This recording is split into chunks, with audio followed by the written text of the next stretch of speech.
另附一张作者美照镇楼，男贫女，作者希望大家多多支持。芒砀山无极崖，李道凡站在悬崖边，看着眼前这个美得无法形容的女子，她一身白衣胜雪，眉目如画，此刻却带着几分愠怒。此女正是传授他5年修仙之道的师傅如烟。孽徒！女子一掌拍开李道凡不安分的手，你可知自己在做什么？此刻的李道凡手刚刚抚摸了师傅那光滑的后背。师傅！李道凡无奈地收回了手，舔了舔发干的嘴唇。弟子知错了。嘴上说着知错，手上却不老实，又想去揽那纤细的腰肢。突然，如烟感到后颈处的莲花印记突然灼烧，这是纯阳体触发的9阴警示。再有3次肌肤相接，400年的冰肌玉骨功将前功尽弃。如烟身形一闪，已经退到3丈开外。他也是没有办法，最近半年，李道凡的手变得越来越不老实，这样下去，那还得了？如此大逆不道的逆徒，不可能再留在山上了。要是再让他这么下去，那岂不是毁了自己400年的身子？他不怪徒弟，毕竟李道凡乃是天生纯阳体，又是20出头的年纪，难免有些想法嘛。可是自己的身子不能丢，还是让他下山去祸害别人吧。滚下山去！如烟冷声道。5年期限到了，你该下山了。李道凡一愣，5年前那个雨夜的记忆突然涌上心头，父母的车祸，妹妹的哭声，还有自己哭晕后醒来时第一眼看到的这张绝美容颜。师父，我还有很多刀法还没明白。他声音有些发涩。你是纯阳之体，我只能传授你内功，却无法传授你法术。你的9天星辰诀已经入化境，内力已达金丹，我没什么能教你的了。我内力金丹、透视术、纯阳之火，有了这3样，在世上也算得上是顶尖的存在了。你该下山历练了。如烟淡淡道。至于别的法术和功夫，下山之后你自己想办法学。李道凡突然笑了。师父是怕我把持不住，对您做出什么大逆不道的事来？滚！如烟一拂袖，李道凡只觉得一股大力袭来，整个人已经倒飞出去。等他稳住身形，已经站在山门之外，回头望去，山门紧闭，哪里还有师父的身影？女人真无情啊！李道凡摇头苦笑，转身朝山下走去。刚走出没多远，就听见身后传来破空之声。他下意识侧身，一道寒光擦着脸颊飞过，定在前方的树干上。那是一枚银针，针尾还在微微颤动。师父，你要谋杀青徒啊！李道凡摸了摸脸颊，大喊道：还好没破相，再胡说八道，下次就不是擦着脸过去了。清冷的声音从山门内传来：下山去吧，只有阴阳相融才能学的法术，要不你欲火太旺，恐怕……知道了。李道凡哈哈大笑，转身大步离去。他知道师父这是舍不得他，却又不得不让他下山。5年了，也该回去看看了。自从那一觉醒来，就再也没见过妹妹了，不知道妹妹现在怎么样了。好想她啊！想到这里，李道凡的脚步不由得加快了几分。山风呼啸，卷起他的衣袂。李道凡默念御风之术，所谓御风之术，也只不过是比树高上一点的低空飞行罢了。上山5年，除了浑身的内力，如烟几乎没教给他什么像样的功夫，只有简单的拳脚功夫和低微的法术。他多次抱着如烟的玉腿，祈求师傅多教教他，可每次换来的都是如烟一句：你是纯阳圣体，能教你的只有凡间女子。15分钟后，临北省知春市，李道凡站在路边，看着来来往往的车辆，有些恍惚。5年与世隔绝，突然回到现代社会，竟有种恍如隔世的感觉。他摸了摸口袋，还好师傅把没收了5年的手机还给了他，还有2张100元大钞。我好歹也是金丹期的修仙大能，浑身竟然只有200块。李道凡无奈的摇头，拦了辆出租车，报出记忆中的地址。司机是个话痨，一路上喋喋不休。李道凡却没什么心思搭话。车子驶入市区，高楼林立，车水马龙。李道凡看着窗外，突然有种不真实感。到了，司机停在一个老旧小区外。李道凡付了钱下车，站在小区门口，心跳突然加快。5年了，妹妹还好吗？他会不会怪自己不告而别？深吸一口气，他迈步走进小区。记忆中的单元楼还在，只是更显破旧了。站在302室门口，李道凡抬手敲门，却迟迟没有回应。他皱了皱眉，又敲了几下。别敲了，那家人早搬走了。对门的大妈探出头来。搬走了？李道凡一愣，什么时候的事？得有3年了吧？大妈打量着他，你是他们家亲戚？李道凡点点头，我是他哥哥。哦，大妈露出同情的神色，那姑娘也是可怜，父母去世后，有一天没一天的，过得可苦了呢。李道凡心里一沉，您知道她搬去哪了吗？这我就不清楚了。大妈摇摇头。李道凡到了声谢，转身下楼，站在楼下，他却有点茫然所措。妹妹，你到底在哪？就在这时，手机突然响了，是个陌生号码。喂，是李道凡先生吗？电话那头是个女生，这里是市人民医院，你妹妹李不语正在我们医院抢救。李道凡心头一跳，啊，我是，她怎么了？出了车祸，现在在抢救。李道凡只觉得眼前一黑，差点站不稳。他深吸一口气，我马上到。挂断电话，他冲出小区，拦了辆出租车就往医院赶。一路上，李道凡死死咬着嘴唇，心中百般痛心。5年了，他好不容易下山，却听到这样的消息，妹妹竟然重蹈覆辙。到了医院，李道凡直奔抢救室。走廊里，他看到一个中年男人正在来回踱步，神色焦虑。叔叔，李道凡认出了那是父亲的弟弟。男人抬头看到李道凡，先是一愣，随即露出惊喜之色。道凡，你回来了。先别说这个，不语怎么样了？李道凡急切地问。还在抢救。叔叔叹了口气，都怪我，要不是我欠了高利贷，那些人也不会。李道凡眼神一冷，高利贷怎么回事？原来叔叔做生意失败，欠了一大笔高利贷，那些人找不到叔叔，就盯上了不语。今天不语走在路上，被他们开车直接撞了上去。李道凡听完，眼中寒光闪烁，他握紧双拳，转身就要往外走。道凡，你去哪啊？叔叔急忙拉住他，找人算账。李道凡冷冷道。就在这时，抢救室的门开了，一个身穿白大褂、面容姣好的女护士走出来，神色凝重地说道：病人失血过多，需要输血，但他是稀有血型，血库库存不足。李道凡现在根本没心思看女人，心头一紧道：大夫，让我进手术室，我能治好他。你发什么神经？手术室是随便让进的吗？他的伤势很严重，急需用血。那个女护士杏眼圆睁，胸口起得起起伏伏，她还没见过这么无知的家属。那抽我的，我和他血型一样。李道凡这才想起来，这里是医院，否则凭他的药王宝典，就算是将死之人也能救活。医生点点头，跟我来抽血。看着自己的血液缓缓流入血袋，李道凡心里默默祈祷，不语一定要撑住。3个小时后，手术室的门又一次打开，几个医生满头大汗地走了出来。抢救成功，病人已经脱离危险。李道凡长舒一口气，眼中寒光闪烁。那些高利贷的人一个都别想跑。叔叔，放高利贷的是什么人？李道凡冷声问道。青龙帮，替我照顾好不语，我去就来。耶！李道凡站在一栋别墅外，牙齿早就已经咬得咯吱咯吱响。叔叔提供的地址，那个叫狗哥的高利贷头目就在这里。李道凡闭上眼睛，强大的神识感受着别墅内的一切。虽然这5年只是在如烟身边走马观花，但他毕竟是金丹期大能，仅凭透视术5层就能看见方圆200米以内的所有东西。别墅内传来嘈杂的人声。大哥，那丫头要是死了，咱们会不会惹上麻烦？怕什么？他叔叔欠了我们300万，负债子偿，天经地义。再说了，咱们青龙帮在知春市，谁敢动我们？对，背后还有上官家族。李道凡猛地睁开眼睛，寒光乍现，周围的空气似乎都凝结了一般。李道凡纵身一跃，如棉花一样轻飘飘落在院子里。干什么的？门口2个抽烟的大汉正坐在椅子上吹牛，叼着烟还没反应过来，下一秒就直接被李道凡把喉咙掐碎。别墅内音响的声音都要把地板震碎。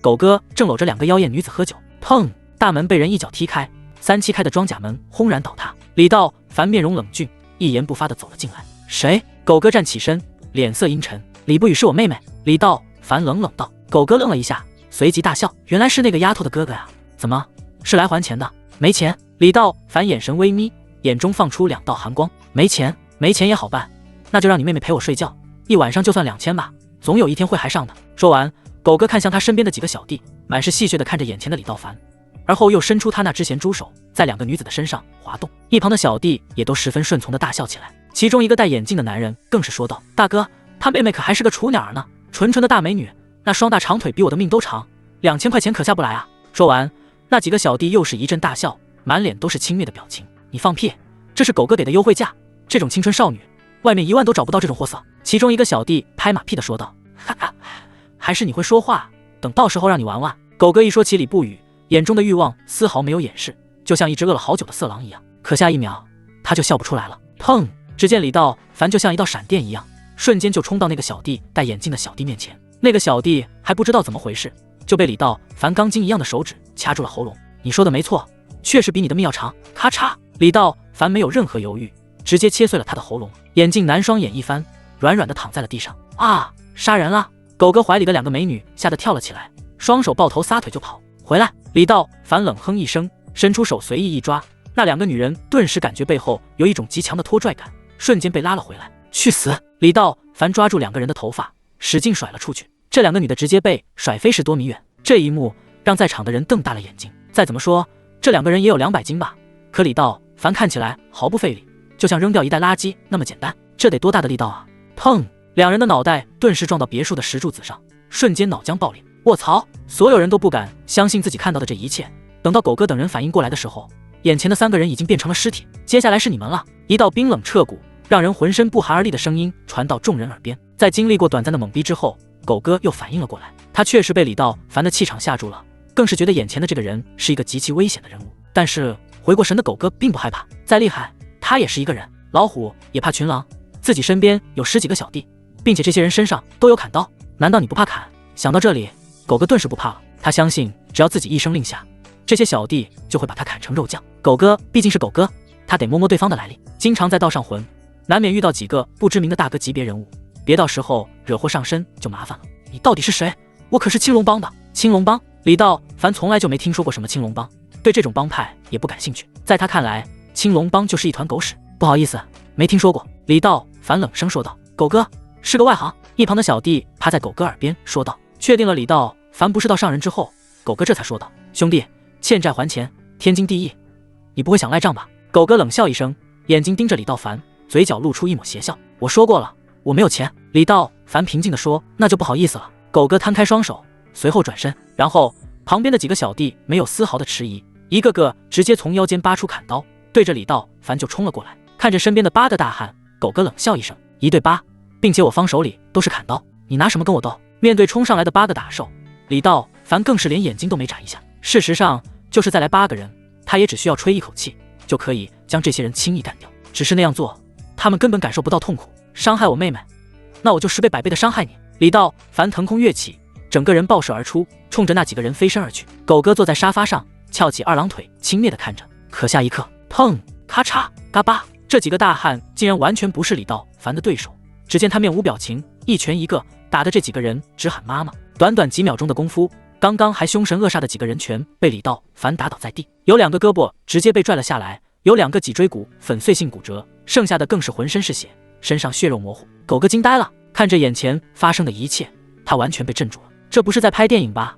怎么可能？他的一双眼睛直勾勾地看着李道凡，看着死去的8个小弟，狗哥被吓傻了，他真的很难以接受。青龙帮怎么说也是知春市3大帮派之一，帮内更是有好几个武者，但是这样的战斗力简直太夸张了，就算是自己的大哥虎堂堂主恐怕也不行。到你了。李道凡向狗哥走来，平静地说道。现在就是看着李道凡的眼神，狗哥的心里都发毛，他哆嗦着从沙发站起来，后退几步，一下子瘫软在了地上。面对如此强悍的对手，他根本就没有任何反抗的想法。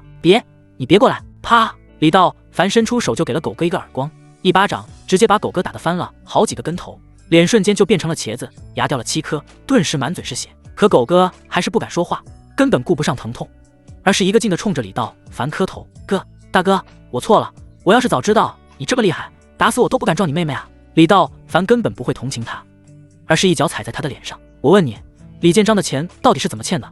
为什么会招上我妹妹？妹妹是他在这个世上最亲的亲人，是他最大的软肋。只要有人欺负他妹妹，那结局就只能有一个。大哥，他在赌场输了我300万，是他自己说的，他的侄女非常漂亮，送过来的话能不能少点钱？没想到那个丫头死活不同意，偷着跑了出来，我们这才撞倒了他。听到这里，李道凡的眼中掠过一丝杀意，他早就猜到了，他的神识明显能够感觉李建章在说谎，只是当时情况紧急，自己也没有办法和他核对。没想到自己的这个叔叔这么龌龊，只要是对自己妹妹有所伤害的，不管是谁，他都要加倍奉还。李道凡没有说话，手掌则是按在狗哥的头顶上，咔嚓一声清脆的骨头碎裂的声音，5根手指就像是钢构一样，瞬间把狗哥的头盖骨掀开。狗哥感觉自己的头上一凉，像是灌风一样，然后就是钻心的疼痛，他的眼睛无助地向上看去，随后脖子一歪，倒在了地上。李道凡根本不会去看，而是眼中的寒光更盛。李建章，那就别怪我不客气。医院里，李建章正坐在病床边，看到李道凡进来，立刻站起身。道凡，你去哪了？李建章关切地问道。李道凡冷冷地看着他，找那些高利贷的人。李建章显然注意到了李道凡脸色的异常，不由心里一动，难不成他发现什么了？叔叔脸色一变，你没做什么傻事吧？我把他们都杀了。李道凡淡淡道，包括那个狗哥。李建章听后吓得一哆嗦，腿一软，差点摔倒。什么？他们可都是青龙帮的人，这可怎么办？怎么办？李道凡突然暴怒，是你欠下高利贷，要以不语为筹码吧？要不是我及时回来，他早就死了。李建章听后脸色惨白，道凡，你听我说，我也是被逼无奈。看来李道凡已经都知道了，被逼无奈。李道凡冷笑，你赌博欠下的债，这么做对得起不语吗？对得起我爸吗？李道凡的声音越来越高，2道眼睛射出了2道寒光，而此时李建章眼睛也瞪了起来。李道凡，你别在这跟我大呼小叫，再怎么说我也是你叔叔。李建章用手指着李道凡，在他眼里，李道凡不过是一个孩子而已。至于说什么把狗哥杀了，这怎么可能？狗哥是青龙帮虎堂的金牌打手，就凭你？李建章根本就不相信。既然都知道了，也没什么大不了的。你还好意思说你是我叔叔？有叔叔把自己的侄女送去黑社会的吗？李道凡大声地质问道。他本可以一拳干掉李建章，可还是想听他把话说完。你还有脸说我？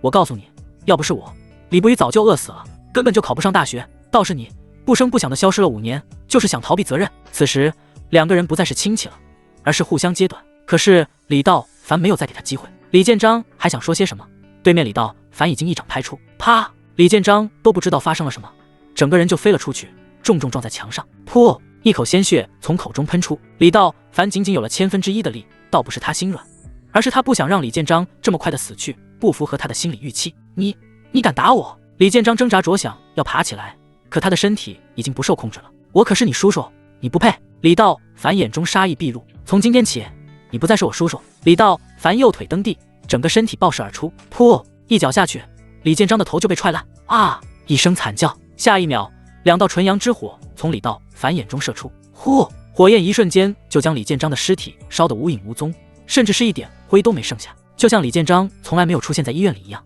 走廊尽头的护士站听到惨叫声，赶紧跑了过来，看着病房里的一幕，李道凡正安静地坐在病床前。就你自己吗？小护士疑惑地问道。李道凡抬头，这个小护士正是之前给他抽血的那个女孩。抽血的时候自己太着急，没有细细看，原来这个小护士长得这么漂亮，一身白色的大褂，头上的秀发盘起，虽然戴着口罩，但李道凡还是能够一眼看出她的模样。虽然大褂之下不显身材，可小护士的身材依旧傲人挺拔，臀部也是高高翘起，尤其是那一双小白护士鞋，配上白袜子，更是让李道凡有些热血沸腾。就我自己啊！李道凡赶紧收回了目光。小护士当然能看出李道凡的心思，这种男人他见得多了，倒是像眼前的这个帅气的男生可不多见。看什么呢？这里可是医院。小护士一脸嗔怪地说道。病人很严重，可能还需要几天的时间才能苏醒。小护士看着病床前的李不语说道。没事，他马上就会好起来的。李道凡冲着小护士微微一笑，又瞄了一眼的胸上的工牌。喂，我再说一遍，病人需要非常细心的照顾。说完，小护士白了一眼李道凡，然后看了看点滴，转身走出病房。张雨薇，你的卡内买小了 ，C 罩杯的话要再买大2号的才好看。你看见眼前的妹妹，李道凡轻声叹了口气。对他来说，妹妹的病根本不算什么。李道凡轻轻搭上妹妹纤细的手腕，指尖触及那微弱的脉搏，仿佛能感受到她体内紊乱的气息。他闭上双眼，凝神静气，内力如涓涓细流，顺着指尖缓缓注入妹妹的经脉。仅仅几秒钟后，妹妹原本苍白的脸色渐渐泛起一丝红晕，紧锁的眉头也舒展开来。片刻后，病床上的李不语轻咳一声，缓缓睁开双眼。李不语环顾四周，这才发现自己躺在医院的病床上。随后他看见了一张极其熟悉又无比陌生的面孔。时隔5年，再一次听到妹妹的声音，让李道凡浑身一震。不语，对不起，哥哥回来了。强如李道凡此时的声音也显得哽咽。看到确实是哥哥之后，李不语眼中先是一阵惊讶，然后泪水瞬间从眼角流下。哥，这5年你去哪了？为什么丢下我一个人？李道凡握住妹妹的手，眼中满是愧疚。不语，对不起，哥以后再也不会离开你了。李不语紧紧抓住哥哥的手，眼泪不停地流下。李道凡轻轻擦去他的泪水，心中暗暗发誓，从今以后绝不会再让任何人伤害他。可是突然，李不语就像是变了一个人似的，使劲地甩开了李道凡的手。5年，你知道这5年我是怎么过的吗？李不语直视着自己的哥哥，在经历了刚刚的惊喜之后，他也逐渐的冷静下来。就是这个人，在父母死后，就像是人间蒸发了一般。这5年，他无数次幻想过，如果哥哥在，他的日子会不会好过一些？李不语骄傲地转过头去，眼泪止不住地往下掉。不语，他太瘦了，瘦得几乎脱了形，脸色苍白的吓人。李道凡心如刀绞，伸手想擦去妹妹的泪水，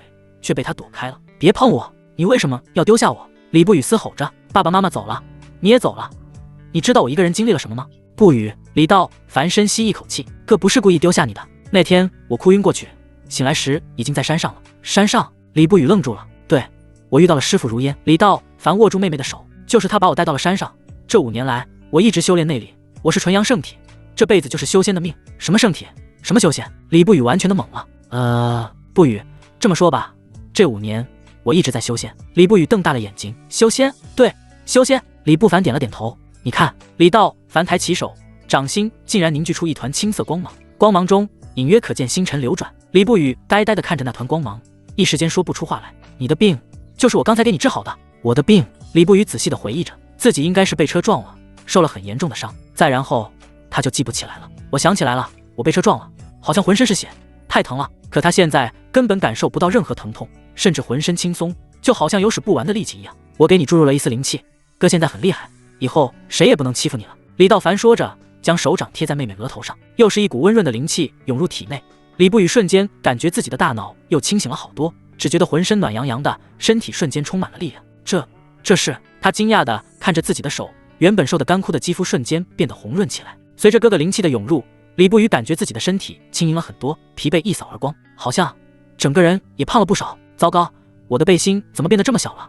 这感觉太长了。李道凡当然能看到妹妹身体的变化，这是自己灵气起的作用，这一点点灵气足以解决妹妹这几年的营养不良了。我真是个不负责任的哥哥。李道凡低头小声骂了一句。啊，哥你说什么？李不语疑惑地问道。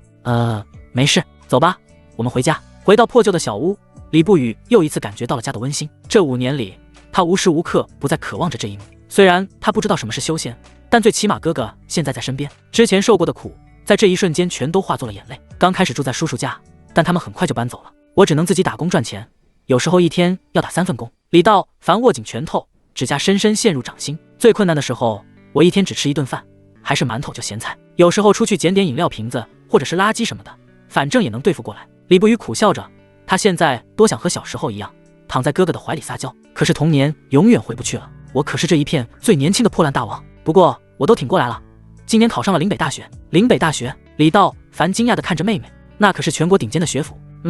我攒了点钱，本来想交学费的。李不语站起身，哥你等着，我去买点菜，咱们好好吃一顿。说完，李不语从抽屉里找出了几10块钱的零钱，这已经是他全部的资产了。李道凡没有阻拦妹妹，是应该好好的吃一顿团圆饭了。他暗暗发誓，一定要尽快弄到一笔钱，供妹妹上大学。等妹妹出门，李道凡立刻盘膝而坐，运转9天星辰诀，这是修仙界的无上绝学，是他师父如烟在300年前的仙界遗迹中偶然获得的。可惜这种内功心法不是常人可以修炼的，只有天生纯阳圣体方可修炼，所以就算强如烟也无福消受。当如烟看到李道凡时，马上就看出了他的天赋，因为李道凡的资本实在是太过耀眼了，这明显就是纯阳圣体，纯的真男人。如烟才下定决心将他带到山上，将其毕生所学全都交给了李道凡。可纯阳圣体有一个很大的缺陷，因为体质太强，自己又无从排解，只有需要不断和凡间女子做游戏，以阴柔之力抗衡纯阳。这也是为什么如烟要把李道凡赶下山去的重要原因。这阵子李道凡身体之中的阳气已经达到了顶峰，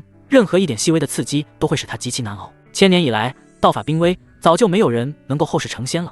如烟希望李道凡赶快下山，以纯阳圣体的天赋打破天地枷锁，完成自己以及所有人都不能完成的魔咒。而李道凡也是争气，短短5年之间就已经成长为了一名金丹期修仙者。在大华国的修者体系中，分为修仙和修武2种。修仙当然是至高无上的境界，总共分为12个阶段：炼气期、筑基期、金丹期、元婴期、化神期、炼虚期、合体期、大成期、渡劫期、飞升期、真仙期、金仙期。这12个阶段，每一个阶段又分为9个层级，每突破一个小的层级，对于修仙者来说都是一个大的突破，实力都可以直线上升。而修仙者又分为先天境和后天境，即使2个人的修为都处在炼气期一层，先天境也足以秒杀后天境。同样，只有先天境才有机会成为金仙，但这也仅仅是理论上的机会而已。最近的1000年来，大华国再也没有人能够修成金仙。相对而言，大部分修者都选择了简单的多的修武。修武者同样分为10个阶段，从最低的武者、武士、武师到武灵、武皇、武王，最后到武宗、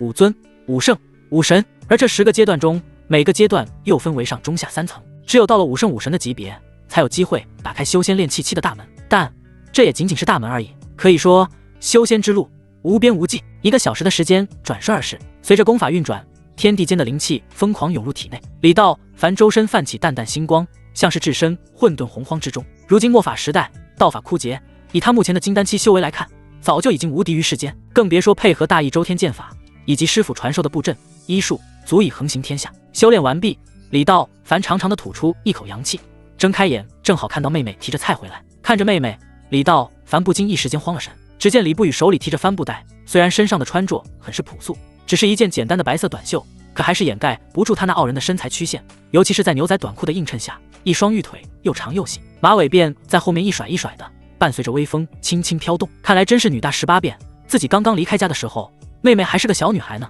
现在已经长成大姑娘了。哎，这么多年父母过世，妹妹是怎么挺过来的呢？哥，我买了你最爱吃的红烧肉。李不语笑着走了进来，还有鱼、青菜，你怎么了哥？突然李不语发现哥哥满脸通红，身体蜷缩在一旁。没什么，刚刚在练功，灵气上涌导致的。1分钟后，李道凡恢复正常，看着妹妹忙碌的身影，李道凡心中涌起无限柔情。老天给了自己重来一次的机会，他定要护妹妹周全，让她过上最好的生活。上菜了，糖醋鲫鱼、红烧肉，久违了，终于又体会到了家的温暖。饭桌上，兄妹俩有说有笑。李道凡一边给妹妹夹菜，一边盘算着如何快速弄到一笔钱。哥，你真的不用担心钱的事。李不语一边收拾碗筷一边说，我已经攒够了学费。李道凡笑着摇摇头，傻丫头，哥现在可是修仙者，赚钱对我来说易如反掌。真的吗？在李不语看来，赚100块钱都是一件很难的事，学费对他来说简直就是天文数字。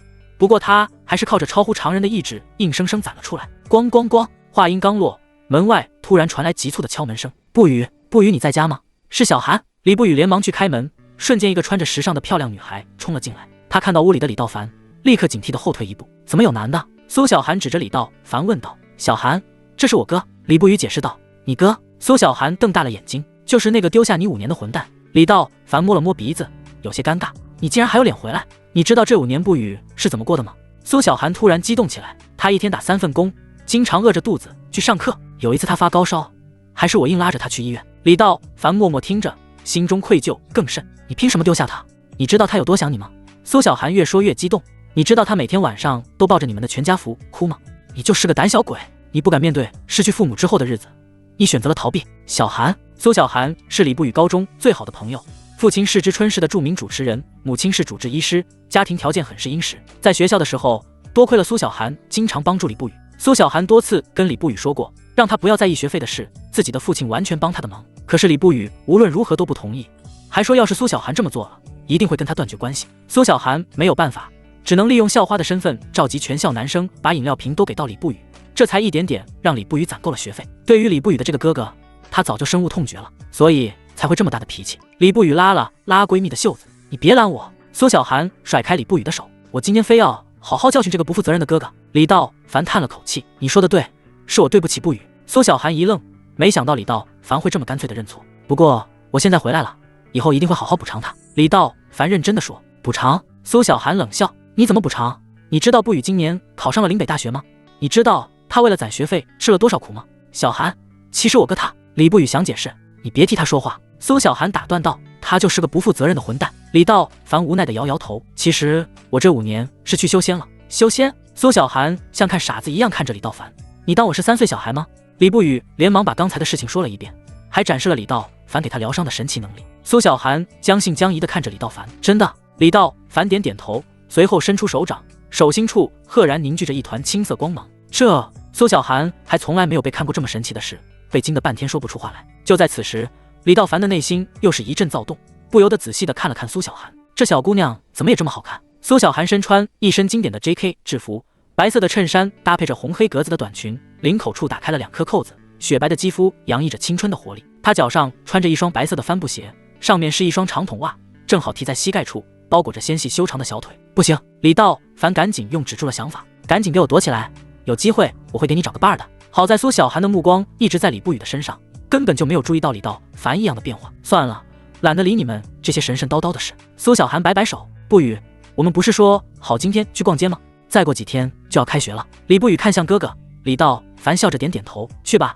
玩得开心点，正好我还有点别的事情。3人一起下楼，一辆崭新的宝马3系停在楼下，上车吧。苏小涵一脸得意招呼道，这是爸爸送给自己的毕业礼物。李道凡有些惊讶，没想到你还是个富家千金。哼，要不是不语死活不肯接受我的帮助，他也不用吃那么多苦。苏小涵抱怨道。李不语不好意思的笑了笑，哎呀，你又不能帮我一辈子，还得我自己努力吗？就在此时，李道凡突然想到了些什么。不语，小涵，你们过来。李道凡招手道。2个女孩不知道要干什么，只见李道凡伸出双手，分别按在他们的额头上。哥，你这是……李不语话未说完，就感觉一股真气涌入体内。苏小涵也惊讶地睁大了眼睛，好温暖的感觉。李道凡解释道，我在你们体内注入了一道真气，这样你们遇到危险时，我就能第一时间感应到。真的吗？苏小涵兴奋地问，那是不是说以后我遇到坏人，你就能像超人一样飞过来救我？李道凡笑着点点头，差不多吧。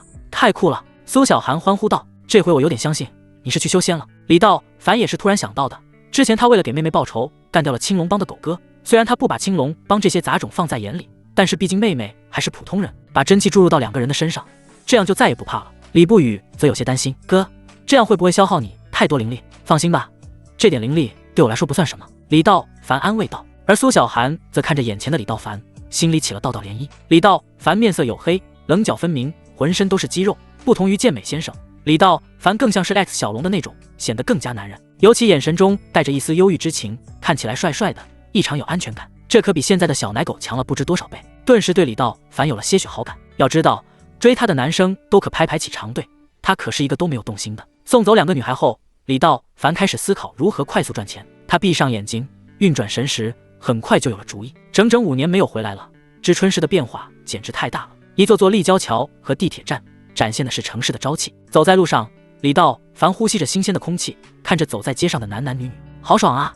我回来了。沿着火车站一直走，是一座大型的广场，在广场的最北端有一座著名的护国般若寺。这座大寺庙始建于100年前，经过不断的修缮，现在已经成为了全市乃至整个大华国最火最盛的几家寺院之一。每天都有很多的善男信女去求签拜佛，祈求好运。渐渐的，整个寺庙的周围形成了规模庞大的风水一条街，摆摊的、算卦的、求佛的、请神的，在这里全都能找得到。什么古玩字画、珠宝玉石、风水算卦、仙家看事，这条街上简直是一应俱全。在般若寺的后身，几十个留着胡子的老头排成一排，在寺庙的阴凉处支起了个小摊，遇见人就让他卜上一卦，只不过没几个人理会，生意惨淡。作为金丹期的修仙者，李道凡一眼就能看出这些人不过是装神弄鬼而已，哪有一个有真才实学的。李道凡随便找了个角落坐下，周围的老者纷纷投来不屑的目光，乳臭未干，竟然也和老夫抢生意。李道凡不以为意，闭目养神。在这一行，李道凡想要赚点钱简直太容易不过了。而此时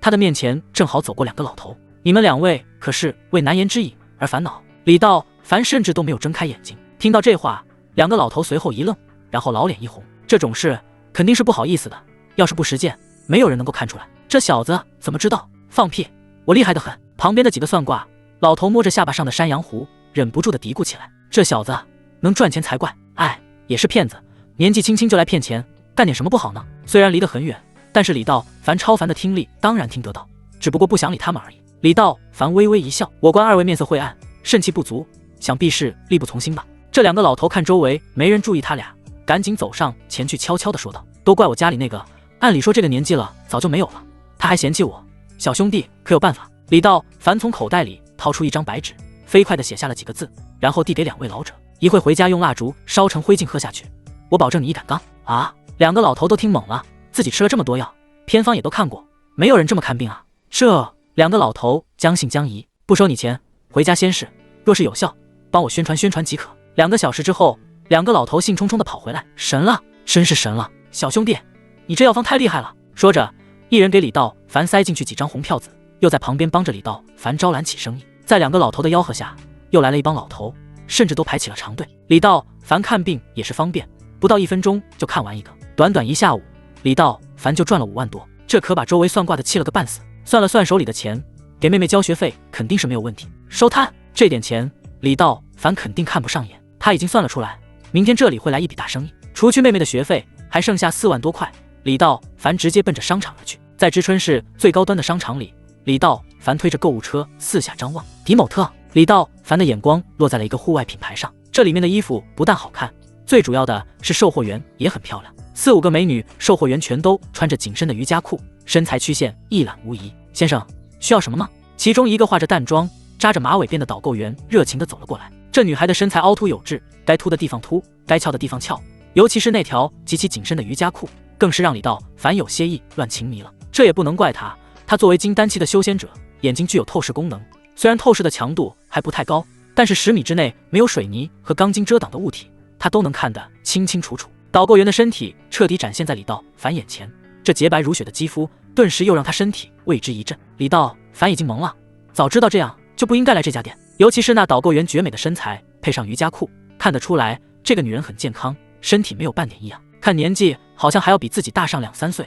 不过这种颜值，这种身材绝对是一流的。这种直接的感官刺激让李道凡血压飙升到180，心脏哐哐直跳。这个美女真心不错，不过我是有原则的，总不能见一个爱一个吧。李道凡对自己也是无语了，无奈摇摇头，他只能狂咽口水，眼神赶紧在各种衣服上扫荡。先生，您怎么了？需要我帮您吗？导购员看着满脸通红的李道凡不明所以的问。没事，这件这件，还有这件，这些我都要了。李道凡赶紧收回目光，给自己和妹妹选了几套衣服。先生，您的眼光太好了，这些都是我们今年的最新款，包上。先生，这条裤子也不错，包上。几分钟的时间，李道凡就选了2、3套的衣服。先生，您购买的金额已经达到了我们白金卡会员的标准，是可以免费享受专车服务的。美女导购员在一旁贴心的说道。没想到自己刚刚上班2天就收获了一个白金卡客户。好，先生，我可以加你一个联系方式吗？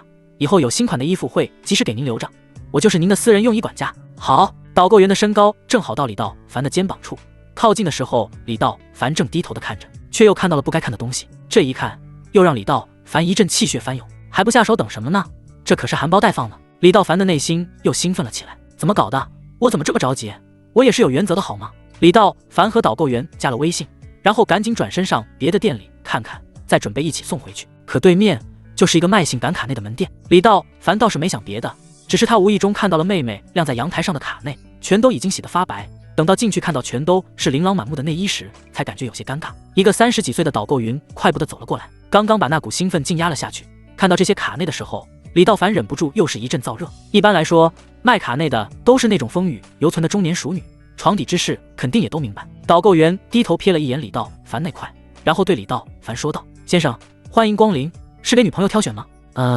算是吧。导购员随即给李道凡领到了一处更加性感的柜台。请问先生喜欢什么样式的呢？我给你介绍介绍。李道凡此时心里更是着急，这个真是刚从虎口又入虎穴，真是尴尬至极。不用了，这里新款的卡内一样，给我来一套吧。听到李道凡的话，导购员不禁内心狂喜，这里随便一套衣服就要1800块，所有的新款全算上，恐怕有20几款，这可是自己1个月的销售目标啊！对于这种财神爷，自己都得供着，哪怕这小子色点又有什么关系？先生，我这就去给您打包，请问要什么尺寸的呢？导购员细心地问道。我妹妹大概3、4C。导购小姐惊讶地看着他，先生好眼力，连妹妹的尺寸都这么清楚。李道凡有些尴尬，不过也没去解释。李道凡的透视眼当然一眼就能看出妹妹的身体发育 C 罩杯正好，这一趟下来买卡内又花了2万多块，不过也没关系，自己要是想赚钱，那是分分钟的事。李道凡根本就不担心钱的问题，还剩下几千块钱，李道凡直接下到地下最高端的进口超市，什么薯条、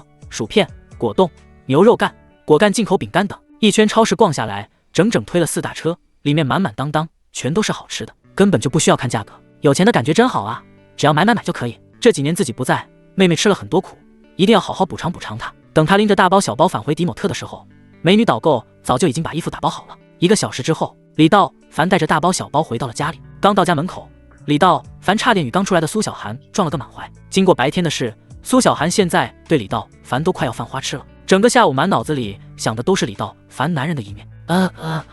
不语在里面，不语，你哥回来了。李道凡礼貌性的冲着苏小涵点了点头。现在他根本就不敢直看女性，尤其是苏小涵这种热情洋溢、身材火辣的女孩。下山的第一天，他就明显的能感觉到自己纯阳圣体的可怕性。李道凡把大包小包的礼物往床上一放，妹妹正在收拾碗筷。说实话，他对哥哥能弄到学费没抱什么希望，在社会上摸爬滚打，尝尽了辛酸，他深知像自己这样没条件、没背景的人赚钱是多么的困难。可当他看到这么多的衣服和好吃的时候，直惊掉了下巴。哥，你这是在哪弄的？不会是偷来的吧？他真的有些惊呆了。小时候家里条件就不好，后来父母双亡，哥哥失踪，别说是穿新衣服，就算是有一件像样的背心都是奢望。苏小涵也看傻了，这些可都是大牌子，光是一件就要1、2千块。我去，不会吧？这可是迪某特啊！不语，你快看，这可是现在最流行、最性感的卡内，要800多块呢。看着眼前琳琅满目的这些东西和自己这辈子都没吃过的进口零食，李不语简直说不出话来。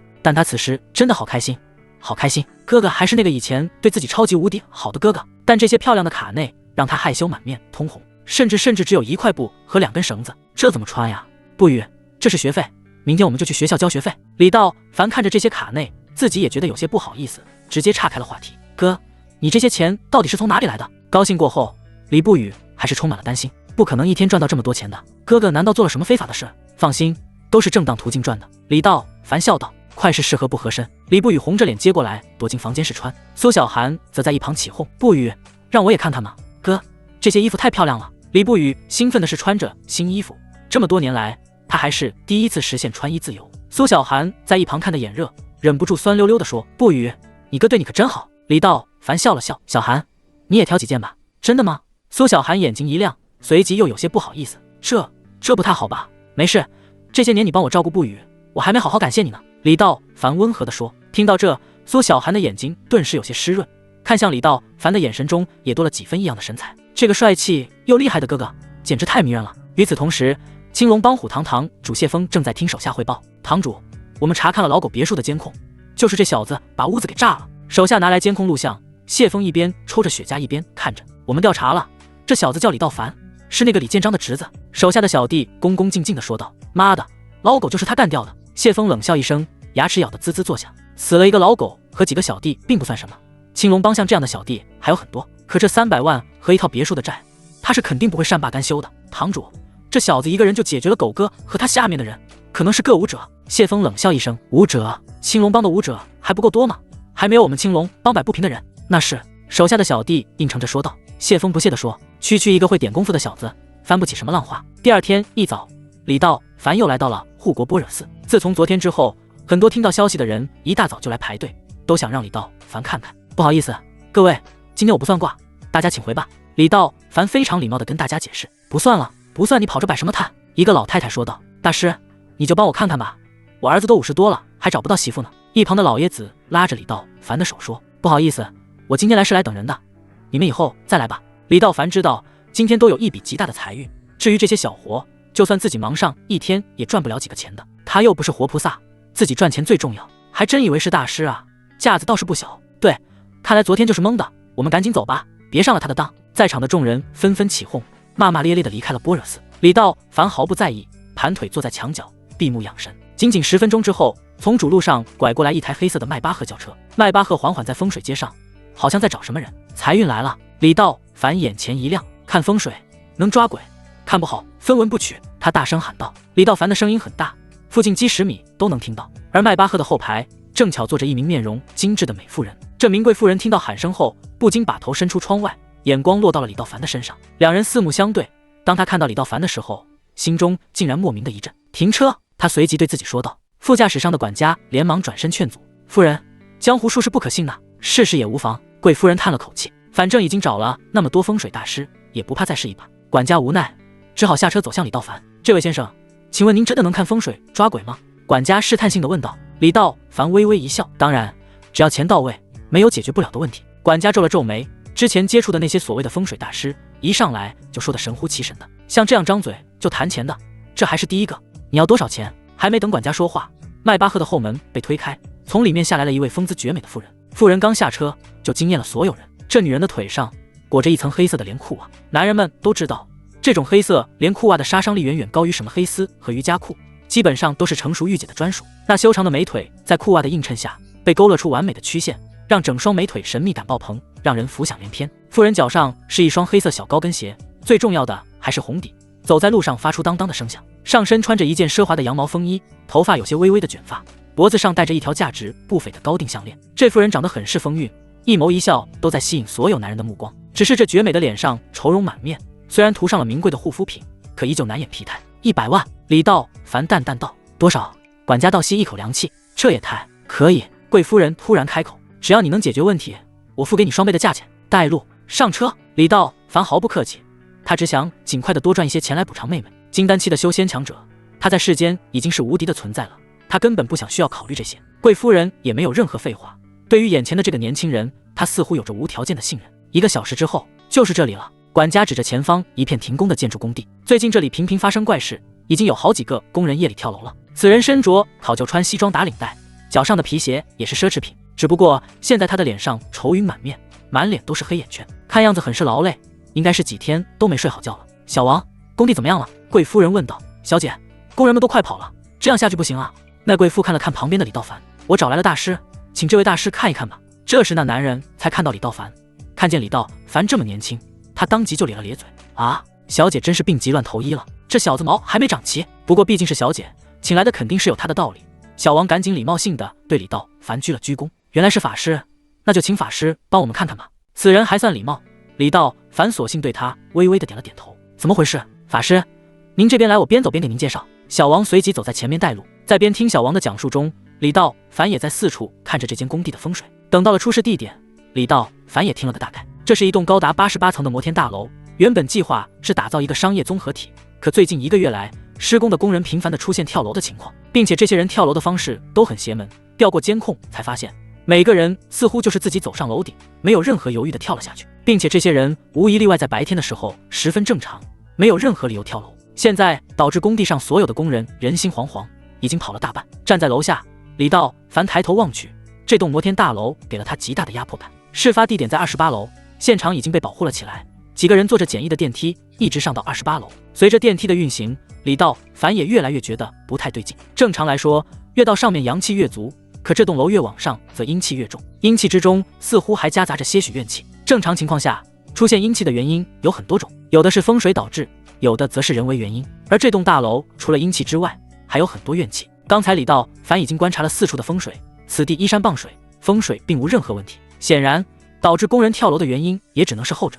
而到了楼上，这种阴气则更盛。施工的阳台处，楼边都会做一层防护网来防止工人坠楼，而眼前防护网并无损坏，几个人又都是从此处跳楼，这种情况就明显不对。大师，你看这。小王小心地问着。别急，李道凡着急赚钱，也懒得去，也懒得用道法去看，而是深深吐了一口气，闭上眼睛，用强大的神识去感受身边的一切。这就是金丹期强者强大的地方，单单是这种强大的神识，是那些后天境修仙者穷极一生也达不到的高度。而李道凡上山的第1天，如烟就发现了他的能力，神识一块一块地扫荡着周围的一切。过去几天之内发生的所有的事情，就像时间倒流了一样，放映在李道凡的眼中。一个个工人就像是被掐住了魂魄一样，面目呆滞，缓缓地走上阳台，随后纵身一跃，结束了生命。突然，他的眼中出现了一个40岁左右、身穿笔挺西装的男人，男人身后正被他拉着一个女孩。此刻女孩的剧烈挣扎，在男人面前变得毫无意义。赵总，你放了我吧，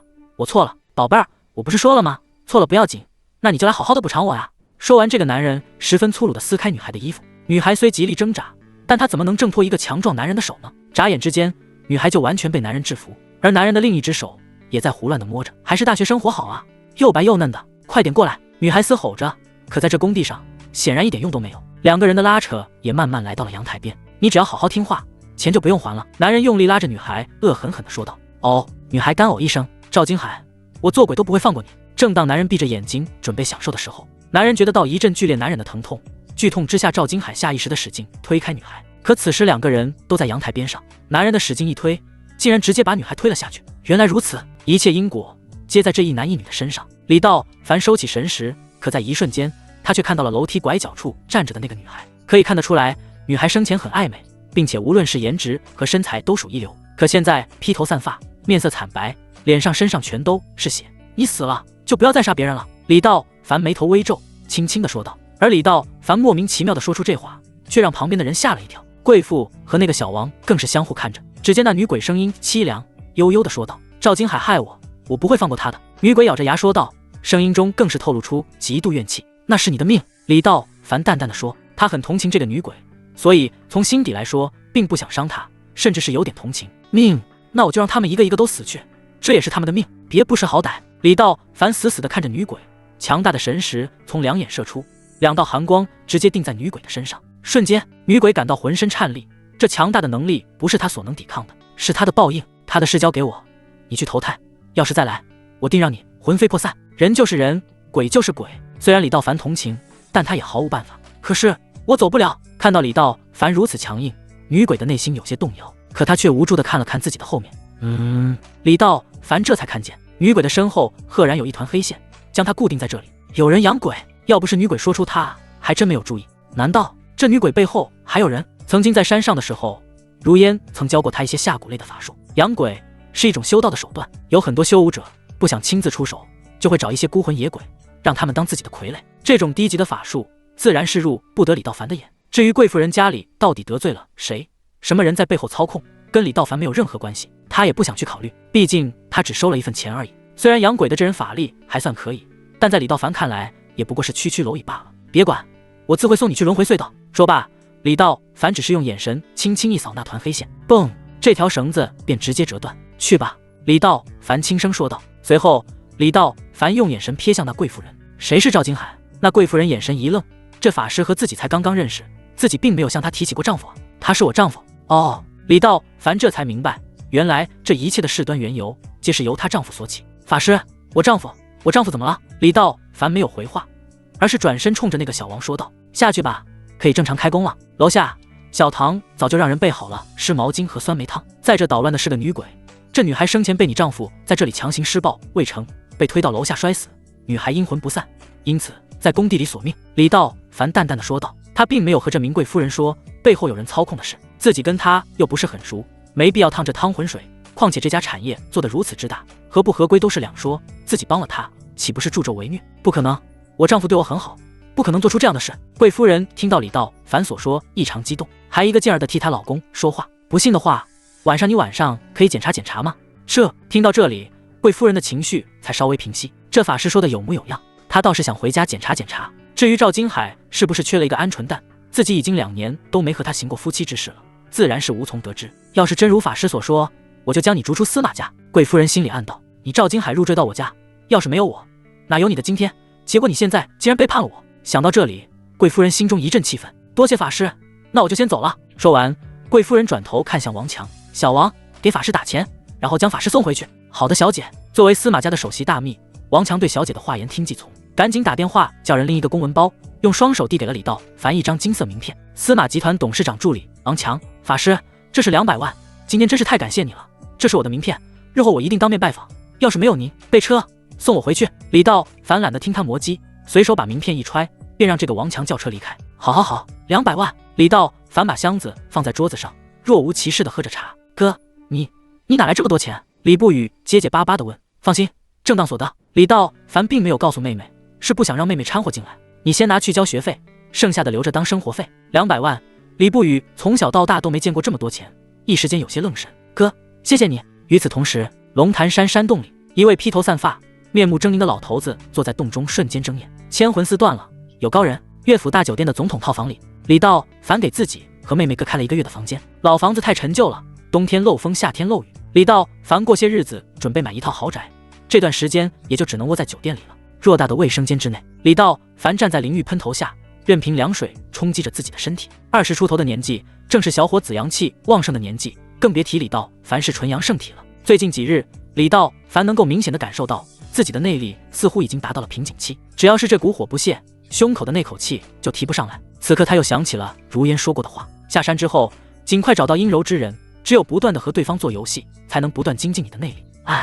看来不踏出这一步是不行了，你再等一等，明天吧。李道凡无奈的叹了口气。洗手间镜子面前的李道凡看着自己的身体，经过如烟这5年的培养，自己的身上没有一丝赘肉，肌肉线条堪称男模，浑身上下都兜着那股男性荷尔蒙的味道。李道凡之所以用凉水洗澡，就是为了给自己的身体降温。这几天他真的是太难受了，就是看见商场的导购员，他都有一种想要把对方扑倒的冲动。有时候他都想认识2个公主，大战上300回合。可一想到自己怎么说也算是金丹大能，堂堂正正的男人，就有些不忍心，随便的给了这些风尘女子，那可真是太可惜了。200万对于李道凡来说远远不够，这仅仅是他的第一步而已。和妹妹吃过早饭之后，李道凡换上了高档的西装，又穿上崭新的皮鞋。今天他准备去办一件大事。之前在护国般若寺，李道凡路过华联古玩城，听路过的人说，最近知春市将要开展一场盛大的古玩玉石交易博览会，这是整个临北省最大规模的盛会。如果他没记错的话，今天就是博览会的开幕日。对于玉石古玩，李道凡肯定是一窍不通，但是对于金丹期的强者来说，能在数百块乃至数千块石头当中发现一枚价值不菲的石头，这点他还是有把握的。毕竟他的透视眼可以看穿一切，虽然他目前的透视术并不高级，可看那种不算太大的石头，他还是有这种把握的。这才是他真正要做的事。这200万不过是他买石头的敲门砖而已。赌石这东西，如果赌对了，那是可以吃一辈子的。在门口拦了一辆出租车，李道凡直奔玉石博览会而去。出租车的司机很是健谈，一听李道凡要去玉石博览会买石头，顿时兴奋了起来，更是滔滔不绝地讲着他和身边和赌石的经历。说到最后，竟然拿出来一张名片。小伙子，这家玉石行我很熟悉，我的那位朋友就是在这里开出了1块上千万的翡翠，你要是没有熟人，就当是碰碰运气。李道凡微微一笑，接过名片看了看，上面写着知春世家喜玉石商贸行，联系人郭经理，展厅地址地厅021号。知春是盛产玉石，所以玉石行业很是出名，就算是上100岁的老人都能说的头头是道，更别提是出租车司机了。不过想宰他可没那么容易，反正自己谁都不认识，去谁家都一样，去随便看看也不是不可以。知春市会展中心此时人满为患，可以看出这次的规模不小。李道凡凑在人堆里，跟着观众挨个看着。这种名家字画和古玩玉器他看不懂，并且也不知道是什么行情，动不动就几十万上百万，水分太大了。李道凡想要找的是那种翡翠原石，虽然各个品牌都多多少少有一些石头，但李道凡一打眼就看出来这就是糊弄人的东西。赌石嘛，1万块石头里开出一块差不多的都是万幸了。索然无味，没有任何自己想要的东西。李道凡不禁有些失望，难道今天要白来了吗？想到这里，李道凡索性拿出出租车司机给的那张名片拨了过去。接电话的是一位声音很是甜美女人，一听说李道凡要买原石，顿时兴奋了起来。我们这里就是专门做翡翠原石的，想了解的话我们可以当面聊聊。李道凡也不再犹豫，直接往地厅021号展台走去。等他走到地厅才发现，原来这个厅才是真正卖原石的展厅。整个厅内大大小小有几十家原石经销商，不过厅里显得很是冷清。这几年原石市场很冷清，多少年都没人开出像样的翡翠了，所以除了少量的观众之外，各个展台的人都不怎么忙。除了架子上摆的石头，在展台的后面每家都堆着一堆废弃的原石。021的展台很大，能看得出来这个叫嘉喜的玉石商贸行应该也花了不少钱。不过展厅里除了2个售货员之外，老板椅上只坐着一位高挑的美女，看样子这个女人就是刚刚打电话的郭经理。看到这个女人，不禁让李道凡虎躯一震。女人身高1.7米左右，五官极其精致，眼神中带着那种若有若无的妩媚感。此时她正翘着2郎腿坐在老板椅上，修长的美腿在高开叉裙子下分外诱人。这女人怎么这么漂亮？少妇，绝对是少妇。从女人的坐姿和腿型来看，确实是少妇无疑。只有少妇才有那种松弛感。少女勾人，少妇勾魂啊！这种女人简直是男人的梦想。你就是李先生吧？女人抬起头，眼神在李道凡身上四处打量，嘴角还带着笑意。是。李道凡这才反应过来，对啊，我特么是来买原石装逼的。你好，我叫郭倩，是嘉喜玉石的经理。女人很礼貌地伸出玉手。你好。李道凡稍微搭了一下郭倩的手边，随后赶紧坐在对面。电话里听李先生说，您这边是想看看原石？郭倩问道。是的，这不是听说赌石能够一夜暴富吗？所以我也想来碰碰运气。听到李道凡的话，郭倩顿时感到一阵无语。这小子明显就是外行啊，什么都不懂就想赌石，一旦踏进这个圈子，想要全身而退可就是很难得事了。李先生，虽然我是卖原石的，可是有些话我还是想说一说。原石这行水很深，就是一辈子的老手，打眼可都是常事。你不是行内人，就算身价上亿，可都不够赔的。郭倩并不是危言耸听，说句句在理。其实说好听点，他是玉石行的经理；说不好听点，他就是玉石行老板周楚生养的小三。这个周楚生可不简单，他和知春第2黑帮黑虎帮有着千丝万缕的联系，人脉极广。靠着黑虎帮的关系，周楚生成为了整个知春市最大的几个玉石翡翠的批发商之一，光市上千平的门店就有3、4个。做玉石生意的都知道，这东西是最赚钱的。周楚生的资产保守估计都在1个亿以上。周楚生家里有老婆，认识了郭倩之后，甜言蜜语再加上糖衣炮弹的围攻，让郭倩做了他的小三。一开始郭倩就是图他的钱，周楚生前几年也给了他不少钱，名牌包包和衣服什么的更是应有尽有。可最近2年，周楚生的出手越来越寒酸，甚至有时候1、2个月都不见人影。郭倩的资金来源就靠着这个玉石店来维持，虽然比正常人的生活水平要好很多，但郭倩还是不知足。最主要的是，周楚生已经50多岁了，长得黑不溜秋，矮了吧唧，再加上身体情况大不如从前，现在就是连交公粮都是一件困难的事。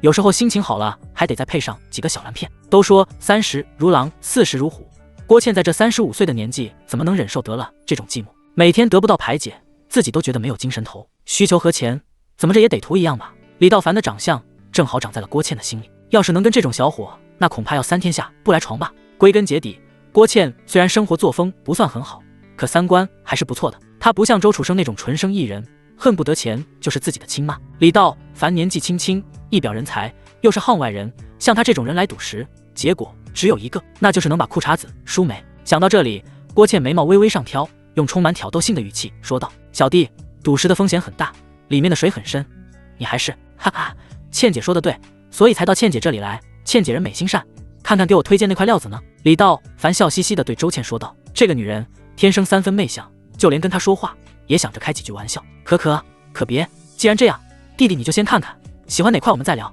听到李道凡夸自己，虽然听得出来不是认真的，但郭倩的小脸也顿时发红。往下看去，李道凡大腿粗壮，坚实有力，下盘力量更是看着就稳。想到这里，不禁又是一阵脸红。郭倩这个女人其实很有原则，虽然空虚寂寞，但是她不会去主动找一些刺激或者随便寻找安慰，她只需要一个能和她对上眼的男人，点燃自己的干柴。周倩这种少妇级别的女人，一举一动都透出万分魅力。想到这里，眼神不知不觉就慢慢移到郭倩的身上。哎，看什么呢？看石头行，别的地方可不行啊！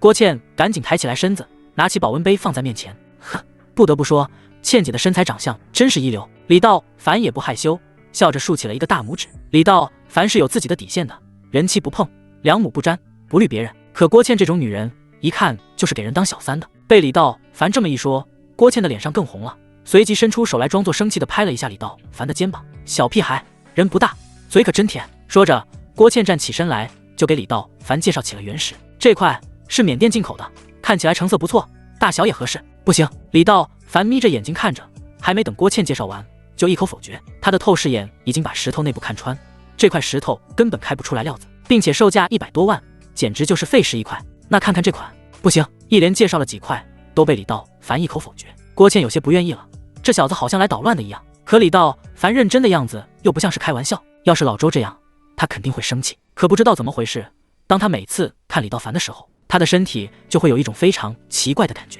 肚子里就像是有一股热流一样，感觉整个人的气色都好了不少。这种感觉让他觉得心跳加速，甚至有些燥热。那这样，我这展厅里的你随便挑挑，喜欢哪个我叫人当场给你看。对于这种原石，李道凡真的不懂，但他也不需要懂。透视眼虽然在层级上还没达到炉火纯青，但是看这种石头对他来说轻而易举。听到郭倩的话，李道凡也不在意，挨个看着厅里的原石。可环视一周，竟然没有什么入得他眼的料子。突然，李道凡的目光盯上了角落里一块废石，叫他拿来看看。李道凡用手一指，示意郭倩拿过来。啊！郭倩愣了，这小子不会是有什么大病吧？那堆废石头可以说是废品中的残次品，就算是扔到大街上都没人要的那种。这小子真是一点都不懂啊！正当他纠结要不要给李道凡拿的时候，那块石头啊，要64万。郭倩脸色一变，这不是周楚生的声音吗？抬头看去，只见周楚生挺着个大肚子，在门口笑呵呵地说道。看到周楚生过来，郭倩十分不高兴，这老家伙已经2个月没来了，你知道老娘这2个月是怎么独守空房的吗？再说这块石头就是跟车来的尾货，一车也才10万块钱，这个老逼登张嘴就是64万，这钱赚的睡觉踏实吗？看自己的小情人不理他，周楚生也没有生气，直接走到郭倩面前，伸出一只猪手搂在郭倩的腰上。郭倩气得差点想骂娘，可周楚生毕竟现在还是自己的金主，在没找好接班人之前，自己还得靠周楚生养着，所以郭倩也没表露出什么，而是一个劲拿眼神示意周楚生要价太高了。李道凡当然看得出来这2个人的一举一动，让他没想到的是，这个郭倩还挺向着自己的，最起码证明这女人不算坏。64万，这价钱周老板不太厚道啊！李道凡有些生气，一块废料而已，你真以为老子的钱是大风刮来的呀？不是，是我抓鬼赚来的，虽然跟刮来的差不多，但你也不能宰我吧？是啊，老周，这可是朋友介绍过来的呢。郭倩在一边说道。哦，哈哈哈，原来是朋友介绍的呀。周楚生装模作样的说道。那既然这样，就给你一个成本价50万吧，就当今天开张了。好啊，那我到时候开出来好东西，周老板可别吝啬啊。李道凡也懒得跟他讲价了，这块原石外表上怎么验都不可能验得出来，因为这里面只有一点点的绿，可就这一点点的绿，成色可以说堪称顶级。虽然他不懂玉石，但是知春盛产玉石，小时候就是大人们耳濡目染，才知道什么是好的料子。听到这里，周楚生哈哈大笑。小兄弟，你也太小看我周楚生了，要是开出好料子，我不但不反悔，还可以当场收购。你要是觉得价格不满意，我们还可以竞拍吗？此时的周楚生心里简直笑开了花，这个傻波一，今天要是能把这块烂石头卖出去，这趟展会也算是没白忙活。周老板，这可是你说的呀，君子一言，驷马难追，我可要正规的发票，都是正规流程啊。没问题，老曹，准备给我开石头。此时服务员已经把那块石头拿了过来，顺便还递给李道凡一把手电。李道凡根本没有去接手电，而是大手一挥说道，就是他吧，我现在就付钱。这可把周楚生乐坏了，赶紧大声喊道，小兄弟真是爽快，这么快就选好了。随后又跟郭倩说道，小倩啊，快去给小兄弟刷卡。此时的郭倩差点没被李道凡气得背过气去，这小子是真的不懂啊。等走到李道凡面前，又回头看了一眼周楚生，然后低声说道，你这么开不行，肯定会赔光，趁着没交钱还有机会，你听我的话，你要真想赌石发家，先跟我学习一段时间，就这块吧，给我刷卡。李道凡根本没有理会郭倩的提醒，而是似笑非笑地冲着郭倩扬了扬嘴角。你好嘞。郭倩刚想骂他，可余光看见周楚生正在盯着他，也只好接过了李道凡的银行卡。这小子怎么这么傻呀？他根本就没去挑，而是看上哪个拿哪个。虽说赌石确实碰运气，那也没有这么赌自己的运气的吧？这中奖的几率恐怕比中500万还要低。走吧，跟我去交款。说着，郭倩就踩着自己的小高跟鞋向收款台走去。整个地展厅，这是第一笔成交的单子。看见有人开单，很多的游客和参展商也都围在了展厅门口，都想看看这个赌徒能看出个什么花样来。怎么会有这样的人？这小子看都没看，他不会以为自己有透视眼吧？哈哈，像他这样的，肯定赔得连他妈都不认识他。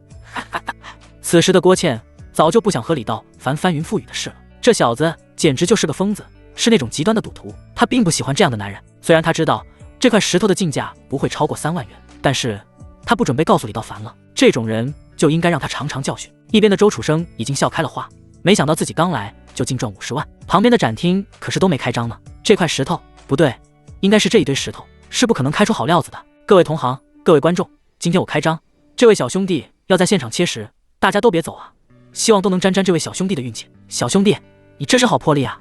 周楚生笑着说道。周大哥，你可别这么说，一会要是什么都开不出来，我就得回家找妈妈了。不可能，我相信你的眼光。等到李道凡交款完毕，郭倩把发票递给李道凡。从此刻开始，这块石头就已经完全属于李道凡了。师傅，给我切吧。在一众看热闹人的眼下，李道凡不慌不忙地说道。老曹大概60岁左右，是跟着周楚生的老人了。一般来说，这种切石都需要买家选定方位，老曹可不敢贸然做主。李道凡看了看石头，指着一个方向说道：这样，你从这个角度斜着切下去，帮我切一个三角形出来。好嘞，老板。得到买家的指令，老曹根本不废话，直接就固定原石。买家怎么说，他就怎么切。切割机顿时就响了起来。此时周围看热闹的人越来越多，有很多展位还没有布置好，没想到这边已经开始切石头了。原来是嘉喜玉石行，这老板可不一般，听说有黑虎帮做靠山，要不怎么说人家能赚大钱呢？对，周家有钱有势，这点钱也就是毛毛雨。看看一会这小子还能不能笑着走出去吧。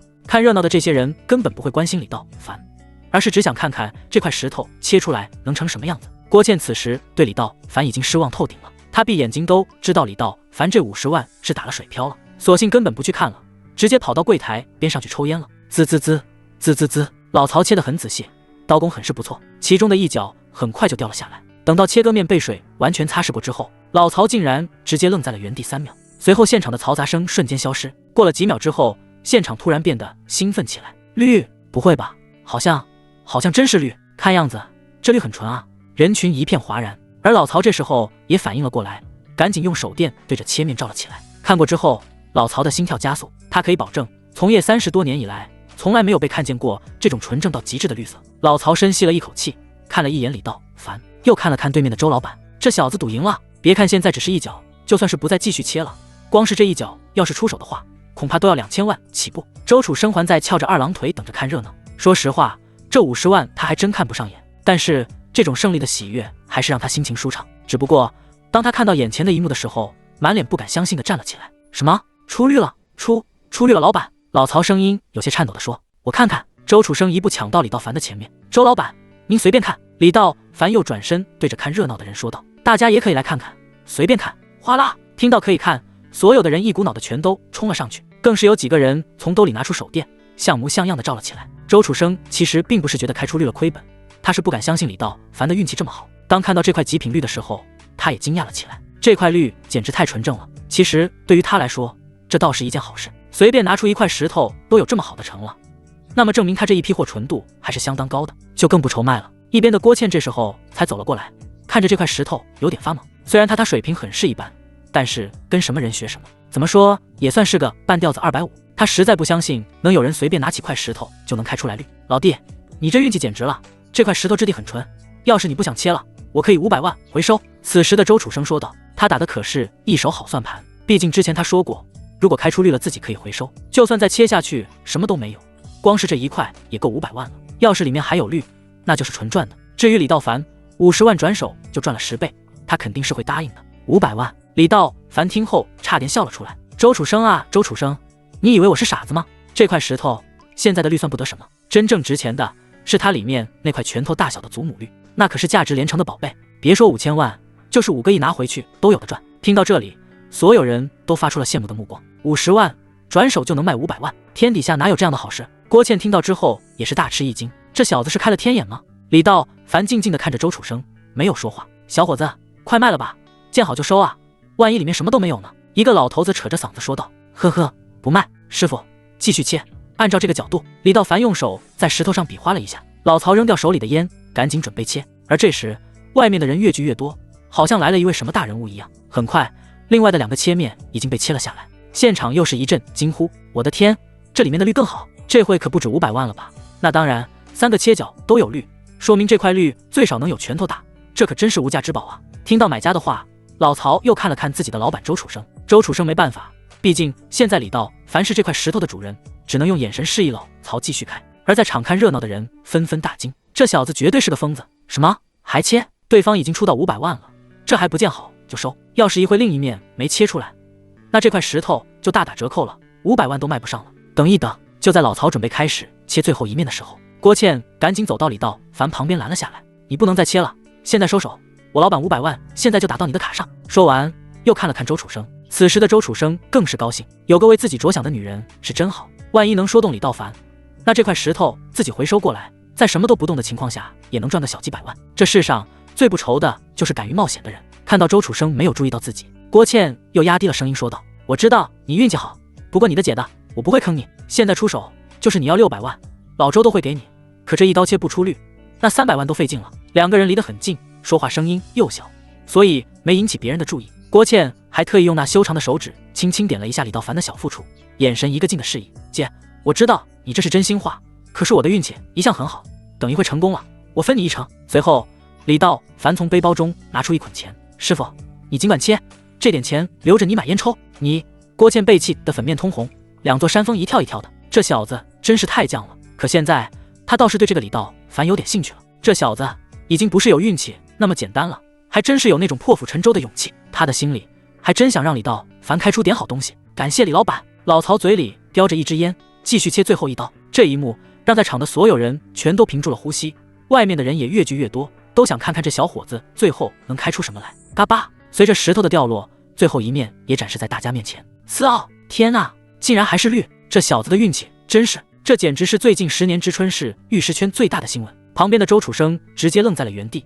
压根不敢相信自己的眼睛。郭倩更是激动的双手捂嘴，直接跳了起来，因为这最后一刀完完整整的露出了这块石头的本来面目。这块绿无论是从颜色还是透明度，可以称作是极品中的极品，整个质地结构细腻，没有任何的颗粒感，内部更是没有一丝杂质。在老曹的强光手电照射下，这块极品帝王绿散发出柔和的荧光。这样的高品质帝王绿，无论是观赏价值还是收藏价值，都属于顶级的存在。这块翡翠用于打首饰，简直就是暴殄天物。帝王绿，这竟然是帝王绿！周楚生的嘴巴张得大大的，不可思议地看着这块石头。谁能想到，原本是自己准备已经扔掉的石头，竟然开出了极品的帝王绿，这价格恐怕要去到3000万以上了。自己这一波就简直就是亏大了呀！李老弟，我看看，没事，大家可以随便看。这东西本来我也没准备留着，如果你们有兴趣，直接说价格吧。李道凡淡淡的一笑，这都在他意料之中。不过这块石头能卖多少钱，他还真不知道。他需要做的就是在大家都很是兴奋的时候，再加上最后一道杠杆。在这种场面下，总会有人抬高价格的。不用看了，张老弟，我出1500万，我回收。周楚生双眼放光的说道，这几乎是他从事原石行业以来见过最好的料子了。场边的人又是一阵躁动，斯奥翻了30倍，这可真是一夜暴富啊！听到对方爆出1500万，李道凡的心里也是一阵激动。妈的，这东西竟然值1000多万，自己这辈子都没见过这么多钱啊！瞬间感觉大脑有点颅内高压了。周老板，这种绝世好东西，难道就值1500万吗？我出3000万。这时候，李道凡的身后走出来一个人，这人40多岁，戴着一副金边眼镜，文质彬彬的样子，身后还带着2个随从。这位兄弟，这块石头我是真的喜欢，现在帝王绿已经很少见了，尤其是这么大的帝王绿，我出3000万。周老板，横刀夺爱，不好意思了。中年男人微笑地走到李道凡面前，非常有礼貌地伸出了手。雷总，他是大陆集团的董事长雷万军吧？好像是，昨天我还在电视上看过他。没想到雷总这种级别的人物也来展会了，周围的人更是议论纷纷。大陆集团是省内著名的民营企业，集团涉及行业众多，虽然没有黑虎帮那种地下势力保护，但是作为某某代表，话语权也是相当的可以。看到雷万军直接出价，周楚生满脸不高兴，这家伙怎么也来了？这块石头明摆着是从我这里开出来的，道上的规矩你应该也懂，怎么你想截胡？可不愿意归不愿意，雷万军的面子还是要给的。当然，拍卖嘛，谁都有竞价的权利。雷总实力雄厚，我周楚生自愧不如。周楚生陪着笑脸说道。郭倩已经完全处于懵逼状态了。3000万，那一成就是300万。我跟着老周7、8年，他也没说给过我300万啊。不知道这小子一会说话还算不算数？李道凡深深的吸了口气，并且努力平复他激动的内心。刚想要说话，没想到人群中又响起了一个女人的声音：“我司马家难出1个亿！”1个亿！在场的所有人听到之后全都傻眼了，这价格简直太高了，到了根本没有人能还价的地步。李道凡的头嗡了一声，他也被这1个亿吓了一跳，而且这个人的声音又显得极其耳熟。这个女人40多岁，面容精致，走起路来不紧不慢，显得异常端庄。李道凡一眼就认了出来，这个女人就是昨天找他抓鬼的哪个贵夫人。今天她换了一身行头，身穿一身白红相间的旗袍，腿上蹬着一双肉色丝袜，肉丝和厚黑的连裤袜不同，颜色更接近于肤色，不像黑色那么显瘦，可这也是为了衬托身上的旗袍，尤其是大腿根处，女人旗袍岔开的那一点点缝隙，正好露出肉色的加厚缝线处，看了更是让人浮想联翩。贵夫人的身后跟着2个保镖，还有司马家大秘王强。司马家，这女人不会是3大家族的司马向南吧？不知道，3大家族太神秘了，咱们还从来没在电视上见过。一旁看热闹的人都小心翼翼地说道。如果说雷万军是不过王强这边早就把一切安排妥当了，交易的过程非常顺利，通过银行大额转账，2分钟后，李道凡的手机上就接到了短信，1个亿瞬间到账。李道凡知道自己赚钱会很快，但没想到会这么快，就这么一块破石头，转眼之间就赚了1个亿。可是他不知道的是，翡翠原石这几年持续低谷，已经有很长时间没有出现这种帝王绿了，所以1个亿对于普通人来说，可能做梦都不敢这么做。可对于现在的翡翠市场来说，根本算不上贵，只能算正常价格。并且司马家是全省最大的贵金属和玉石集团，这点钱对于大珠宝商来说算不得什么。司马向南并不废话，寒暄了几句之后就准备离开，可李道凡却被王强叫住：“大师，我斗胆叫你一声老弟可行？”王强非常客气地说道。对于这个王强，李道凡并不反感，此人心思细腻，并且很有城府，确实是当秘书的料。王大哥当然可以。好，李老弟，我们这也是缘分，无论是和司马家也好，还是和我个人的关系也罢，我都想叫你这个朋友。下周在知春宾馆，我们有一场重要级别的玉石拍卖，如果你不嫌弃，我邀请你参加，这是邀请函，到时候我们兄弟再聊。说着，王强从衣服里面拿出来一个非常精致的请柬，双手放到李道凡的手中。李道凡暗暗吃惊，这个司马家确实财力雄厚，就连这请柬都是千足金做的。王大哥，到时我一定参加。老弟，再见。王强没有过多停留，而是小跑着跟上了司马向南的脚步。这不是王强个人的意思，司马向南对李道凡极为钦佩。从昨天的抓鬼到今天的赌石，从他发现李道凡的那一刻起，就一直在暗中观察。这小子根本就没看石头，就是随手选了一块而已。可哪有那么巧的事？司马向南什么世面没见过，他可以断定，眼前的这个小伙子一定不是一般人，很有可能是个深藏不露的武者。如果真是这样，那他一定要抓住这个机会。目前知春的顶级势力都在积极扩充自己的人脉，其他2个家族赵家和霍家都已经养了很多的武者，就连3大帮派都有武者的存在。在这一方面，司马家的势力并没有那么强大，根本达不到和那几家抗衡的地步，这让他有了很大的危机感。而李道凡则又让他生出了希望。另一边，李道凡并不准备在场馆中多待，这里人多眼杂，并且自己身上的钱太多了，虽然他不怕任何人，但还是低调点好，我稍后会把钱打给你。因此钱一到账，他只是简单的跟郭倩打了声招呼，就直接离开了展馆。李道凡回到乐府大酒店的时候，妹妹李不语已经收拾好了衣服，准备去岭北大学报道了。哥，我还以为你不陪我去了。李不语撅着小嘴说道。当然，李不语也只是撒撒娇罢了。自从哥哥回来，他的生活简直发生了翻天覆地的变化。怎么可能？我答应陪你去报道的，不过我们可能要下午去了。李道凡故作神秘地说道。啊，下午小韩还要找我逛街去呢。走，你跟哥买车去。李道凡拉着妹妹就往外走。买车？买什么车呀？哎呀，你就别管了，快跟我去。李不语没有办法，只能跟着哥哥去了 SSSS 店。买车的过程非常顺利，李道凡根本没有讲价，直接全款付了120万，买来了一辆路虎卫士。这种操作直接让李不语惊呆了。哥哥怎么会有这么多钱？这些钱又是从哪来的？放心，我不是跟你说了吗？所有的钱都是正当途径来的。坐在高大宽敞的路虎车里，李道凡看着奢华的内饰，他妈的，有钱真好。自己现在急需一辆豪车。自从用透视眼赚了1个亿之后，他有了一个更加雄伟的计划。在此之前，不能每次办事都坐地铁或者是御剑飞行吧？这得多奇怪。就在此时，李不语的电话响了起来。不语，告诉你个好消息，我的主持特长生被岭北大学录取了，学校通知我去报到，这回我们又能做同学了。电话那边苏小涵兴奋地叫着。真的吗？太好了，我正要跟我哥去报到呢。哎呀，你在家等我，咱们一起去。不是，我在乐府大酒店住。什么？你都住这么高端的酒店了？那你在酒店等我。不等李不语反驳，电话那边的苏小涵就直接挂断了电话。兄妹2人对视了一眼，然后哈哈大笑。得，送你回酒店吧。随着路虎卫士 3.0T 强大的发动机轰鸣声，李道凡直接向乐府大酒店开去，把妹妹送回酒店。李道凡还有自己的事情要做，现在他已经体会到了有钱是一种什么感觉，他必须要变得强大起来，来弥补这5年来妹妹所受的苦。他的目标是整个世界，他接下来的计划必须需要大量用钱。他现在的银行卡是很多年前的了，无法进行大额转账，因此他需要到银行换一张新的大额卡片。10分钟后，李道凡来到了银行柜台前。你好，请问您办理什么业务？银行柜员是一位小姑娘，工牌上写的名字是王迪，看起来也就是23、24岁，刚刚毕业的样子。我要重新办一张卡，然后把账户里的钱转1000万到这个账户上。多少？当他听到李道凡要转1000万的时候，整个人直接呆住了。资产上千万的他见过，上亿的也见过，可是能把1000万说得如此轻描淡写的，他真没见过。并且这么大额肯定是需要提前预约的。请问你有预约吗？王迪问道。我没预约转不了吗？李道凡有些不好意思，他以前从来没转过这么多的钱，转个账还得提前预约，他是真不知道啊。是这样的，先生，没有预约的话，您是需要先在手机上预约的，并且您这张卡不是我们银行的，最好是您给对方银行打个电话，让他们开通大额转账业务，这样您再来的话，一笔直接就可以转1000万。王迪非常熟悉这套流程，十分耐心详细的给李道凡讲道。这么麻烦啊？李道凡摇了摇头，怎么自己的钱用起来还这么费劲呢？这样吧，先生，我可以看看你的卡吗？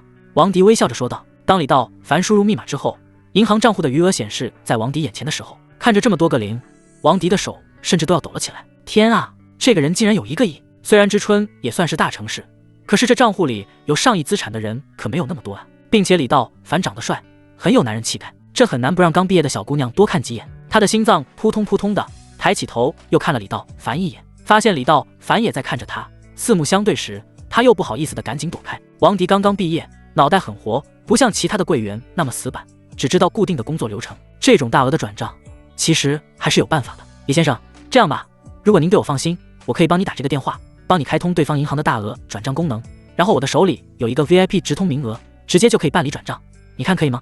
王迪的手里确实有贵宾名额，只是行长不让轻易使用。可王迪想的是，这家伙有足足1个亿，就算是转走了1000万，还剩下9000万。如果能拿下这笔业务，这就相当于自己的存款任务直接翻了几百倍。运气好的话，如果对方还能买点理财，可能自己在年终的时候就会多很多奖金。当然可以。李道凡拿出手机直接交给王迪，王迪马上在柜台上摆上了暂停服务的牌子，然后从侧门走出窗口，拿着手机一步步教李道凡如何操作。还没到5分钟，在王迪的帮助下，新的银行卡片已经办好，1个亿的现金也赚到了新银行卡上。此时的王迪心里就像是放了一挂2踢脚一样，到现在都不敢相信事情办得这么顺利。这可是1个亿的存款啊，自己就是干1年吸收的存款量也不过1000多万。先生，您的这笔转账也处理好了。王迪双手将银行卡还给李道凡。此时的王迪心里多想再给李道凡介绍一下理财产品，可是自己的嘴紧张的就像是被焊上一样，一句话也说不出来。好，谢谢你。李道凡点点头，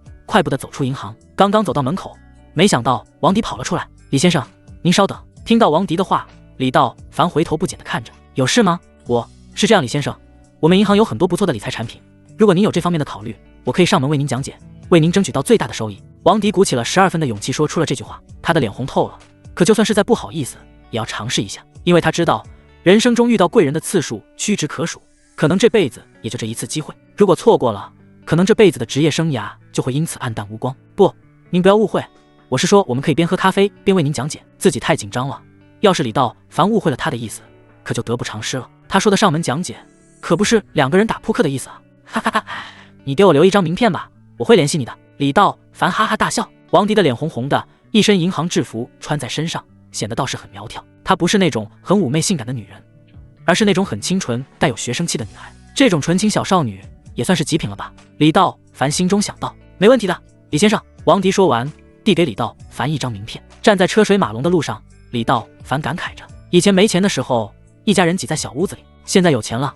父母却不在了，现在突然有了这么多钱，他一时还真不知道怎么去花。细细一想，又觉得自己很是搞笑，有钱了还怕花吗？自己真是苦日子过多了。原来这个世界上好玩的事情这么多。李道凡决定了，从今天开始，自己的纯阳圣体打造计划就正式开始了。他倒要看看这纯阳玉婴会碰撞出什么火花。想到这里，他又想起了周楚生的小老婆郭倩，这女人可真是有物啊。不过看样子她的脸色不是很好，难道是太累了？当时答应给郭倩的1成，现在已经兑现了。其实说实话，给这女人1000万，多多少少有点舍不得。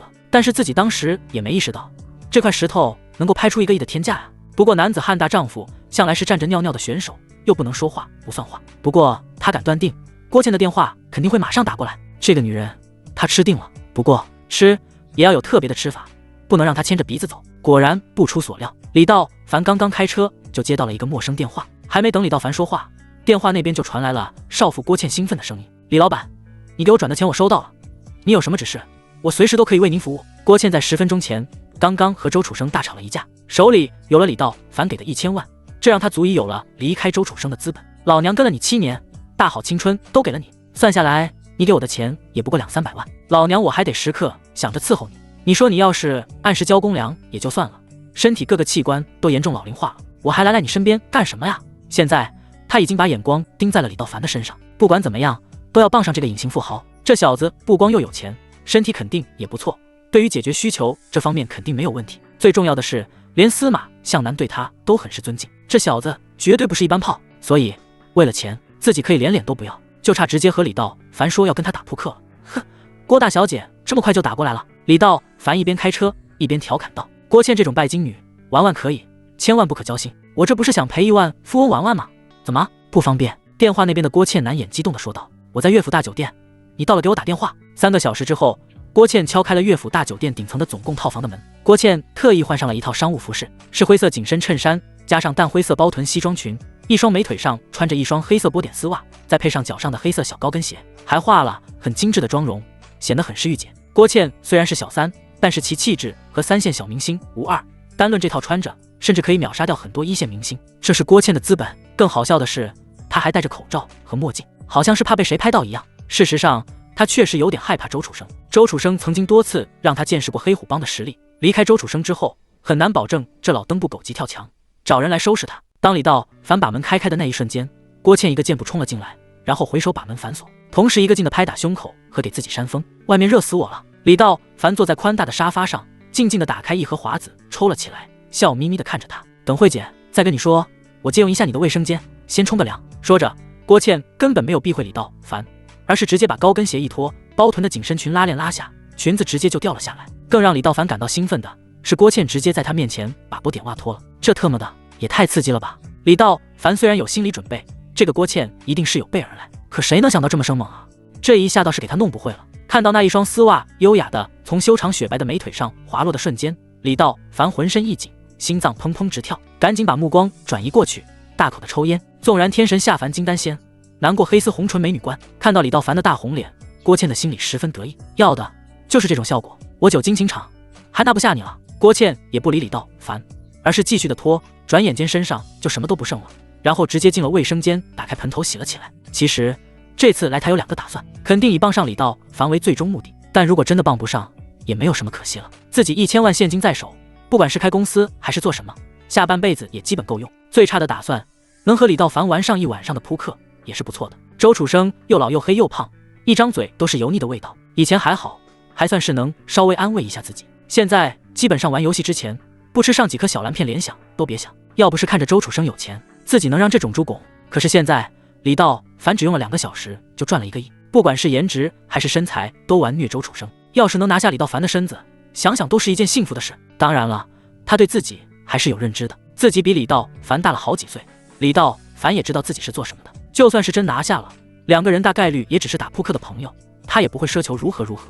这就是郭倩的聪明之处，我可以依赖你，但绝不赖着你。在他身上，你可以做到玩完就走，他也毫无怨言，所以他才当着李道凡的面脱衣服，就是为了把自己的遮羞布全部撕碎，坦诚的面对李道凡。李道凡此时急得满头大汗，因为郭倩已经出招了，自己是接还是不接？接怎么接？对方还会不会难产？不接自己是真难受啊！时间1分1秒的过去，卫生间里哗啦哗啦的水声响个不停，卫生间的磨砂玻璃根本拦不住李道凡的透视眼，他身上的汗越来越多了。这种事就是这样，将要开始和已经开始根本就是2回事，毕竟李道凡从来没有过经验。而就在这时，卫生间的门被推开，郭倩包裹着宽大的浴巾，一边擦着湿漉漉的头发一边走了出来。虽然郭倩已经35岁了，可身材保持的就像是少女一般，肚子上不但没有赘肉，反而马甲线都清晰可见，该凸的地方凸，该挺的地方挺。这主要是跟她的个人习惯有关，作为小三一定要保持好自己的身材，一天2个小时的健身和瑜伽肯定是必不可少的。郭倩径直走向窗台，伸手把窗帘拉紧，也就是在这一瞬间，她瞬间转身，两只纤细的手掌搭在了李道凡的后背上。嘶！李道凡顿时觉得后背上一阵奇痒，这种感觉让他不禁挺起了后背，但这种感觉又十分刺激，甚至还想让郭倩抚摸。虽然之前李道凡一直在说找2个公主，可真到了这时候，他反而变得有些畏首畏尾。可郭倩完全不打算放过他，两只手进一步的从后背抚摸脖子，最后到李道凡热得发烫的脸子上。你怕什么？在我面前你就是个小孩。说着，郭倩又妩媚似的转到李道凡的面前，用手托着李道凡的下巴。别紧张，这很正常，这次交给我，以后你再开发我。郭倩闭着眼睛，嘴唇慢慢的贴近李道凡，两个人慢慢抵近，甚至李道凡都能清晰的感觉到郭倩呼出的热气。你大可放心好了，我干净着呢的，平时姓周的来都必须穿雨衣来。一边说着，郭倩的手竟然慢慢的从李道凡身上滑落。别！李道凡吓得赶紧抓住自己的短裤。你不会真没经验吧？这么紧张，别低头了。郭倩这时候才注意到，李道凡现在浑身都是冷汗，甚至手都有些抖。对于熟女郭倩来说，这绝对就是男人第一次的表现。这就在这时，李道凡就像是变了一个人一样。谁说我是第一次？老子可是久经沙场。李道凡的喉咙里突然发出一阵低吼，一不做二不休，搬不到葫芦撒不了油，饭都喂到嘴边了，自己还不吃？说完，李道凡双眼猩红。郭倩有些疲惫，穿上鞋，轻声说道：“走了呀。”随后竟然真的走了。李道凡有些不解，不是都说女人是老虎吗？郭倩的表现也大出他的意料，这女人一点也不沾人啊。今天本来另有计划，没想到郭倩来了后，把自己的计划全都打乱了。你的纯阳圣体终于破了。李道凡瞬间一咕噜坐了起来。如烟不，师傅，是你吗？是我，也不是我。如烟的声音很生硬。纯阳体破，你的修仙之路才正式开始，选一次你想拥有的技能吧。李道凡的眼前就像出现了一台投影仪一样，上面出现了好几种法术，控魂术、透视术、控物术。这是我说过，你是天生纯阳圣体，只有阴阳平衡之后，才能不断的增强法力。如烟的声音又传到李道凡的耳朵里。师傅，你的意思是我只有不断的才可以吗？李道凡不解地问。是，你的内力已达金丹，接下来就看你的运气了。修仙一途任重道远，只有不断努力，才可以为你增加内力。快选！李道凡看着投影上的各种功法，一时间有些花了眼。我已经有透视眼了，并且层级达到了5级。目前来看，透视眼自己已经足够了，必须还要发展别的技能。控魂术！叮咚，控魂术已传递给宿主，您的层级为5级，希望宿主继续努力。随后，屋子里又陷入了寂静。师傅，师傅！李道凡都震惊了。师傅的意思是，只要我不断的吸收阴气，就能不断的提升技能层级。李道凡努力的回忆着之前在山上如烟教给他的各个技能的使用方法。控魂术共分为9层，层级越高，就越能控制人的灵魂。一层控魂术能在人睡梦中控制其身体。现在自己的5级控魂术已经可以轻松控制一个正常状态的低级别修武者了。当然，想要操控更强的妖兽和高级别的修武者，还需要不断升级。最高端的9层控魂术，甚至能随时控制炼气期的修仙者。这得找机会试试。李道凡刚刚洗好澡，穿衣服准备吃饭，手机就响了起来，竟然是郭倩。她应该是已经回家了。怎么样，回味无穷吧？滚！下次别提这事，否则我让你吃不了兜着走。呦呦呦，吓唬谁呢？我可不怕。李道凡浑身打了一个冷战，看样子这妖精4缓过来了。刚刚已经累得不行了，这回缓过来又敢跟自己叫嚣了。好了，不逗你了，有事你再找我。说完，郭倩直接挂断了电话。你这打电话的意义在哪？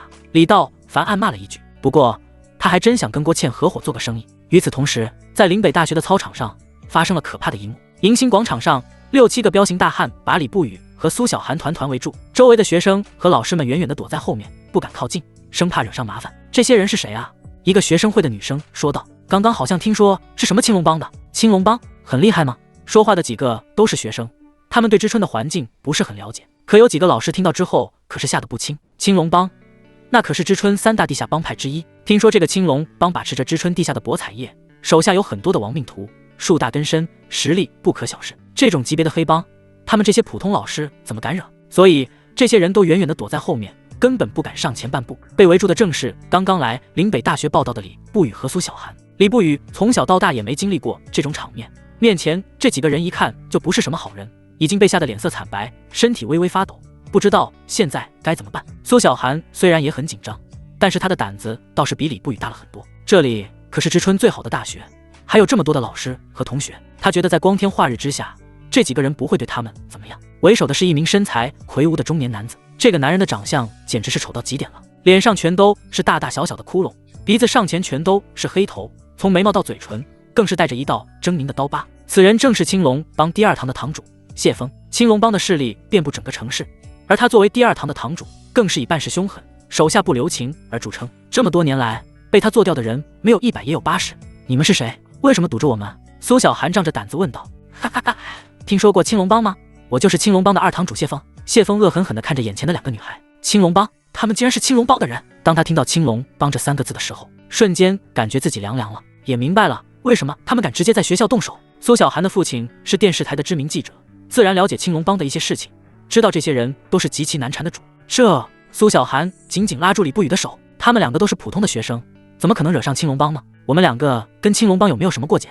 你拦着我们干什么？苏小寒害怕地问道。干什么？你问他啊！说完，谢峰指着李不语说道。李不语，咱们的账可不少啊，你叔叔李建章欠了我300万，现在他死活找不到人，我只能找你了。还有，你哥哥叫李道凡吧，他杀了我手下好几个兄弟，还把我的一栋别墅给炸了。这笔账，你说我不找你们算，我找谁算？300万，我哥杀了好几个人，这都哪个奶啊？谢峰的话就像一把钢针一样，死死地插在李不语的胸口。这些事他真的一点都不知道。之前叔叔李建章只是说拿他的证件去申请贫困贷款，自己怎么就会稀里糊涂的欠了这么多钱呢？再说哥哥怎么会杀人，还去炸了青龙帮的别墅？电影都不带这么拍的好吧？李不语颤抖着声音说道。我不知道这些事，我叔叔欠的钱跟我没有关系，我哥不可能杀人的。没有关系。谢峰冷笑一声，眼神中透出一丝阴狠。你叔叔用你的名义借钱，现在他跑了，这笔账自然要算在你头上，要么还钱，要么……他的目光在李不语和苏小寒身上扫过，露出一抹淫邪的笑容。谢峰贵为堂主，每天身边的女人都不重样，可那种风尘女子他已经不喜欢了，现在他就喜欢那种清纯的类型，当然人妻也不错。如果你们2个陪我睡几晚，我可以考虑宽限几天。至于你哥，我肯定是要弄死他的。此言一出，旁边的几个小弟顿时兴奋地围了过来。堂主，这种妞儿在外面最少要几千块呢？放屁，几千块，这可是2个水灵灵的雏儿。谢峰回过头去，直接给了那个拍马屁的小弟一个大嘴巴。哎呦，那小弟直接被打的原地转了2圈，趴在了地上。他妈的，拍马屁都不会拍！那小弟连屁都没敢放，只能爬起来，捂着红肿的脸躲到了后面。谢峰可是武者中层，在整个青龙帮都能排进前3，尤其是在这道法濒危的时代，最低级的武者都已经很厉害了。这一巴掌，谢峰仅仅用了2成的力量。李不语看着眼前的一幕，顿时吓得瘫坐在地上，眼泪止不住地流了下来。他从未经历过这样的场面，根本不知道该如何应对。而苏小寒则是愤怒地瞪着谢峰，虽然他也害怕，但他绝不会让这些人轻易得逞。此时偌大的操场上几百人，竟然没有一个人敢发出声音。2个小美女，要不今天就陪哥哥共度良宵吧，咱们来个3人行。说着，谢峰进一步向着2人走了过来。几个小弟在一旁也添油加醋，说着一些不堪入耳的话。哥，我该怎么办啊？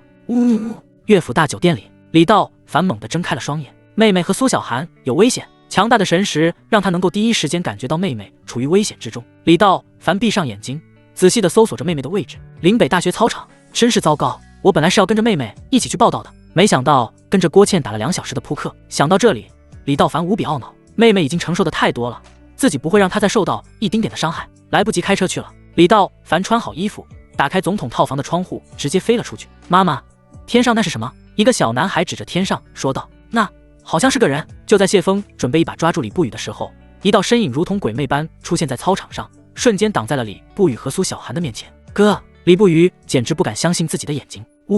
哥！李道凡的出现让所有人都愣住了，他太快了，快到几乎没有人看清他是怎么出现的。谢峰被不知道从哪冒出来的李道凡吓了一跳。谢峰毕竟是武者中层，虽然嚣张，但也不是没有脑子的人。眼前这小子的出现方式太诡异了，显然不是普通人。可是他怎么看李道凡都没有什么特别之处，浑身上下一丁点的内力都看不到。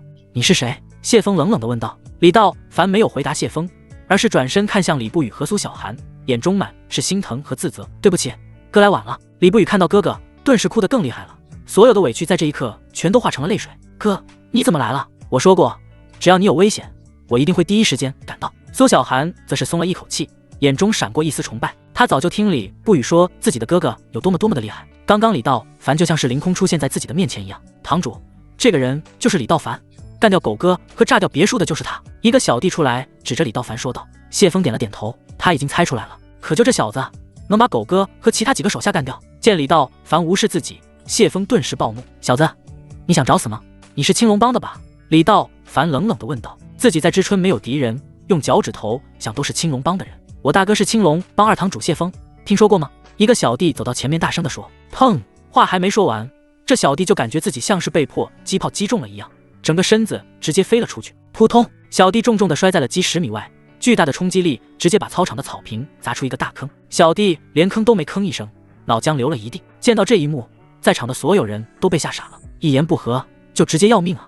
旁边的老师和学生们顿时被吓得不轻，有很多女生看到这惨烈的一幕直接晕了过去，就连几个男老师裤裆里都湿了一片。李道凡的突然出手，把包括谢峰在内的青龙帮一众小弟全都吓傻了，这小子怎么做到的？李道凡就像什么都没发生一样，眼神中透出一丝杀气，冷冷地说道：我不管你是谁，只要敢动我妹妹一根汗毛，我就让你生不如死。在这一刻，谢峰突然有一种从未感受过的恐怖感，不过很快他就恢复了镇定，他毕竟是青龙帮的堂主，见过不少大风大浪，只不过死了一个小弟而已。小子，看来你是真想和我斗斗了，和我谢峰斗，你有这个实力吗？话音未落，谢峰猛地一拳挥出，直奔李道凡的胸口。呼，拳风凌厉，这一拳谢峰用尽了全力，按照他的内力，这一拳甚至能把3厘米厚的钢板打穿。可李道凡就像是没有看见一样，站在原地纹丝不动。砰！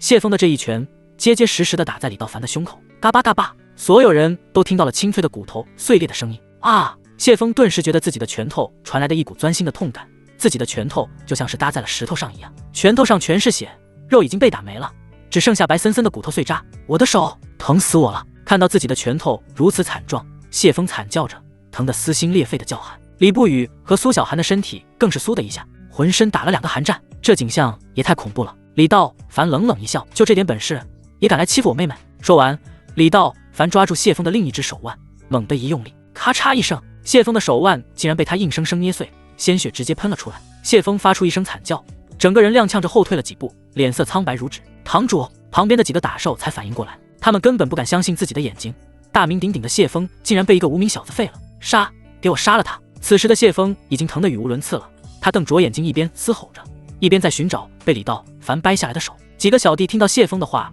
纷纷拔出腰间的匕首，一起冲着李道凡扎了过来。噗！砰！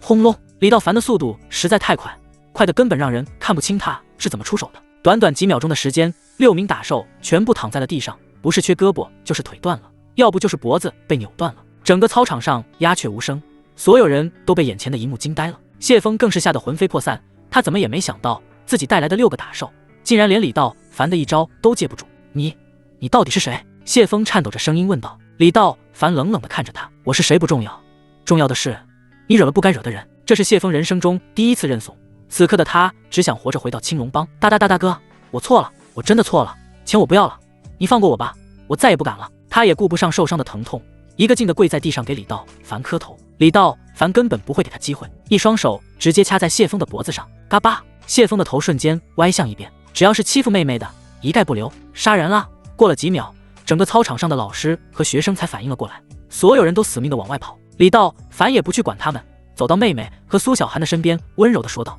你们2个没事吧？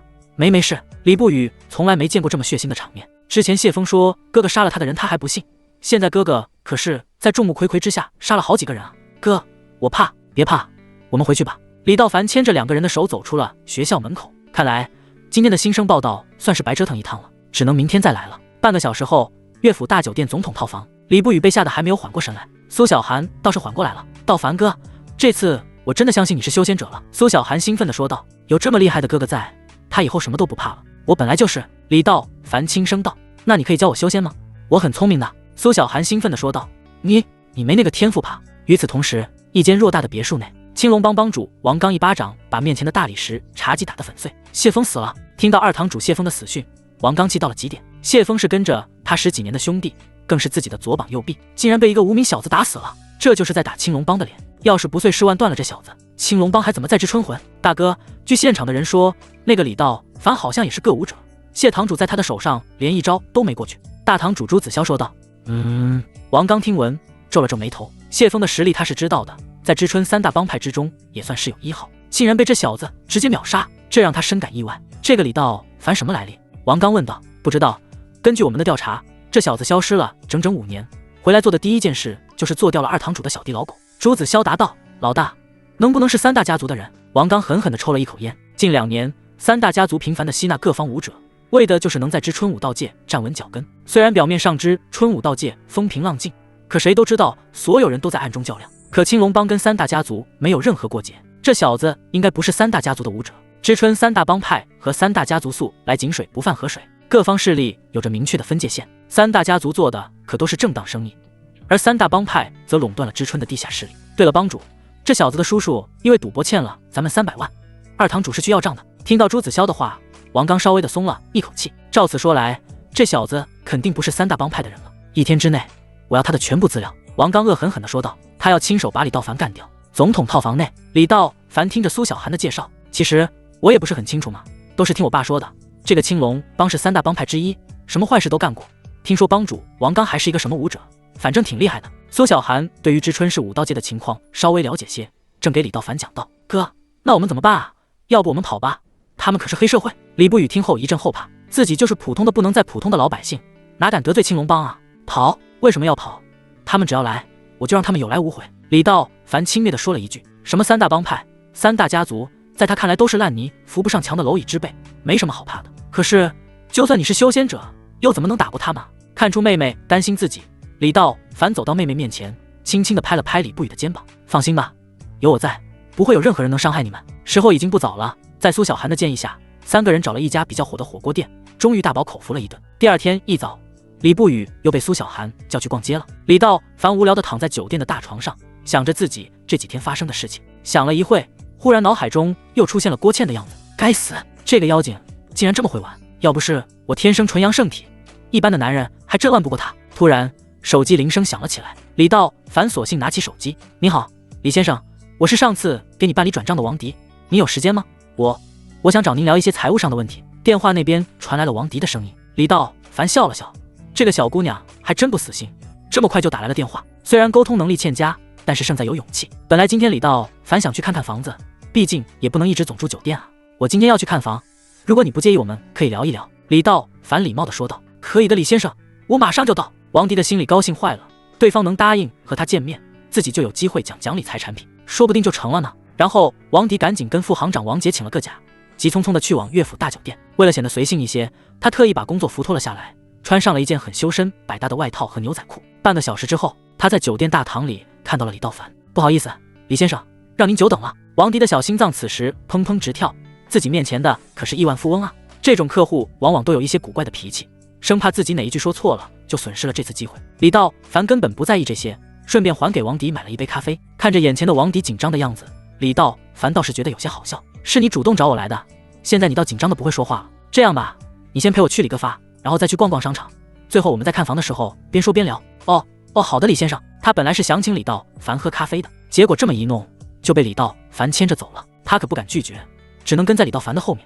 理发店里，王迪就像是一个受了气的小媳妇一样等着李道凡。王迪几次鼓起勇气想要和李道凡说理财的事，最后都咽了下去。理发店人太多了，出于保护客户隐私的原因，他也不好在这里直接聊财务问题。倒是李道凡从接到王迪的电话时就猜到了对方的意图。上次多谢你了，不然的话我还需要预约，很麻烦的。路虎卫士车上，李道凡很绅士地说道。其实小二弟不发作的时候，李道凡还是很有绅士风度的。不客气，不客气，这是我应该做的。王迪终于说出了第一句话。王小姐，你今年多大了？我今年24岁，比你小1岁。王迪之前就见过李道凡的身份证，所以知道他的生日也不稀奇。我就叫你小迪吧，你找我什么事情可以直说的，我不喜欢绕弯子。好的，好的。此时王迪倒是显得不那么紧张了，既然自己都迈出了第一步，再扭扭捏捏的又成什么样子？并且李道凡给他的感觉很好，接触，这让他紧张的情绪缓解了很多。是这样，李先生，我们银行有很多理财产品，这些收益率都相当可观。如果您暂时不用钱的话，可以拿出一部分资金来购买我们的理财产品。当然，我也会给您争取到最高额的利息和优惠待遇，包括私人管家等一系列人性化的服务。王迪认真地介绍着，而且我可以作为您的私人理财经理，可以为您分担风险，并保证随叫随到。其实王迪的思维是很缜密的，他毕业于重点大学金融系，在金融管理、股权分割等领域有着自己独到的见解。他本有机会去最著名的几个咨询公司工作，但是因为朋友的反对，在事业和爱情中选择了后者。以他的能力，当个行长都是绰绰有余。哦，随叫随到。李道凡一边开车一边皱了皱眉，用眼角的余光看着王迪。其实他对于理财没有什么概念，也不想去存款，那点利息钱还不够费事的。以他的透视眼，想要在翡翠原始领域赚钱，简直是易如反掌。这点利息他怎么能看得上？他能答应王迪，是另有企图。听到李道凡说的话，王迪有些迟疑，随后红着脸低下了头。他知道那些有钱的男人私生活都比较乱，没有一个好东西。他的领导王姐就是为了拉上一笔数额巨大的存款，跟客户上了床。那个客户直接放出话来，只要你能把老子伺候舒服，我就把钱存在你们这里。当然了，王姐正常的生活作风就不怎么好，平日里装作正经，但是小道消息都说她在床上很骚，所以跟客户上床这种事她干过不少，人家也不避讳，反倒是享受这个过程。可自己肯定做不出这种事，她是不会背叛自己的男朋友的。看到王迪的小脸通红，李道凡更是感到好笑，要的就是这种效果。你下午没事吧？没事。刚才自己没有正面回复李道凡，不知道李道凡还能不能答应自己买理财的事，可是他还是想努力，毕竟人生中重大的机会往往只有一次，抓住了飞黄腾达，抓不住折戟沉沙。这样吧，先陪我去逛街，我要买几件衣服，正好你帮我选选。好的，李先生。知春最豪华的万象城商场，王迪对这里很是熟悉，这里面有很多国外的奢侈品牌专柜，很多有钱人都来这里买衣服。自己虽然没在里面买过东西，但对于这些名牌都很了解，平时也会在网上冲浪，看看这些所谓的高端品牌。可是看归看，现实是银行的那点工资让他不足以在这里消费。这条皮带好看吗？好看，包起来吧。这个还有这个都好看吗？李道指着一众的奢侈品牌说道。好看，特别符合您的气质，都帮我包起来吧。在王迪的一声声好看的作用下，李道凡不知不觉就花了100多万。要知道现在整个行业全都比较萧条，就算是商家推出了很多活动，提升销售额都是一件很困难的事情。眼前的这个男人竟然一口气就花掉了100多万，其他的柜姐看着都眼馋死了，这一天的销售额都抵上平时1周的了。身穿黑丝的柜姐一边帮忙介绍，一边脱下李道凡的鞋子，并且十分细心地握住李道凡的脚，帮着穿鞋的同时还趁机按摩几下。先生，您看这个号的合适吗？看着漂亮的柜姐半跪在自己面前服务，还有那黑丝紧紧包裹着的修长的大腿，李道凡不禁感叹一句：有钱真他娘的好，合适，就这双了。李道凡回答道。黑丝柜姐细心地包好鞋子，此时又用温柔的口气说道：先生，您现在买的这些都是男装，这位女士的气质很好，我很确定她适合这个包包。说着，柜姐恰到好处地拿起来旁边的名牌包包。李道凡看了看旁边的王迪，然后扫了一眼这个包包的价格，10万元，这个包我要了，你再帮他选几件合适的衣服，把他身上的行头都换一遍吧。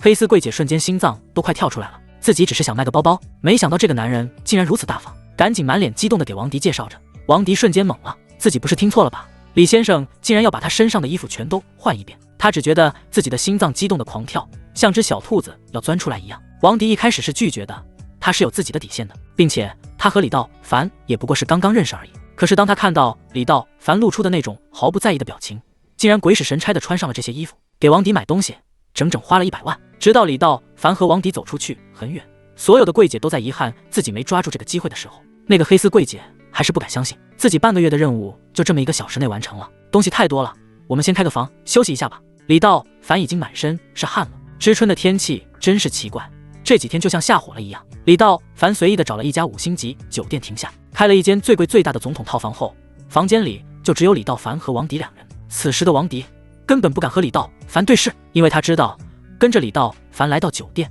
这意味着什么。他很想拒绝，可是当他想到李道凡给自己花了100万买衣服，眼睛都不眨一下的时候，他的心里七上八下的。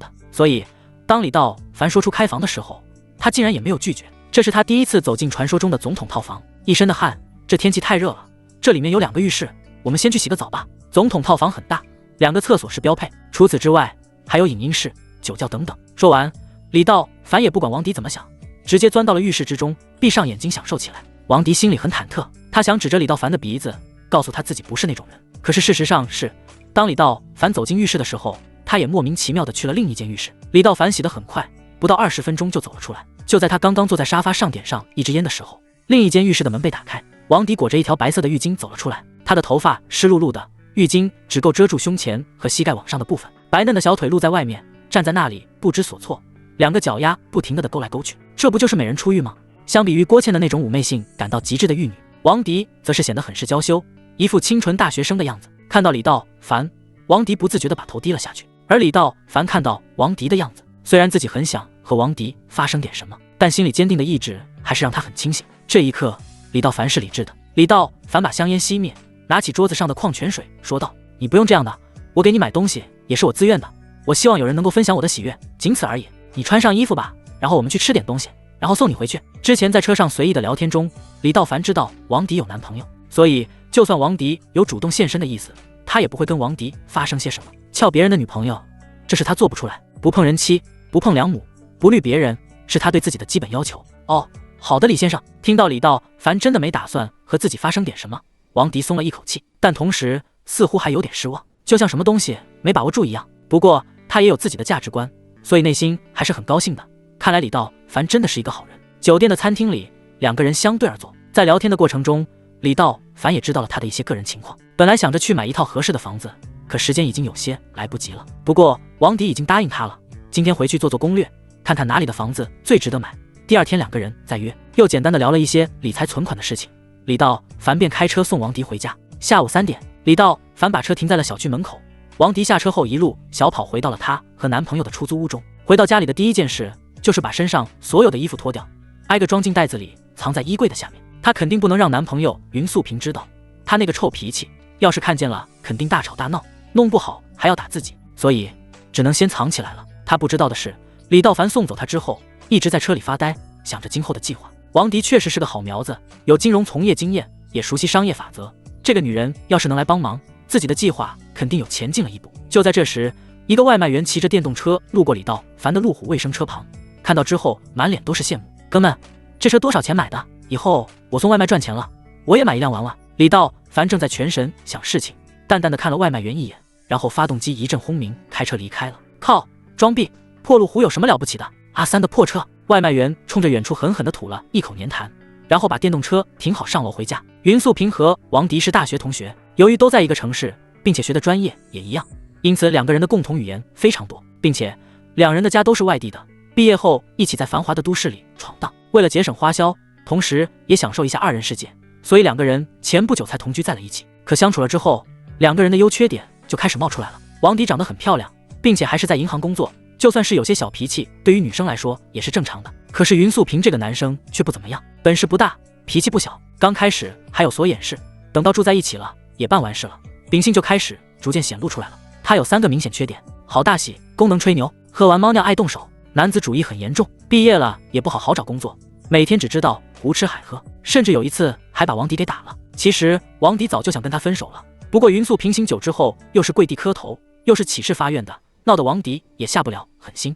不过最近1个月，云素平的表现还不错，不但听了王迪的话，努力的找工作，还临时出去跑了外卖，并且还滴酒没沾。王迪甚至认为他已经改过自新了。王迪也不是想着什么大富大贵，两个人只要能在一起快快乐乐的，他就已经很满足了。云素平摘下头盔，把电动车停在走廊里，然后嘴里还在嘟囔着什么。家里，王迪刚刚包好了衣服，准备炒菜，从他的表情上根本看不出来今天他跟着李道凡出去了。女人要是想骗男人，男人是看不出来的。老婆，我回来了，刚刚在楼下有一个开路虎的傻逼，气死我了。云素平一边脱鞋一边说道。听到男朋友说楼下停着一台路虎，王迪顿时吓了一跳，他不会是说李道凡吧？不可能啊，他们怎么会搭上话呢？想到这，王迪稍微稳了稳，故意问道：怎么，人家开路虎也惹你了呀？他妈的，那个傻逼开了个新的路虎卫士，这可是我做梦都想开的车，我就上前问了一下这车多少钱，可这傻逼直接开车就走了。云素平咬着牙说道：妈的，等以后有了钱。王迪此时心都快跳出嗓子眼了，这不就是李道凡吗？不过他们2个应该没什么交集。老婆，你听我说了吗？等我以后有了钱，得了吧，你有钱要什么时候啊？再说我也不想那么有钱，平平淡淡的就好了。这种话云素平已经说了好多次了，相信他有钱都不如相信自己买彩票中了500万。此刻他又想起了李道凡，想着白天李道凡付钱时连眨眼都不眨的样子，再看看眼前的这位，真是一个天上一个地下。想到这里，王迪竟然一时间失了神。云素平也觉得有些奇怪，今天的王迪感觉总是心不在焉的样子，并且王迪的话也触及到了云素平的那根敏感神经。你是不是看不起我啊？看不起我，你出去找好的呀，用不着在这里阴阳怪气的。云素平总感觉今天王迪有点不对劲，但哪里不对劲自己又说不出来，索性也没有多想，一屁股坐在沙发上。王迪也不理他了，自己连忙去厨房炒菜。两人的出租屋只有40多平，没有客厅，只有一间卧室。云素平嘴里不知道哼着什么曲儿，就在他躺着看抖音的时候，王迪的电话突然响了起来。云素平拿起来一看，是刘姐打来的。这个刘姐是银行网点的副行长，云素平见过几次，这是个40左右岁很扫的一个女人，并且身材相当好，看样子也很是会玩。王迪之前也跟她说到王姐跟客户上床的事，这种女人就是欠干，不知道背地里跟多少个男人搞在一起，所以一看是王姐，云素平马上就接了起来。电话刚刚接通，王姐内性感的声音就传到云素萍的耳朵里：“小迪啊，今天你的战绩怎么样？那个李先生被你拿下了吗？我可告诉你，他要是能把钱存过来，那咱们网点的半年任务就都搞定了。你是我们的大功臣啊！”王姐在那边噼里啪啦说了一大堆。云素萍听到王姐说什么李先生，又问是不是拿下了，还说什么存款，这他们的情况不太对啊。听到这里，云素萍一咕噜爬起来：“王姐啊，我是小云，你说什么李先生？小迪今天没上班吗？”电话那边的王姐明显愣了一下，好像意识到自己说错话了，赶紧说道：“原来是小云啊，其实没有什么大事，就是今天来了一个贵宾，是小迪接待的，我问问小迪进展的怎么样了。”说到这里，王姐又觉得不是很妥当，赶紧又加了一句：“没什么事，小云，你可千万别多心啊。其实吧，人啊，就怕有人来上这最后一句，本来没什么事的，别人一这么说，顿时觉得又有事了。”王姐说完，直接就挂断了电话。CAO 真是个骚货，电话挂得这么快，早晚我要办了你。想到这里，云素萍又看了看在厨房忙活的王迪，顿时起了疑心，难怪今天王迪状态不对，肯定背着我出去跟别的男人睡觉去了。云素萍拿起王迪的手机，打开了微信，检查了起来。可是微信里都是他认识的人，并没有什么异性，搞不好这婊子把微信记录删了，那就看你通话记录。通话记录你总不会删了吧？王迪的通话记录里只有一个陌生号码，通话了不到1分钟的时间。他妈的，终于让我找到了。云素萍刚要去厨房找王迪理论，这时候好巧不巧的是衣柜门竟然自己开了。原来是王迪刚才装的时候有些着急，柜子里的东西太多了，根本没关严实。看着衣柜里掉落出一大丢名牌的购物袋，还有掉在地上的新款衣服裤子，还有包包，云素萍的火一下子冒了出来。小扫货竟然背着我给我戴绿帽子，然后直接抓着这些衣服就冲进了厨房。王迪，你给老子说清楚，这是怎么回事？正在炒菜的王迪被吓了一大跳，看着云素萍手中的衣服，王迪大吃一惊，他是怎么想起翻衣柜的？这怎么解释啊？不过王迪知道这件事情不管怎么说都不能说是李道凡送给他的，这要是说了实话，云素萍肯定会闹翻天，甚至是去自己单位闹，那自己的工作就全没了。这是我今天逛街买的，没几个钱，怎么了？王迪小声说道。现在的他有点心虚，买的？你当我是傻逼吗？这些可都是国际大牌，是奢侈品，你1年的工资都买不起这个包包，你跟我说是买的？假的？高仿的？你懂不懂啊？哦，原来是假货啊，那也应该不变异吧？听到这里，云素萍似乎胸中的闷气平复了很多。没多钱，这些一共1000多块钱吧？1000多，那还差不多，咱们也算消费得起。对了，你今天不是上班吗？怎么去逛街了？云素萍揪着不放，紧紧追问着王迪。中午啊，我中午跟同事一起去的商场。王迪心不在焉地回答道。哦，午休时间啊。王迪见云素萍好像不太追究了，心里总算是松了一口气，转身拿起铲子，我炒菜了，都快糊了，炒你妈！没想到云素萍竟然直接暴怒起来，拿起桌子上的擀面杖，直接向王迪的头上打去。砰！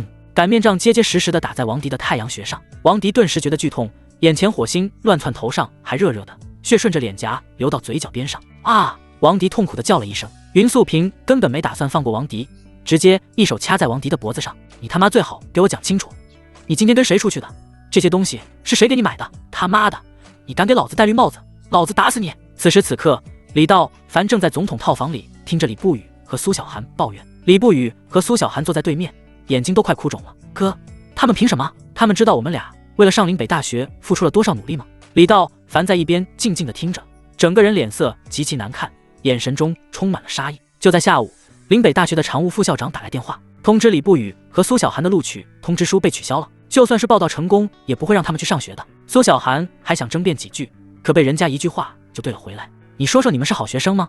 我现在严重怀疑你们的成绩造假。你们说昨天的事跟你们没有关系，那我就请问，青龙帮的人为什么会来找你们？迎新操场上那么多人都没事，为什么围着你们？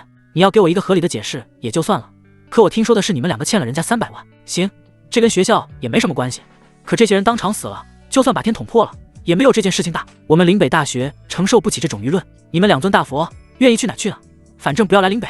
杨副校长就像是一架迫击炮一样，一件一件数着骂道。人家说的句句在理，李不语和苏小涵怎么反驳？倒霉就倒在叔叔李建章的身上。可现在说什么都没有用了，自己苦学了3年，吃了多少苦，受了多少罪，李不语认了。可是苏小涵怎么办？是自己连累了他。算了，大不了咱们不上了，不就是林北大学吗？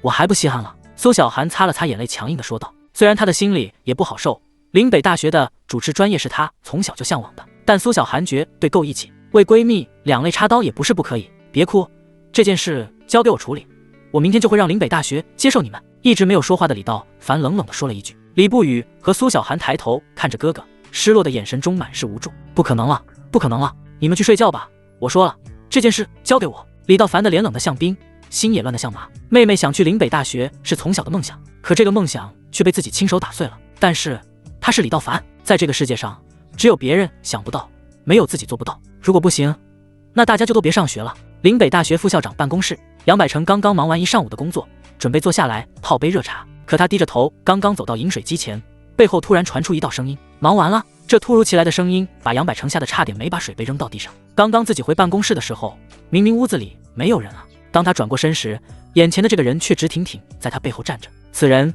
就是昨天当中干掉青龙帮第二堂主的那个年轻人。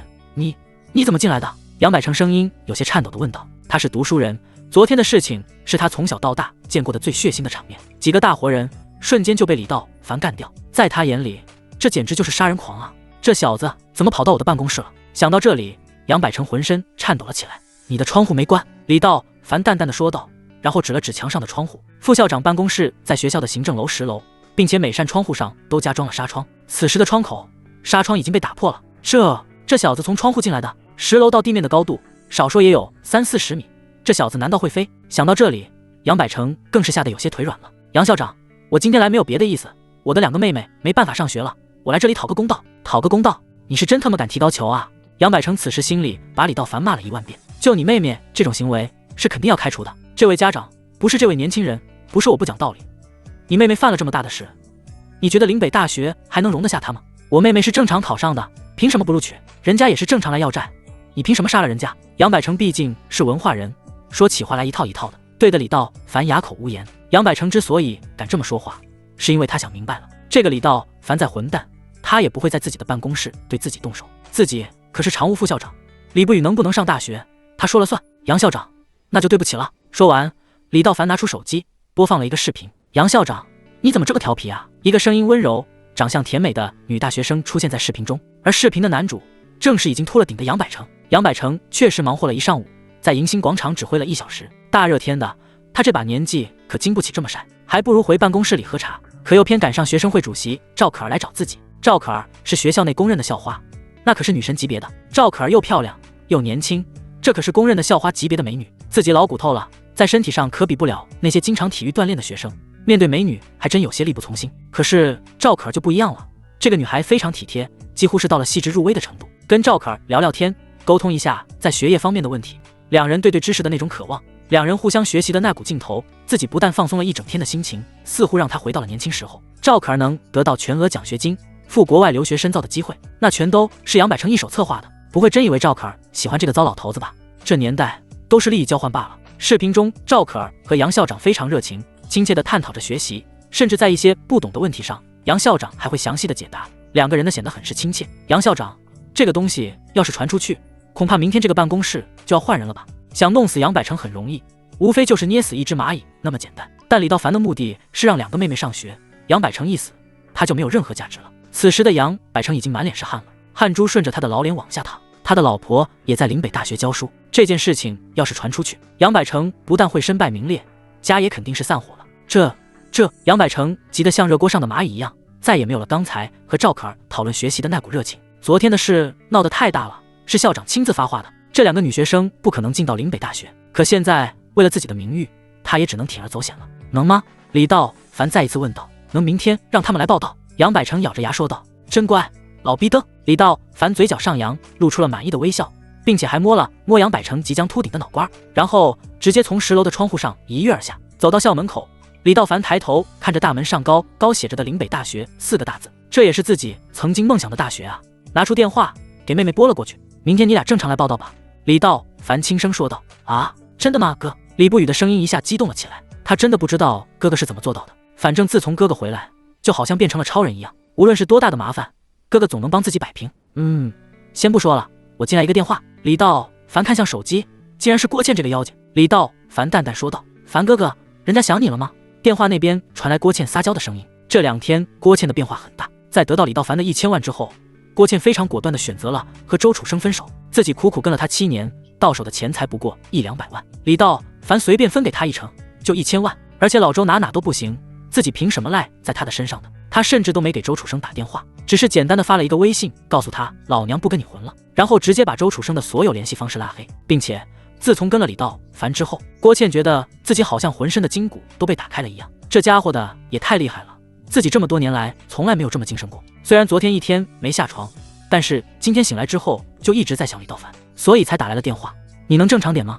李道凡冷哼一声，嘴角却带着笑意。他不反感郭倩这个女人，其实三观很正，颜值身材都没话说，重点是除了老周之外，也就只有自己碰过她而已。还有一个重要的原因，这女人不沾人，人家想你了吗？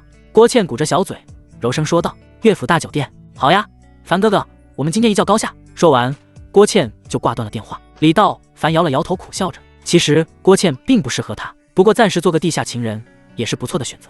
今天本来是和王迪约好去看房的，可是一直到中午，王迪都没找自己。李道凡也没有多想，可能是银行临时加班了吧。李道凡开着路虎卫士，直接回到了乐府大酒店。几乎是在同一时间，郭倩敲开了房间的门。站在门口，郭倩没有着急进门，而是静静地看着眼前的男人。和上次不同，李道凡的身上披着一层柔软的浴巾。两个人都是极其理性的人，可四目相对时，两人的眼中都透露着激情。郭倩在等李道凡一把他抱住，重重地摔倒床上。李道凡一把揽住郭倩的柳腰，几乎不费任何力气就把郭倩抱了起来。砰！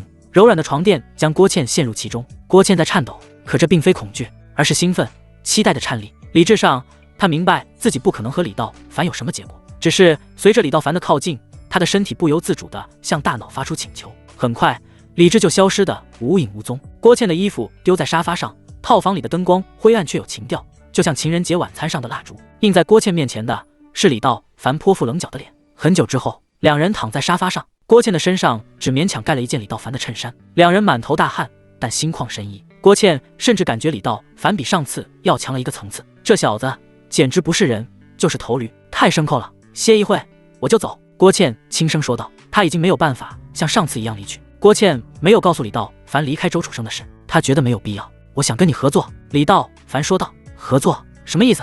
郭倩有些莫名其妙。李道凡深吸一口气，想了想说，我想开一家翡翠原石的公司，给点意见。噗嗤！郭倩听后竟然笑了出来。虽然我刚刚占了你便宜，虽然你的运气很好，但是你不行，原石不是谁都能干的，就你那几千万，落在原石圈子里都不会溅起水花。我跟老周不一样，不是见利忘义的人，你不是这行的人。去年缅甸公盘上，强盛集团压住了整整10个亿，全都打了水漂。换个行当，没准我能跟你一起干。李道凡眯着眼睛，其实透视眼不光可以看穿原石，也可以看穿人的内心。郭倩说的话是发自内心的。李道凡没想到郭倩还能说出这种话来，很显然，刚刚被自己滋润的他，不想让自己掉在坑里。想了想，李道凡说道：如果我告诉你，我可以百看百中呢？啥？听到这里，郭倩一下子坐了起来。你什么意思？意思就是100块原石里，我说哪个能开出来，哪个就能开出来。李道凡回答道。不可能。郭倩想都没想，直接反驳道：世界上不会有任何一个人能百看百中，除非他有透视眼。郭倩突然愣住了，她在仔细回想着李道凡选石头时候的样子，这小子确实看都看没。她的心里突然有了一种疯狂的想法，这小子不会真有透视眼吧？要是这样，自己可得抱紧这条大腿。你怎么能证明？郭倩现在尽量让自己保持冷静。我送你一份见面礼吧。李道凡笑了笑。你们展厅旁边那家架子上有一块类似于网球大的原石，如果我没记错的话，标号应该是23，卖出去了吗？郭倩仔细的想了想，好像隔壁展厅确实摆着一块23号的原石。她对这个块原石有点印象，主要是郭倩虽然不是科班出身，但跟着老周这几年也多多学到了点本事，虽然不比什么教授专家，但是比一般的爱好者强了许多。她对23号原石有些记忆，是因为这块原石很不规整，本来是正圆的，上面却天然的有块小洞，就是这块洞的存在，很多人都认为这块石根本开不出来任何绿，并且这块石头标记10万，这种品相10万块根本卖不出去，应该还没卖出去。郭倩回道：你去把这块石头买下来，开出来你卖多少钱都归你，赔了算我的。真的？这块石头要从右后侧3公分开是切，你确定？郭倩满脸不可思议地问道。快去吧，就当这是我送你的礼物了。李道凡话还没说完，郭倩一咕噜从床上爬了起来，穿上了衣服。她虽然不信，但却有了期待。我下次好好吃了你。郭倩走后，李道凡舒舒服服地躺在床上。这个郭倩真是极品中的极品，以前他的身边只有如烟一人。师傅，你为什么不早点赶我下山啊？而现在，当他的纯阳圣体打开之后，他才真切地感受到这其中的奥秘。这2次在游戏方面虽然感受不错，但其实他却没有真正尽兴。用郭倩的话说，你这小子简直非人类，比那个老周出息了不知多少倍。甚至在这个过程中，郭倩已经几次就像是跳伞一样，又惊悚又刺激。这种感觉是周楚生从来没有给过他的。其实以李道凡的身体素质，再来几个回合也不在话下。就在此时，李道凡感觉一种炙热感瞬间从大脑传入脊髓，然后汇聚在自己的身体之中。李道凡看着自己，无奈地摇了摇头，看来是时候给自己换几条裤子了，这样太难受了。看看时间，郭倩应该一会就给自己打电话了。这石头就算是拉他入伙的投名状吧。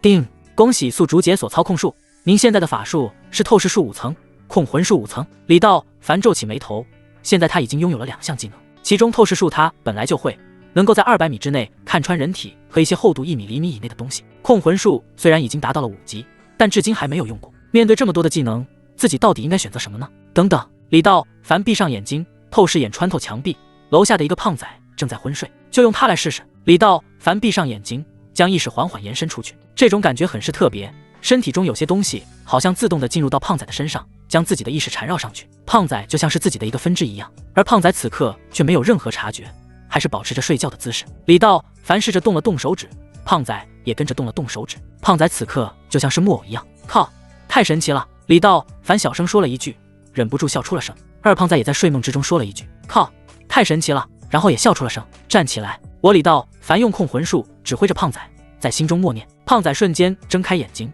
僵硬的从床上坐起，就像是一个机器人一样，走到柜子前。随着李道凡的控制，胖仔走到衣柜前，打开柜门，开始一件件的试穿衣服。先是那件自己的衬衫和西装，全脱掉之后，又换上了酒店的浴袍。最后，这个胖仔竟然在李道凡的指挥下跳起了舞。看着镜子里那个5大3粗的男人穿着女装扭捏作态的样子，李道凡差点笑出声来。就在此时，李道凡感觉头有些眩晕，就像是以前连着熬了几个通宵的感觉一样。控魂术会消耗内力，李道凡这才意识到，如烟曾经也对他说过，控魂术虽然能够控制对方，但却是以自己的内力推动的。被控制的人内力越强，自己消耗的内力也就越多。虽然自己金丹期的内力源源不断，但毕竟是第一次使用控魂术，内力使用不当，所以才有了些许眩晕。算了，既然明白了控魂术的用法，也能没必要再折磨这个胖仔了。李道凡控制男人回到床上躺好，然后迅速收回了意识，眩晕的感觉瞬间消失，身体又恢复如初。李道凡的嘴角却忍不住上扬，这控魂术果然好用。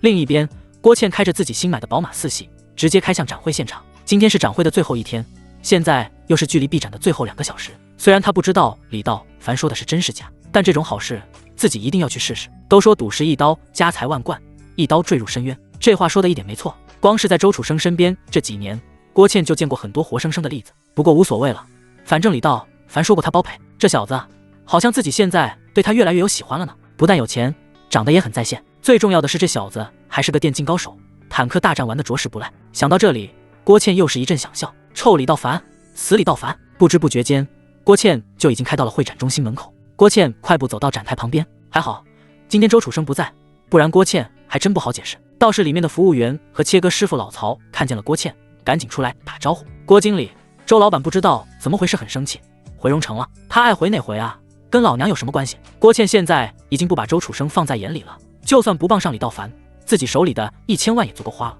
服务员和老曹都是跟着周楚生多年的亲信，知道郭倩就是周楚生养的小情人，但这2个人之间发生了什么事，2个人不敢问。老曹没说什么，只是吐了吐舌头，随后赶紧躲到后面给周楚生打去电话。郭倩直接走到旁边的展台，23号原石安静地躺在角落里，这块石头灰扑扑的，表皮十分粗糙，没有任何松花莽带的迹象。郭倩看了看石头标价，10万元，这块石头我要了。郭倩看了一眼之后，直接指着23号原石对工作人员说。临近闭展，这个展厅又是观众退场的必经之路，旁边几个看石头的客人听了之后也很是诧异。一个戴着金丝眼镜的老头忍不住开口道，姑娘，这块石头皮相太差，连个开窗都没有，10万块怕是打水漂啊。展台的老板听到之后可是乐坏了，这次带来的石头其实都是他准备要扔的垃圾，是根本没有任何希望出绿的。想着这次展会万一能碰上几个不识货的，能卖出去5万就捡回了5万。听到这位美女想要这块石头，乐得都要跳起来了。美女，确定要吗？老板是个50多岁的男人，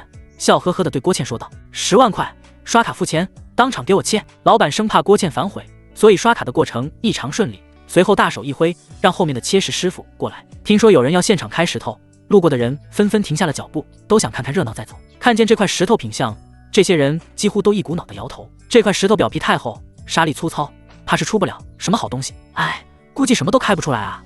这姑娘长得这么漂亮，做事太冲动了。切石的师傅和老曹差不多大，这时候已经把石头拿在手里了。老板，你想怎么切？麻烦师傅先擦个窗。郭倩可不是李道凡那样的愣头青，在赌石圈怎么说也算是摸爬滚打了几年，一些行业术语和开市流程他都很是了解。切石师傅也没说什么，毕竟买家说怎么做他就怎么做。至于能不能开出来，他不抱任何希望。以他切石头30年的经验来看，这块破石头也仅仅是块石头而已。师傅将石头固定在切石机上，砂轮缓缓转动，刺耳的摩擦声中，石屑纷飞。可才刚刚切到3厘米左右，他的手顿了一下，随后有些不可思议地关掉机器。绿，切石师傅的声音有些颤抖，差点怀疑自己的眼睛。可他用清水冲刷表面之后，他发现自己真的没看错，这果然是绿，出绿了，水头很足。随着切石师傅的一句话，围观的人群立马骚动起来。刚才那个金丝眼镜老头也挤到最前面，掏出强光手电照在切面上。在强光手电的照射下，一抹浓郁的绿色若隐若现，水头充足，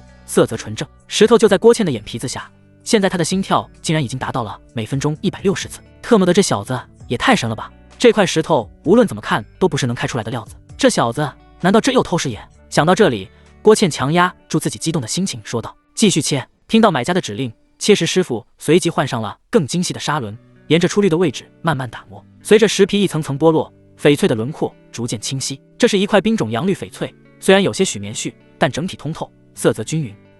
这怎么可能？金丝老者喃喃自语。这块石头明明没有任何表现，周围已经围满了人，窃窃私语声此起彼伏。此时，这位老板也已经惊呆了，这女人竟然随手一挑就开出了冰种阳绿，这特么运气也太好了吧！不过这老板还算是有格局，看见郭倩开出绿了之后，一点都不嫉妒，自己的店里开出了绿，证明自己的货颜色很高，肯定会吸引很多人来继续切石，弄不好这一厅的料子都会卖掉呢。大家走过路过不要错过啊！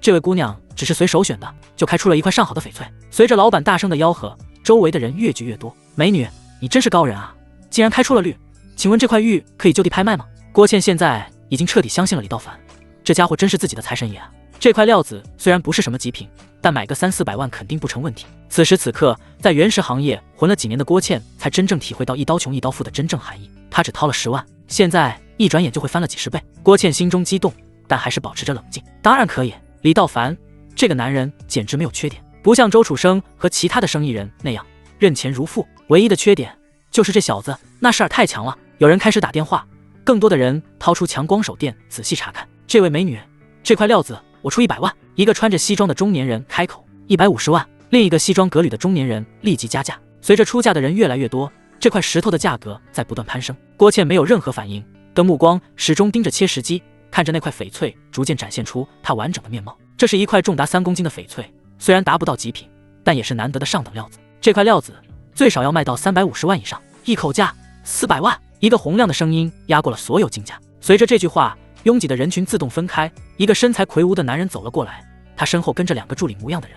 没问题，成交。郭倩想都没想，这块石头的真实行情大概只在300到400之间，这个价格出手自己不算吃亏。10分钟后，郭倩的银行卡里又多了整整400万。坐在宝马4系的车里，郭倩有些神情恍惚。没错，自己跟了周楚生7年，这7年连套房子都没混出来，而李道凡在短短的时间内竟然让他赚了1400万。都说女人拜金，可像李道凡这样年轻、帅气、多金，那的战斗力也极其强悍的男人，哪个女人不想拜一拜呢？想到这里，郭倩泪流满面。自己以前真的是坐井观天，觉得周楚生很好，现在他自己都觉得很悲哀。这个又老又丑的男人跟李道凡简直没法比。现在自己手握1200万，顿时觉得连汽车尾气都是甜的。他拿起电话，迫不及待地给李道凡打去电话。电话只响了一声就被接起。搞定了。李道凡轻声问道。凡哥哥，不，爸爸，我爱死你了。电话里郭倩的声音酥麻酥麻的，李道凡不禁打了个冷战。滚，叫我老板，老板，我爱死你了。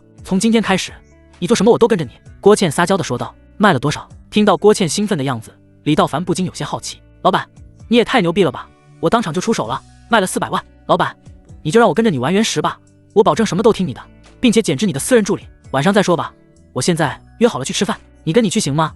我跟姓周的拉倒了，现在也没地方去。啊，你在知春没房子？李道凡一阵无语。不应该啊，正常情况下老板包小三不都是买个房子把3-2进屋藏娇吗？我倒是想买，可是那周楚生不给我买啊，我跟他在一起7年，他才给了我200万。我天！李道凡震惊了。所以嘛，我现在无家可归了，就想跟着老板您，我真的求您包养，我会的可多了呢，会洗衣做饭，打扫卫生，我还能给你当司机，最重要的我会外语，我还会吞枪子。我擦，这真是个小妖精。李道凡对郭倩真是无语了。不过他不想和郭倩有太多的牵连，所以笑着说道：“你都有1000多万了，还是自己买个房子吧。”在严格意义上来说，郭倩并不是自己菜，他能和郭倩发生事，也仅仅是因为郭倩不沾人，作为自己的加油站，绝对安全可靠。同时，他想和郭倩一起合作而已。至于太近的接触，至少在暂时，李道凡没有多余的想法。郭倩在电话中叹了口气，他自己也清楚，自己给周楚生当了3年的小三，并且还比李道凡大了10多岁，两个人根本不合适。李道凡也肯定看不上自己，不过要是合作的话，他肯定会紧紧抱住李道凡的大腿的。想到这里，郭倩也明白了，姐明天也买房子去，我要在市中心买一套大平层。此时的李道凡现在正在去接王迪的路上，就在10分钟之前，让他接到了王迪的电话。王迪很是不好意思，本来定的是今天陪李道凡看房，结果到晚上才抽出时间来。原来看见王迪拿回来的那些名牌衣服后，云素萍又一次爆发了，他把狠狠地打了一顿，气得他直接跟云素萍分手了。此刻的他刚刚放下行李箱，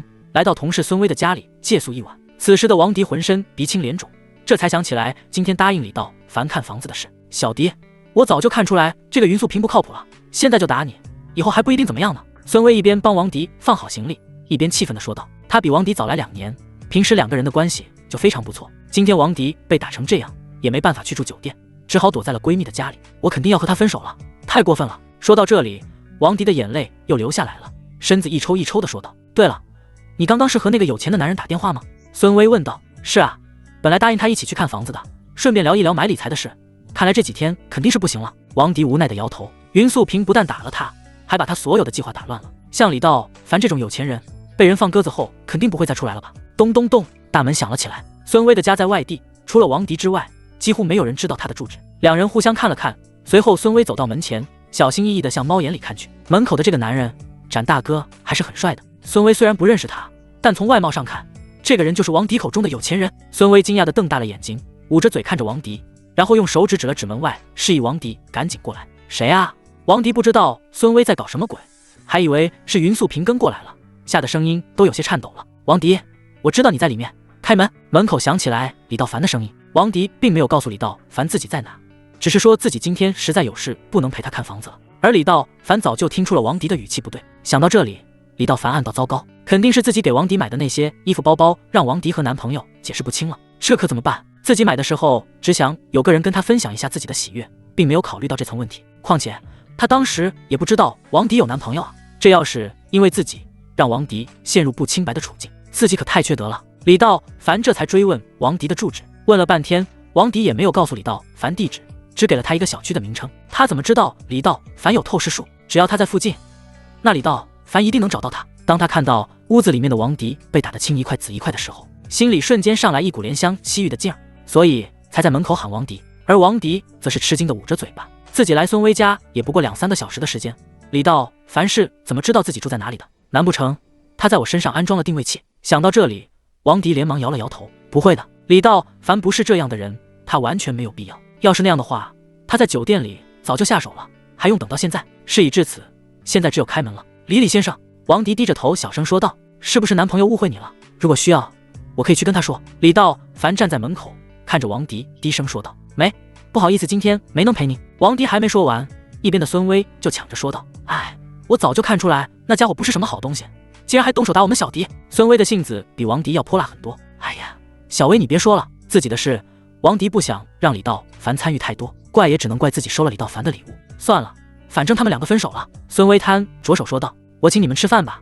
李道凡有些不好意思，虽然自己没对王迪做些什么，可毕竟还是因为自己，并且看起来王迪虽然没有什么内伤，但还是挺严重的。不聊。王迪刚想拒绝，却被一旁的孙威狠狠地掐了一把。好啊，我们去吃楼下的香辣小龙虾。说完，他拉着王迪就走。你傻呀，这个时候正好跟他说说理财的事，事业和感情总得抓住一个吧。孙威瞪了王迪一眼，示意他跟着自己别乱说话。王迪戴着一顶鸭舌帽和口罩，生怕别人看出来他脸上的伤。从小到大，王迪都是个普通女孩，对于李道凡这种身家上亿的富少根本没接触过，或者说他对自己没有什么自信。和云素萍在一起的1年里，他的自信已经被磨没了，所以面对李道凡，王迪显然有些抗拒，也不敢轻易搭话。倒是孙威有一句没一句的和李道凡聊了起来。小迪今天没找你可是有原因的，我们一直忙着报警了。孙威小声说道。报警？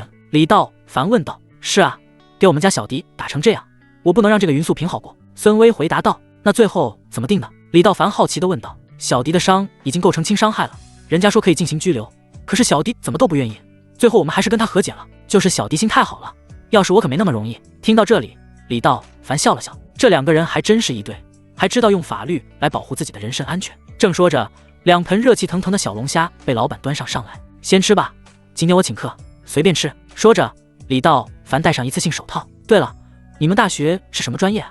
李道凡看着两个人，好奇地问道。我学财务的，现在正在准备金融专业的研究生。王迪此时已经摘下了口罩，说道。不错嘛。李道凡挑了挑眉，王迪这小姑娘不错，人长得虽然不像那些网红美女一样，但属于那种耐看型，并且追求上进，这正好比较符合自己建立团队的条件。对了，你还没地方住吧？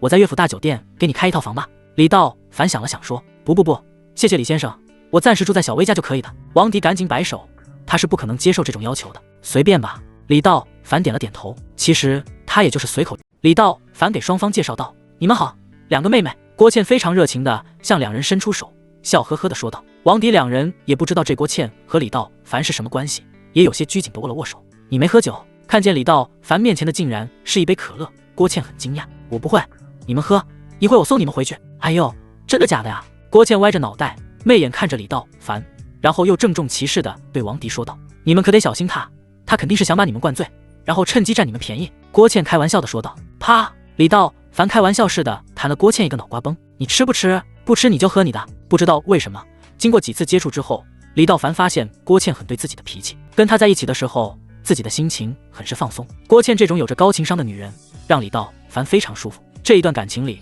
不需要李道凡付出什么，他也不需要考虑什么。来，他不喝拉倒，咱们三个喝。郭倩可不是初出茅庐的小女生，跟周楚生在一起的7年，她不仅帮周楚生打理着知春的生意，有很多重要场合周楚生也会带她去，所以郭倩无论是个人能力还是情商都十分在线。两位妹妹在哪里工作啊？天生自来熟的郭倩还没喝上几杯，就已经和王迪两个人打成了一片。三个人有说有笑的，王迪也从被打的阴影里走了出来，几人嘀嘀咕咕的说个不停，一阵大笑之后又接着干杯，几瓶啤酒下肚，郭倩这才话题一转，老板，以后怎么干？指条路吧。我不懂啊，所以才找你来，反正肯定是要先搞个什么公司吧，然后去大量的买石头，最后把石头卖出去不就得了？这里面具体内部干什么，你来做。李道凡淡淡的说道，这些事他不想负责也没必要，这些都没问题，我都可以办到。随后郭倩大眼睛转了转，拿起酒杯自己喝了一口，又说道，这样吧，我们先注册一个公司，这个股份嘛，我占一半，你占一半，你直接用技术入股就可以，赚了钱我们一家一半，赚不到你也不亏啊。说完，郭倩咬着嘴唇看着李道凡，怎么样？见李道凡没说话，郭倩又一次问道。放屁！李道凡轻蔑的一笑，这女人还真会算账啊，股份各占50%，想什么呢？我可是技术入股，要是没有我的技术，这个公司肯定赔得底朝天，所以在整个环节中自己才是最关键的那个。李道凡想了想说道，这样吧，我出资注册公司，技术入股持股98%，你作为总经理负责公司的所有工作，你不用出1分钱就能白得2个点的股份，当然了，这个公司所有的运营工作都是你的。行，我同意。听到李道凡的想法之后，郭倩想都没想就答应了下来。思奥答应的这么快，李道凡瞬间有一种给高了的感觉。他本以为郭倩会拉扯一番，没想到这女人直接就答应了。那就这样吧。李道凡挺了挺身子，拿起可乐和郭倩碰了一下。你真聪明。李道凡对郭倩竖起了一个大拇指。郭倩可不是傻子，相反，他比大多数人都要聪明，他很清楚2个点意味着什么。李道凡可有特殊的本领，他看石头一看一个准。别看只有2个点，但他们做的生意可是翡翠原石。就拿李道凡刚刚出手的那块石头来说，1个亿的2个点内可就是200万啊。所以郭倩只需要做好公司的管理工作就可以，只要跟着李道凡，那就是平地起飞，1年半载就能赚个上亿身价。这种事，就算李道凡给他1个点，他都愿意。别，我说李老板，你还别觉得我不值这2个点。这几年周楚生在知春的生意都是我在帮着打理，在圈里我也有点名气，跟我合作，你只要在家躺着当大爷，其余的交给我就行。那就祝我们合作愉快。李道凡举杯说道。合作愉快。郭倩也举起杯子，2人一饮而尽。王迪和孙威一直没说话，他们也不知道这2个人谈的到底是什么生意，也不好意思去问，所以2人为了不尴尬，也默默地赔了一杯。我们去上个厕所。孙威拉起王迪起身道。见2个小妹妹走了，郭倩纤细的手指搭在李道凡的大腿上，并随着烧烤店里的音乐节奏不断向上抚摸。别闹，这里人多。李道凡皱着眉说道。李道凡现在没有什么心情，心里正在盘算着是不是要把这2个小姑娘拉进来入伙。就在此时，烧烤店的门口突然进来几个壮汉，几个人像凶神恶煞一样，手里都拿着砍刀，骂骂咧咧的闯进来后，直奔李道凡的这桌。都给我滚！今天青龙帮要在这砍人，不想死的都给我滚远点！烧烤店内顿时一阵大乱，一听到青龙帮来了，很多顾客甚至来不及买单，全都拿起东西低着头跑了出去。烧烤店的老板和服务员们也被吓了一跳，看来今天又白干了。这地方就属于青龙帮管辖，每个月青龙帮都会派人来收取保护费。就这样一个小烧烤店，每月的保护费用就高达5000块。看着周围吃饭的人稀里哗啦的跑出去，李道凡眉头一皱，用眼神死死地盯着进来的这些人。此时王迪和孙威也上完厕所回来，看到眼前的这一幕，顿时吓得心砰砰跳。两人没遇见过这种阵仗，见李道凡坐在那里没动，一时间也不知道走还是不走。可郭倩的心里却是一惊，在知春跟着周楚生这么多年，虽然没有直接和这些黑道人有生意往来，但却有几次见面的机会。每次跟周楚生见到青龙帮，周楚生都是点头哈腰的。青龙帮可不是好惹的，周楚生每年也花了大几百万才维护了双方的关系。老板，咱们走吧，这伙人咱们惹不起。郭倩轻轻地拉了一下李道凡的衣角，示意他快点走，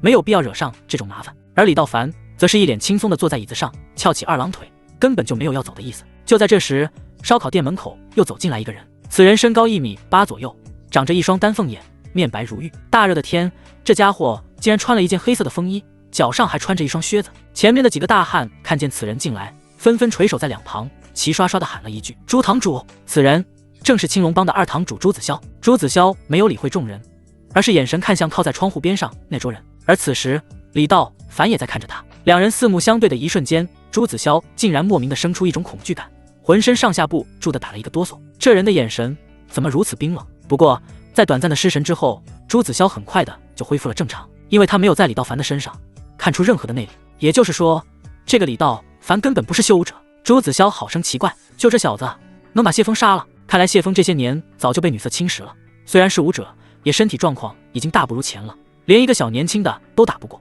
朱子骁把心放下，随后没有说话，而是径直向李道凡几人走来。烧烤店中只剩下了一桌客人，气氛极其压抑。原来是朱堂主啊，您看你来也不让手下的兄弟们告诉我一声，我给您留个包房。去你妈的！手下一个小弟直接给了老板一拳，老板的鼻梁子都被打歪了。这附近的几条街都是青龙帮的管辖范围，从李道凡进到烧烤店，就有小弟看见告诉给了朱子骁，帮主正让我追查这小子的下落，没想到他自己倒是送上门来了。朱子骁听说发现了李道凡，赶紧带着手下来到了烧烤店，看到这几个人来到了自己桌子面前，王迪和孙威简直吓坏了，浑身颤抖着，一句话也说不出来，坐在墙角里甚至不敢抬头。现在他们想跑都没地方了，前面已经被青龙帮的小弟围住了。郭倩的心里也是七上八下，这个李道凡到底怎么回事？让他走又不走，并且看样子好像青龙帮就是奔着他来的。说实话，他真的不相信李道凡有能力硬刚青龙帮，他甚至觉得李道凡已经被吓傻了。不过这个朱子骁、郭倩还真有过一面之缘。事情紧急，郭倩可不想跟青龙帮成为仇家，他赶紧起身，用非常上武的笑容对着朱子骁说道：“原来是大名鼎鼎的朱堂主啊，我是小郭呀。”看到郭倩，朱子骁冷哼了一下：“你是周楚生的马子吧？”可郭倩刚刚准备答话，朱子骁竟然直接说道：“给我滚一边去！周楚生在我们面前都得跪着，你一个马子算什么东西？”朱子骁话音刚落，旁边的一个光头小子一把掐住郭倩的脖子，直接推了出去。啊！郭倩被重重的推在窗户上，双手捂着脖子不住的咳嗽。郭倩自认为自己的长相不错，只要是男人就应该喜欢美女，又跟朱子骁有过一面之缘，可以说上点话。其实郭倩的想法没错，只是她碰错了人。朱子骁根本不喜欢女人，他是个 gay， 所以就算是郭倩再漂亮，朱子骁也不敢冒。你们打人，我要报警！此时被逼在角落里的孙威大声喊道：“报警！去啊！用不用我给你电话？”那个光头瞪着孙威，居高临下的说道，还一把自己的电话拍在桌子上。可就在他的手刚刚碰到桌子上的时候，光头就感觉自己的手臂处传来一种钻心的疼痛。这种疼不同于硬伤的痛，更像是被烈火烧灼的一样，并且从疼痛瞬间从手臂传到手掌，几乎在同一时间内，自己的手臂已经痛得不能动弹了。啊！那光头发出了杀猪般的嚎叫，他想赶紧把手抽回来，只是手臂好像是被钉在了桌子上一样，根本动弹不得。光头低头看去，手臂上的皮肉在肉眼可见的速度下迅速变红、起泡，然后焦黑，最后直接碳化。更可怕的是，自己在这个过程中竟然感觉不到疼痛，整个手臂已经完全麻木了。直到他看见了此生让他最恐怖的画面，他的手臂外皮在一点点的脱落，里面被烧焦的肉一块一块的掉下，直接露出了白森森的骨头。啊！此时那种钻心的疼痛又一次袭来，光头眼睁睁地看着自己的手臂被烧化，直接晕死了过去。眼前的这一幕让所有人都惊呆了，三个女人从来没见过如此血腥的场面，王迪和郭倩早就吓得大叫着，捂着双眼无辜的哭。郭倩也在一边浑身颤抖，死死地抵住玻璃窗户。而这几秒钟之内发生的事情，更是让朱子骁和他的小弟极为吃惊。光头的手臂怎么能突然被烧焦？几个小弟不觉脸色惨白，握着砍刀的手也在不断抖动，甚至有几个人后退了好几步。现场唯一一个没有任何动作的就是李道凡。李道凡还是翘着二郎腿，稳稳地坐在椅子上，甚至还拿起可乐喝了一口。朱子骁的内心也是大为震惊。作为一名有着清醒头脑的上层武者，他的直觉告诉他，这件事一定是李道凡搞的鬼。可是李道凡就在自己的眼皮子地下，他的动作自己一清二楚。李道凡就坐在那里，没无任何肢体动作，他是怎么做到的？朱子骁内心问了自己10000遍。他现在好像明白了，谢峰为什么会被李道凡轻易斩杀，这小子会邪术。想到这里，朱子骁强行压住内心的震惊，对李道凡说道：“你是李道凡？谢峰是你杀的？你觉得我会怕你吗？”“不会。”李道凡淡淡的说道，甚至眼皮都没抬上去一下。“你他妈！”朱子骁刚想发火，这李道凡是3巴掌拍不出来一个响屁吗？怎么正常对话这么难吗？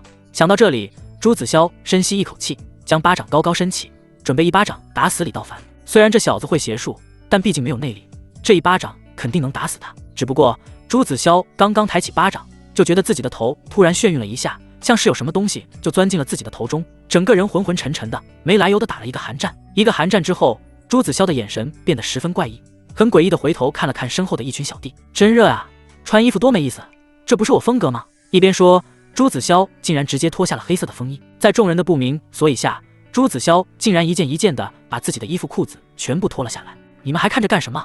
还不赶紧都脱下来！此时的朱子骁非常辣眼睛，身上一丝不挂，所有小弟都看呆了，不知道为什么朱子骁会发出如此奇怪的命令。郭倩也感到不可思议，不觉看向了朱子骁，然后扑哧一声没忍住笑了出来。谁能想到堂堂青龙帮的堂主，这反差有点大呀！别说跟李道凡这头驴比了，甚至连初中生都比不过。牙签可能有些夸张，但是肯定没有棉签好用。这辣眼睛的一幕，让一直捂着眼睛的王迪和孙威也哑口无言。王迪自不必说，和云素萍同居1年，也算是过来人了。孙威在大学期间和工作期间都谈过恋爱，虽然经验不多，但是也没见过如此这般的男人。就连朱子骁手下的马仔们看了之后，也忍不住捂着嘴偷偷笑。现在知道为什么堂主不喜欢女人了，原来他根本没有资本啊！就算是 gay， 那恐怕也是一个小小兽吧。见手下人都愣在原地，朱子骁大声地喊道：“都他妈干什么呢？赶紧给我脱！”说完，朱子骁竟然回头给了旁边的小弟一个大嘴巴子。哎呦，我脱！那个小弟疼得呲牙咧嘴，可没有办法，还是一件一件的把衣服脱了下来。整个烧烤大厅之内竟然一时间出现了神奇的一幕，所有人都在争相脱衣服，朱子骁还在一边不断指挥：“快点，最后一件咋不脱呢？”而一旁的李道凡则是一直坐在凳子上一言不发。等到大家都脱完，朱子骁转过身大声喊着：“给我回去！”随后朱子骁带头光着身子大摇大摆地走了出去，身后的小弟也不敢吱声，只能跟着一起走了出去。这特么是什么情况啊？不是来抓李道凡的吗？怎么变成大家一起裸奔了？走到步行街上的时候，几个女生看见一群人裸着走在大街上，吓得都不会走路了。这几个人是傻子吧？美女是不是被哥哥吸引了？来跟哥哥大战一晚怎么样？朱子骁一边说着，一边对着美女做着一些下流的动作。啊！几个美女同一时间叫了起来：“流氓啊！”可没想到朱子骁竟然直接冲到了一个美女身边，抓着这个美女就要去打扑克。看到眼前的场面，屋子里面的郭倩等人满脸惊骇，这朱子骁到底犯了什么病了？可是这一切都在李道凡的掌控之内，这不是真正的朱子骁，而是李道凡对他使用了控魂术。现在的朱子骁已经被李道凡牢牢地控制住了，只是李道凡的5层控魂术只能控制对方1个小时左右，得让他赶紧回去报告。想到这里，李道凡再一次使用控魂术，只见朱子骁放下了那个美女，然后大声喊道：“我们回去面见帮主！”干掉一个朱子骁当然不费力气，只是李道凡想好好的和这个青龙帮玩一玩，顺便测试一下自己的5层控魂术现在到底能达到什么程度。这个青龙帮一定要除掉。对方先是撞了自己的妹妹，然后又打了郭倩，要是轻易干掉青龙帮，未免对他们太过仁慈了。这只是李道凡的开胃菜而已。走吧，这里没我们的事了。李道凡站起身来，走到郭倩和王迪3人的面前，淡淡的说道。没有人发现他的额头上渗出了一层汗珠，整个身上也有些出汗。控魂术最为消耗内力，这需要用极强的内力来支配另一个人的身体。所幸李道凡的内力足够，不至于消耗过多，只是开车肯定是不行了。李道凡走出烧烤店，叫来了个代驾。王迪和孙威的家就在不远处。送走了2女之后，郭倩却钻进了李道凡的路虎卫士上。你没开车？李道凡轻声问道。我喝酒了呀，你给我送回去，我就不开车了。李道凡一阵无语，他知道郭倩心里想的是什么？他才不会在乎那点代驾费呢。不过今天不能和郭倩打扑克了，他还需要操控朱子骁，还得留着内力呢。你住哪？李道凡问道。乐福大酒店。郭倩和李道凡都坐在后排，歪着头淘气地说道。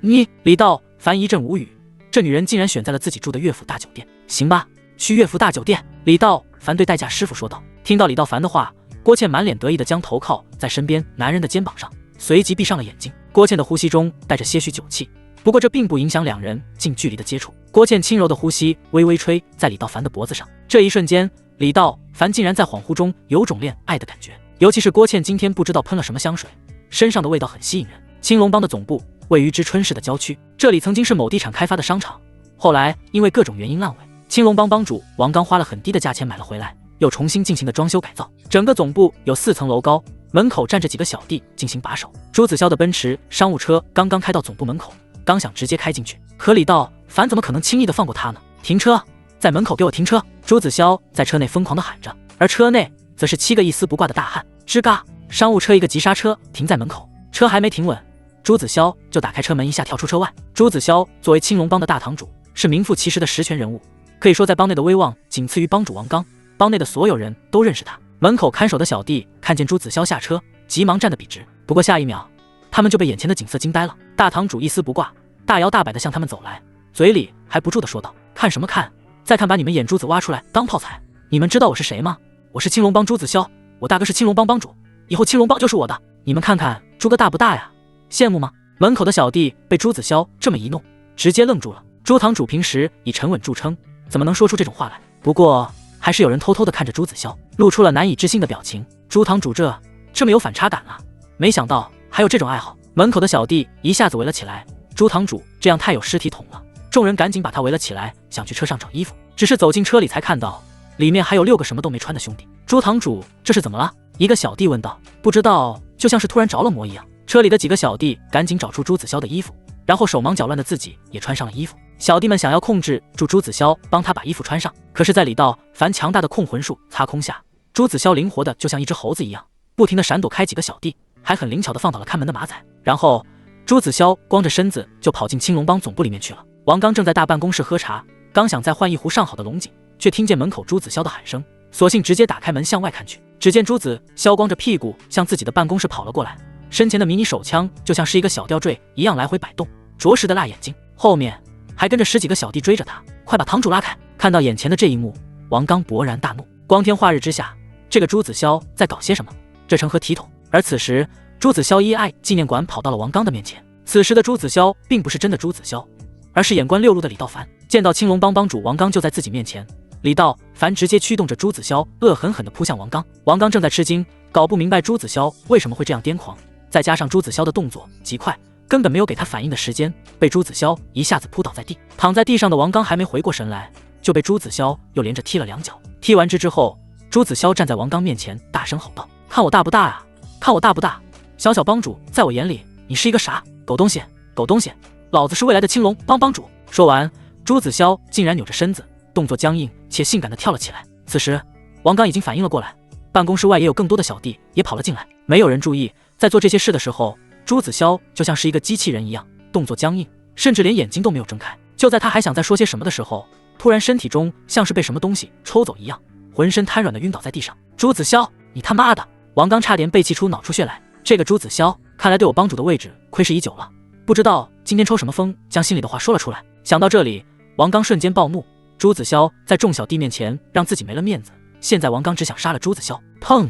王刚一脚踩在朱子骁的胸上，随后脚掌用力运用内功，狠狠地踩了下去。作为武士忠诚的修武者，王刚的内力虽然跟李道凡这种大神级别的人物比不了，但是至少在知春市，其武道水平还可以算得上中等以上。更何况现在脚下的朱子骁已经处于中毒昏迷状态。噗！朱子骁直接被王刚踩了个冒堂，肚子里的零零碎碎在强大的内力下从口中喷出，鲜血和内脏顿时让整个办公室外充满了血腥的气味。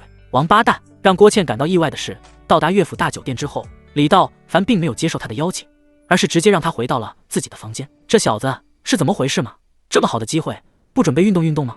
郭倩心想到。可就在这时，他感觉到了李道凡的异常。李道凡全身冒汗，整个半袖都已经湿透了，脸色也有些惨白，走路的时候身体也有些轻微的颤抖。老板，你没事吧？郭倩关心地问道。没事，你回去吧。看到李道凡今晚可能确实没有什么感觉，郭倩本想扶着李道凡回去，却依然被他拒绝了。你的脸色不太好，回去好好休息。李道凡应了一声，然后回到房间，坐在沙发上。李道凡赶紧吐出了一口浊气。控魂术确实非常耗费内力，尤其是控制一位神智清醒的修武者，尤其李道凡还是在没有足够熟练的情况下，更让他觉得疲惫。不过在9天星辰诀的内功护体下，李道凡并未伤及元气。在闭目运功半个小时之后，李道凡的内力就已经快速恢复，全身上下就像是打通了经脉一样，头脑异常清醒，身体顿感轻松了很多。看来我的控魂术还不是很熟练，还需要进一步找到使用方法，争取延长更多的控魂时间。李道凡长长的吐出一口气，本来今天他还想趁着王迪在场，跟他好好聊一聊，看看能不能加入自己的团队。要不是朱子骁突然出现打乱了自己的计划，恐怕自己的团队就已经成型了。不过现在最起码郭倩加入了进来，有这个妖精在，前期的开公司等事情都可以交由他来管理。想到这里，李道凡又想起了这个小妖精，要不是自己刚刚内力空虚，恐怕现在已经热身完毕了。现在的自己的内力已经恢复，整个人又变得精神焕发。这妖精竟然把房间开到了我的对门，这不就是存心想让我收拾收拾你吗？今天正好小爷没事，索性拿出游戏机，打算和郭倩玩个300回合的坦克大战。李道凡拿起电话给郭倩打了过去。睡了。电话只响了一声就被郭倩接起。等你呢。电话里传来了郭倩妩媚性感的声音。今天喝了几瓶啤酒？郭倩的小脸红扑扑的，微醺的状态刚刚好。此时的她刚刚洗完澡，穿着小吊带和超短的睡裙，浑身燥热的躺在床上，一双雪白雪白的大长腿随意的放在被子上，正暗骂李道凡：臭老板，死老板，人家都到你面前了，你也不碰人家，真是讨厌。和李道凡打了2次扑克之后，郭倩似乎彻底走出了周楚生的阴影。虽说她知道自己和李道凡并没有什么可能，但内心却对李道凡越来越在乎，也不知道为什么特别想跟李道凡待在一起。可他是理智的，也是清醒的，自己和李道凡必须要维持一个平衡，老板和员工就是维系这种平衡的最好解决方案。刚刚他是怎么了？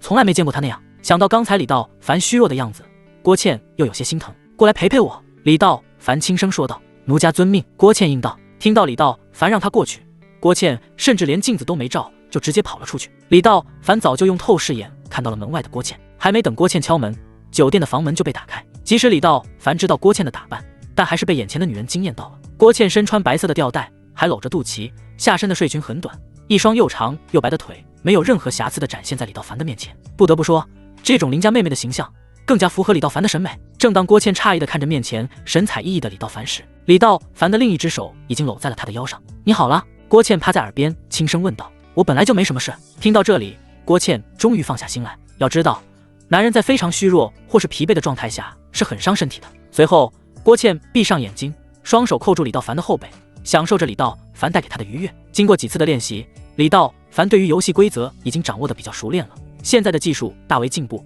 已经完全进入了状态。郭倩的样子也很让他满意。自始至终，郭倩始终都把自己的位置摆得很正，从来不向自己索要什么。那个男人不喜欢这种女人呢？而郭倩也知道，李道凡是她生命中出现的一根稻草，所以无论李道凡做些什么，她都不会拒绝，也不会索要。这才是一个聪明的女人。你这坦克大战的游戏可真是厉害，我可真是怕了你了。郭倩嘴里嘟囔着，然后又重重地躺在床上。对了，我之前和朱子骁有过一面之缘，他给我的感觉其实还好，不知道为什么今天如此轻浮。想到晚上朱子骁的样子，郭倩不解地问道。那不是他？刚刚点上一只华子的李道凡说道。什么意思？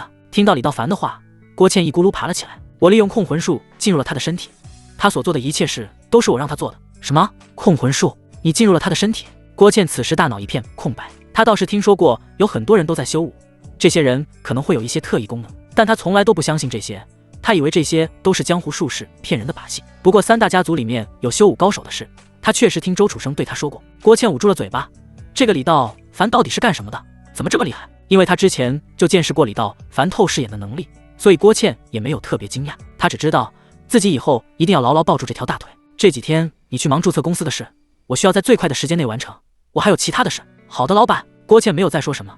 当李道凡跟他很认真的说话的时候，就意味着他们2个的亲密已经结束了。给我5天时间，我全部你都给办好。郭倩在圈子里怎么说也摸爬滚打了5、6年，不管是从经验还是能力上来说，都是一个能做大事的人。只不过有很多事情周楚生不想让郭倩参与进来，要是没有周楚生，或许郭倩能成为一名非常出色的职业经理人。打完扑克之后，李道凡整个人都感觉神清气爽，就像是每个骨头节都被打开了一样，纯阳圣体，果然名不虚传。李道凡暗自说道。第二天一早，李道凡早早的就洗漱完毕，并且从衣柜里找出了一套十分得体的高定西装。这西装也是前几天郭倩给定做的，穿上是十分合身。司马家的拍卖会，今天是李道凡答应王强参加玉石拍卖会的日子。上次司马向南用1亿买走了自己拿出来的原石，对于司马向南，李道凡倒是没什么感觉，但是王强这个人他还是比较欣赏的。此人非常聪明，并且有意结交他。自己正好你想要创办玉石公司，要是他能提点意见，自己岂不是事半功倍？半个小时后，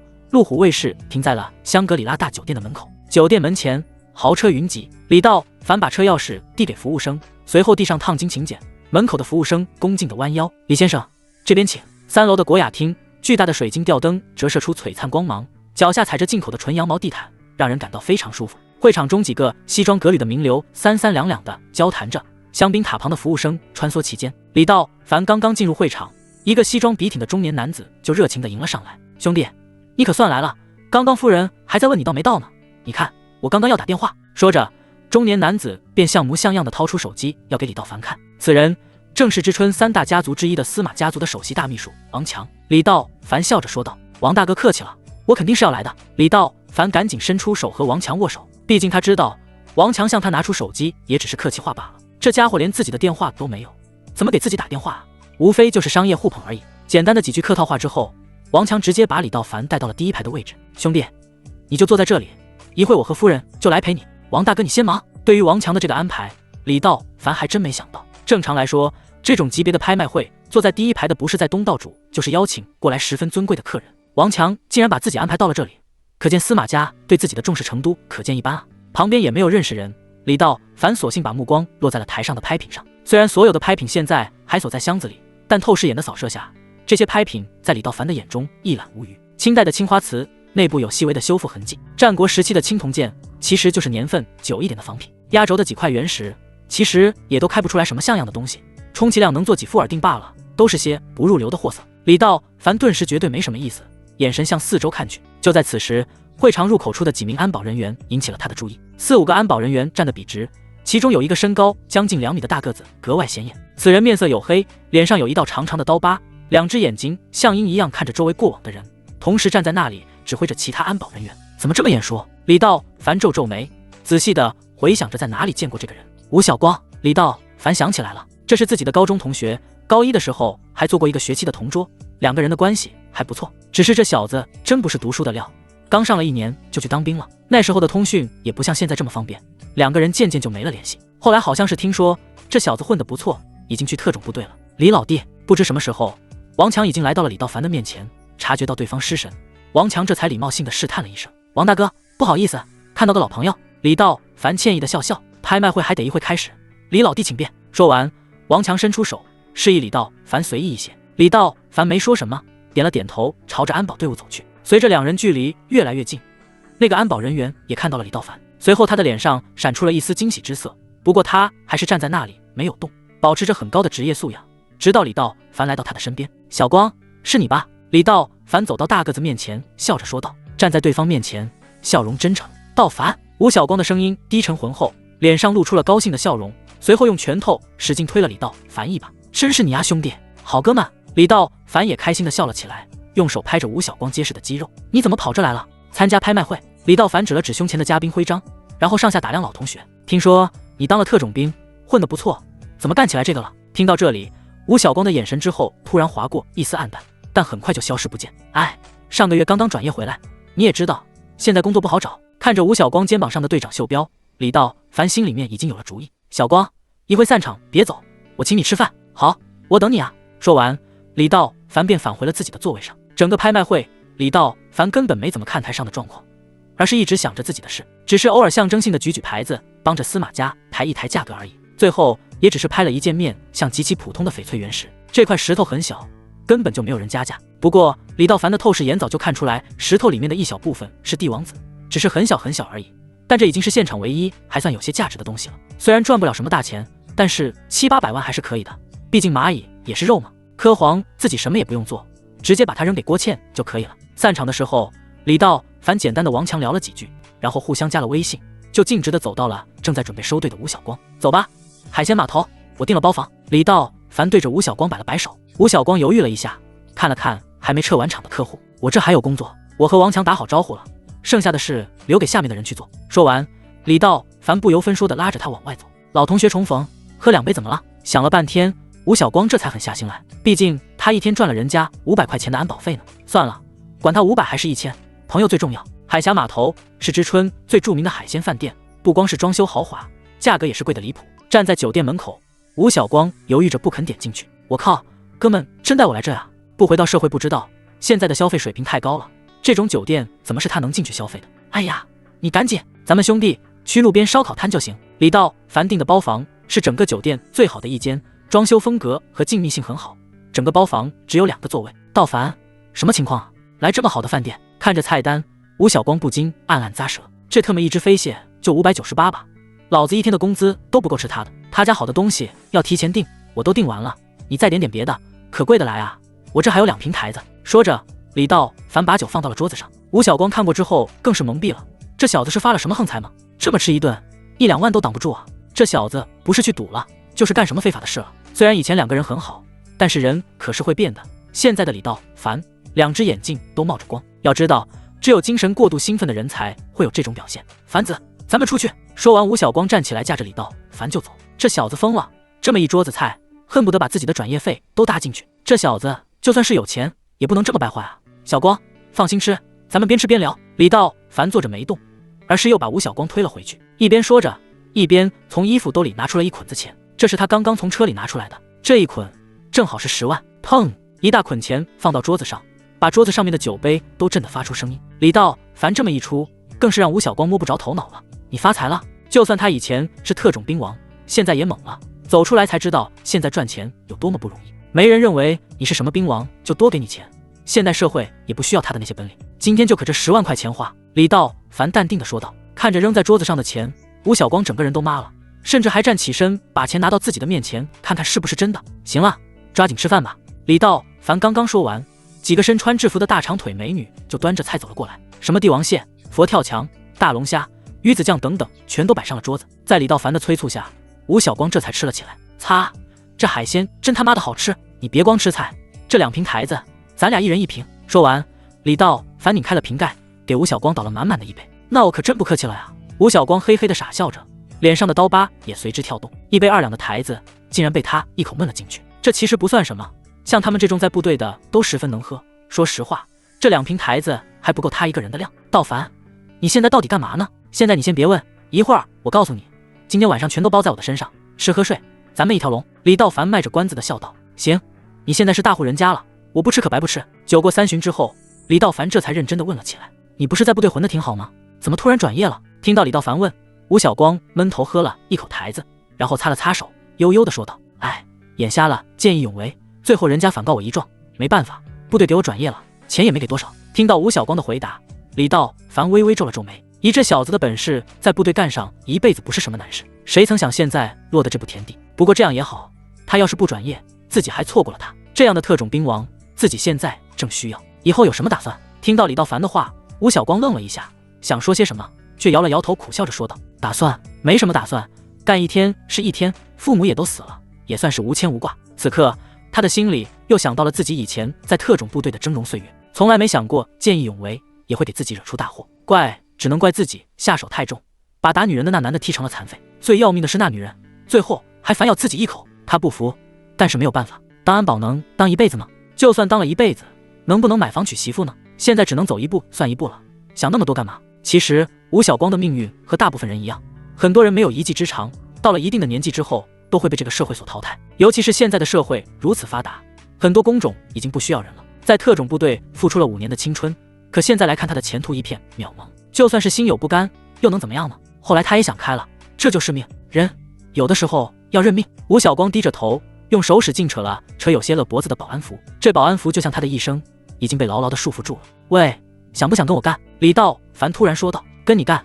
干什么？我能干什么啊？吴晓光自嘲的摇了摇头，随后又喝了一口闷酒。他早就不想继续当安保了，每天低三下四的，可是除了安保，他真的不知道自己能干什么。李道凡稍稍沉吟，然后点了点头说，赌石、翡翠原石。现在李道凡准备大干一场，手里正缺这种特种兵王。大家都知道缅甸是翡翠原石最大的原产市场，国内大部分的原石都是从缅甸进口的。他让郭倩成立公司，也不是想老老实实的做这种小生意。自己是金丹期大能，这个世界上所有的敌人对他来说都是小卡拉米，并且他还有透视眼、控魂术等加成，那就是天然的作弊器。这种本领要是用在赌石领域，赚钱的速度简直是不敢想象。可这涉及到很多领域，自己一个人不可能完成。缅甸那边又比较乱，自己的生意做得这么大，需要专业的公司团队、财务团队和安保团队。而吴晓光作为特种兵王，给自己负责安保工作，简直就是绝配。赌石，这能行吗？吴晓光还以为李道凡有什么好路子，弄了半天竟然是赌石。上学的时候两个人经常一起玩，也没听说这李道凡会什么赌石的本事。我成立了一个公司，想专门从缅甸进口原石，那地方比较乱，你负责我们的安保工作。听到这里，吴晓光明白了，闹了半天还是保安。道凡，那一个月给多少钱？吴晓光一边端着酒杯，一边问道。这个一次50-60万吧。多少？听到李道凡这个数，吴晓光差点没把酒喷出来。50万，行，真要是这样，谁他妈敢抢我，我把他狗娘养的弄死。吴晓光根本没有犹豫，就算自己不是特种兵王，这事他也干。那可是50万，干上2次，自己就能在知春买房子了。可能会有些危险，那边有点乱。擦，就是危险老子也干了。你别忘了，哥们是兵王。对了，结账靠谱不？说到这里，吴晓光又傻呵呵的笑着。当然，我会先给钱。吴晓光这时候算是把心放在肚子里了。50万还先给钱，这种事上哪找去？李道凡总不能为了骗自己去缅甸，先给自己50万吧？自己怎么着也不止50万啊。对了，你自己人还不够，我想找的是一个团队。你们安保队伍中还有没有像你这样有过战斗经验的？组成一个安保队伍，光吴晓光自己肯定不行，最少得有5-6个人。没问题，安保公司我有2个战友都是特种兵退下来的，还有前2年退伍的，5-6个人不成问题。吴晓光拍着胸脯保证。好，那我们暂时先定下来，你准备一下，帮我把这几个人一起叫来，要信得过的，我现在就去。吴晓光的眼睛亮了起来，他似乎又找到了以前在丛林中去悍匪性命的光辉岁月。再找几个人，他肯定会把自己过命的战友全都叫来，到时候他们就是一个团体，可以把所有的作战技能全部用到缅甸。就算是对方来了一支小型部队，他们也不怕。先吃饭，这2天你就去办这个事。见吴晓光答应了下来，李道凡赶紧召唤吴晓光吃饭，2个人又频频碰杯。哎呀，对了，我想起来个事，我们几个入职安保公司的时候和上头签了协议，5年之内不能离职，离职了之后是要付违约金的。吴晓光拍着脑袋说道。违约金？李道凡还是头一次听说保安还有违约金的。对，好像违约金还不便宜，好像是100万。你们保安签什么违约金？李道凡不解地问道。哎，你别提了，这家保安机构的老大是个女的，听说以前是国外的顶级杀手。之前面试的时候，这女的就跟我们说过，她现在十分缺我们这种人，可以保证5年之内我们不离职，并且薪资待遇也高出其他安保公司一大截。我想着签了也没啥，所以我们就都签了。女的杀手？李道凡皱了皱眉头。对，你还真别小瞧这女的，一开始我们也不服，借着切磋的理由想给她各下马威，可我们好几个人联手都打不过她，真他娘的邪了门了。说到这里，吴晓光的情绪有些激动。以前在特种部队，他可是队长，不管是狙击、擒拿、爆破和格斗，样样都是队第一。可没想到遇见这个女人，自己就没了电，没有一样能超过这个女人的。这女人叫什么？明天我们一起问问。龙晶晶。李道凡给吴晓光3天的时间去搞定他的战友，2人约定等形成队伍之后再去找龙晶晶提辞职的事情。现在李道凡还差最后一块拼图。晚上回到家，他第一时间就把电话打到了王迪那里。你好，李先生。电话只响了很短的时间就被王迪接起来。本来打算等郭倩注册完公司之后再找王迪和孙威谈，可现在进展的十分顺利，有了吴晓光安保团队的加入，这让李道凡信心大增。作为一个急性子，他必须马上拉2位美女入伙。你们2个现在有时间吗？李道凡淡淡的问道。啊，现在？王迪诧异的看了看手表，现在已经晚上11点多了。李先生，是不是有点太晚了？王迪试探性的问着。虽然已经和李道凡有些熟悉了，但他的性格还是让他小心翼翼的，不敢直面拒绝李道凡。不晚，有些工作上的事需要征求你的意见，我去接你们，我们顺便吃点夜宵。李道凡的口气根本不允许王迪拒绝。王迪还要解释一番，可趴在旁边听着的孙威使劲地拍了一下王迪的屁股。等到电话挂了之后，孙威才对王迪说道。你傻呀，他说找你是工作的事儿，没准是存款呢，有钱人都忙，你得理解。挂断电话之后，李道凡洗了把脸，然后立即开着路虎去接王迪。其实王迪知道李道凡根本不可能对他做什么非礼的事，这个男人长得帅又有钱，比他的前男友好了不止10000倍。而且要是李道凡能把钱存到他这里，他最少能多赚20几万，弄不好还能上楼到办公室工作。而且自从上次在酒店李道凡没有碰他之后，他一直都认为李道凡是个好人，但他却有一种既想和李道凡发生些什么，又不想让李道凡觉得她是一个不正经的女孩子的想法。喂，他刚才是不说咱们两个呀？你可要带上我哟。孙威瑟瑟地说道。他当然也想近距离接触这位副手。你花痴呀！王迪知道孙威一直就想找一个有钱还多金的，结果一直都没找到。我去给你参谋。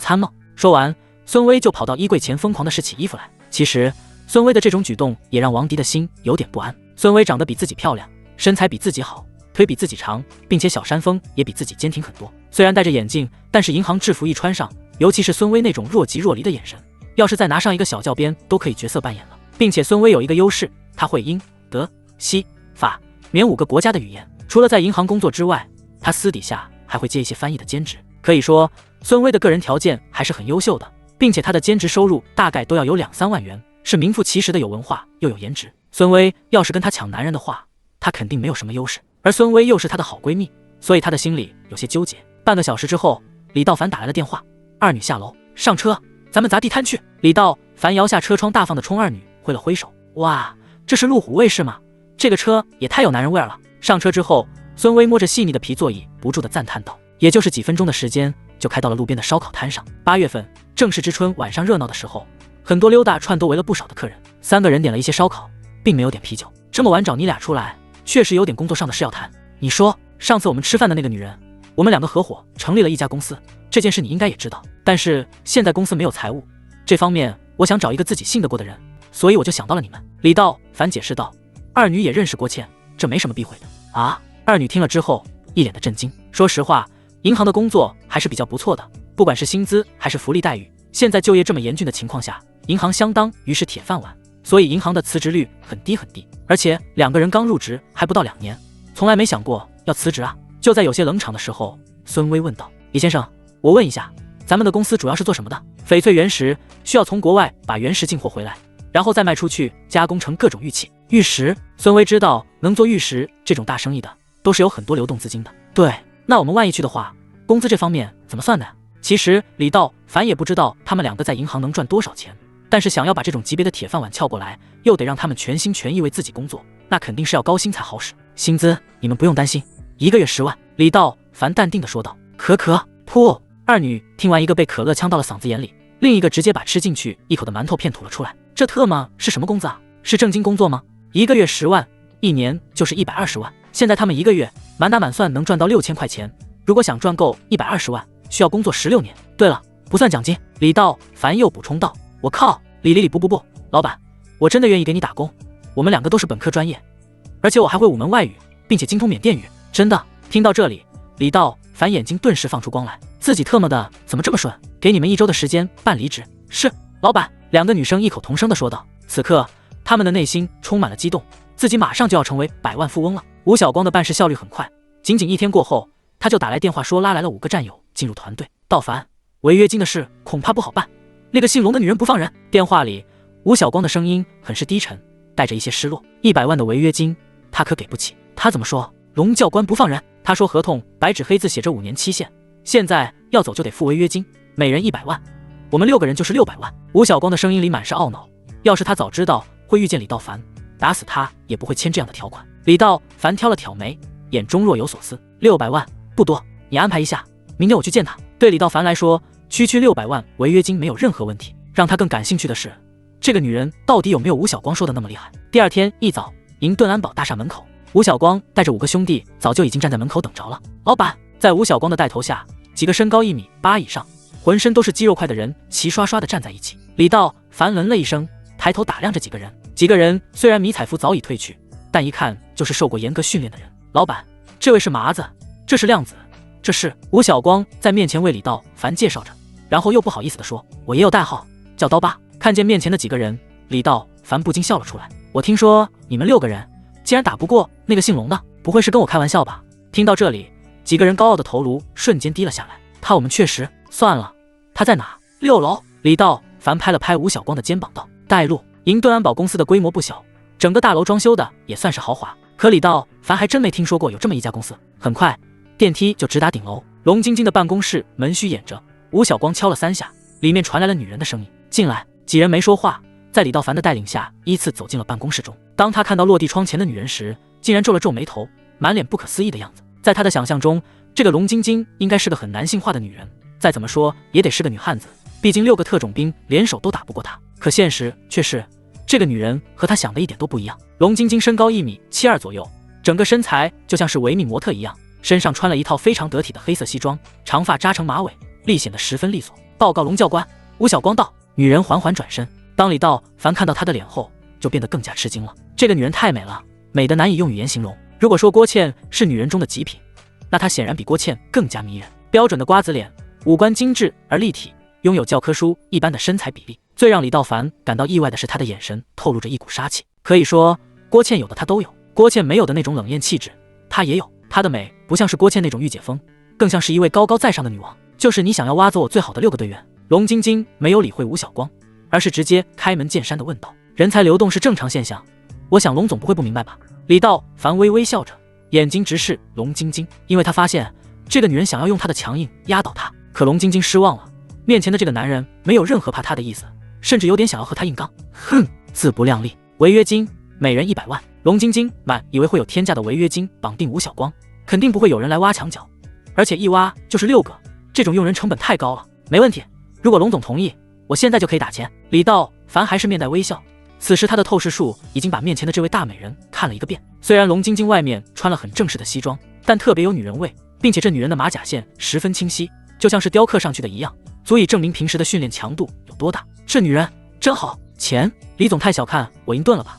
他们是特种兵出身，我花了大价钱培养他，除了违约金，还有一条规矩。见李道凡的眼睛在自己的身上不住地游走，龙晶晶愤怒的同时还有一点点羞耻，于是又祭出了杀手锏。龙总请讲。龙晶晶突然笑了，红唇略微有点上扬。跟我打一场，你赢了人带走，你输了10倍违约金赔偿。此话一出，一边的吴晓光脸色大变。龙总，我们的合同里没有这一条。再说李总是商人，这不公平。闭嘴！龙晶晶厉声喝道，这里轮不到你说话。龙晶晶对自己有着绝对的自信，曾经自己可是这个世界上最著名的杀手组织黑兵的顶级杀手，不管对方是什么身份，身边的安保团队如何，他从来不会失手。这也是为什么吴晓光等6个特战队员一起上都不是他的对手。从小到大，他接受的训练都是最顶级最残酷的，无论是擒拿、格斗、侦查，甚至是逃跑，他都是顶尖的存在。只要他有一丝的闪失，就不会活到现在了。他不依靠男人，也从不信任，心是冰的，血是冷的，没有人见过他妩媚性感的样子，因为对他有想法的人都死了。听到这里，李道凡缓缓站起身，解开西装纽扣。好啊，正想领蛟龙教官的身手，这个女人太狂妄了，不把任何人放在眼里，好像全世界她最牛逼一样。这种女人必须要驯服，所以她才不管合同里有没有这条。你要是想打，我就陪你打。龙晶晶眼中闪过一丝讶异，她没有想到眼前的这个男人竟然敢和自己硬碰硬，随即起身按下桌上的通讯器，把3号场地给我清空，10分钟时间。3号场地位于地下1层，是一个标准的搏击场地，四周摆满了各种训练器械。当李道凡和龙晶晶走进来时，已经有10几名安保人员聚集在周围，交头接耳地议论着。李道凡根本不去理会这些人，而是把西装的外套脱下，递给吴晓光。老板，我们想其他办法吧，你打不过他的。麻子在一旁说道。道凡，算了吧，我们几个都打不过他，你根本没受过专业训练。吴晓光在一边担心地说道，使劲拉着李道凡的胳膊。没事。李道凡只是淡淡地说了一句。今天一系列的事有点出乎他的意料了。本来以为最坏的结果就是李道凡拿不出来违约金，现在竟然变成了2人邀约架，这怎么能行？李道凡根本没接受过训练，上去肯定被龙晶晶打死，自己不会让好兄弟陷入这种困境的。即使这个工作他不要了。吴晓光也是一条硬汉，当过兵的就没有孬种，何况他还是特种兵。龙晶晶，合同里根本没有这一条，不过你要是想打，老子陪你。吴晓光冲着龙晶晶大吼道，这也激起了另外5个人的不满。对啊，合同里根本就没写要打一架兵的事，何况这种条款就算是有也是违法的。你龙晶晶凭什么这么嚣张？对，你不讲理，想打我们几个跟你打。几个人瞬间脱下外套，露出了一身的肌肉。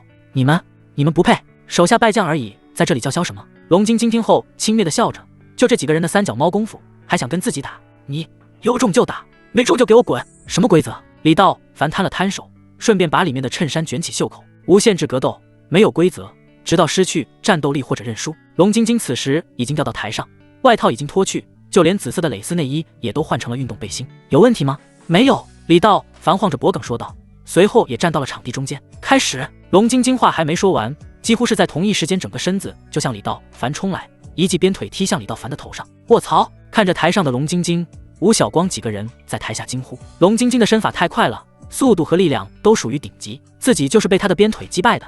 这女人不知道哪里有这么大的劲儿。李道凡见状也是微微皱眉。吴晓光虽然说他们6个人都打不过龙晶晶，他的心里有所准备，但这女人的功夫和力量也远远超过了他的预期。可以说龙晶晶的功夫甚至比一些低级别的武士还要强，就是他没有内力罢了。挺快，但没什么卵用。在李道凡面前，龙晶晶就算再厉害也不值一提。只见李道凡不慌不忙地抬起左胳膊，准备挡住龙晶晶这一腿。哼，不自量力。龙晶晶心里好笑，他已经迫不及待地想要看见李道凡的胳膊粉碎性骨折的样子了。砰！本以为自己的一脚能把李道凡踢飞，可在踢到对方的那一瞬间，龙晶晶的腿瞬间一阵发麻，就像踢在了铁板上一样。啊！这一下让龙晶晶的腿剧痛无比，整个人身形不稳。要不是多年来的苦练和不服输的性格，他现在早就躺到地上了。可即便这样，龙晶晶也单腿向后跳了好几步，疼得冷汗瞬间湿透全身，漂亮的脸蛋上肌肉一阵抽搐。怎么会这样？这小子怎么可能挡住我的鞭腿？龙晶晶强忍着剧痛，心中暗道：就算是很多职业杀手、格斗专家、特种兵都无法抵挡。眼前的一幕不仅让龙晶晶吃惊，台下的吴晓光等人也被惊到了。刀疤，怎么回事？这女的没踢动老板？亮子满脸不可置信的样子问道。不知道。吴晓光现在完全懵了，他根本不记得李道凡还会功夫，并且这小子的功夫一看就比自己高很多，竟然用一只胳膊轻轻松松地挡住了龙晶晶的鞭腿。李老板真是深藏不露啊！缓了一会之后，龙晶晶的眼神盯着李道凡，一字一顿地说道：龙总，你太菜了。李道凡满脸轻松，甚至还用手拍了拍袖子上的灰尘，轻蔑地说道：那就再试试。龙晶晶咬着牙说道，说完又奔着李道凡冲来。说实话，龙晶晶的功夫很实用，招式中并没有花哨的动作，每一击都直奔要害，这都是他在无数次暗杀中磨练出的杀人技。可在李道凡这里完全发挥不出来，每次攻击都会被李道凡很轻松地躲开。台下的吴晓光等人看得出来，李道凡根本就是在逗龙晶晶玩。刀疤，老板到底是什么身份？麻子在一旁吐着舌头说道。他也算是在特种部队里最能打的一批人之一，可从来没见过李道凡这种级别的高手。我也不知道，他以前不这样。怎么了老板，只会躲吗？龙晶晶讥讽道，随后突然变招，一记扫堂腿攻向下盘。李道凡嘴角上扬，他不还手只是想看看这个龙晶晶的功夫到底怎样，所以他没有用内力，也没有还手。他一直在观察，他发现这个女人得腿法很是厉害。既然你的腿法厉害，那我就用你最熟悉的招数击败你。这一次他不再躲避了，而是高高跳起，随后身子急速转动，整个身子瞬间来了一个1080度的腾空旋转3大圈麻，最后一脚踢在龙晶晶的肩头上。砰！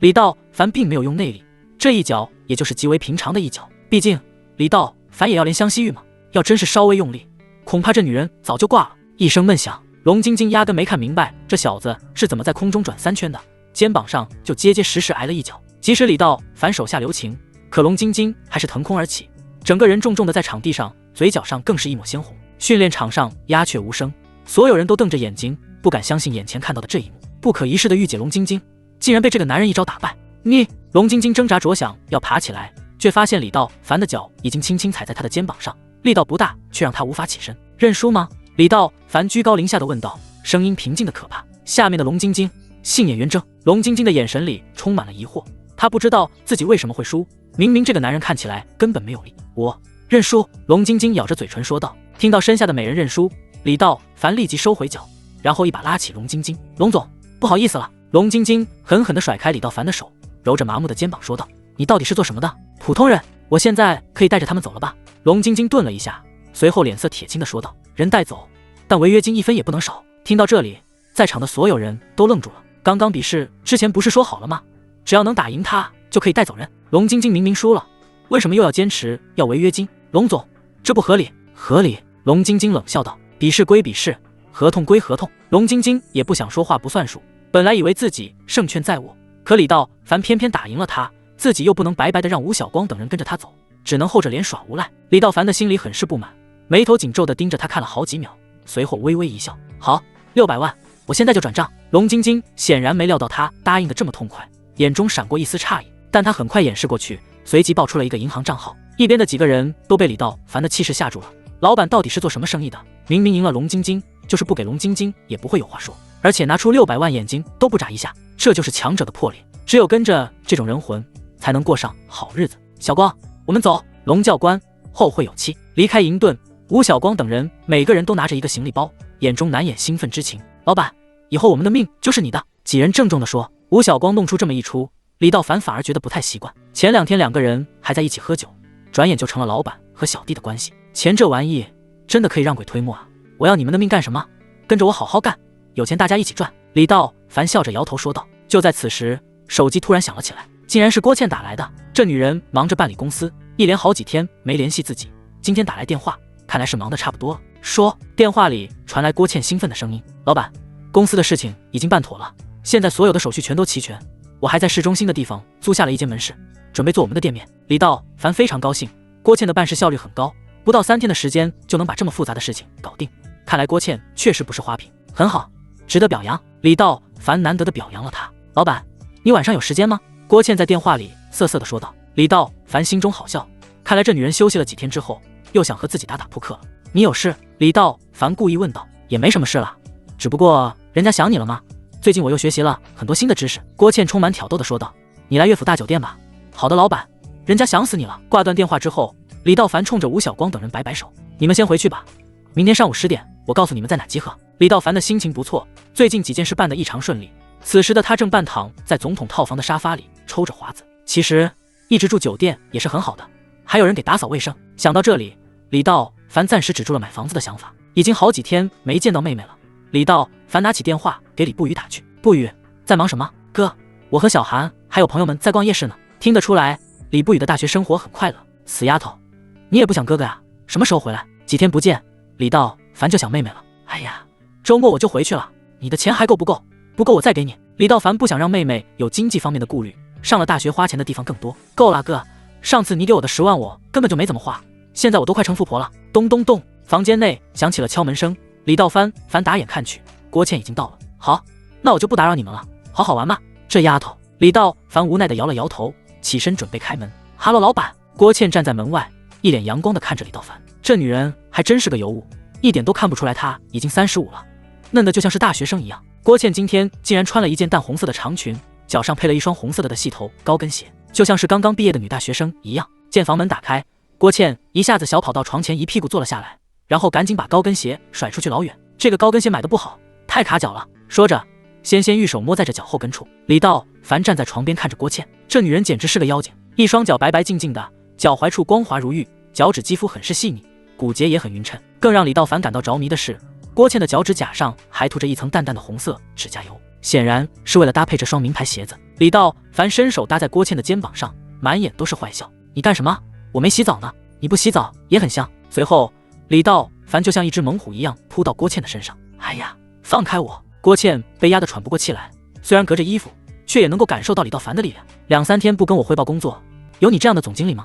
李道凡轻声说道，弄得郭倩的脖子痒痒的。奇怪，几天不见，李道凡这打游戏的经验怎么变得这么厉害了？难不成他背着我偷人了？想到这里，郭倩趁着李道凡不注意，一下子翻过身来，反而把李道凡压在了身下。经过2人的几次交手，郭倩知道李道凡这小子简直壮得跟牛一样，必须要在赛前多给他来点节目，不然自己真的受不了。此处还得省略1万字。就在刚刚，他又一次把自己的控魂术提高了一个层次，现在感觉自己丹田之内的内力又通畅了许多。现在他的控魂术已经达到了6层。你到底是什么做的？郭倩迷迷糊糊地问道。团队的人都找好了，明天我们一起去。李道凡没有理会郭倩，而是十分正经地说道。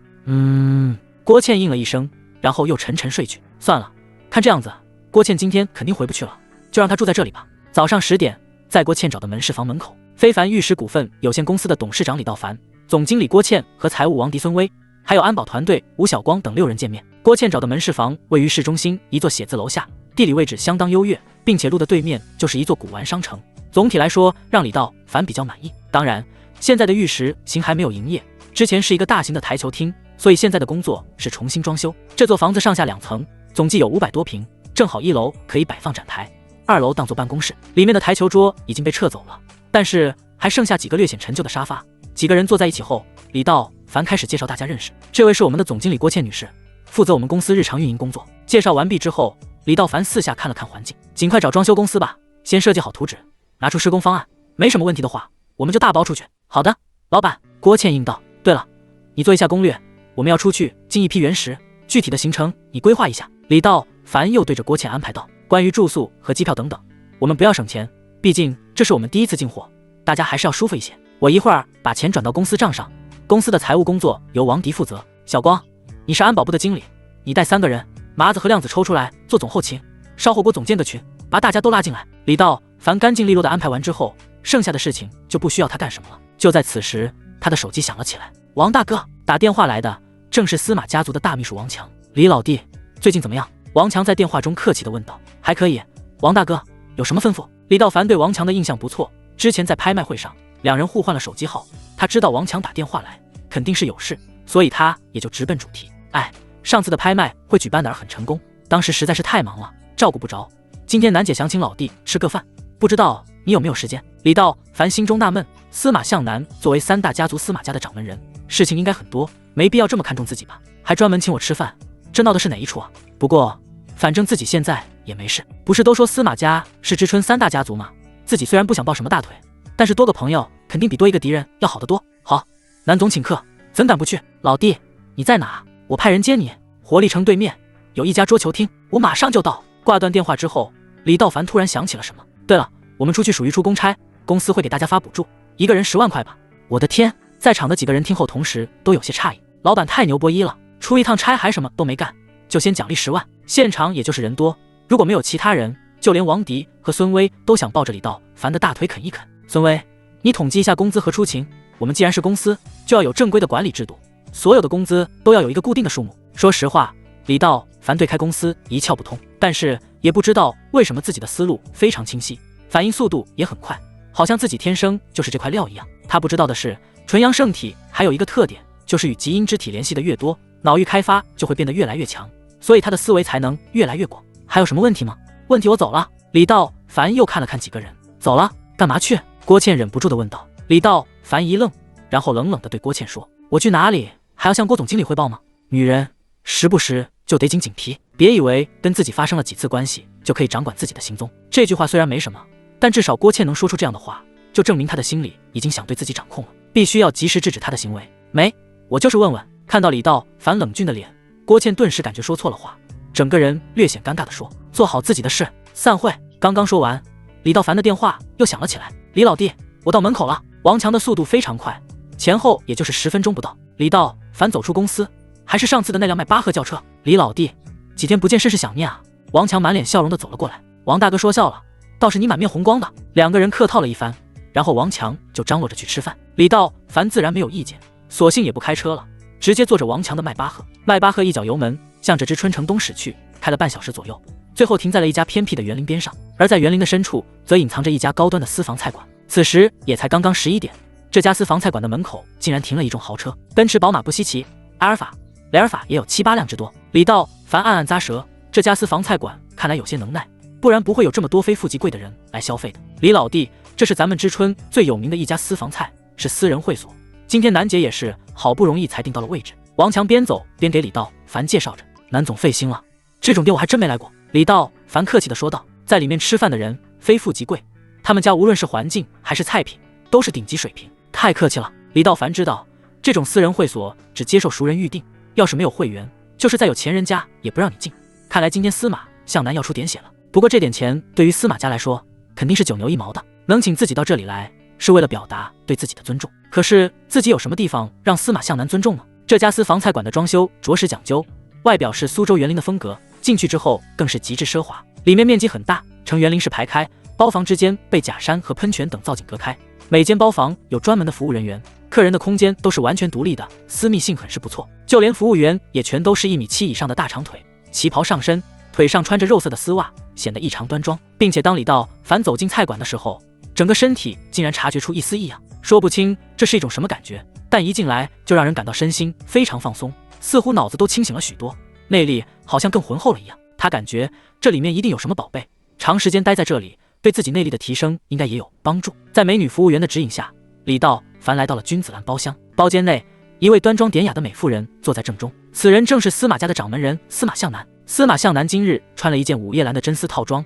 肩上披着国际知名奢华品牌的高定披肩，配上黑色的连裤袜，略微有些坡跟的尖头平底鞋，胸口之处还带着一枚闪亮的胸针，脸上画着淡淡的妆容，整个人显得高贵典雅，很有气质。这种裤子很显身材，既突出了身材曲线，又有一种神秘感。而司马向南的穿着打扮正好符合李道凡心中少妇阿姨的那种形象。正所谓18岁的少女一枝花，35岁的少妇顶呱呱，长得迷人且勾魂。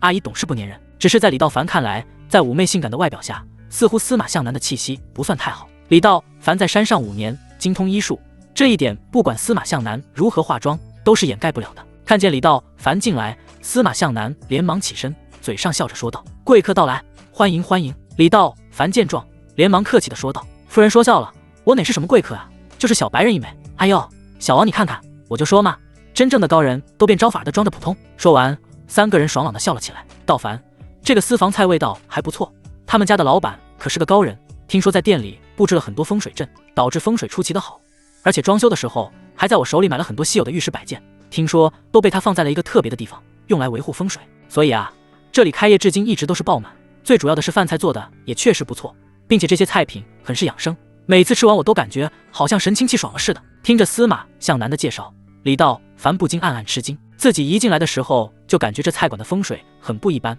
几乎都是在风水绝佳的位置上，并且各种摆件和造景的位置都十分考究，确实是与众不同。看来老板真的是个行家，难怪自己到这里感觉神清气爽。要是如司马向南所说的话，那就也不足为奇了。是啊，我也感觉刚刚进来，好像呼吸都变得顺畅多了。李道凡应道：“我听说还有几个重病的人，吃完一顿直接恢复健康了，也不知道是真是假。”王强在一旁搭起话来，有个王强的陪衬，3人的气氛很是融洽，都在小声议论着这间菜馆的神奇之处。想到这里，李道凡也想知道为什么这家餐馆如此不同，于是他偷偷地将内力释放，然后利用透视术打量着菜馆的全貌。呼！就当他把内力释放的时候，李道凡立刻感觉到自己的内力就像是一股清流一样，直接被吸引到了楼上。楼上的情景，李道凡看得清清楚楚。4楼是这家菜馆的最顶楼，说是顶楼，实际上就是一间用木头打造的小木屋。这间小木屋并不对外开放，而是老板的专属。此刻，木屋里面的木窗上，一张蒲团上面正坐着一位身穿唐装50多岁的中年男子，自己正闭着眼睛肚子一起一伏地吸纳着内力。然而，当李道凡的内力到达4楼的时候，那名中年男子猛地睁开双眼，哪来的这股强劲的内力？难道有高人？中年男子全身一震，立刻站了起来。就在刚刚，他感觉自己被一团十分雄厚的内力所窥视，而这种浑厚的内力是他从未感受过的。他虽然不是修仙和修武者，但是却天生有一种十分独特的功能，就是能够感受到他人的内力，从而判断对方的内力已经到了什么级别。而他刚刚感受到的内力，他从未见过，好像是修武者中5皇级别的人物才有的能量。难道我这菜馆里竟然来了顶级的5皇级别高手？不可能啊，已经上100年都没出过5皇强者了，难道是我感觉错了？说着，这名中年男子站起身来，匆匆走下了楼。包房里，随着服务员把一道道精美的菜肴摆好，司马向南打断了李道凡的透视术。道凡小弟，你是客，请。李道凡客气地说道。南总，客随主便，您请。看着李道凡连连挥手，司马向南也不再推辞。几个人喝了一口红酒之后，便开始了晚宴。其实司马向南的年龄并不大，前几年老一辈的人退出江湖，这么大的司马家族交给他一人管理，没想到效果出奇的好。经过产业转型后，很多业务都重新焕发了生机。自从上次的女鬼索命之后，司马向南回家果然检查了丈夫的鹌鹑蛋，没想到竟然被李道凡说中。最后逼问之下，丈夫才说了实话，他们2个本来就是女强男弱，丈夫就是一个上门女婿，根本没有什么家庭地位。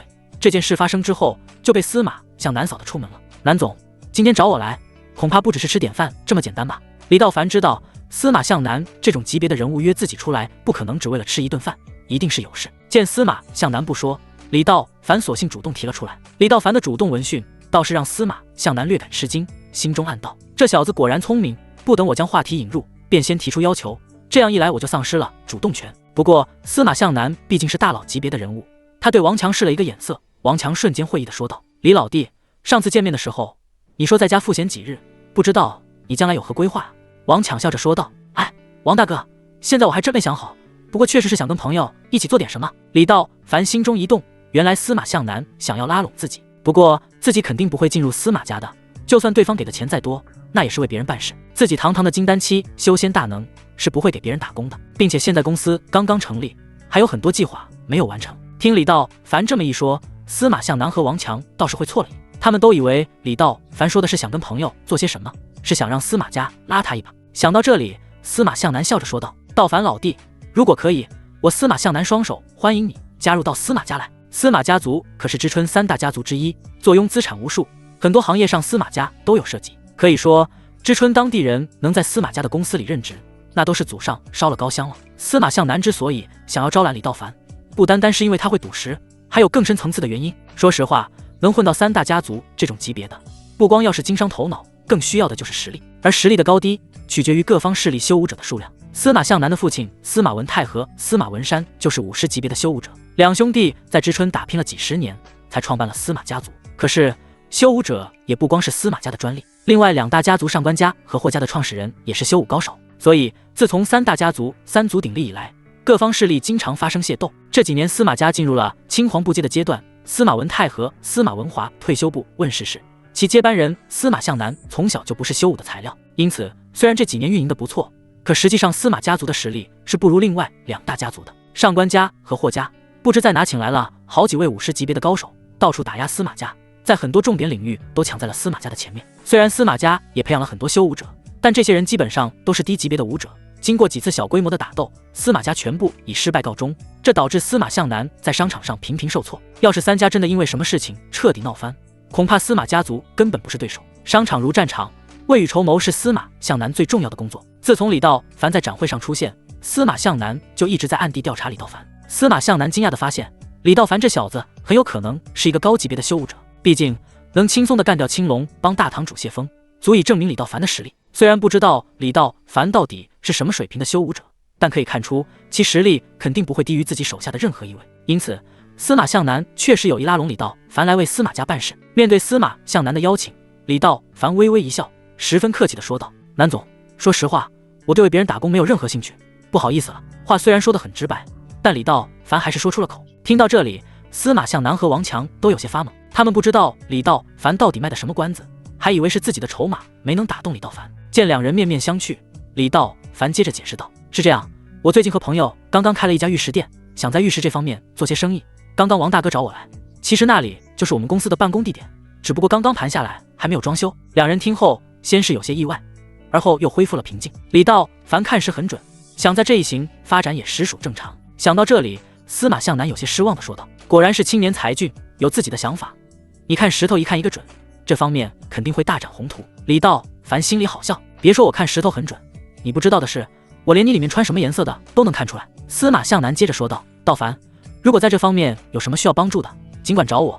司马家以玉石生意起家，有些渠道还是可以的。虽然拉拢李道凡的计划失败了，但司马向南还是愿意和李道凡保持好关系。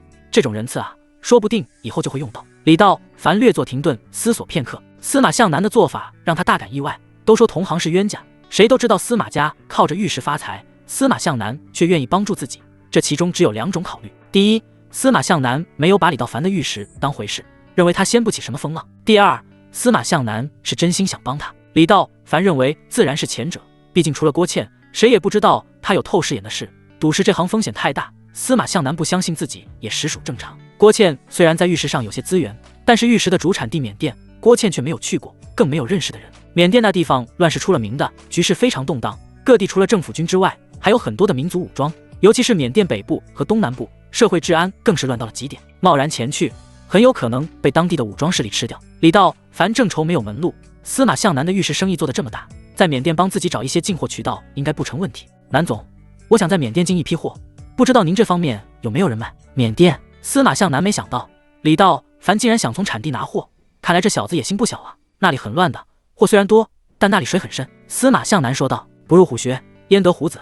我要大批量的进口原石，要做就做出一些动静。李道凡淡淡的说道：缅甸我倒有些资源，我给你介绍一个人。说着，司马向南拿起手机找出了一个人的微信。昂爵，此人是缅甸地方武装的首领，手下更是有好几个原石矿，我从他的手里拿过几批货，成品率还算可以。李道凡看着手机里昂爵的头像，此人皮肤黝黑，身材不高，手里更是端着一把 AK47，看起来就不是什么善茬。我给他打个电话，然后你直接去找他就可以。好，那就麻烦南总了。有了司马向南介绍的对接人，第一次进货恐怕就会顺利得多。看着司马向南的脸色，李道凡突然说道：南总，你应该尽快去医院做一个全身检查。李道凡突然没来由的一句话，让整个包间里的气氛瞬间尴尬至极。司马向南的脸色一下就沉了下来，就连王强也有些意外。李老弟平时一向成熟稳重，怎么突然让南总去看病呢？不过司马向南的身份毕竟在这里，随即笑着说道：我的身体一直不错，道凡还会看病？司马向南的言语中竟有一丝嗔怪之意。不过李道凡却没有生气，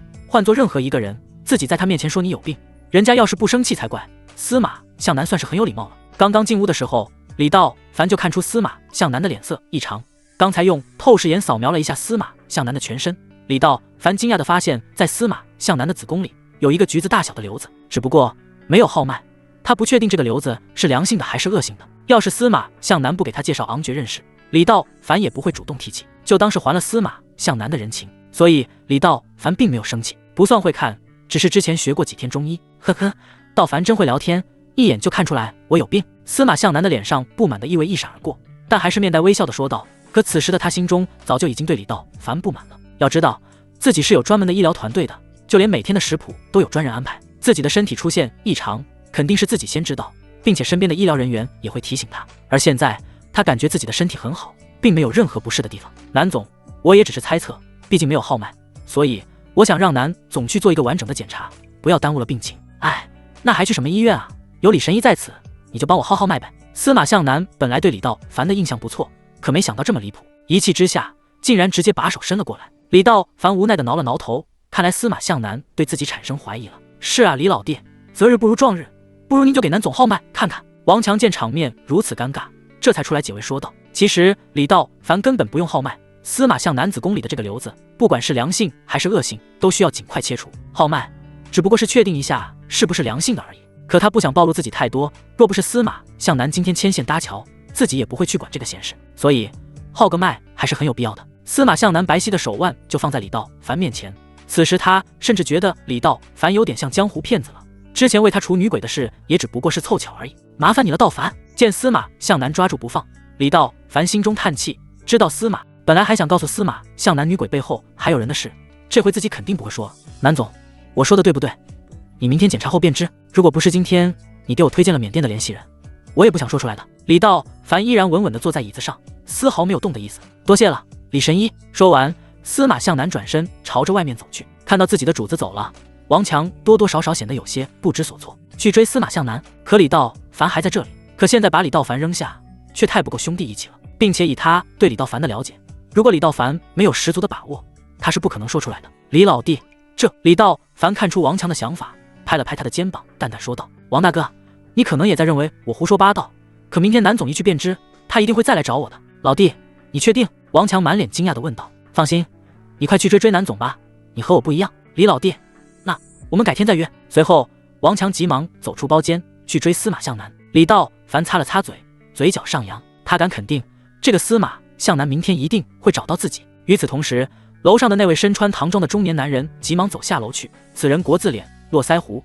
手中拿着一串纯手工雕刻的18罗汉手串，大拇指上还戴着一块正宗的帝王绿扳指，脖子上更是戴着一条鸡冠红翡翠吊坠。光是这一个吊坠就价值不菲，可见此人并不是普通人。楼下的服务员见到中年男人，也纷纷十分有礼貌的鞠躬。江总好，此人就是这间私房菜馆的老板，知春市著名的企业家，黑白通吃的逍遥人物江明道。此人的身份极为特殊，曾经也是知春级有名望的人，不光是什么委员代表，经常和上层人物接触，还与3大家族和众多大佬认识。此人的经营种类涉及建材、医疗、传媒、金融，还有很多与官方的合作，背景非常之深。据说他的财富足以排到知春前10。10年前不知道因为什么原因，江明道突然金盆洗手，转而拜了一位老道士为师，整日学习风水之术，更有传言说他也想修仙。现在他除了每日练功，就是守着这家餐馆，无欲无求，修身养性。也就是他拜师之后，他才发现自己虽然不是修仙修武的料，但却天生有一件特殊的功能，就是能够感受到其他人内力的强弱，甚至能够分辨出对方现在的内力达到了什么层次。也就是这种特殊能力，才让他感觉到李道凡强大的内力压迫。这种内力就算是自己在餐馆中布下的连锁风水阵都无法抵挡，可见此人内力之高前所未有。他很确定今天来的高人就在1楼，因为2楼来的人他刚刚都去敬过酒，都是自己认识的人。1楼都有什么客人？江总，1楼有某某公司的总经理，某某厅的赵厅长，还有司马家族的司马向南。美女服务员恭敬地说道。司马向南来了。中年男子听后有些意外，要知道司马向南的身份在知春市可以说相当重量级，别看旁边还有什么厅长，那比起司马家族来说简直就是小鱼小虾。司马向南平时很少来，不知今天是什么情况。他和谁来的？和司马家的秘书王强，还有一个年轻人，他们好像是请这个年轻人吃饭。服务员连忙说道。现在还在店里吗？刚走，司马向南先出来的，好像有些生气的样子，然后王强也跟了出来。那个年轻人呢？好像还在包间里。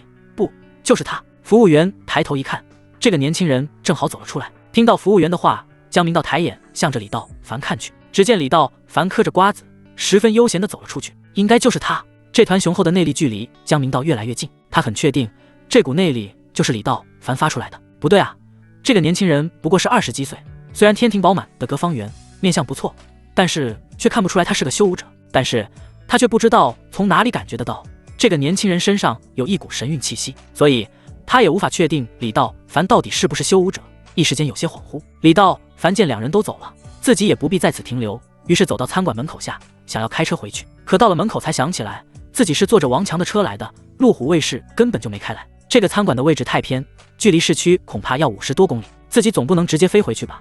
那样恐怕明天就得上头条了。要是让吴晓光或者郭倩来接自己，可能还得1个多小时的时间。想到这里，李道凡又走了回来。一般来说，5星级酒店都有专车服务，这里虽然不是5星级酒店，但规格如此之高，来的人又都是位高权重之人，想必这里一定也会提供接送服务。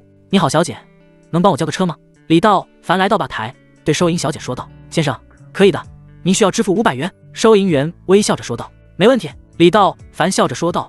这种环境500块真的不算贵，司马向南请客，又是佛跳墙又是深海大贝的，这顿饭也不会便宜，少说也要3、5万块。对于500块的车费，商家也算是良心了。说着，李道凡准备拿出手机付款，然而就在收银员准备扫码的瞬间，江明道突然走了过来，在旁边说道：稍等。看见老板说话，收银员自然看向老板，也没有继续扫码。李道凡也转过身，上下打量着江明道。江明道就在大厅门口看着李道凡，只是一时间没有找到说话的借口。此时江明道满脸堆笑的说道：小兄弟，车费免了，我让我的专职司机送你回去。李道凡此时也意识到，此人就是之前在楼上练功的中年男人。老板有事？李道凡问道。小兄弟怎么知道我是老板？江明道笑着反问。哼，普通的经理可以动用劳斯莱斯吗？李道凡指了指江明道挂在腰间的车钥匙，看此人的穿着奢华，腰上明晃晃的车钥匙，不用猜也知道此人应该就是菜馆的老板。江明道尴尬的低下头，把车钥匙往裤兜里塞了塞，随后伸出手说道：小兄弟，我叫江明道，是这家菜馆的老板，请多多关照。眼前的这一幕直接给李道凡弄懵了，这到底什么情况啊？我又不认识你，难道你喜欢的我气质？这小子不是一个 gay 吧？江老板，这是……现在李道凡有些丈二和尚摸不着头脑，不确定此人接触自己想干什么。兄弟，交个朋友。见江明道还是没有收回手的意思，李道凡索性也伸出了手握了上去，而江明道则是使劲地晃了2下，然后拿出一张名片说道：这是我的名片，兄弟以后如果在知春有任何问题，都可以给我打电话。江明道特意将任何问题4个字语气加重，怕李道凡听不懂。好吧，我暂时没有名片，你记一下我的电话吧，有机会我会给江老板打电话。说完，李道凡从吧台上拿了一张订餐卡，直接在卡上写上了自己的电话。好，有机会我请兄弟喝茶。大勇，用我的车把这位先生送回去。说完，江明道叫来一个保安，把钥匙递过去，吩咐道。李道凡皱眉，却也没有说些什么。既然对方主动提出送自己，现在又摸不清这个江总想要做什么，索性也不再推辞了。如果这个江明道有事，相信过几天自然会给自己打电话的。多谢了，江老板。给江明道留下电话，李道凡还有另一层意思，他对这个菜馆的风水布局很感兴趣，这种局布置得很是巧妙，自己一进来就感觉心很静，所以李道凡猜测此人的身份应该不仅仅是菜馆老板这么简单，有可能是一个拥有神奇能力的人。看到李道凡上了自己的劳斯莱斯，江明道掂量着手中的卡片，嘴角露出了微笑。老板为什么要亲自送他啊？服务员不解地问道。江明道也不解释，而是摇头一笑，然后上楼。这个叫大勇的司机开车很稳，并且劳斯莱斯的车很安静，再加上晚上喝了不少红酒，李道凡竟然有些头晕，不自觉地睡了过去。等他醒来的时候，车已经停在乐府大酒店门口有一会了。不好意思，我睡着了，先生，看您睡着了，我就没打扰您。大勇很有职业素养地说道。谢谢。临下车时，李道凡从包里掏出了1万现金作为小费，然后坐着电梯来到了顶楼的总统套房。一进屋，李道凡就把全屋的灯啪的一下打开。就在李道凡挂上衣服准备冲个凉睡觉的时候，他的透视术看到楼下的套房中出现了一个熟悉的人影，此人正是龙晶晶。此时的龙晶晶双手被捆在背后，房间里还有3个身穿黑色风衣的男人，手中拿着手枪，似乎正在找什么东西。你是怎么把我给弄死的？为首的黑衣男子冷声问道。滚！龙晶晶整个人被捆在墙角，虽然双手被绑着，可脸上丝毫没有害怕，反倒是流露出一种果敢。什么情况？龙晶晶弄死了他哥？李道凡眉头一皱，然后猛然站起。怎么说，跟龙晶晶也有过一面之缘，并且那3个男人一看就不是什么好东西。李道凡怎有不救之理？他赶紧然后急匆匆地从楼梯间跑到楼下。龙晶晶所在的房间房门紧闭，李道凡站在门外，又一次利用透视术观看里面的情况。此时这3个男人已经不再找东西了，2个人在旁边用手枪指着龙晶晶的头，另一个人坐在沙发上抽着烟质问着龙晶晶，只不过是3个普通武者而已。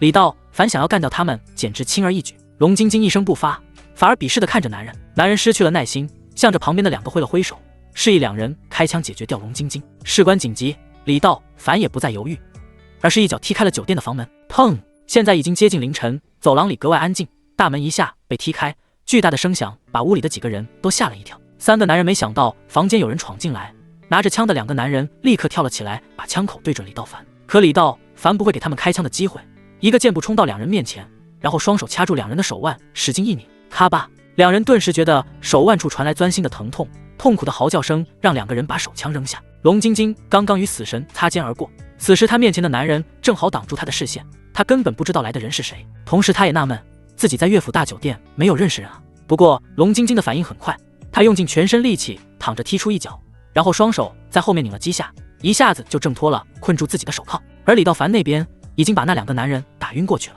看到眼前的形势大变，黑衣男子刚想从腰间拿出手枪，却被龙晶晶一手铐打在头上，脸上瞬间鲜血直流。龙晶晶没有停留，而是来到黑衣男子身前，只见他双手一起一抬，就卡住了黑衣男子的胳膊。黑衣男子胳膊吃痛，手中的匕首落地。也就在下一面，龙晶晶双手一拧，他的胳膊就直接来了个180度的转弯，被龙晶晶硬生生的掰断了。啊！短短10秒的时间，龙晶晶就从被动化为主动。当然，要是没有李道凡，他可没有机会从2人的手枪中逃出来。龙晶晶还想掐着男人的脖子，却被李道凡打断。行了，你再掐他，他就彻底死了。龙晶晶这才发现，面前的这个热老正是和他比试过的那个李道凡。怎么是你？龙晶晶惊讶地问道。我也好奇。李道凡双手一摊，无奈地笑道。龙晶晶今天穿了一件黑色的紧身背心，下身是紧身的黑色皮裤，脚上蹬着一双马丁靴。虽然被人绑了半天，衣服有些不整，但还是足够的吸引人。这个女人长得简直是太完美了，胸前高高耸立，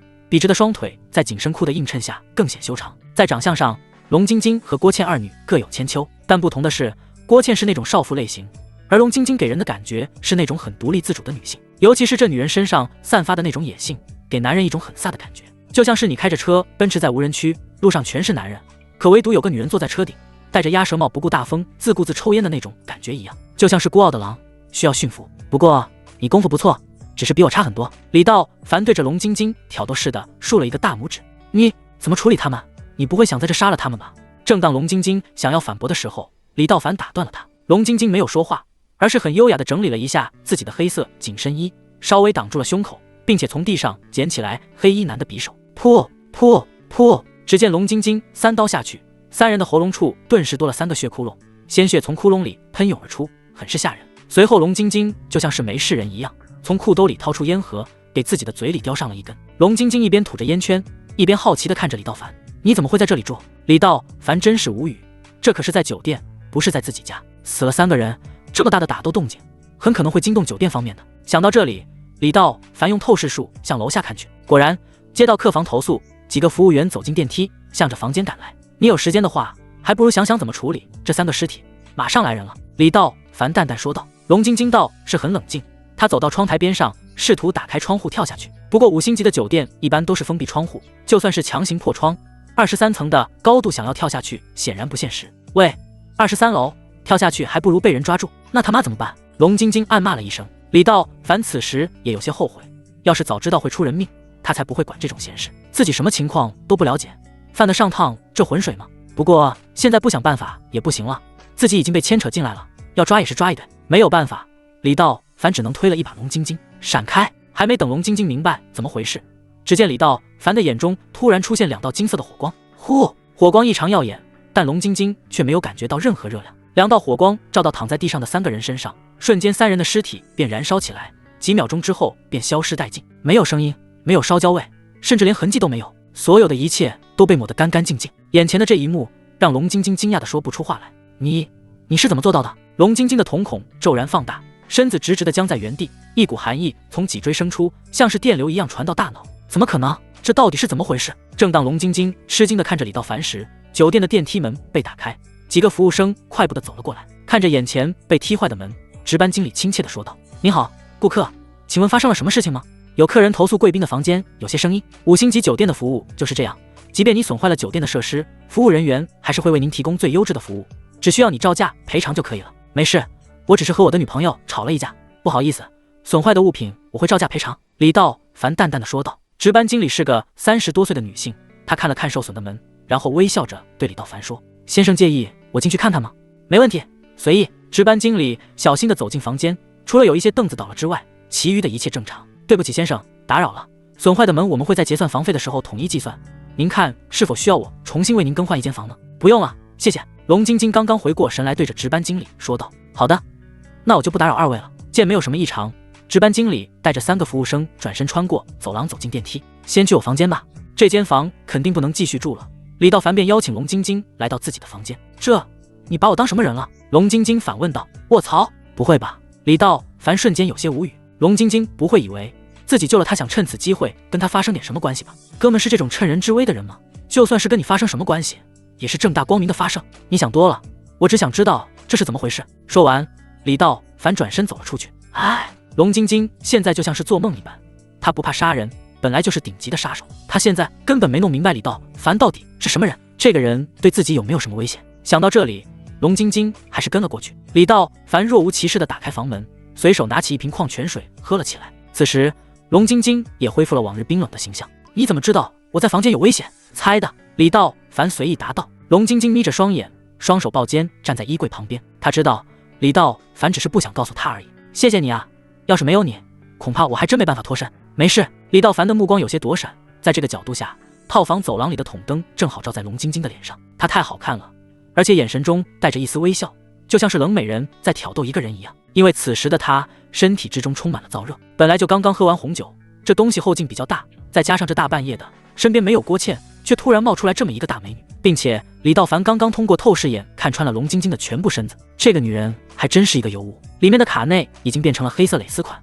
并且是那种很性感的款式。最重要的是，龙晶晶的那块儿长的简直完美无缺，非常对称，并且一看就从来没有被别人进过家门，这足以证明龙晶晶的身子是很干净的。见李道凡不搭话，龙晶晶也不再说话，而是翘着2郎腿坐在一边的沙发上，手上不断地摆弄着那个黑衣男的匕首。他的动作很是优美，这把短匕首在他的手里上下飞舞，就像是一只蝴蝶一样。足足5分钟，2个人谁也没说话，因为在这种场面下，谁说话就意味着谁服软了。龙晶晶历来就像黑寡妇一样强硬，这不是李道凡喜欢的性格。你刚刚到底是怎么做到的？龙晶晶还是打破了屋子中的宁静。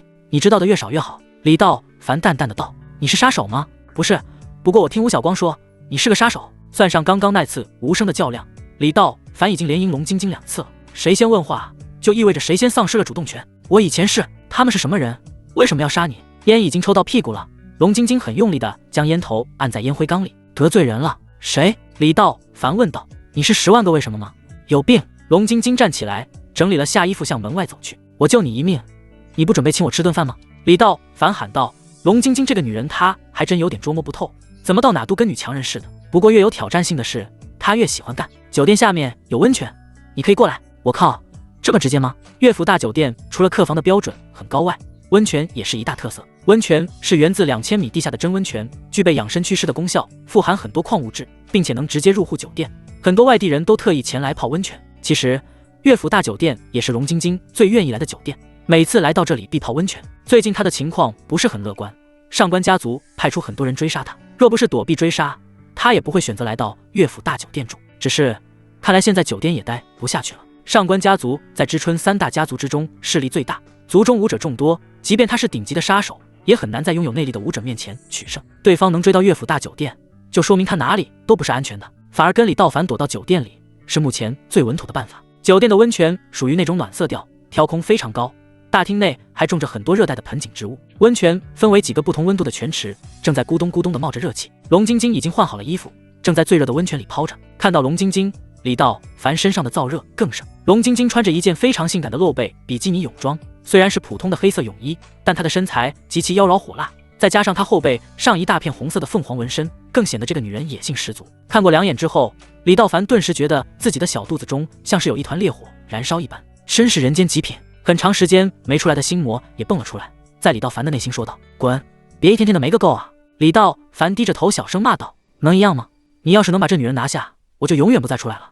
下一步就靠你自己了。”李道凡穿着倒是比较普通，只有一条四角泳裤，站在水池边上俯视着龙晶晶。怕热？龙晶晶道：“是显得很自然。算了，我吃点水果。”李道凡摆手拒绝道。大庭广众之下和一个极品美女一起坐在温泉池里，他确实有点接受不了。哼，我一个女人都不怕，你有什么好羞的？我羞？李道凡差点爆了粗口，自己不愿意下去，主要是因为自己是纯阳之体，身体本来就燥热万分，再被上了温度的温泉一泡，燥热的程度会更加难受。不过既然龙晶晶刚自己，那自己也就豁出去了。李道凡脱下浴袍，古铜色的肌肤配上强劲有力的肌肉，线条雕刻感十足，身体壮得跟头牛一样。龙晶晶的眼睛刚要往下看，结果李道凡却直接没入了水中。看来所有男人都避免不了对自己动情，这个李道凡也不例外，竟然那啥了。到底什么人在追杀你？为了避免尴尬，李道凡主动说起话题。上官家。龙晶晶淡淡的说了一声。为什么？你知道太多不好。你不是杀手吗？那是很早以前的事了，我现在是银盾安保集团的总经理。龙晶晶对此嗤之以鼻，似乎对于杀手这个身份很抵触。现在的李道凡根本不敢直眼看龙晶晶的身子，所以眼神四处漂泊着。最可气的是，这个龙晶晶的脚还在水里一直晃个不停，时不时玉足就会碰到她的腿上。有的时候就是这样，这起来的火越想熄灭，便越熄灭不了，反而越来越旺。现在李道凡就在这样一个处境之中。刚才谢谢你，不然的话恐怕我会有些麻烦。龙晶晶自顾自地说道。李道凡听后被气得直翻白眼。什么？大姐，你都被人用枪顶在脑袋上了，我要是不来，你必死无疑。你管这叫有些麻烦？这女人真是死鸭子嘴硬。李道凡没有接话，而是闭上了眼睛，默念9天星辰诀。说实话，龙晶晶的美是郭倩没法比的，她的这种野性气质能甩郭倩10条街，并不是说郭倩不好，而是郭倩是那种已经征服过的女人，并且这种女人就像是温顺的绵羊，而龙晶晶正好相反，是带着野性的狼。你们说，一个男人是喜欢温顺的绵羊，还是喜欢野性的狼呢？你是不是特别想知道我是什么人啊？龙晶晶突然问道。李道凡听罢转过头去，微微的点了点头。我曾经是一个极端暗杀组织的杀手，后来我发现这个杀手的头目是我的杀父凶手，为了给父报仇，我选择回到这里组建银盾安保公司，实际上是想扩充自己的势力。龙晶晶叹了口气。而上官家族的老板上官峰是我前夫的父亲。哦，李道凡听明白了，这女人原来是个寡妇。不过世界上有这样的寡妇吗？又年轻又漂亮，功夫又这么好，这么年轻就守寡，有点可惜吧？不对啊，自己的透视术明明看出龙晶晶是个黄花大闺女啊！你的老公公追杀你？李道凡费了好半天的劲才捋顺明白关系。对，因为我前夫死在了新婚之夜，他认为我是灾星。擦！李道凡明白了，难怪龙晶晶没有失身，是因为2个人还没等那啥，这个倒霉蛋已经死了。你不是杀手吗？干掉上官家不就得了？李道凡不解地问道。不可能的，上官家的势力太大了，并且有很多武者，我摆不平他们。龙晶晶叹了一口气说道。那你想怎么办？出国？去哪？哪里都可以，澳洲、加拿大。龙晶晶略有所思，低着头说道。出去就安全了吗？李道凡又问道。如果上官家真的纠缠不休，跑到哪里又有什么区别呢？那我能怎么办呢？买个心安而已，以我的本事，混口饭吃应该不难。其实今天我已经给了手下人一笔遣散费，让他们都走了。李道凡没有接话，而是静静地思考着。龙晶晶确实是个人才，不光是长得漂亮，并且还有功夫。这种人如果能拉拢到自己身边，是不是更有一些帮助？来帮我做事。李道凡站起身来，深吸一口气，居高临下地看着龙晶晶，眼神中透出一种不可反驳的霸道。帮你做什么？我开了一家公司，专门做玉石生意，我希望你能过来帮我。当然，我是有条件的。李道凡披上浴巾说道。什么条件？龙晶晶不解地问道。以后你不要跟知春江湖事有任何瓜葛，正好我缺一个店长，上官家的事我来办，你父亲的事我来解决。还有，不许抽烟，身上的纹身也不能再露出来，能不能做到？李道凡的话让龙晶晶大感意外，她从来都是以女王的姿态面对众人的，她是杀手，她是冷酷无情的。本以为和上官家结婚能让自己的实力迅速壮大，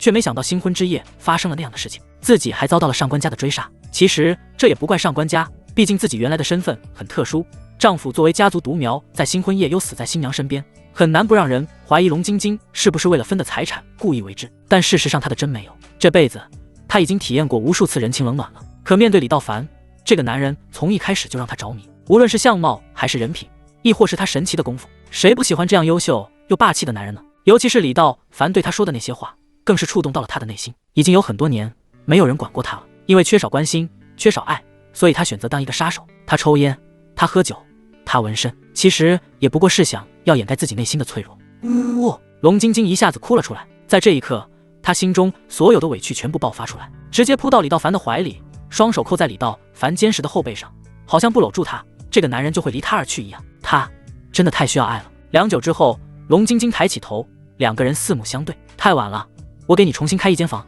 去休息吧。新开的房间位于李道凡的隔壁，这样如果上官家的杀手再来的话，李道凡就能用透视术，用最快的速度到达龙晶晶身边。你的妆哭花了，洗洗睡吧。说完，李道凡转过身，轻轻扣上了门，回到自己房中。其实这个世界上任何一个男人都不喜欢太过强势的女人，太强势的女人不可爱。李道凡不讨厌龙晶晶，从一开始就不。在了解了龙晶晶的身世后，他更加同情这个女人，可能是她和自己都失去双亲的缘故吧。说实话，他和郭倩并不是同一类型的女人。龙晶晶身上有那种特别吸引人的野性、狂妄，所以面对这种女人，他不会像对待郭倩那样直接甩钱。龙晶晶不缺钱，真正想得到她，要从她的内心开始，让这个女人真正意识到自己是真正能够帮助她的，这样才能跟自己在一起的时候放下高傲的女王身段。我想帮你的时候，什么都会给你，在你眼里很难缠的上官家都不在话下，但是我不想帮你的时候，你距离死亡只有一步之遥。讲真的，李道凡非常馋龙晶晶的身子，或者说见过龙晶晶的男人就没有不馋她身子的。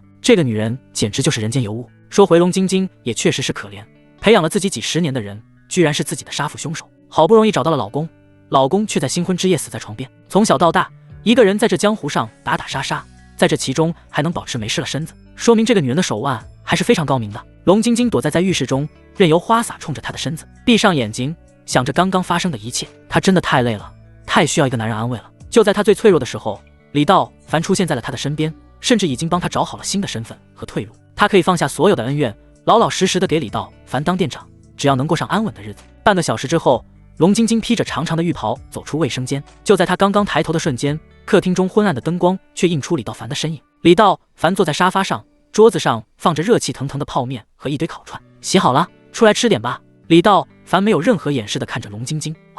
今天龙晶晶的脑子反应的有些慢，看到李道凡的时候，她的脸上先是一惊，然后又是一喜，最后下意识的低头看了看自己。你怎么进来的？意识到自己只穿了一件浴袍后，龙晶晶吓了一跳，赶紧躲回卫生间中。大姐，房是我开的，2张房卡。李道凡无语的摊了摊手。你是坏蛋，你今天怎么不叫我一声？简单整理了一下自己的浴袍，龙晶晶捂着胸口出来说道。李道凡斜着眼看着龙晶晶，其实她的身子自己都看了上百遍了，但是却怎么看都看不够，看完一回还想看下一回。作为男人，他就不相信有人能忍住不看。有点饿了吧？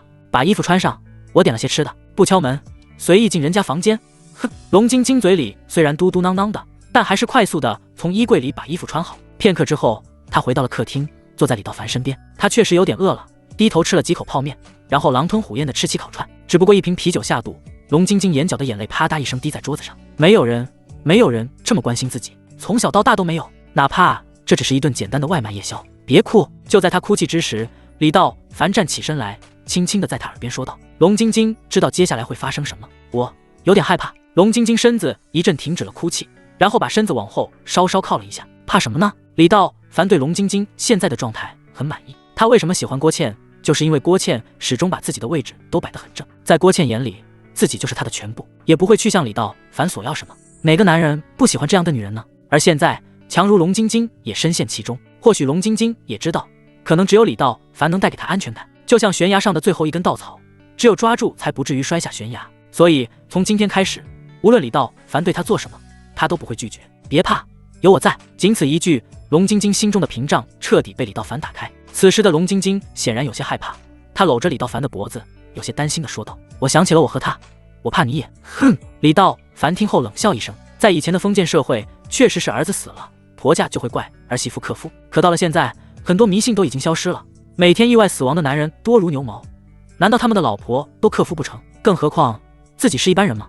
这世上还有多少位金丹期大能？你可能不知道，我比任何人都可怕。话音刚落，李道凡就把龙晶晶使劲地推了出去。司马向南的检查报告显示，他的子宫里长了一个肿瘤。经过专家会诊之后，医生建议司马江南尽快到医院进行病理检查。子宫里长瘤子，这可不是小事。当司马向南拿到检查单的时候，脑袋嗡了一声，整个人都是慌的。他无法想象，一旦病理显示是恶性的，今后的日子该怎么过。让他更意外的是，李道凡究竟是怎么看出来他子宫上长瘤子的？南总，我们还是尽快入院吧。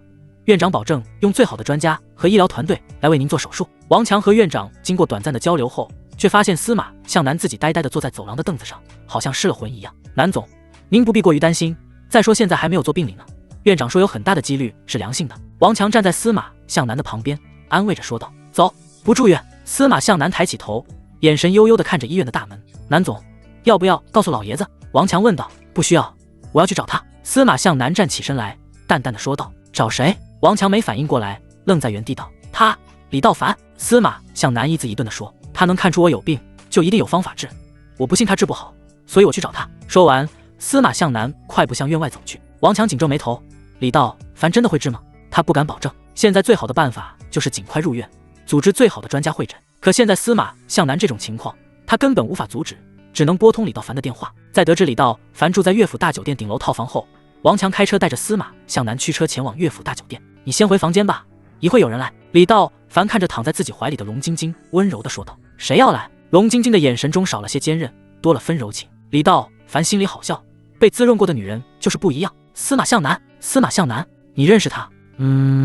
龙晶晶看着李道凡，最近2天李道凡做的一切早就突破了他的认知。他想不到面前的男人到底是个什么身份，只觉得李道凡的形象在他的心里变得更加神秘了。半个小时后，司马向南和王强来到了乐府大酒店2401的门外。站在门口，司马向南不觉有些紧张。昨天自己的态度不是很好，不知道李道凡会不会以此为借口不给自己治病。深呼吸几次，司马向南才敲响房门。由于自己的衣服都被龙晶晶洗了，所以此时的李道凡只围着一条白色的浴巾，这是他身上仅有的一块遮羞布。房门一开，李道凡无比尴尬地站在屋子里。王强看到李道凡这种打扮后，也是一阵无语。知道司马向南要来，怎么能光围个围巾？让他更生气的是，这个李道凡的资本怎么这么足？司马向南虽然也是过来人，但看到李道凡的打扮，顿时脸红心跳。这件浴巾还不如不围了，他的也太了吧。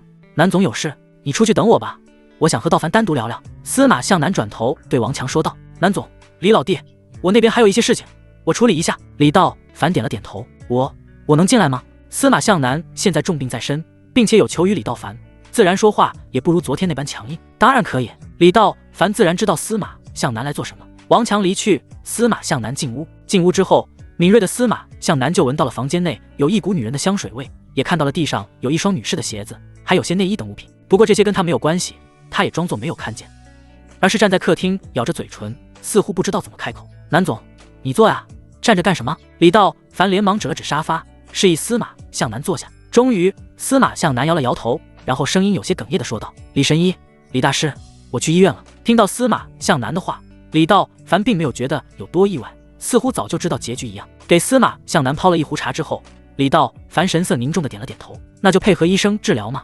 还是有希望的。听到李道凡如此官方的话，司马向南紧皱眉头，摇着头说道：李神医，要什么条件您才能帮我治疗呢？闻听此言，李道凡虽不觉得意外，但也是微微地摇了摇头。南总，你可能有些误会，我确实会看病，但是我不会治病，所以您的病情最好还是有专业的医务团队来治疗。如果你是来找我看病的话，恐怕你会失望了，我真的不会。听到李道凡的话，司马向南的眼泪顺着眼角滴落，却一句话也说不出来。李道凡是真的不会治，他确实医术很高明，但那只限于外伤和修复内力。之前给妹妹李不语看病，其实也是用内力对外伤进行治疗。像这种身上长瘤子的病，他只会看不会治，毕竟师傅如言传给他的药王宝典中是没有癌症治疗方法的。可现在的情况是，司马向南就站在那里一直在哭。南总，我真的不会治，如果我会的话，肯定也没有别的条件，我一定会给你治的。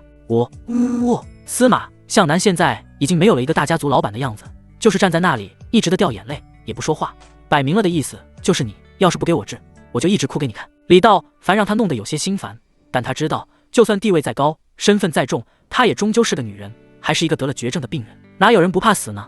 所以想想又没忍心。好了，你别哭了，这要是让别人看到多不好啊！我只能答应你，我可以试试，但治不好，你可别怨我，你还得去正规的医院治。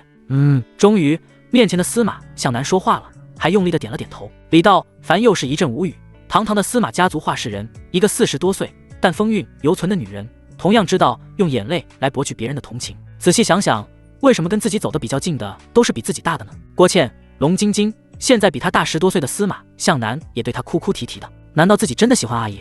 那你坐下来吧，我给你好好检查检查。李道凡示意他躺在床上。司马向南连忙乖乖地躺到床上，身体略微有些僵硬，显得很局促的样子。南总，你不要紧张，把2只手递给我。李道凡知道，目前治疗癌症最有效的方案就是化疗，通过杀死体内的癌细胞来延缓病人的生命。虽然在药王宝典上没有看到关于癌症的治疗方案，但他想用自己强大的内力试一试。他的透视眼可以精准地找到子宫中的肿瘤位置，然后通过他的内力试图将体内的癌细胞杀死。凭借自己强大的金丹期内力修为，杀死甚至是完全除掉司马湘南子宫中的肿瘤是轻而易举的。刚才之所以说自己不会治，是他不想答应的太满。有很多事说得越困难，越显得自己尽力，就越让对方欠自己一个大人情。相反，要是答应得很轻松，那这个人情就显得不那么重要了。不得不说，下山之后的李道凡，随着纯阳之体被打破，思维变得愈加活跃了，人也变得更加有城府了。司马向南把手递给李道凡，李道凡也自然地闭上眼睛，拉住他的手。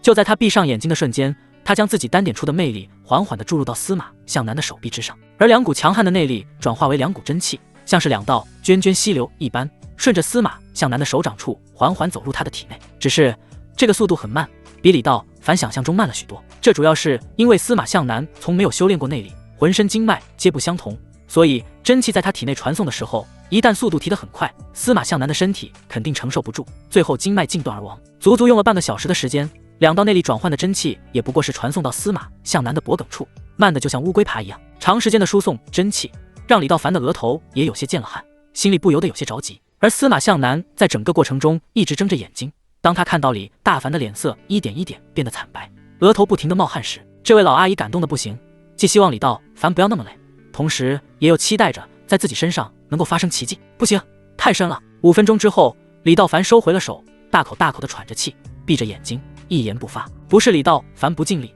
而是司马向南作为一个凡人，和他体内的内力相比相差巨大，贸然输入司马向南轻则变得痴傻，重则经脉震断而死。所以如何掌握这个度是关键所在。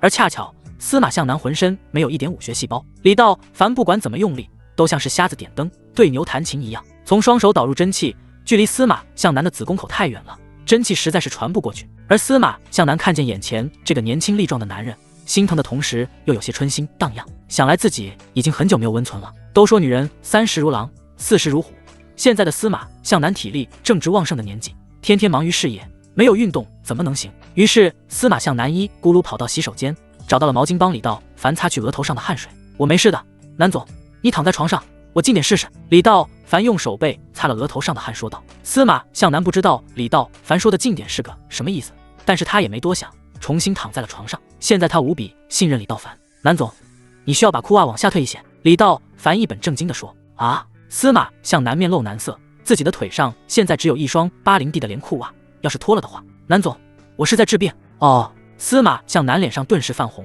同时他也咬着嘴唇，将自己的连裤袜退下一分。不够，再往下退。李道凡继续说道。此时诱人的黑色连裤袜已经退到了司马向南的小腹上方。司马向南毕竟是个女人，脸上有些为难，可李道凡却没有想这么多，而是全部心思都用到了看病的身上。竟然通过手腕传递的速度太慢，他想的是直接将手放到司马向南的身上，这样就近了许多。必须那样吗？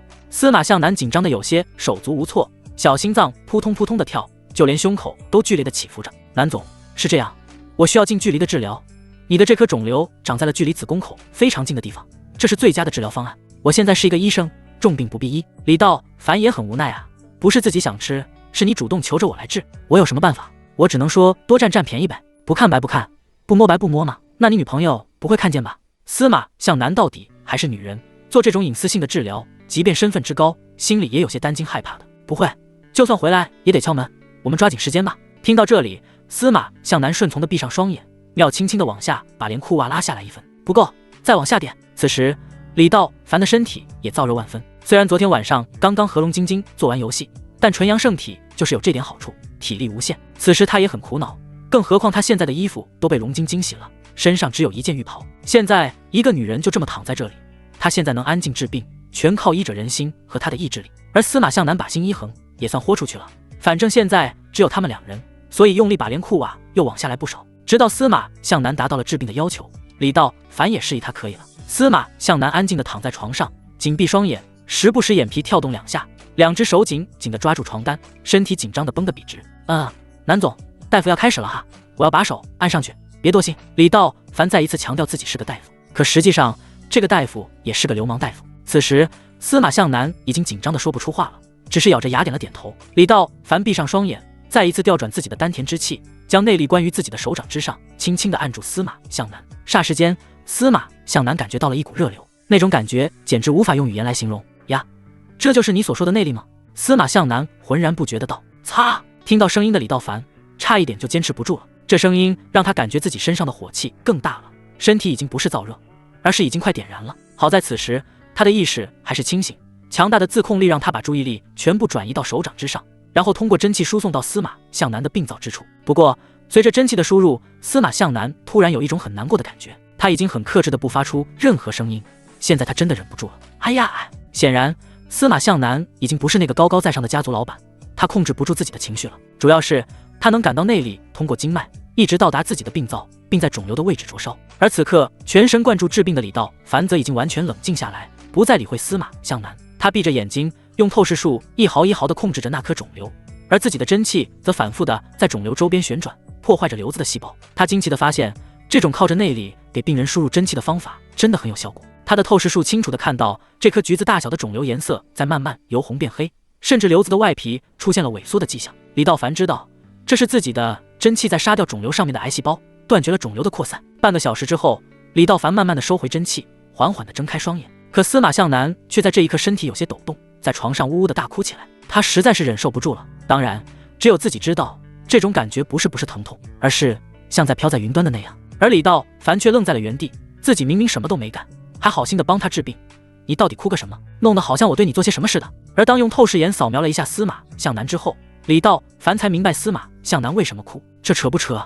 真他妈的真尴尬了。原来自己在治病期间竟然让司马向南飘到天上了，所以他不哭才是怪事。李道凡赶紧站起身来，背对着司马向南从烟盒里抽出一支华子，点燃，大口大口地抽了几口。他在等司马向南冷静，同时也让自己冷静冷静。而司马向南也知道这种场合比较尴尬，所以在缓过来之后，赶紧把黑裤袜提了起来。可真是好，他又不敢坐起来了。大夫，不，道凡，我真的不是故意的，我也不知道我是怎么了。清醒之后的司马向南，现在地上只要有一条缝，他都想钻进去，说话都有些胡言乱语了。没事，我去换一个新的床单。我来。司马向南赶紧用力地爬起来，然后把床单撤了下来。好在自己的衣服和裤袜都是黑色的，什么都看不出来。南总，刚刚的治疗是很有效果的，但是一次性根除这么大的瘤子并不现实，所以恐怕还需要2-3次左右。什么？司马向南在旁边震惊地说道。根除？你是说彻底治好？对，还需要2-3次应该就能彻底治好。李道凡微微点头道。3次之后就没有了？司马向南瞪着眼睛问道。他真的有些不敢相信自己的耳朵了。上午的检查单上明明显示，这个肿瘤的直径其实还是蛮大的，而现在李道凡告诉他，只需要再来3次。只有他自己知道，刚才根本就不是治病，而是让他享受至极呀。有那么一瞬间，感觉自己就像是神仙一样，在天上飘着。这种感觉别说让他再来3次，就是300次、3000次也愿意啊。李道凡也太厉害了吧，不吃药不开刀，恍恍惚惚之间就把绝症给治好了。这一刻，司马向南只想抱住李道凡，在他脸上狂啃几口。差不多，按照刚刚的进度，最多3次之后，这个瘤子就会消失。不过，癌症随时都有扩散的风险，所以我不能这个留着，以后还能不能再长出来？南总最好每3个月去医院复查一次，你帮我看，不也可以吗？司马向南反问道。其实最好还是去医院做一个精准筛查。再说我过2天还要去缅甸找昂爵呢。好吧，那我听你的，那我下一次。司马向南刚刚说到一半，门口就响起了敲门声，吓得他赶紧闭嘴。原来是龙晶晶来了，你的袜子我也给你洗了。龙晶晶一进来就大声地嘟囔着，然后一抬头就看到了站在床边的李道凡和司马向南。司马向南今年42岁，虽然在美貌上不及龙晶晶和郭倩，但却是那种特别优雅耐看的类型，尤其是长的又特别白，都说一白遮百丑，所以司马向南是属于那种越看越精致的那种少妇。不对，应该叫那种有韵味的阿姨。当龙晶晶打量着司马向南的时候，司马向南也在看着面前的这个女人。两人都很美，但两人又是2种不同的风格。龙晶晶个子高挑性感，并且身材比例特别协调，胳膊上的肌肉，肚子上的马甲线，还有整个后背上的纹身，都透露着她的野性和江湖气质，让人觉得英姿飒爽啊。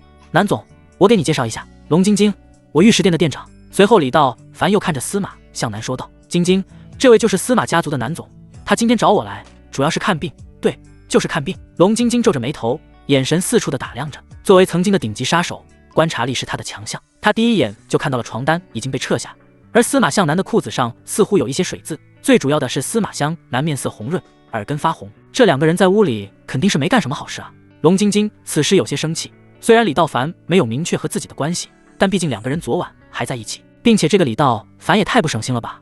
有特殊的癖好吗？专门喜欢这种年纪大的阿姨？可龙晶晶混迹江湖，什么事情没有见过，就当作完全没看见一样，笑呵呵地说道：“原来是南总，早就听说南总是个精明强干的女人，快坐快坐。”这女人脸上的笑都像是藏着一把尖刀一样，这曾经也是黑道的扛把子人物。龙晶晶所说的话让李道凡都觉得这个屋子里充满了醋意。其实司马向南听过龙晶晶的大名，他知道上官家的独子死在新娘床上的一事，上官家对此非常生气，甚至派出了杀手去杀这个儿媳妇，却没想到龙晶晶居然跟李道凡在一起。这个李道凡的身份很是神秘啊。听到龙晶晶说这话，司马向南也感觉到了醋意正浓。不过作为司马家族的话事人，他也是有脾气的。龙晶晶正好激起了他的好胜之心。小丫头片子而已，在我这里还能掀起多大风浪？本来他是打算低头走的，但现在人家的女朋友回来了，反而他不想走了。想到这里，司马向南面带微笑的说着：“银盾龙总，久仰久仰。刚才我和李先生何道凡不小心把床单弄脏了，真是太不好意思了。”我的妈！李道凡顿时觉得眼前一晕。南总，你不能这么玩我吧？你说你看完病老老实实走不好吗？凑这个热闹干什么呢？果然，司马向南的这一句话触动了龙晶晶的神经。龙晶晶的暴脾气一下子就被激怒了。不过他并没有直接冲着司马向南说话，而是眼神看着李道凡说道：“哎，这5星级酒店的服务越来越不要脸了，现在已经都觉得有一股骚味，也不说打扫打扫，指桑骂槐，这就是赤裸裸的指桑骂槐，就差指名道姓的说出司马向南不守妇道，勾引自己的男人了。”好了好了，打住！李道凡不耐烦地说道。他知道两个人再要是继续下去，恐怕就要打起来了。这个司马向南也真是纯纯的自己找骂，这件事还真怨不得龙晶晶。这样吧，南总，你回去等我电话，下次治疗之前我会给你联系你的。司马向南微微点了点头。李道凡这是在让他走，这说明他输给了面前的这个上官家儿媳妇。虽然在他眼里龙晶晶是一个小角色，但是自己的心里却很不舒服。那就谢谢道凡了，我们下次再见。说完，司马向南径直向门口走去，但是在即将走出门口的时候，脚步又停了下来，声音有些哽咽的说道：“龙总可能对我有些误会，我的子宫上长了一个恶性肿瘤，我确实是找到凡来看病的，只是在看病的过程中不小心弄脏了床单，对不起。”说完最后一句话，司马向南的眼泪夺眶而出，捂着嘴快步离开乐府大酒店。看到堂堂的司马向南这样，龙晶晶反而有些于心不忍。她现在也搞不清司马向南是不是真的有癌症。在一旁傻站着的李道凡摇了摇头，女人心海底针真是太复杂了。刚才二女还在针锋相对，转眼之间司马向南又哭哭啼啼的，给他弄得都不会了。道凡，你们两个到底什么情况啊？龙晶晶古怪着问道。等等，你他妈的叫我什么？李道凡脸色一沉的道。龙晶晶心里一哆嗦，沉着脸的李道凡确实有点吓人，他连忙笑了起来，给李道凡了一个媚眼。龙晶晶确实有一些怕李道凡，这要是放在以前，他还真想不出来自己还会怕哪个男人。可自从李道凡打败他，然后在他面前秀出了各种神操作，最后再到征服他之后，他是真的怕李道凡了。这小子不仅有着神奇能力，更要命的是简直像头驴一样。你不是应该叫我老公吗？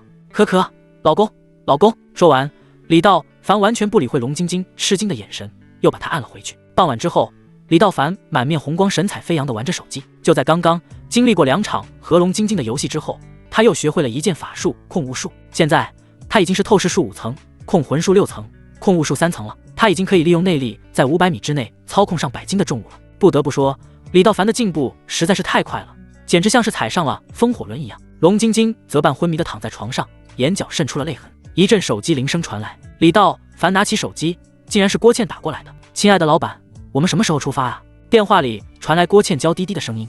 李道凡一连几天不来找他，他倒是有点忍不住了。这2天王迪已经安排好了所有的行程，郭倩又仔细的攻略了一遍，觉得没有什么问题之后，才给李道凡打来电话。2天不见，郭倩简直无趣至极，甚是想念自己的老板。你不知道工作的时候称职务吗？李道凡沉着脸说道。电话那边的郭倩明显一愣，在沉默了3秒钟之后，迅速调整状态。老板，不好意思，我们的工程安排好了。直觉告诉他，李道凡今天很不对劲。以他对李道凡的了解，2天没有泄火，李道凡不会这么冷冰冰的。如果不是他不方便说话，那他身边一定有女人，或者说这个李道凡刚刚和别人打完游戏，现在正处于办公时间呢。郭倩虽然有些醋意，但还是很会调节自己的情绪的。李道凡这样的男人，没有女人追反而不正常，况且自己也从来没有索要什么名分，两个人自始至终都是合作伙伴和关系。至于私下里做一些什么游戏，只是两个人情深意浓和合作愉快的一种表达方式罢了。况且郭倩从心底希望李道凡多跟别人玩一玩，别老守着自己。这个男人的精力实在是太足了，就像是一台永动机，永远都在工作，永远不知疲惫。要是真有人能给他分担一些，他倒十分愿意。明天给大家放1天假，后天出发缅甸。李道凡说道。好的，老板。今晚你有事吗？我有很多问题需要请教您一下。郭倩试探着问道。今天恐怕不行，工作上的事明天我们再聊吧。那老板就这样。说完，李道凡直接挂断了电话。见龙晶晶还在昏睡，李道凡又给王迪打了个电话，让他明天加个班，后天大家出发之前所有的奖金都要先行兑付。王迪和孙威已经高兴的嘴都合不上了，这还没出发呢，奖金就已经到了，这哪是加班啊，真希望每天都这么工作。看了看躺在床边的龙晶晶熟睡的样子，李道凡知道自己精彩的人生才刚刚开始。缅甸就是开挂的第一站。下午6点，李道凡推起浑身疲惫的龙晶晶，让他准备一下，两个人出去吃饭。可是当李道凡把衣服都穿好了之后，竟然发现龙晶晶还在厕所里面磨磨蹭蹭的洗衣服，也没换衣服啊，身上就一件睡衣，脚上一双拖鞋，根本没有出去的意思。什么意思？不去了吗？李道凡见状有些生气，这女人是不愿意跟自己吃饭吗？要不你自己去吧，我随便对付一口就行。龙晶晶擦了一下手，然后走到李道凡面前，帮他系了系衬衫的扣子。这2天他们一直在找我，尤其是派出来的3个人都没有动静，这种时候我想能不露面还是不要露面了，等风声过了之后再说。李道凡这才恍然大悟，龙晶晶不是不和他出去吃东西，而是害怕上官家派的杀手再一次找到他。现在的龙晶晶已经不是银盾的老总了，就在昨天，他变卖了所有的资产，给所有人发了工资，然后遣散回家，自己来面对上官家的追杀。去换衣服。李道凡的眼神透露着些许冷峻，冷冷的说道。半个小时时间，化妆换衣服，穿得越漂亮越好，别跟我墨迹。道凡，不，老公。龙晶晶撅起嘴来，我知道你是为了我好，可是我现在是你的女人，我昨天已经答应过你了，不再参与江湖事，所以以前的那个杀手已经消失，现在我只是你的女人，你对我好，我也要为你着想，所以我不想让你也面对他们。龙晶晶搂着李道凡的脖子温柔地说道，她眼中的那种凶狠竟少了很多，相反柔情多了几分。听到你这么说，看来你是真的放下了。李道凡淡淡的说道，要是换成以前的龙晶晶，恐怕要巴不得一起出去，遇见仇人直接干掉。现在她全心全意地尝试着一个新的身份，那就是一个强者的女人。她真的把一切都放下了，眼里只有面前这个让她幸福的男人，所以她是真的不想让她的男人参与到上官家的事。即使李道凡向她保证上官家的事交给她来办，既然结束了，那就都重新开始。李道凡一把搂住龙晶晶，大手在她的后背上轻轻拍着，温柔地抚摸着她每一寸光滑的肌肤。你想多了，就算你换了身份，你以为就完了？这笔账不会完，躲过初一，能躲过15吗？我的想法是斩草除根。听到李道凡的话，龙晶晶虽然心里感动，但马上着急地说道，不行，你是我的男人，唯一的一个男人，我不想再让你出事了，如果再出事，我肯定活不下去了。李道凡继续拍着他的背说道，相信我，我不会让你像一只老鼠一样，连门都不敢出，与其那样，我宁愿不做你的男人。你忘了你说过什么吗？李道凡满脸都是坏笑的说道。龙晶晶尴尬地看向了李道凡，这男人怎么动不动就开车啊？他当时的原话是这么说的，我以后无条件的服从老公的任何一道指令，不会反驳，不能拒绝，还不能有个人情绪。但是在那种时候，那是情不自禁说出来的话，不管李道凡说什么，他都会答应的。听话，去准备一下吧。李道凡掐了龙晶晶一把道。龙晶晶虽然心里着急，那现在他也没办法了。他知道如果自己再拒绝的话，李道凡肯定是会生气的，所以他现在需要做的就是赶紧去洗脸、刷牙、梳头发，然后换上美美的衣服，化上美美的妆，和李道凡出去。人家错了吗？这就去。说完，坐在化妆台前开始化妆，然后选了一件美美的衣服出门。半个小时后，两个人坐着路虎车来到了知春最有名的西餐厅。既然出来了，龙晶晶也就不再担心了。两个人坐在3楼靠窗的卡座上，点了满满一桌子的菜。西餐厅的灯光很暗，桌子上的烛光灯照映在两个人的脸上，显得很有情趣。两个人都是一样，很久都没有在这种环境下放松了。只是在短短的半个小时的时间里，李道凡却注意到楼下马路对面陆陆续续开过来几10辆车。这些车有豪华的轿车，也有越野车，但更多的是面包车。这些车很奇怪，只是静静地停在那里，却没有任何一个人下车。李道凡很明显的感觉到周围紧张的气氛，用透视术扫了1周之后，他意识到这些人就是冲着自己和龙晶晶来的。不过他并没有选择告诉龙晶晶，而是非常轻松地继续享受这美妙时刻。这些车辆之中，一辆豪华至极的奔驰迈巴赫 S680静静地停在路边，前排的司机戴着墨镜，后排有2个大老板模样的人。这2个人，一个是青龙帮帮主王刚，另一个则是上官家的画事人上官峰。上官峰原来只是一个普通的退伍军人，但是他却娶了一个姓赵的女人。这个女人可了不得，几十年前赵家的势力非常强大，上官峰正是借着赵家才在知春站稳了脚跟，然后打拼了几十年之后，才成为了现今的上官家族。不过最近的上官峰倒霉事一件接着一件，他有2个儿子，大儿子上官明远在洞房花烛夜死在了老婆的床上，二儿子上官明轩昨天晚上在追杀嫂子的过程中离奇失踪，活不见人，死不见尸。半个小时前，青龙帮帮主王刚上门找上了他。据非常可靠的消息，龙晶晶出现在了米德维奇厄式西餐厅，跟他同行的还有一位年轻男子。这位男子王刚也很熟悉，就是干掉虎堂堂主谢峰，烧了自己手下小弟的别墅的那个李道凡。他对这个李道凡恨之入骨，而且他严重怀疑李道凡会旁门左道。之前二堂主朱子骁对自己出言不逊，自己一气之下将他打死。可后来他越想越不对劲，问了很多人才知道，朱子骁在行为异常之前去找过李道凡，这就都对上了。这个李道凡绝对不是什么一般人。得知消息之后，王刚自觉事情重大，马上禀报了自己的主子上官峰。上官峰听后勃然大怒，自己和龙晶晶之间的仇是解不开的，不是你死就是我活。而现在龙晶晶在消失2天之后再次现身，并且还和青龙帮的仇人坐在了一起吃饭，所以此时的上官峰怒火中烧，亲自和王刚来到了餐厅门口。峰哥，这个龙晶晶就在里面。王刚指着餐厅里面吃饭的龙晶晶说道，他和龙晶晶倒是有过几面之缘，但肯定不熟。说实话，他是做梦都想着龙晶晶。混在道上这么多年了，什么女人他都尝遍了，可就是没尝过龙晶晶这么有野心的女人。要是能得到龙晶晶，哪怕只有那么一次，自己死了都行，这才真正是牡丹花下死，做鬼也风流。可现在这条路算是被彻底堵死了。最让他感到愤怒的是，自己没得到的女人却和眼前这个李道凡一起吃饭。我知道了，上官峰阴沉着脸低声说道，然后对着前面的司机说道，走吧。啥？走？坐在旁边的王刚一下子就急了，不是大哥，咱们就这么走了？王刚实在是不理解上官峰的做法，好不容易一起找到了2个仇人，就这么轻松放过他们？不走，难道让我亲自上手吗？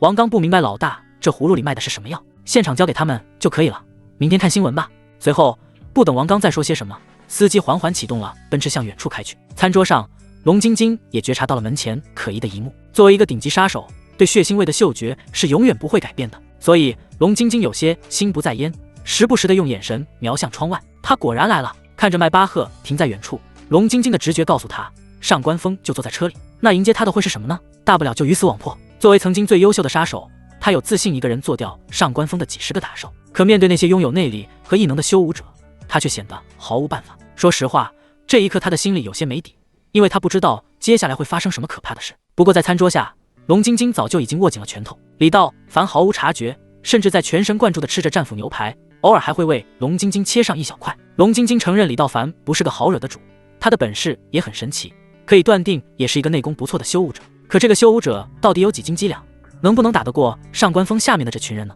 而就在他胡思乱想的时候，李道凡眉头微微一皱，因为门口的那辆迈巴赫已经离开了，剩下的车也跟在迈巴赫的后面，没有人下车，甚至连一辆车都没留下。什么情况？难道他们只是想在这停一会儿？确定我们在这吃饭？李道凡本以为车上的人会一窝蜂的下来，把他们2个团团围住，再不济也会上来几个武者。可现在不但没有人来找事，甚至连下面的小弟都没留下来一个。事出反常必有妖，怎么了，老公？龙晶晶敏锐地捕捉到李道凡细微的面部变化，所以内心显得极其紧张。走了。李道凡不接着摇着头，大拇指按压着太阳穴，不解地继续说道，刚刚楼下来了20几辆车，那辆奔驰车里坐着的就是上官峰和青龙帮帮主王刚，可现在他们都走了。龙晶晶吃惊地看着李道凡，然后向窗外看去。刚刚奔驰车停靠的位置距离酒店至少有500米远，并且车上还贴着黑黑的太阳膜。李道凡在这么远的距离下，不可能看到车里坐的是谁，而他竟然说车里面坐着上官峰和王刚。龙晶晶之所以知道上官峰来，是因为这辆迈巴赫整个知春都没有几辆，所以他不用想，上官峰一定坐在车里。而李道凡根本就没见过上官峰和王刚，他是怎么看见的？不会这么神吧？老公，你能看清车里的人？龙晶晶难以置信地问道。李道凡没有说话，只是稍微点了点头，示意龙晶晶不要乱说。龙晶晶心领神会，连忙也跟着点着头，意思是我听明白了。同时龙晶晶压低了声音说道，老公，你也太厉害了吧。听到面前的女人一口一个老公，李道凡心里也有些得意，等着瞧吧，你老公还有更神奇的呢。老公你真棒，哪都棒棒的。被龙晶晶这么一说，李道凡顿时想到了在酒店里龙晶晶的模样，心里又有些荡漾。说实话，龙晶晶的打游戏水平和郭倩不相上下，虽然在任务闯关方面稍加欠缺，也是一个高级别的极品女人。自己下午的游戏体验还真是挺好的，多亏自己是纯阳圣体，不然的话，2个美女轮番的玩坦克大战，自己如果再不可知一些的话，神经方面肯定会受不了的。现在自己不但不会受不了，反而除了郭倩的阴气，现在又得到了龙晶晶的真阴，法术和内功都在不断变得更强。这样一来，李道凡更是信心满满，自己越来越强大，越来越猛，越来越有雄心壮志，这让别的男人怎么活啊？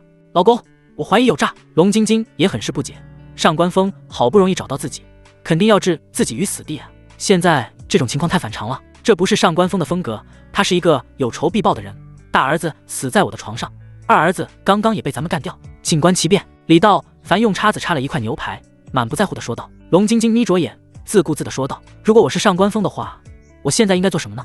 你应该做什么？李道凡好奇地问。这是最好的机会了。龙晶晶说完后，眼神环顾四周，扫过餐厅之中的每一个人，直觉告诉他，事情不会这么简单，有可能下一秒就会有一把狙击枪将子弹射爆自己的头。什么最好的机会？干掉我们！龙晶晶沉声说道，似乎在这一瞬间，他又恢复了自己的杀手本色。你说的不错，所以我想这附近一定有枪手或者修武者。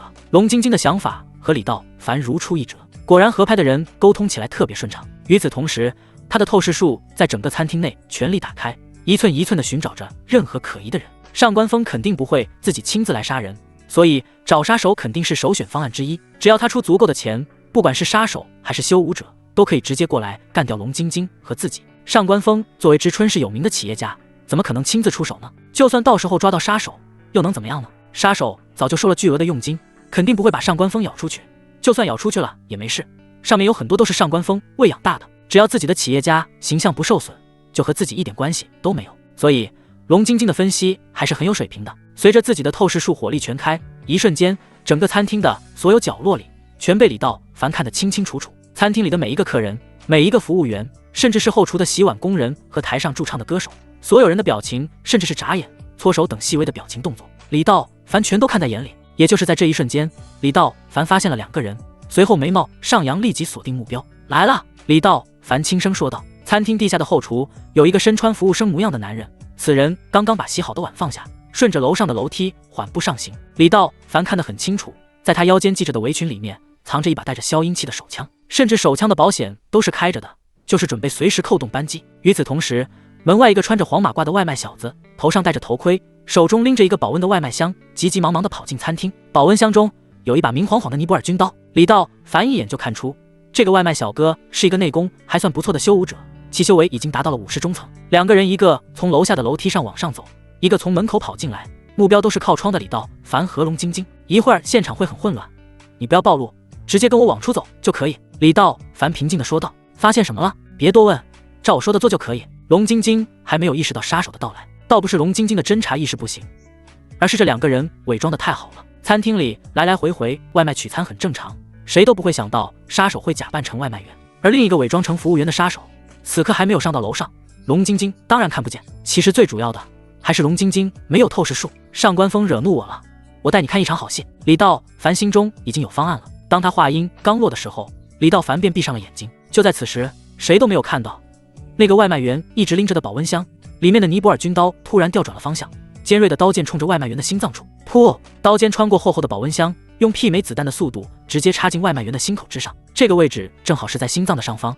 尼泊尔刀锋利程度世界闻名，只一刀就直接穿透了外卖员的心脏。这位50中层的外卖员连哼都没哼一声，甚至都没有反应过来，身体就直挺挺地栽倒在地。与此同时，在外卖员倒地的瞬间，那名伪装成服务员的杀手刚刚走到1楼的楼梯扶手处，腰间的手枪突然走火，并且走火的恰到好处，砰的一声，子弹贯穿了他的太阳穴。扑通！这个杀手也没想到，第一颗子弹就是留给自己的。这2件事几乎是在同一时间发生，短短的2-3秒时间内，餐厅之中就有2人惨死。现场的人看到眼前的一幕，全部混乱了起来，青年男女们吓得嗷嗷直叫，向门口冲了过去。还有几个人已经吓得浑身瘫软，手脚不听使唤地掉在了桌子底下，呜呜大哭。而李道凡此时拉住龙晶晶的手，和其他人一样，佯装很害怕的样子，跑出了酒店门口。上了自己的路虎卫士之后，李道凡一个地板油离开餐厅，奔着岳府大酒店开去。这一切发生的简直太快了，完全超乎了龙晶晶的想象。几乎是在李道凡发现杀手的同一时间，那2个杀手就瞬间毙命。很显然，李道凡对他们2个人做了手脚。可龙晶晶不明白的是，李道凡到底通过什么手段干掉了这2个人？这是他从业杀手以来最不可思议的一幕。龙晶晶摸住李道凡的手，老公，你是什么？李道凡猛踩一脚刹车，路虎卫士瞬间停在路边。他摇下车窗，抽出一支华子点上，吸了一口，想了想说道：上官峰在哪住啊？李道凡没来由的几句话让龙晶晶有些发愣，反应过来之后，龙晶晶赶紧说道：不行，你不可以这样，我已经陷入泥潭，我不能让你再掺和进来。龙晶晶不想让李道凡参与进来，这样只会让他越陷越深。李道凡是第一个真正拥有他的男人，是自己心目中的白月光。这个年轻有为、才华横溢、各方面能力都超强的男人，他简直都要爱死他了。从小到大，他从来没有像今天这样幸福，像今天这样心旷神怡过。原来跟别人说的一样，这真的能让人快乐。现在想想，他和李道凡第一次见面的时候，2个人还在掐架呢。缘分啊，真的会在人生的某一个节点突然来到。在他眼里，李道凡就是他的男神。他到现在都不知道那2个杀手到底是怎么死的。最重要的是，李道凡根本就没有出手，没有任何一项证据表明这2个杀手是李道凡做的。这不就是神才有的能力吗？现在他对的李道凡已经死心塌地了，只想做这个男人身边温顺的绵羊，再也不想当什么野狼了。老公让自己干什么，他就去干什么，连命都是他的。都说女人在恋爱期间是最无脑的，聪明如龙晶晶也逃不过这条铁律。他感觉现在的智商就已经向负数前进了。上官峰，我饶不了他。手上的华子被抽到了烟屁股处，李涛凡用中指使劲一弹，略有所思地说。龙晶晶这时候也抽出了一支烟，叼在嘴上。我没想到他来得这么快。李道凡侧身，眼神冷冷地盯着龙晶晶嘴上的那支烟，随后一把抢过来扔到了窗外。我记得我跟你说过，以后不许抽烟。其实龙晶晶的烟瘾很大，似乎从很小的时候开始，她就已经烟不离手了。虽然抽的是那种女士香烟，但女士烟不也是烟吗？现在李道凡让她戒烟，确实有一定的难度。看着愣在座位上的龙晶晶，李道凡又一次郑重地说道：我不喜欢抽烟的女人。好老公，我以后保证不再抽了。龙晶晶探着身子，挎着李道凡的胳膊撒娇似的说道：以后你就是我的男神，我什么都听你的，就做你的小绵羊。龙晶晶可能自己都想不到，有一天自己也能像一个小姑娘一样对着男人撒娇。李道凡浑身酥麻了一下，这女人撒娇的时候简直让他抵抗不了，自己瞬间就又想犯罪了。刚刚想伸出手摸一下龙晶晶，电话此时却不合时宜的响了起来，竟然是郭倩打过来的。怎么了，老板？出事了，缅甸那边出现了暴动，当地的形势很不好，咱们的行程恐怕要取消了。郭倩在电话那边着急的说道。这种事第一时间就要告诉李道凡，郭倩做的很是不错。暴动这么突然，李道凡显然有些意外。白天的时候郭倩还告诉他一切行程都准备就绪了，现在奖金都发完了，缅甸那边竟然出现了暴乱。是的，我们刚刚得到了消息，并且和昂爵确认过，他的地盘也处于暴乱之中，他已经自顾不暇了。李道凡脸上掠过一丝阴霾，这次缅甸的暴动打乱了他的计划，如果继续贸然前去，恐怕会很危险。那地方政府军和地方武装部队时不时就会来几场冲突，自己倒是无所谓，但这次入缅阵容很大，需要带的东西和人手也很多，自己要为整个团队考虑。我知道了，李道凡淡淡的说了一句。老板，那我通知一下他们计划推迟。郭倩在那边试着问道。先推迟吧，这2天我再想想办法。好的，老板，今晚您没来，我有点想，我这2天有点忙，你先把店面装修好。李道凡看了一眼身边的龙晶晶说道。好的，知道了。郭倩略微有些失望，但她什么都没有问，十分职业地挂掉了电话。她能感觉到李道凡身边有人，这么晚了还找你，恐怕不只是工作这么简单吧。龙晶晶手腕托着下巴，微微有些调皮地说道。李道凡应了一声，没有否认，那就代表着肯定。这种事也没有必要藏着掖着，就是都知道了又会怎么样？自己依然牢牢地掌控着情感交流的主动权。老公，你别误会，我不介意。龙晶晶一字一顿地说道。她是聪明人，如此出色的男人身边是不可能没有美女相拥的，如果只有她一个女人，倒显得很不正常。她不介意分享，是因为她也觉得自己实在是扛不住李道凡，有别人帮自己分担，不是更好的一件事吗？好了，别打岔了，我现在想的是怎么收拾上官峰。今天的事他不会善罢甘休的，连着死了2个儿子，都已经绝后了，他只能更加的疯狂。我倒是觉得，就算你走到天涯海角，不管你换成什么身份，他都要找到你，然后弄死你。与其这样，还不如主动出手。龙晶晶的脸色变得有些难看，她当然知道自己和上官峰之间的矛盾已经不可挽回了，两方就是不死不休的状态。但上官峰毕竟是3大家族之首，无论是从事力还是资金都十分雄厚，手下还有10几个修武者来给他打工。上官峰不好对付，你想怎么弄他？李道凡突然看着龙晶晶，非常轻松地说道。龙晶晶没想到李道凡会主动询问自己，他小心翼翼地看了李道凡一眼。其实他还有最后一招，那就是鱼死网破。如果真正上升到不死不休的程度时，那反而就简单了，不是你弄死我，就是我弄死你。而作为一个顶尖的杀手，暗杀虽然冒险，但仍然是现阶段最有效的解决方式。你上官峰不可能24小时时时刻刻都有人保护吧？只是在这之前，他觉得上官方有所愧疚，毕竟他儿子确实死在了自己的床上，不到万不得已，他不想走那一步。当然，这一步很险，失败的几率很大。老公，我听你的，你说怎么办就怎么办，我乖，我听话。李道凡被他逗得笑了出来，这个女人太聪明了，鬼精的。这样吧，咱们先玩玩她，给她点颜色看看。反正现在去缅甸的计划也取消了，我正愁没乐子呢。玩她？怎么玩呀？龙晶晶继续撒娇着说道。先不告诉你，这件事以后你就不要管了。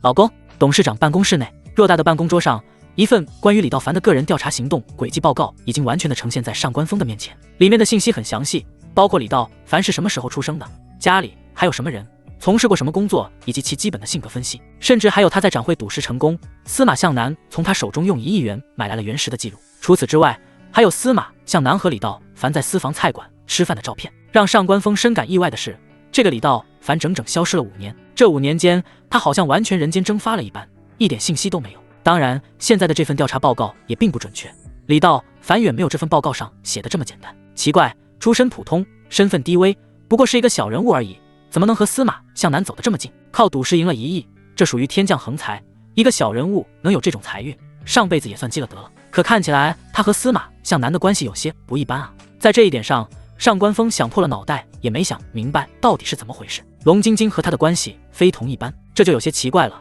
上官峰顿时有一种感觉，这个李道凡和龙晶晶之间肯定有什么不清不楚的关系，弄不好这2个人以前就认识。龙晶晶就是想要弄死自己的儿子，霸占上官家的财产，然后和这个男人在一起。龙晶晶这种女人果然要不得。还有什么资料吗？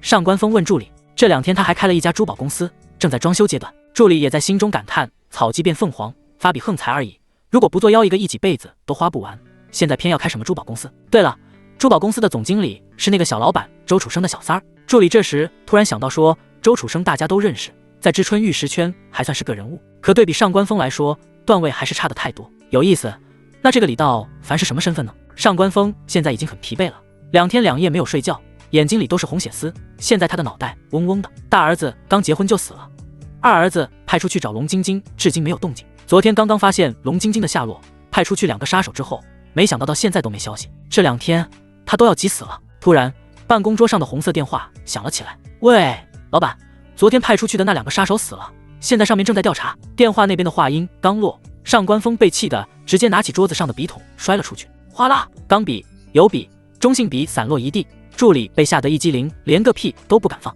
你他妈说什么？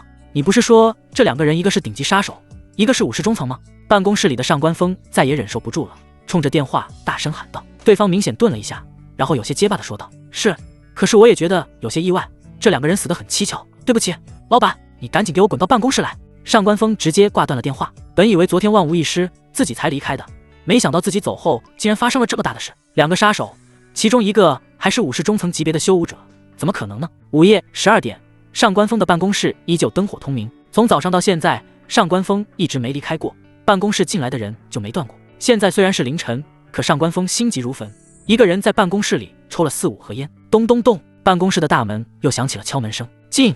上官峰不耐烦的冷声说道。随即，他的私人秘书高凡便带着一个女孩子走了进来。女孩子的个子不高，看样子就是一个服务员，明显很紧张的样子。进来之后也不敢坐，一直低着头。高凡是上官峰的私人秘书，年纪大概在35、6岁，长得倒是一表人才，可暗地里上官峰很多见不得人的事都是这个高凡亲自操办的，所以很多时候看着一表人才的人并不一定就是好人。妹妹，你不要紧张嘛，这里是上官建筑集团，我们董事长就是想侧面的了解情况，而且当时在场的并不只有你一个，你只需要把你当时看到的情况给我们讲一遍就可以了，不用分析，不用感觉，你看到什么就说什么，实事求是就可以。高凡进一步解释道。昨天的2个杀手就是高凡找来的，上午他挨了一顿臭骂，下午马上就调查了所有的情况，赶来向上官峰汇报。这个女孩就是昨天西餐厅的一个服务员，昨天晚上发生的一切，她都在大厅里看得很清楚。说实话，她到现在也有点发懵，这里面邪门的很，所以她也不知道具体是怎么回事。她又害怕上官家族，只能把自己昨天的所见所闻如实的讲了出来。是这样，女孩仔细的回想着说道。其实昨天挺正常的，大厅里应该有7、8桌客人，我当时正在给一桌客人上菜，然后突然就听到了一声枪响，当时我没觉得是枪响，我还以为是后厨什么东西爆炸了，但是当我顺着声音看过去的时候，那个人已经倒在楼梯旁边了。然后酒店正门那边，那个外卖员也倒了下去。说到这里，女孩的表情有些难看，似乎想起了什么可怕的事情。你讲一讲，具体那个外卖员是怎么受伤的？高凡在一旁补充着说道。你给我闭嘴，让他说。现在上官峰对这个高凡极其不满，对着高凡厉声喝道：我真的不知道怎么回事，我感觉我的眼睛没有问题。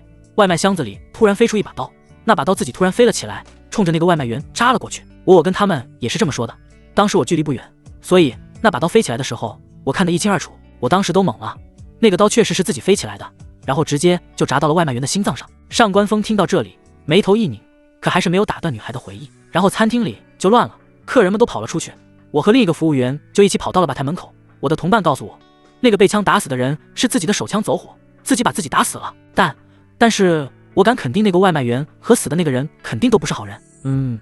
这些情况你和警察们都说了？我跟他们也是这么说的。女孩点头说道。上官峰看得出来，这个女孩并没有撒谎。你可以回家了，谢谢你。上官峰用眼神示意女孩可以离开了。女孩的男朋友就在外面等着，要不是连威逼再胁迫，最后又给了1万块钱，他们是不可能来的。见女孩走了之后，会议室内只剩下上官峰和高凡2人。上官峰点上一支烟，深吸了一口，叹着气说：现场有高人。老板，我也是这么认为的，但是这个高人是偶然碰见的，还是那个李道凡和龙晶晶请的呢？高凡点了点头，枪是不可能走火的，刀是不可能无缘无故自己飞起来的，更何况拿刀的人是50中层修武者，对于刀的使用已经达到了炉火纯青的地步。现场有高人是唯一的解释。龙晶晶在哪？上官峰突然问道。跟那个男人一起走的，现场太乱了，我们跟丢了。算了，这件事不怪你，我太大意了。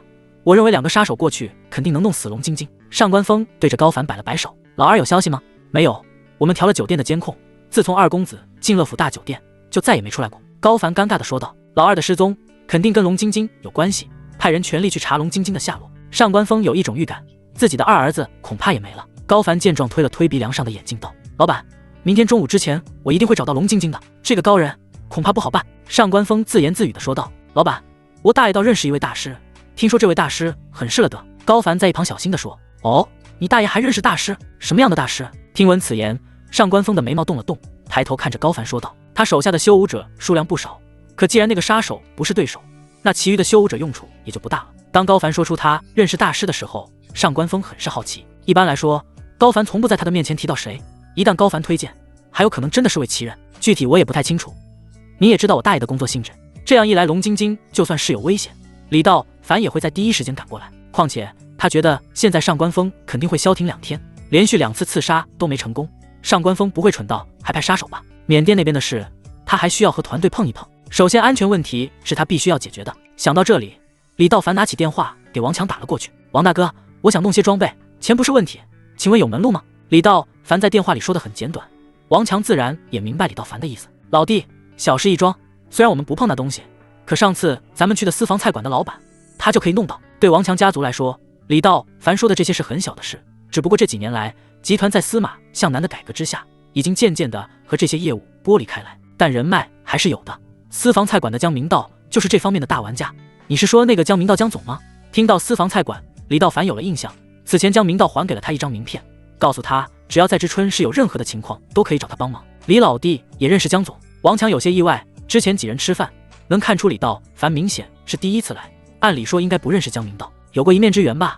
既然这样，就不麻烦王大哥了，我自己跟他说。好，有什么事李老弟只管给我打电话，南总吩咐了，只要是你的事，无论如何都要办到。王强在电话里说道。司马向南确实是这样传达的，李道凡相当于救了他一命，他已经告诉给王强，不管是李道凡有什么忙，只要是司马家能做到的，就必须要做到，做不到的想办法也要做到。替我谢谢南总，身体的事让他不用担心，临走的时候我还会去帮他再治疗一次。当李道凡给江明道打去电话的时候，这家伙正在把玩的手串悠闲地喝着茶。听到李道凡要来菜馆拜访自己之后，江明道很是热情，口口声声说要他尝尝今天刚到的新茶。在知春大名鼎鼎的他，这2天正在琢磨着李道凡的身份。他是一个既和上层建筑有交集，又和底层社会有关系的社会名流，甚至有很多地标性的建筑、商业广场都是江明道出资建设的。所以在知春不知道江明道的人还真不多。李道凡驱车来到商场，买了几样面子上过得去的随手礼，随后开着路虎卫士前往江明道的私房菜馆。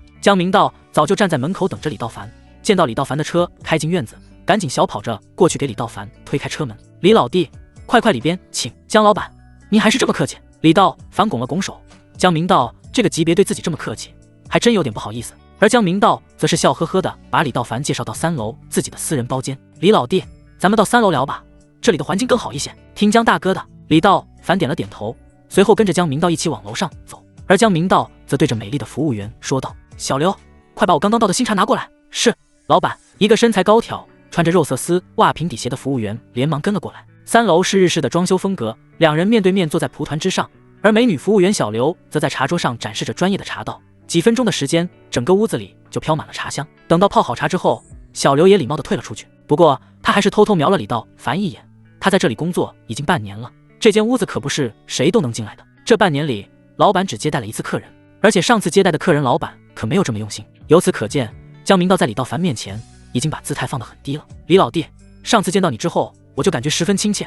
我这几年潜心研究道法，你这个人面相非常不错，用我们江湖术士的说法，你这就是富贵香啊！哈哈。江明道显然在捧着李道凡说话。李道凡面带微笑，这个江明道果然有些意思。之前他在王强那里打听过江明道之前的经历，尤其是江明道还挂着风水协会会长的头衔，并且这菜馆里风水的布局能够看出此人是有些道行的。江大哥，我在你这里算得上是晚辈，晚辈以茶代酒，敬您一杯。哈哈哈。听到李道凡的话，江明道哈哈大笑。好，咱们以茶代酒走一个。两人的茶杯轻轻碰了一下，等李道凡的茶杯空了之后，江明道又亲自拿起茶壶为他续满，而李道凡则是低头试探性的说道：“江大哥，那天其实有些冒昧了，一进到这里，我就感觉心情特别舒畅，感觉好像所有的能量都在向这顶楼汇聚，再加上您这里风水布局确实奇特，所以忍不住好奇向楼上看了一眼，没想到被江大哥发现了。”听到这里，江明道全身一震，立刻站了起来。果然不出自己所料，李道凡确实是个高人，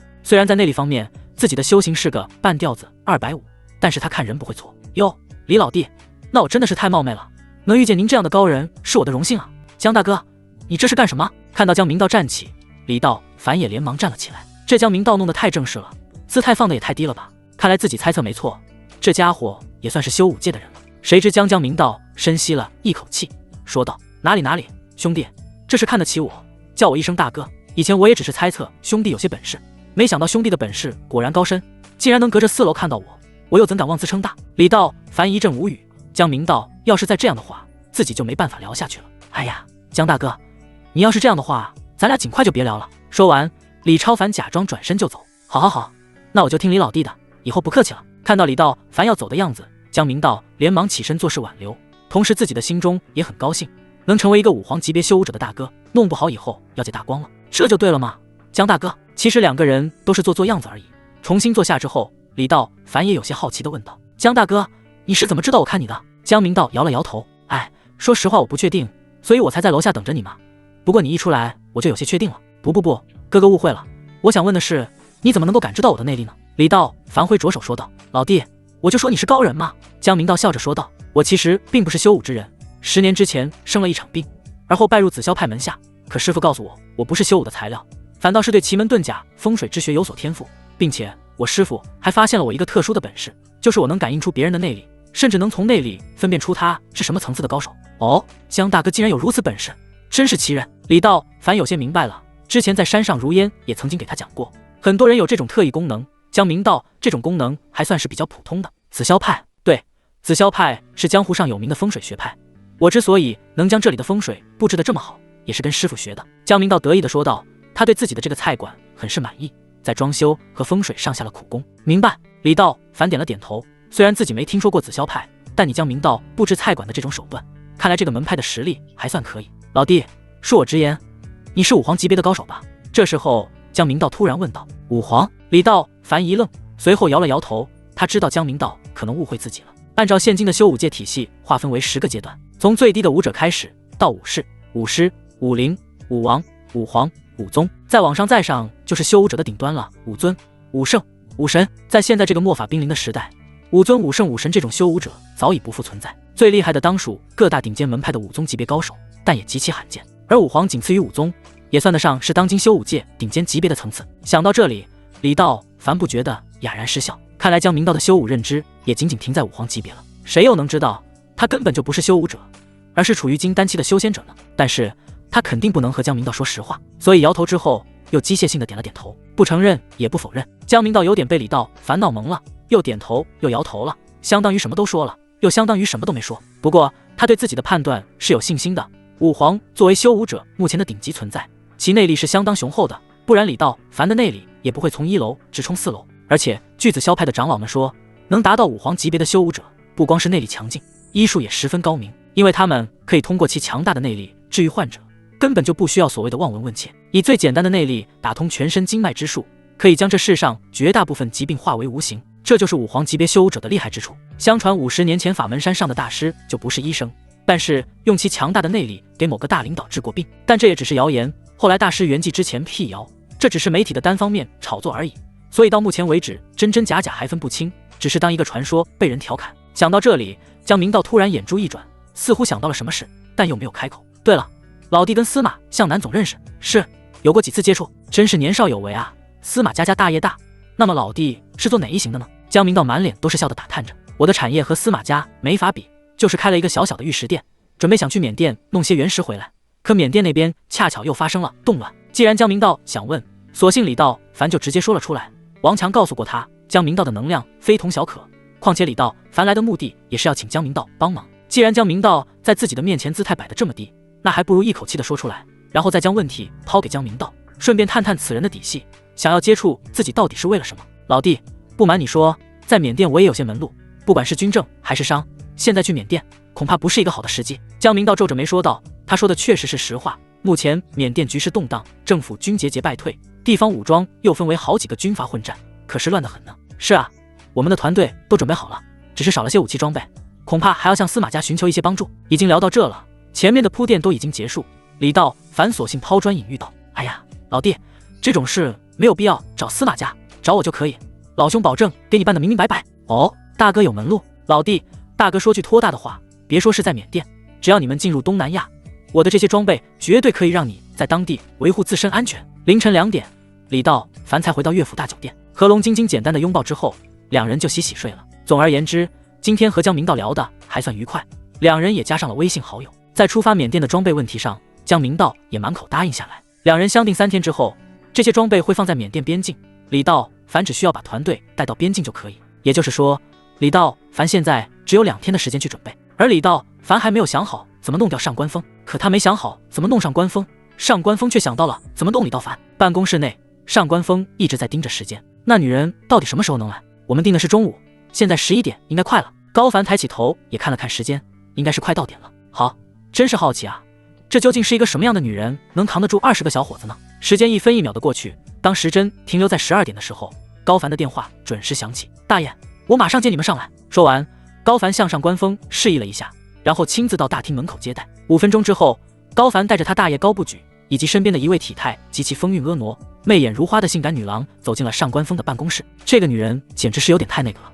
穿着15厘米的恨天高，裙子短的就剩那么一丢丢了，并且此女颇有欧美名媛的风范，腰细如风，臀翘如牛，并且全身穿着那种紧身衣，勾勒出她那迷人且性感的身材。不得不承认，这个女人在美国应该非常受欢迎，漂亮、性感、妩媚，这种女人往往能让男人冲冠一怒。所以当这个女人从电梯口顺着员工办公区走到上官峰的办公室时，所有的员工都在偷偷地看着她，尤其是男员工，他们不好意思直接看，而是低着头装作刷着手机，然后眼神一个劲儿地偷看，生怕落下一眼。而那些女职员们也对这个女人和男同事们狂翻白眼，这女人一看就不正常、不正经，属于那种花花女子。而这2个人竟然得到了董事长助理的亲自迎接，并且还很热情，所以办公室里的员工们也都有些奇怪，这个女人难道要去见上官董事长吗？究竟是干嘛的呀？最后在所有人的一致注视下，这个女人扭着腰，高跟鞋踩得当当，想大摇大摆地进入到了上官峰的办公室。与此同时，坐在宽大座椅上的上官峰赶紧起身，非常热情地走到门口，和高不举以及这位艳女握手。当上官峰第一眼看到这个女人的时候，就感觉这个女人绝对不是正常人。此女面色红润，体态丰韵，一看就是久经沙场。上官老板，百闻不如一见，在家里经常能提到高凡，提起您，能见到你，是我高某人莫大的荣幸。高不举是个典型的社会人，虽然一直处在底层，做这些见不得人的生意，但在江湖上摸爬滚打多年，确实是老油条了。见到上官峰这么高级别的人物，不但没有怯场，反而夸夸其谈，哪里，高先生过奖。和高不举客套了一番之后，上官峰又握住了那女人的手。这女人的手非常光滑，只不过令上官峰有些震惊的是，她的手有一些阴凉之感。而那个女人也是十分调皮，两人握手之余，竟用她的小手指在上官峰的手心处不住的勾动，弄得上官峰刺刺挠挠的。随后女人满面桃花的笑着说道：“上官老板，我叫于佳佳，你可以叫我佳佳。”你好啊，佳佳小姐。上官峰顿时有些错愕，然后突然反应过来，这恐怕也不是这女人的真实名字，是个代号而已。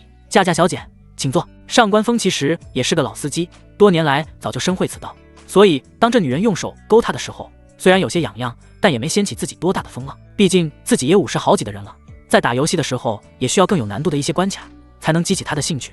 就算这样，还得吃点补品呢。何况他这种身份能缺女人吗？早就已经过了那种年轻小伙的年纪了。当然了，心里的想法也依旧会有一些，不过现在不是想这些的时候。几个人相继落座，高凡拿来了水和点心。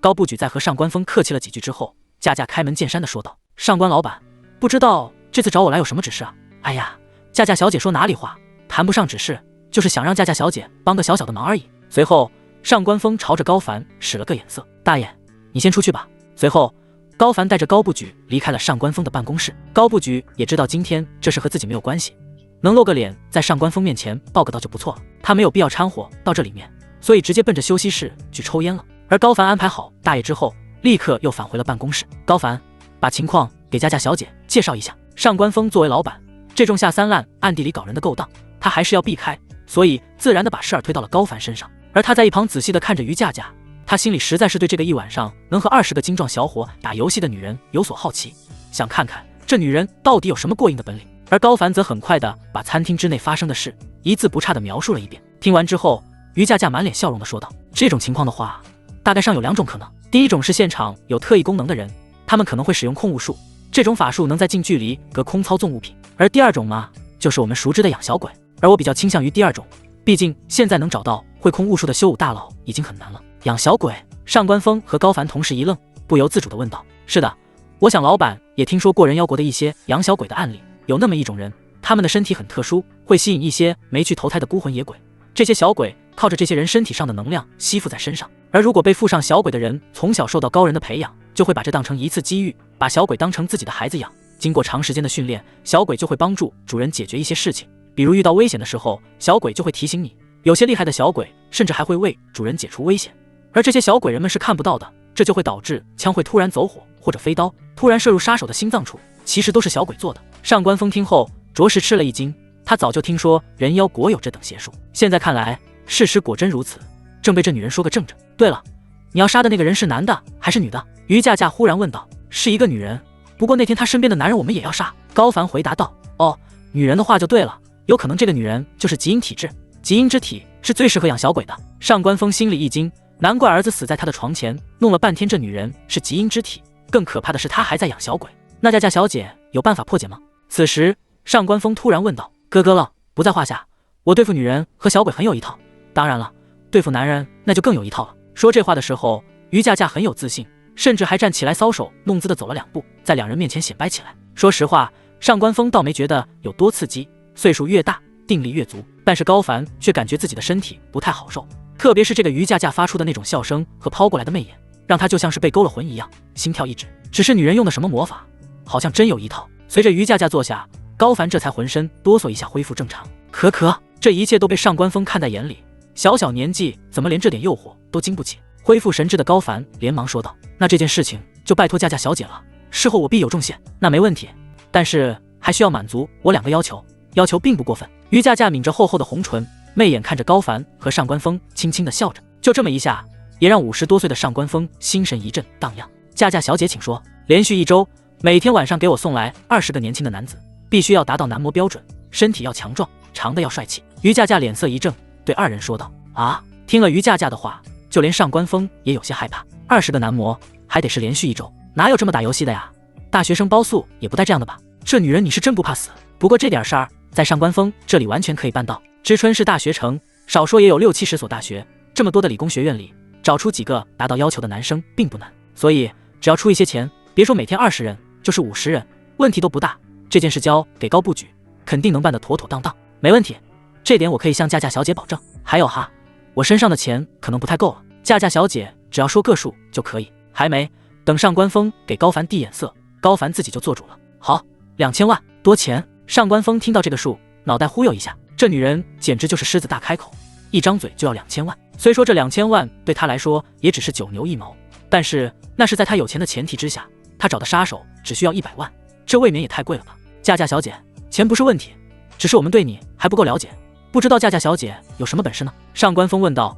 他知道这2个条件不是谁都能满足的，除了自己，整个知春也没有几个人能满足他这2个要求，所以他也不害怕于佳佳会生气，正好借此验证一下此女到底有什么厉害之处。于佳佳听后嫣然一笑，然后端起了面前冒着热气的茶壶。上官老板请看。只见于佳佳单手握着茶壶，简简单单的向水中吹了一口气，然后重新把茶壶放在桌子上。没错，就是吹了一口气而已。只见茶壶上竟然冒起了一丝寒气。上官峰和高凡低头看去，顿时倒吸了一口凉气。只见这一杯最少有80度左右的茶水，竟然直接被冻成了一坨冰。此情此景，2个人的汗毛都竖了起来。这女人是怎么做到的？就在他们2个人还在吃惊的时，于佳佳将手掌按在了大理石的茶桌上，面前500-600斤的茶桌，轰的一声就变成了碎末。这个茶桌是上官峰花高价买来的，属于花岗岩里最坚硬的那种，现在竟然已经碎成了无数个小石块，一点价值都没有了。好，太好了，佳佳小姐真是能人异士。上官峰这回真服了，赶紧拱拱手，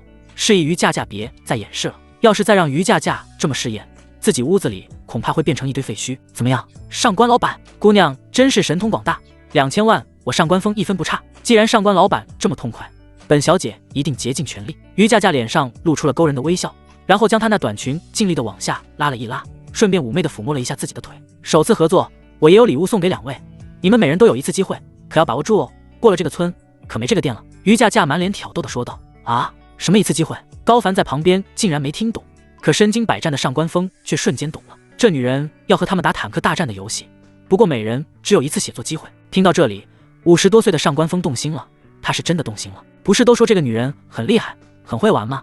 可自己还真不信，早就想体验一次了。而高凡此时也恍然大悟，满脸通红的低着头。高凡没反应过来也实属正常，毕竟年纪还小，打游戏的经历没有上官峰丰富。我还是不了，感谢佳佳小姐。高凡被羞得有些脸红脖子肿，一边后退一边挥手说道。高凡，你先去招待你大爷吧，我正好有些私事想和佳佳姑娘详谈。上官峰站起身来，一本正经的双手插兜，坐在宽大的办公椅上。高凡的心里早就把上官峰骂了860遍，你这老小子竟然不跟我一起玩，想要吃独食。不过这种话也只能在他心里说说，虽然他也很想玩，但是不敢啊。这个老变态是自己的老板，并且他大爷正在外面等他，要是让高不举知道，肯定的打死自己，所以自己也就不跟着老变态争了，让他自己玩去吧。随后高凡走出办公室，并将门反锁上。可高凡还没走出去几步，办公室里就传来了上官峰的一声吼叫。这声低吼的声音非常之大，以至于隔着好远都能听到。办公区内的所有人都被这声低吼吓了一跳，然后直愣愣地看着董事长办公室的方向。大概10分钟之后，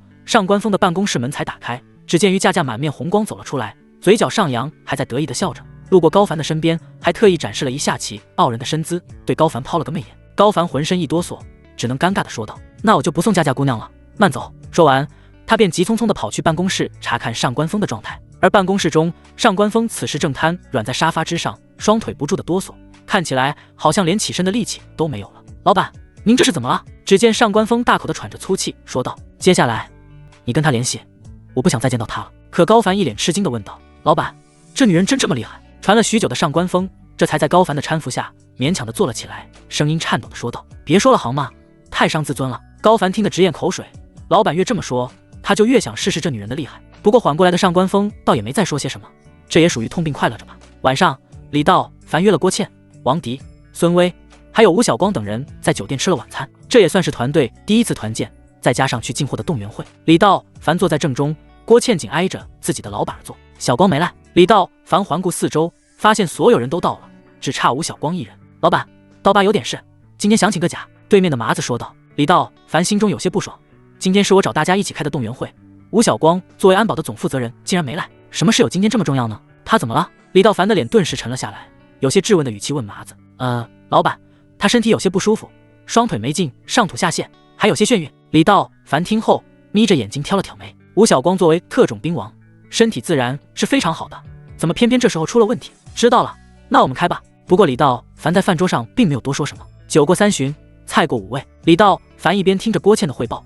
一边说道：“确实，缅甸那边的动乱很频繁，不过我认为还是要尽快出发，现在去可能还能趁乱捞点东西，要是等他们结束了，恐怕我们连毛都拿不出来。计划有些更改，我们将从边境入缅，我已经联系了熟人，他们会给我们办理好相关证件，提供武器装备，以便让我们应对不时之需。去是一定要去的，江明道已经答应了自己，所有的东西他都会提供，自己只需要带人过去即可。不过即使这样，他也要保护好大家的安全。自己倒是无所谓，走到哪里都不怕，可这件事儿不是自己一个人就能办成的，需要大家一起齐心协力。吴晓光、亮子和麻子等人肯定不用多说，这些人都有丰富的作战经验，尤其是在极端环境下的脱险能力，安保团队是必须随行的。郭倩作为总协调者，又是唯一的行内人，必须要去。王迪主管财务，有很多事情都需要王迪掌握，肯定也离不开。孙薇精通缅语，到那边还得靠他跟对方打交道，而这3个女人肯定是需要保护的，所以在饭桌上，李道凡又给每个人发了100万的奖金，另外还告诉他们，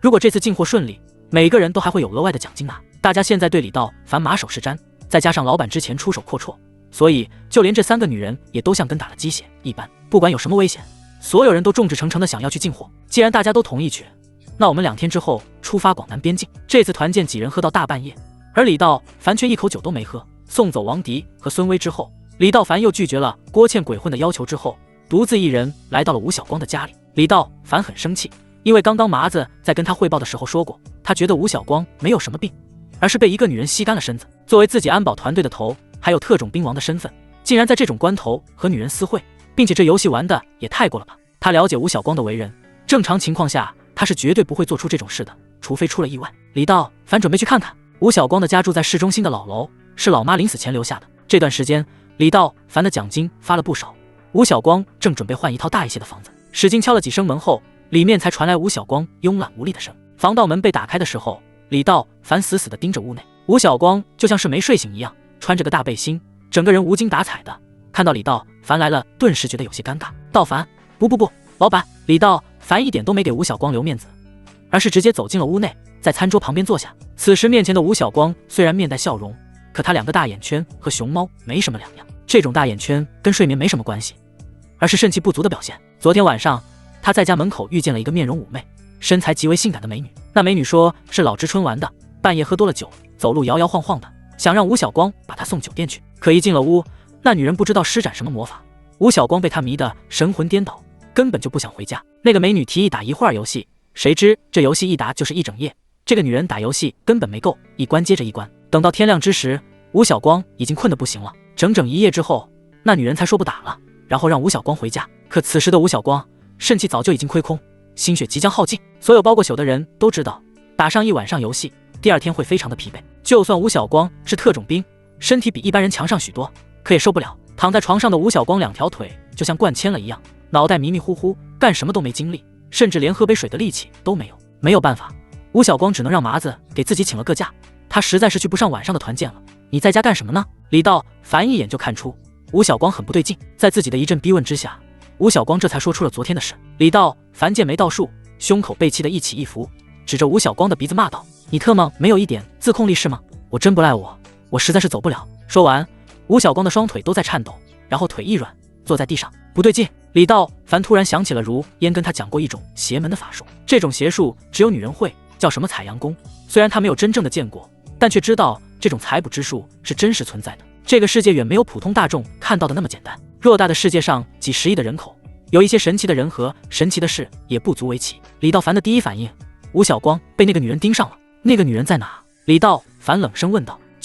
就在旁边的酒店，我没记错的话，应该是301。我知道了。说完，李道凡站起身，准备往旁边的酒店去。他要找这个女人算账，顺便看一看此女是个什么货色。不过刚走到门口，李大凡又回到吴晓光身边，用3根手指掐住吴晓光的脉搏。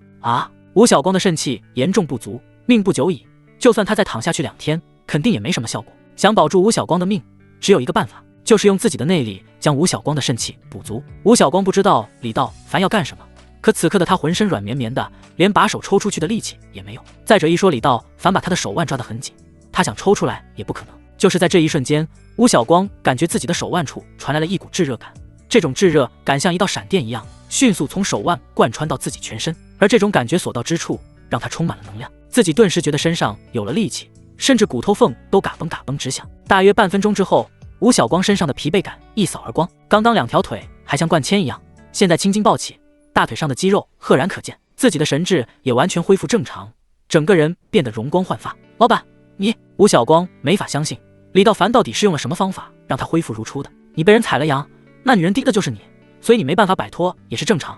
路边的野花不要踩，再有下次我不会帮你了。准备一下，后天出发。说完，李道凡甩开吴晓光的手腕，径直走了出去。夜色悠悠，老楼的前面是一家有名的夜店。虽然此时已凌晨1点，但夜店门口依旧站了很多少男少女。从里面传出来的 DJ 声，似乎映衬着这些青年男女的躁动的心。再往前面就是吴晓光说的酒店，而就在路边，李道凡发现了这个女人。此女正从夜店门口走出，嘴里叼着一根烟，其性感火辣的身材让不少男人眼光都直勾勾地盯着。这个女人显然也发现了李道凡。寂寞的夜让女人有些无聊，虽然前半夜在和上官峰给她送来的20个男模在玩着坦克大战游戏，可没想到这20个男人如此不经打，短短2-3个小时，这些男人就全都睡了过去。而此时他正在兴头上，采阳功还没怎么发挥呢。暗啐了一口之后，扔下这几个男模就来到夜店寻欢。其实他第一时间并没有人认出李道凡，等看见李道凡的时候，顿时就愣了一下，然后满脸都是惊讶极的看着这个强壮如牛的男人。这是他的菜，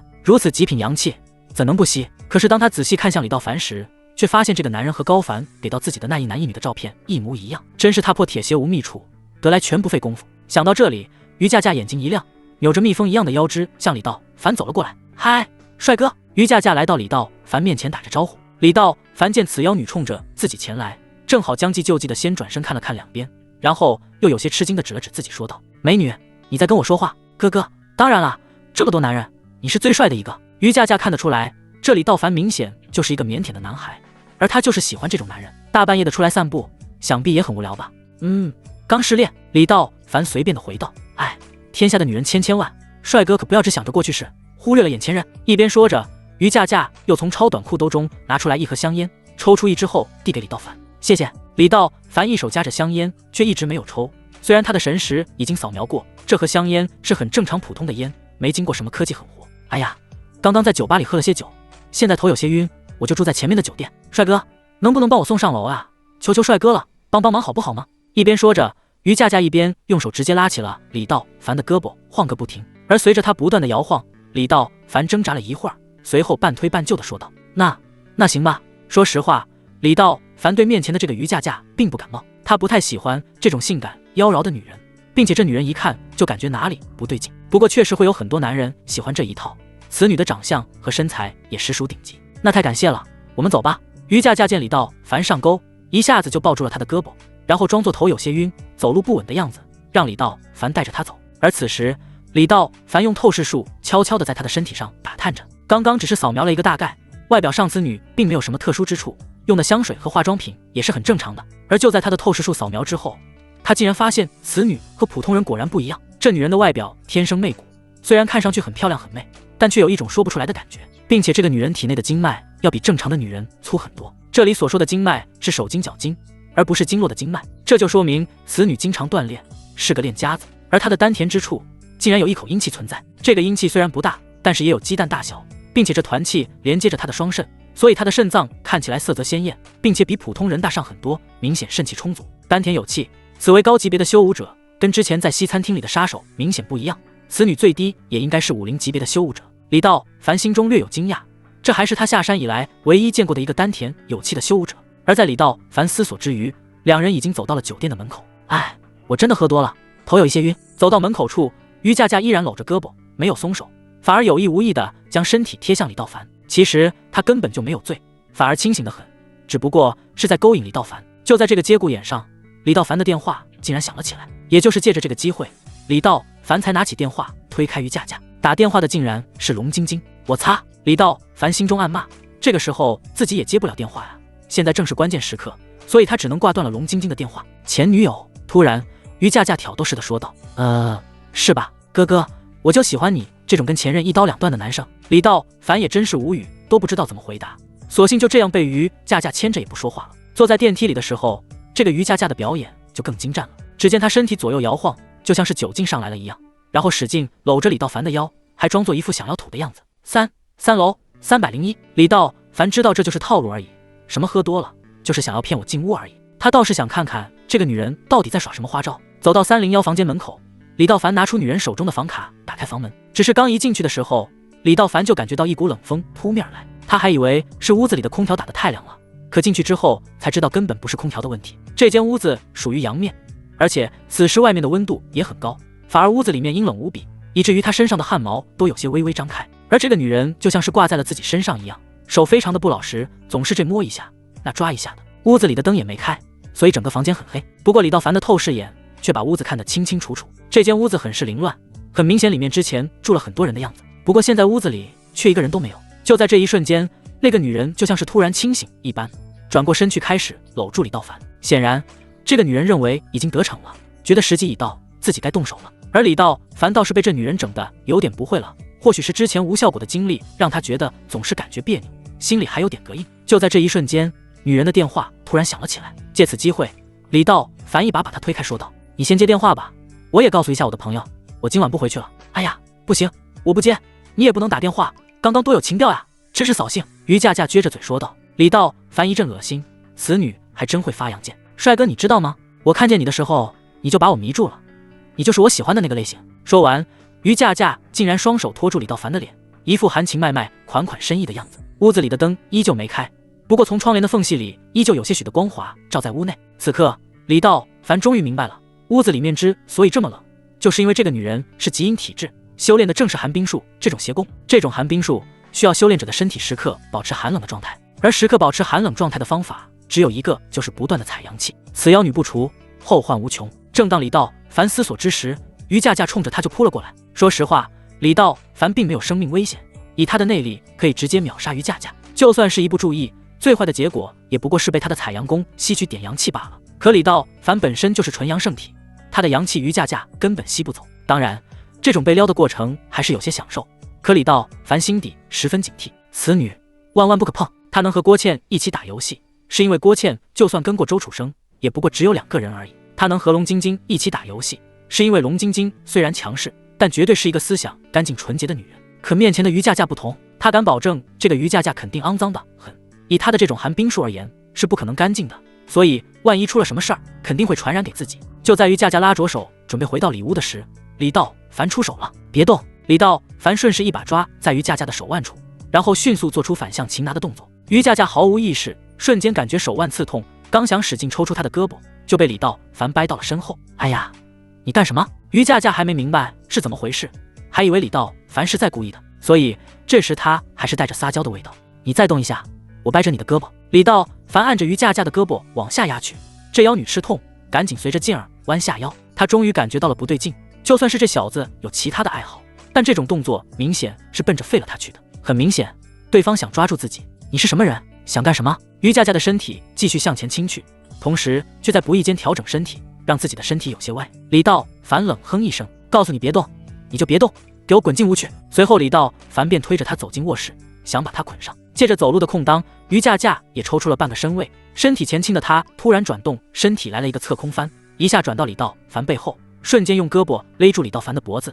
迅速锁住。这女人的力气极大，李道凡没想到她还能从自己的手里挣脱，竟然被于佳佳掐了个趔趄。于佳佳的动作根本不停，2只手臂迅速扣上李道凡的胳膊，直接对李道凡使出了格斗绞杀中的十字固战术。这种绞杀是格斗里最为凶悍的，并且被固定的人根本没有力气去解开，一旦十字固定成型，甚至骨头都能给直接掰断。十字固一成，落败已成定局。可他用错了人。李道凡微微一笑，死等雕虫小技，敢在我面前班门弄斧！随即大吼一声，内力爆发，只见他手臂肌肉青筋暴起，抓住于佳佳的胳膊使劲的一甩，砰！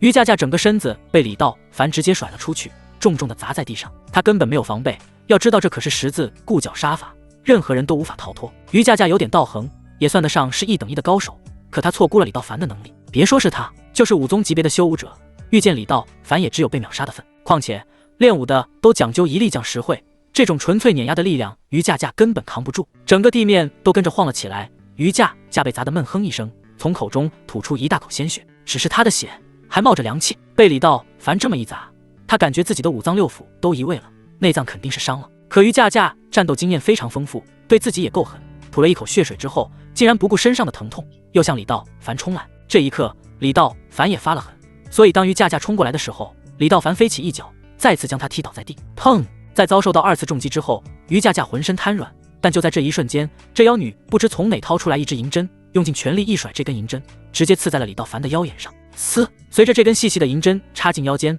李道凡顿时觉得有一股彻骨的寒气，瞬间从他的后腰处传到肾脏当中。只这么一瞬间，李道凡顿觉身体冰凉，这种刺骨的寒意让他发出了一声闷哼，同时他的身体、眉毛、头发、汗毛等以肉眼可见的速度凝结上了一层寒霜。这是于架架毕生修炼的寒冰术，一旦寒气入侵敌人体内，对方的体温就会急速下降，然后被冻成冰。于架架之所以不断的采阳，就是为这寒冰术准备的。自己浑身寒气，需要不断的阳气补充，不然的话，自己也难逃被冻死的结局。这一刻，李道凡连动都动不了，而于架架此时顾不上身体的疼痛，迅速爬了起来，对着李道凡的肚子直接飞踢一脚。砰！李道凡被踢得重重的撞在墙上。噗！刚才的那一脚，于架架已经用出了所有的力气，见已经把李道凡冰冻住，心才彻底放下，又吐出了一大口鲜血。刚才李道凡的那两脚，他感觉身子都要散架了，五脏六腑好像颠倒了一样，躺在那里浑身冒着豆大的冷汗。于架架的伤很严重，不过缓了一会儿之后，他竟然又冲着李道旋扑了过来。而李道凡在墙边一动不动，他的身体已经没知觉，零下100度让他的身体迅速失去行动能力，就连他的大脑也无法控制住自己的身体，他只能瞪着眼睛看着向自己扑来的于架架，同时也在好奇的想着这于架架为什么在撕自己的裤子。随即他就知道了，这妖女都伤成这样了，竟然还……李道凡有点懵逼，这女人是真妖啊！下一刻他就明白了，现在这女人重伤，而她的身体为极阴体，需要采走自己的阳气才能保持体内平衡，这也是她修复内力的一种手段。妖女，不给你点颜色看看，你还不知道我李道凡的厉害！李道凡心中狂骂不止，然后突然间目光一凝，浑身的阳气开始散发出来，强大的金丹期内力顿时在丹田处凝结一团。砰！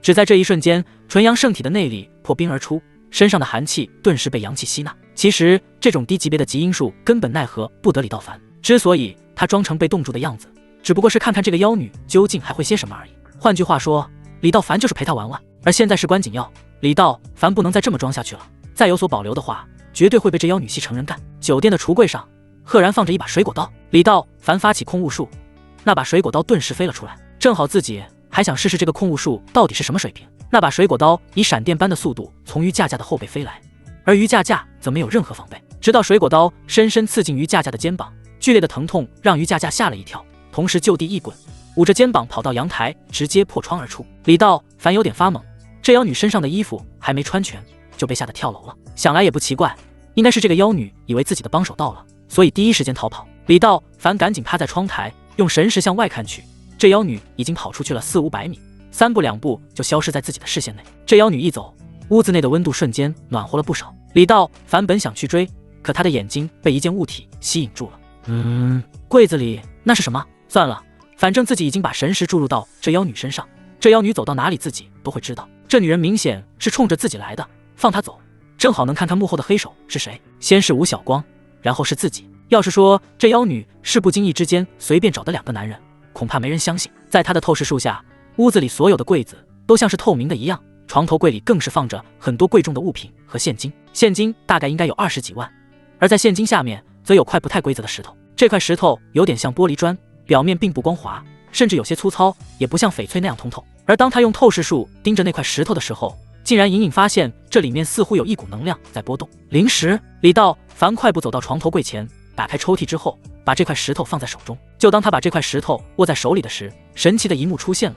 只见这块石头以肉眼可见的速度迅速风化。描述的没错，这就是风化。本来是块色泽纯正的石头，可在他的手里，几乎1分钟不到的时间，玉石就开始慢慢的变得老旧，甚至在一点一点的缩小，最后直至消失不见。面对这一幕，李道凡震惊不已，这究竟是个什么现象？不过下一刻，李道凡就有些明白了，因为随着这块石头的褪色和风化，他似乎感觉到有一股清凉的灵气进入到了自己的身体之中，直到石头完全消失，这股灵气也消失不见。李道凡只感觉自己的大脑瞬间清醒了不少，在这种灵气的滋养之下，即便是深夜也显得睡意全无，甚至就跟打了鸡血一样，精力更加充沛，像是刚刚睡醒一样。李道凡闭上眼睛，大口的呼吸着空气，呼，在最后一口灵劲消化至丹田后，李道凡长长的吐出了一口浊气，很棒的感觉啊。而这时他的眼前那熟悉的声音再次响起，恭喜宿主，您通过吸收灵石触发是灵术觉醒，你目前的等级是透视术5层，控魂术5层，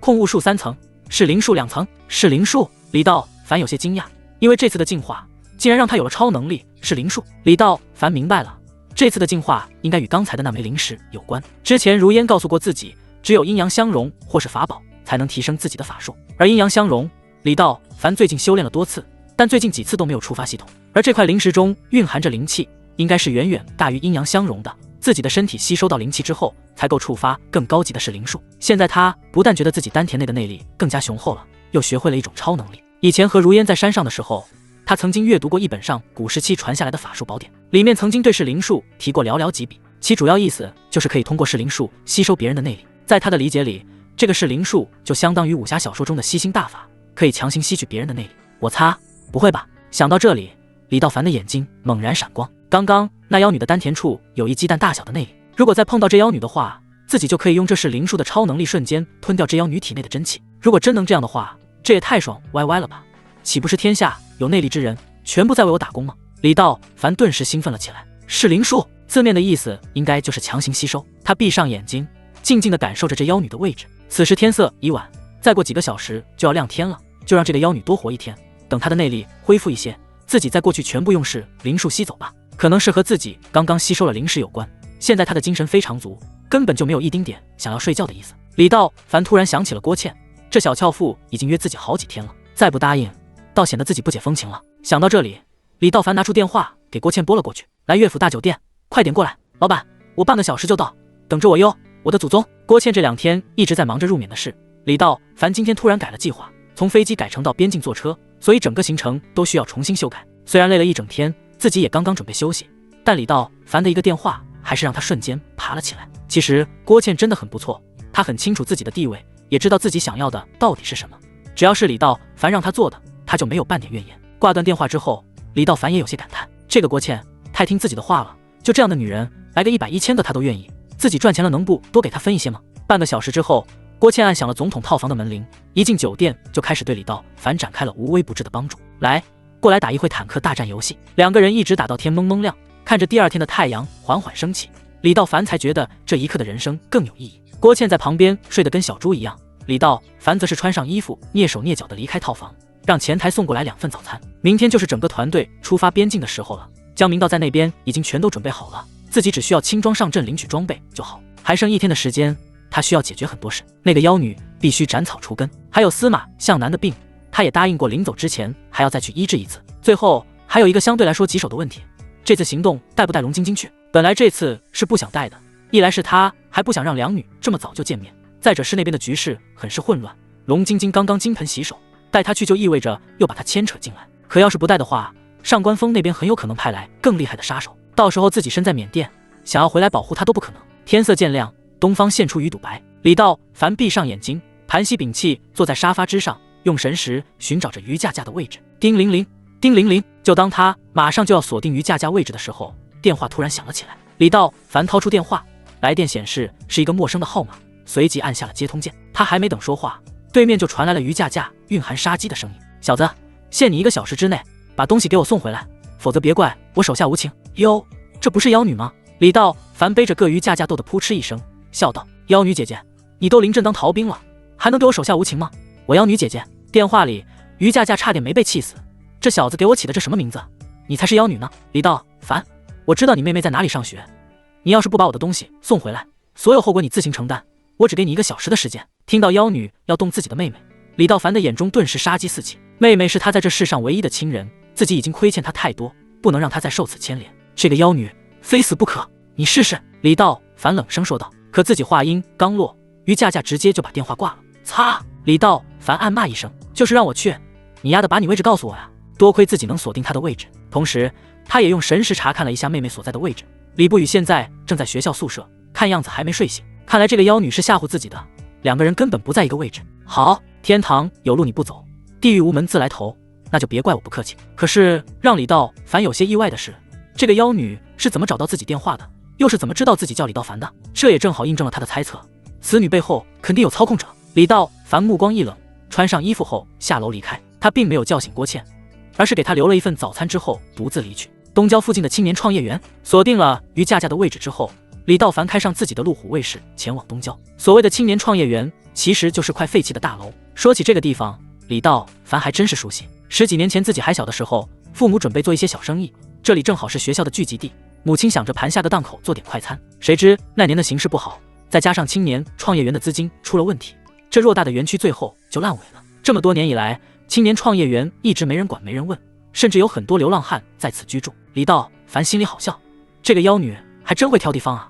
你不知道老子对这里这么熟悉吗？不过他也不再纠结了，这种没人的地方更好，干掉你连痕迹都不会留下。1个小时后，路虎卫士停在了青年创业园的荒地之上。此地已经荒废几年，四周都被拦上了施工用的厚铁板，几个出入门都用锁链子锁着。工业园里脏兮兮的，杂草丛生，有的荒草已经长到了2层楼高，甚至在很多地方都一股大便和尿骚味，时不时还有些小麻雀到处乱飞。见大门上锁，李道凡轻点脚尖，从大铁门上跳了进去。脚尖刚刚落地，电话又响了起来。还算聪明，没带人来。于佳佳冷笑着，哼，干掉你还不至于用别人。李道凡知道这个妖女肯定在远远的站在高处看着自己，既然你想玩，那我就跟你玩玩，一直往前走，直到我说停为止。李道凡也没挂电话，一直向前走去。你的帮手没来？帮手？什么帮手？李道凡有些懵，不知道这个妖女是说的帮手是谁。随即他又明白了，这个妖女一定是把上次突然飞起的刀当成是自己来了帮手。只听于佳佳在电话那边冷哼一声，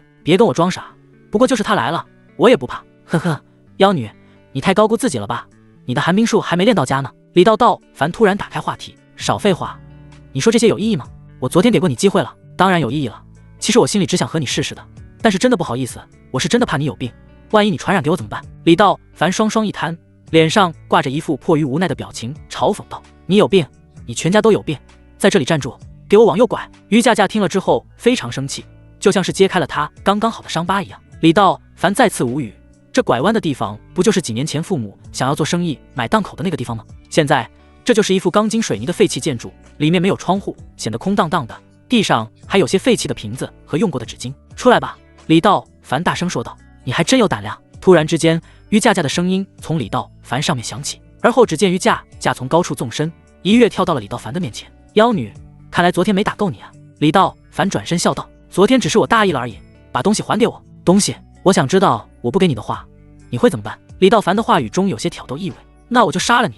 好啊，我看看你是怎么吸我的阳气的。李道凡背着走，笑呵呵地看着于佳佳说道，不见棺材不落泪。唰，话音刚落，于佳佳扭着小蜂腰一下子就冲了过来。虽然昨天晚上他受了重伤，但好在有人为他疗伤，并未伤及元气，用内力调养了1晚之后，现在差不多恢复如初了。他现在越想越生气，自己修炼了这么多年，吸取了这么多的阳气，怎么说也是武师中层级别的高手，竟然没打过这个李道凡。打不过李道凡，就意味着上官峰的2000万就打水漂了。现在他愈发肯定的是，在餐厅里手枪走火，杀手的尼泊尔军刀自己刺向了杀手本人，就是李道凡搞的鬼。而且他也肯定李道凡的身上肯定养着小鬼，昨天那次向自己的菜刀就是那个小鬼所为。所以今天他做了十足的准备，把李道凡约到这里，就是想要看看这个李道凡到底几斤几两。而李道凡此时也变得认真起来，他没有使用自己的内力，还是单纯的想试一试这个于佳佳的拳脚功夫到底怎么样。再有就是他想顺便试一试自己的事灵术管不管用。嗖，于佳佳快，可李道凡更快，几乎只在瞬间就只剩下了一片残影在于佳佳面前。于佳佳本来还往前冲呢，却发现这时候李道凡竟然直接转到他后面了，这可把他吓了一大跳。这小子到底是怎么转过来的？身子这么快？然而就在他诧异之时，慌乱中挥拳击出的时候，李道凡则迅速下蹲，并且一拳砸在了他胸口之上。砰！噗嗤！李道凡顿时觉得一股柔软的力量，像是砸在了一大块棉花上一样，然后就看见于佳佳的身体直接飞了出去。哎呀！巨大的冲击力让他差点被打晕过去，并且对方的速度实在是太快了，自己完全跟不上。于佳佳在这一刻简直又惊又怒又害怕，还有一些无助。到底是为什么？难道这个李道凡一直在扮猪吃老虎吗？自己在他面前根本打不了一个回合，就他的这种力量，恐怕505王级别的修武者都没有。这么大的一个男人欺负我一个弱女子，师姐救我！于佳佳终于意识到了自己和李道凡之间的差距，他知道自己肯定不是李道凡的对手了，所以只能喊师姐出来。唰！与此同时，从楼上又跳出来了一位妖女，只不过这个妖女比于佳佳长得更加漂亮，更加妖艳，身材也更加迷人一些。李道凡明白了，这师姐和师妹两人都是那种丰满型的选手，该胖的地方绝对不瘦，该瘦的地方绝对不胖，属于那种极品还有点微胖型的。这两个女人要是在唐朝，绝对是无敌的存在。小子，看样子我们两个小瞧你了。这个女人也就是36、7岁的样子，长发披肩，脸蛋红润，上下身穿着类似于其行服式的紧身衣。这女人和于佳佳一样，身上也是寒意尽显，不过她的道行应该比于佳佳高一些，因为她身上有一种似有似无的寒气。此女手上赫然提着2把圆月弯刀，这2把刀寒光闪闪，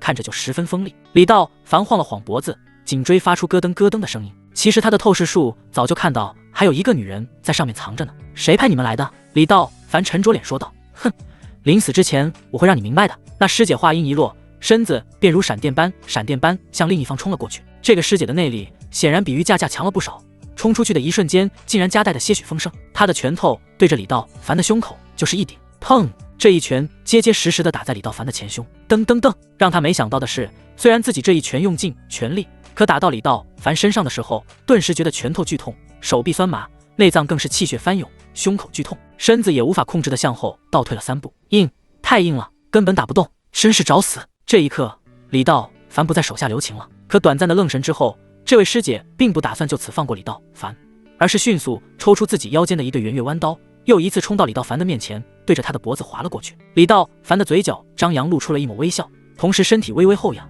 并且抬出右脚踢向师姐的肩膀。说实话，李道凡的拳脚功夫并不怎么样，如烟也没教给他什么像样的功夫。即便如此，李道凡仅靠强大的内力，他也可以对师姐进行全方位的压制。对于这位师姐而言，对方虽然没有什么招数可言，看起来也没受过什么系统的训练，就是这种王八拳蛤蟆腿而已。可这个人有力量，有速度，别看招数有些乱，身体却非常轻巧。更让他有些震惊的是，李道凡就像是能够预知他抽刀的轨迹一样，不管自己想干什么，李道凡都能轻松地躲过。刚刚砍了这么多刀，没有一刀能碰到这小子的衣服边上。忙活了半天，在李道凡根本就没有还击的情况下，自己竟然没占到任何便宜。从现在的情况来看，自己想要拿下李道凡根本没有希望，并且自己刚刚的几刀已经耗费了自己大半内力，要是再这么打下去，对方可能一点事都没有，但自己就要力竭了。一旦自己内力损耗过大，对方这时候再释放出养的小鬼，那自己和师妹将必死无疑。现在他们也不在乎上官峰的那2000万了，毕竟有命赚没命花的账，他们2个还是能算清的。想到这里，这位师姐虚晃一招：“小子，把灵石还给我们，我们不会为难你。”这位师姐冷声说道：“你不难为我，我倒要难为你呢。你是不是以为我杀不了你们？”李道凡不想再跟他们耗下去了，准备动用自己的是灵术了。师姐，别跟他废话，看我的！于佳佳这时候又缓过来，冲着李道凡来了个飞扑。这回他的2个手掌寒气咄咄逼人，他放大招了。李道凡本想躲开，然后一把掐死于佳佳，但是当他看到于佳佳散发着寒气的双掌时，心里顿时一动。此时不吸取他的内力，还等什么？李道凡的眼神闪出一丝金光，已经为退，也挥出双掌，啪！电光火石间，4掌相对。于佳佳此时满脸难掩兴奋之情，没想到李道凡竟然直接敢和自己对掌。师姐一看，也面露得一之色。他们2个人本就是极阴之体，这种寒冰术一旦接触到敌人，敌人就会被寒冰冰冻而死，所以李道凡完了。然而就在师姐得意之时，于佳佳的身体突然剧烈的抖动。师姐，快来救我！此时的于佳佳浑身震动，话都说不出来了，满身上下所有的肉都在跳动着。怎么回事？师姐看到眼前这一幕，虽然不知道师妹到底怎么了，但也能看出来师妹现在不能自理了，已经完全无法自拔。急得她猛地上前一步，伸出手想要拽开师妹。然而就在她的手拉住于佳佳胳膊的时候，她的身体竟然也不受控制的牢牢吸在了于佳佳的身上。更让她感觉到害怕的是，她体内的内力正在像被抽空一样疯狂外泄。说是外泄并不准确，是顺着自己的胳膊流入到师妹的身体，然后又顺着师妹的手掌被对方快速吸走。内力也好，寒气也罢，对方照单全收，疯狂吸入。2个人的全身就像是被电流传导的一般，内力根本控制不住，停不下来的源源不断被李道凡吸走。我们错了，公子饶命！此刻这2个妖女已经翻白眼了，马上就要支撑不住了。这位师姐丹田之内的内力原本有鸭蛋大小，但转眼之间就变成了鸡蛋那么大。于佳佳原来的内力有鸡蛋那么大，现在马上就会变成鸽子蛋了。而且这2个人还在持续的被李道凡吸气。求公子了，饶了我们吧！2个妖女断续续的说着话，现在他们连正常说话的力气都没有了，身体中的内力已经被李道凡掏空。要是李道凡再这么吸上1分钟，他们积攒一生的内力就会毁于一旦。饶了你们！李道凡冷笑着说道。这时候他感觉自己真的很爽，源源不断的内力被吸到自己身上，这种感觉就像是酣畅淋漓的上了一宿网，坦克大战打到通关一样。他和2个妖女现在的境遇截然不同，2个女人现在已经完全扛不住，自己却兴奋的不行。我们真的错了，公子想要干什么都行，就是别吸到我们的内力。2个妖女哭得稀里哗啦。李道凡要是再不放手，自己可能当场就嗝屁了。放了你们，然后你再霍霍我的手下是吗？李道凡眉毛一扬，不，我们再也不敢了，都是上官风，都是那个老不中用的让我们干的，哼，你们也不敢耍什么花样。虽然李道凡现在不想松手，可真要再吸下去，2个妖女就真的废了。他再想从中得到什么消息也不可能了。李道凡冷哼一声，这才松开手，而他的手刚刚松开2个妖女，2女就直接瘫软下去，瞬间他们就有一种灵魂都要被掏空的感觉，内心更是无比恐惧。现在这2个女人不但在修为层级上跌了层次，就连灵魂都快被抽走了，再也没力气站着。李道凡定睛一看，这2个妖女已经彻底虚脱了，真是不错。李道凡心中暗道，这种是灵术竟然如此厉害，对方的寒气不但完全无法进入自己的身体，还能把对方的内力直接吸到自己身体里面，关键是只要有人救他们，那就会起到连锁反应。可此时李道凡却有些纳闷，自己丹田之内的气息没有变化呀，这些内力都被自己吸到哪儿了呢？随即他就有些尴尬了，他明白了，这些内力不知道为何没有进入到自己的丹田之内，竟然被自己吸到了其他地方，白瞎了。李道凡暗道可惜，不过他还真没想到吸来的内力竟然还有如此功效，以前自己是强壮如牛，现在感觉强壮如龙了。李道凡觉得资本更足了。此时2个妖女还在地上时不时地偷看着他，从他们2个人的眼神中可以看出，2女对李道凡都流露出贪婪和惊讶之色。看到2女的表情，李道凡顿时心中大怒，在地上捡起师姐的弯刀，一下子架到了他们2个人的脖子上，说：你们和上官风到底是怎么回事？师姐和于架被李道凡吓得一激灵，2个人连忙回答说道：公子，是上官风找到了我们，让我去对付你和那个龙晶晶，你们之间有什么仇？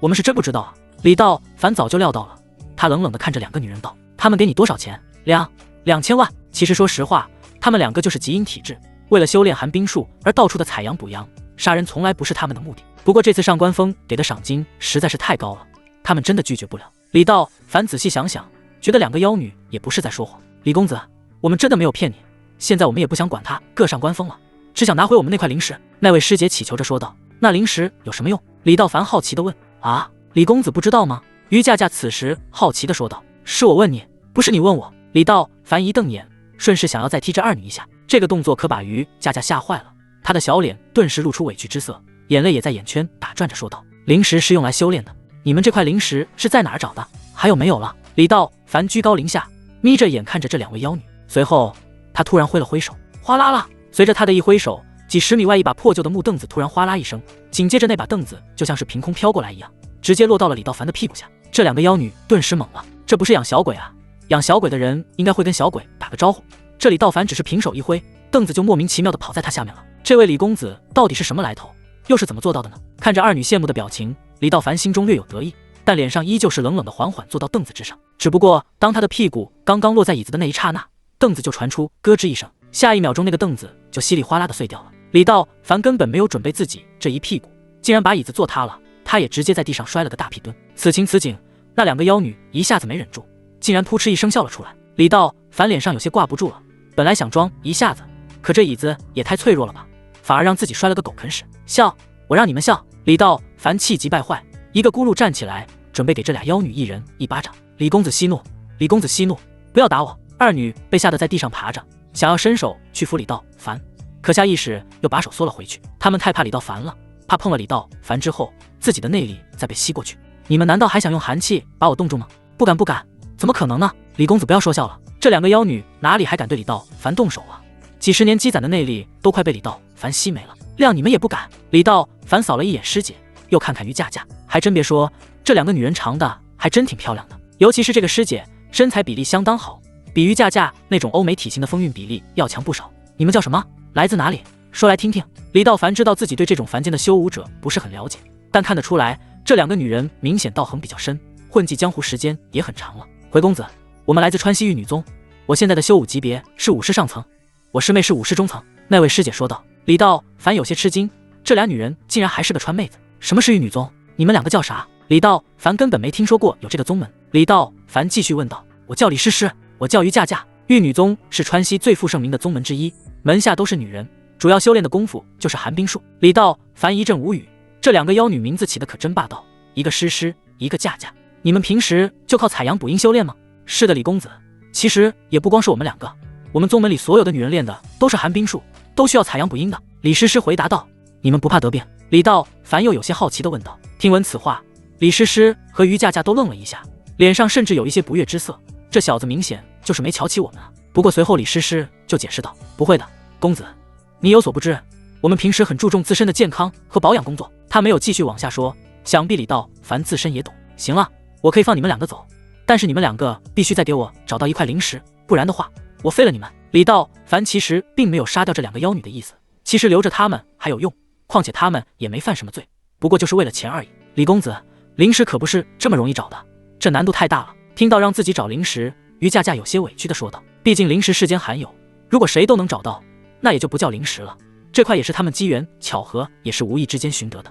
你在跟我讲条件吗？1个月之内必须给我找到，否则我就干掉你。”于佳佳面露难色，还想继续说道，可旁边的李诗诗却朝他瞪了一下眼，连忙答应下来：“公子，您放心，我们肯定尽全力帮您找到灵石。”“不错，滚下去吧。”李道凡准备放他们走了。“李公子，要不我们两人帮帮您？”师姐李诗诗媚眼如花，声音中也带着一丝妩媚，面色微红，做出一副很撩人的模样，若有若无地给李道凡发去信号。而师妹于佳佳也开始偷偷摸摸地瞄着面前这位天赋异禀的男人。李道凡吸入他们两人的内力之后，正觉得有些口干舌燥。这个时候，这两个女人一个劲儿地给自己抛媚眼，最关键的是，这两个妖女还会采阳，这你受得了吗？世人皆知，女人心重，这个世界上不光女人心的好奇心重，实际上男人也有好奇心。李道凡其实心里也泛着嘀咕，想这两个妖女采阳的时候会是个什么样子，更何况李道凡现在通过噬灵术吸取了他们的内力，整个人神采飞扬，就像打了几针肾上腺素那样精神。可他又想到这两个妖女以前做过的事，自己心里就直犯恶心。公子，好不好吗？看李道凡阴沉着脸没回答，这两个妖女竟然跪着爬了几步，摇晃着李道凡的腿。其实他们是想借此机会碰一碰李道凡，看看他还会不会吸自己的内力了。被李诗诗这么一碰后，李道凡又清醒了过来，看来这两个妖女的妖术实在不浅，不怪吴晓光上当，就连自己刚刚好像也隐隐约约有一种灵魂出窍的感觉，浑身不觉地打了一个激灵，然后立即后退，大声地喊道：“我对你们没兴趣，赶紧给我滚！”李诗诗和于佳佳知道李道凡嫌他们不干净，要不之前也不会问出他们会不会得病之类的话了。不过二女此时很不甘心，他们还想借着这个机会把失去的内力吸回来呢，所以二女使了个眼色，两个人楚楚可怜地说道：“公子，我们不像你想的那样，你要是嫌弃奴家，我们就滚，以后才敢来烦我，就不是今天这个样子了。”李道凡可不想让他们得逞，举起拳头做事向二女打去，吓得这两个妖女连连后退。“我滚，我也滚！”这两个妖女实在是怕了李道凡，见李道凡真生气了，只能回溜溜的几个跳跃没了踪影。走了好远之后，看见李道凡没有追来，师妹于佳佳才咬着牙恶狠狠地说：“李道凡，王八蛋，我积攒了几10年的内力，差点就毁于一旦。”而师姐李诗诗则是眯着眼睛，饶有兴致地说道：“其实我倒是真想体验一下他的天赋，师妹，你有没有想过，这个李道凡的内力如此之高，要是他能为我俩所用，会是什么样的结果呢？”于佳佳有些不解地看着师姐：“师姐，你是说哥，你想想看，如果我们让他去吸收那些内力高手的内力，然后再反哺给我们，那我们将会是什么状态？”听到这里，于佳佳呼吸有些急促，两眼都放光了。“师姐，要是那样，我们的内力一定会1日千里。”对，李诗诗点着头，随后又有些可惜地说道：“只可惜他现在不同意做我们的提线木偶，而他的内力又太强，直接能压制我们。那要不把师傅他老人家请过来？”“不行，要是让师傅来，那还能有我们的份吗？这种天赋异禀、阳气又盛、面相又好的男人，你就舍得拱手让给师傅？”李诗诗一句话就拦了下来。听到师姐的话，于佳佳也点了点头。“师姐，那你说怎么办？”于佳佳问道。李诗诗思索片刻，随后脸上露出一丝邪笑：“哼，他不喜欢我们，是因为他没尝到跟我们在一起的甜头。我相信任何男人，只要尝到了甜头，他才知道什么才是世界上最美妙的存在，这样他才会对我们言听计从，才会反哺我们。没错，必须先让他体验一次玩坦克大战的乐趣。咱们先别管上官风了，那老死头子差点害死咱们，想个办法接近他，然后从长计议。”“好。”两个妖女说完，互相露出一丝奸笑，然后互相搀扶，着急匆匆离去。而此时的李道凡早已经把电话打到了龙晶晶处。1个小时之后，李道凡的路虎卫士在乐府大酒店楼下接到了龙晶晶。不过龙晶晶一上车，路虎卫士一转身就下到了酒店的地库。“去地库干什么？”李道凡没有说话，在地下车库找了一个没人的地方，嘎吱一声踩下刹车后，顿时就变了模样。“我的天，你怎么了？”龙晶晶被吓了一跳。“老公，你哎呀，烦死了！”直到下午的时候，李道凡和龙晶晶来到了一家海鲜馆。龙晶晶第一次和李超凡在一起的时候，就意识到了李道凡的游戏天赋非常之高。但今天李道凡已经不是天赋异禀了那么简单了，简直就是关关难过关关过，事事难成事事成。虽然龙晶晶指着他的脸说以后再也不跟他玩了，不过幸福洋溢的小脸却把自己真实的感受出卖了。还笑，老公讨厌死了。行了行了，今天你好好回去休息一天。老公，我求你了，你愿意跟谁玩游戏就跟谁玩游戏去吧，别说让我休息一天，就让我休息1个月，老娘也愿意。龙晶晶掐着李道凡的鼻子轻昵地说道。好好好，快吃个鲍鱼补一补。李道凡给他夹了个大个的鲍鱼，说道。你龙晶晶现在简直欲哭无泪。补，你就知道拿吃的糊弄我，人家都说女孩都是吃货，现在看来确实是这样。一口鲍鱼下肚，龙晶晶满足地打了个饱嗝。两个人打闹着吃完饭之后，李道凡把龙晶晶送回酒店休息。他知道自己为什么今天坦克大战能打那么多关了，因为自己吸取了那2个妖女身上的内力，而内力又转化成了精华，所以自己变得游戏水平更高了。安慰好龙晶晶之后，李道凡又给司马向南打去电话。他跟司马向南约好的，自己临走之前还要再给他治疗一次，明天自己就走了，也不能说话不算数吧。李道凡本来想把司马向南约出来，在酒店或者是比较隐蔽的地方，可司马向南却表示在自己家里更方便一些，治疗的过程更随意，索性提议让李道凡来家里，反正在哪治疗都一样，不就是简单的治个病。李道凡知道司马家的地址，索性直接开上路虎卫士，向司马向南的豪宅开去。路上不堵，李道凡仅用了20多分钟就来到了庄园门口。没想到司马向南早就在门口等着他了。道凡，这里！看见李道凡下车，司马向南亲切的招手，甚至都有些一路小跑。这2天，司马向南满脑子都是李道凡给自己治病的那天，这小子真是太厉害了。本来自己还想问李道凡下一次的治疗什么时候开始，没想到李道凡却主动打来了电话，所以今天他给司马家里所有的管家全都放了假，自己也在庄园里清空了一栋别墅，专门等待李道凡的到来。今天的司马向南格外不一样，以前都是穿的优雅端庄，很有成熟女人的韵味，可今天的她散发披肩，画着淡淡的妆容，就连口红都是那种淡淡的粉色，穿了一件碎花的连衣裙、长筒袜，还有一双匡威的帆布鞋，看起来整个人就像是研究生毕业的学姐一样，非常富有青春活力。道凡，你来了。自从上次你给我治疗之后，我感觉状态非常不错，这几天躺下就睡着了，一觉睡到天亮。司马向南的气色的确很好，脸上红扑扑的，甚至还有点泛着光。李道凡则是淡定的点了点头，南姐，看得出来你恢复的不错，只要状态好就会百病不生，我相信通过今天的治疗，你也应该差不多痊愈了。道凡，我相信你。说着，司马向南带着李道凡走进自己的庄园，整个庄园之内没有闲杂的人，两个人就这样静静地踩在高尔夫球场的草地上，相对无言，可每个人又都怀揣着心事。司马向南回味着上次李道凡给自己治病的过程，李道凡也在想着今天的治疗应该怎么进行。穿过球场，司马向南把李道凡带到了一栋2层楼的独栋别墅，这里是他平时接见贵客的地方，也是心情不好的时候选择独处的空间。整个别墅的装修风格很清新，别墅的鞋架上也只有一些女士的鞋子，并没有任何男人存在的痕迹。有时心情不好，我就会自己在这里住。我姐夫没在家？李道凡试探着问道。李道凡其实见过司马向南的老公，就是那个把小女孩推下去的凶手。他这么问，其实也在侧面的打探一下司马向南现在到底还有没有男人。司马江南听后扑哧一声笑了出来。他自从上次被你算到之后，我早就把他给休了，念在多年的夫妻之情，给了他一笔钱，然后让他彻底的滚出我的世界。那就好。李道凡听后小声的嘀咕着。啊，哪里好了？司马向南有些意外的说道。啊，没什么，只是觉得他配不上你而已。那你觉得谁能配上我呢？听到这里，司马向南笑眯眯的看着李道凡，眼神中甚至有一点点的清纯女生向男神求爱的感觉。李道凡瞬间有些懵，司马向南不会是有些上劲了吧？这我哪知道啊，我可是来治病的，不是来谈感情的。对了，拖鞋在吗？他赶紧岔开话题。司马向南定过神来，刚刚自己确实有些不合时宜，他在这一瞬间仿佛回到了学生时代，不是什么顶尖家族的带头人，而是一个内心有情愫有需求的女人。这呢，我给你穿。司马向南撩了一下碎花长裙，蹲下来细心的把拖鞋递到李道凡的脚上，然后顺手把开了李道凡的鞋带，整套服务贴心又很周到。南姐多大了？李道凡没来由着问道。42。怎么了？李道凡心中一阵纳闷，其实自己的透视术已经把司马向南看得清清楚楚了，他的这位南姐已经很长时间没有玩坦克大战的游戏了。不对啊，她和她老公不是也才刚刚分道扬镳吗？怎么长达2-3年的时间里不玩坦克大战游戏？不应该啊。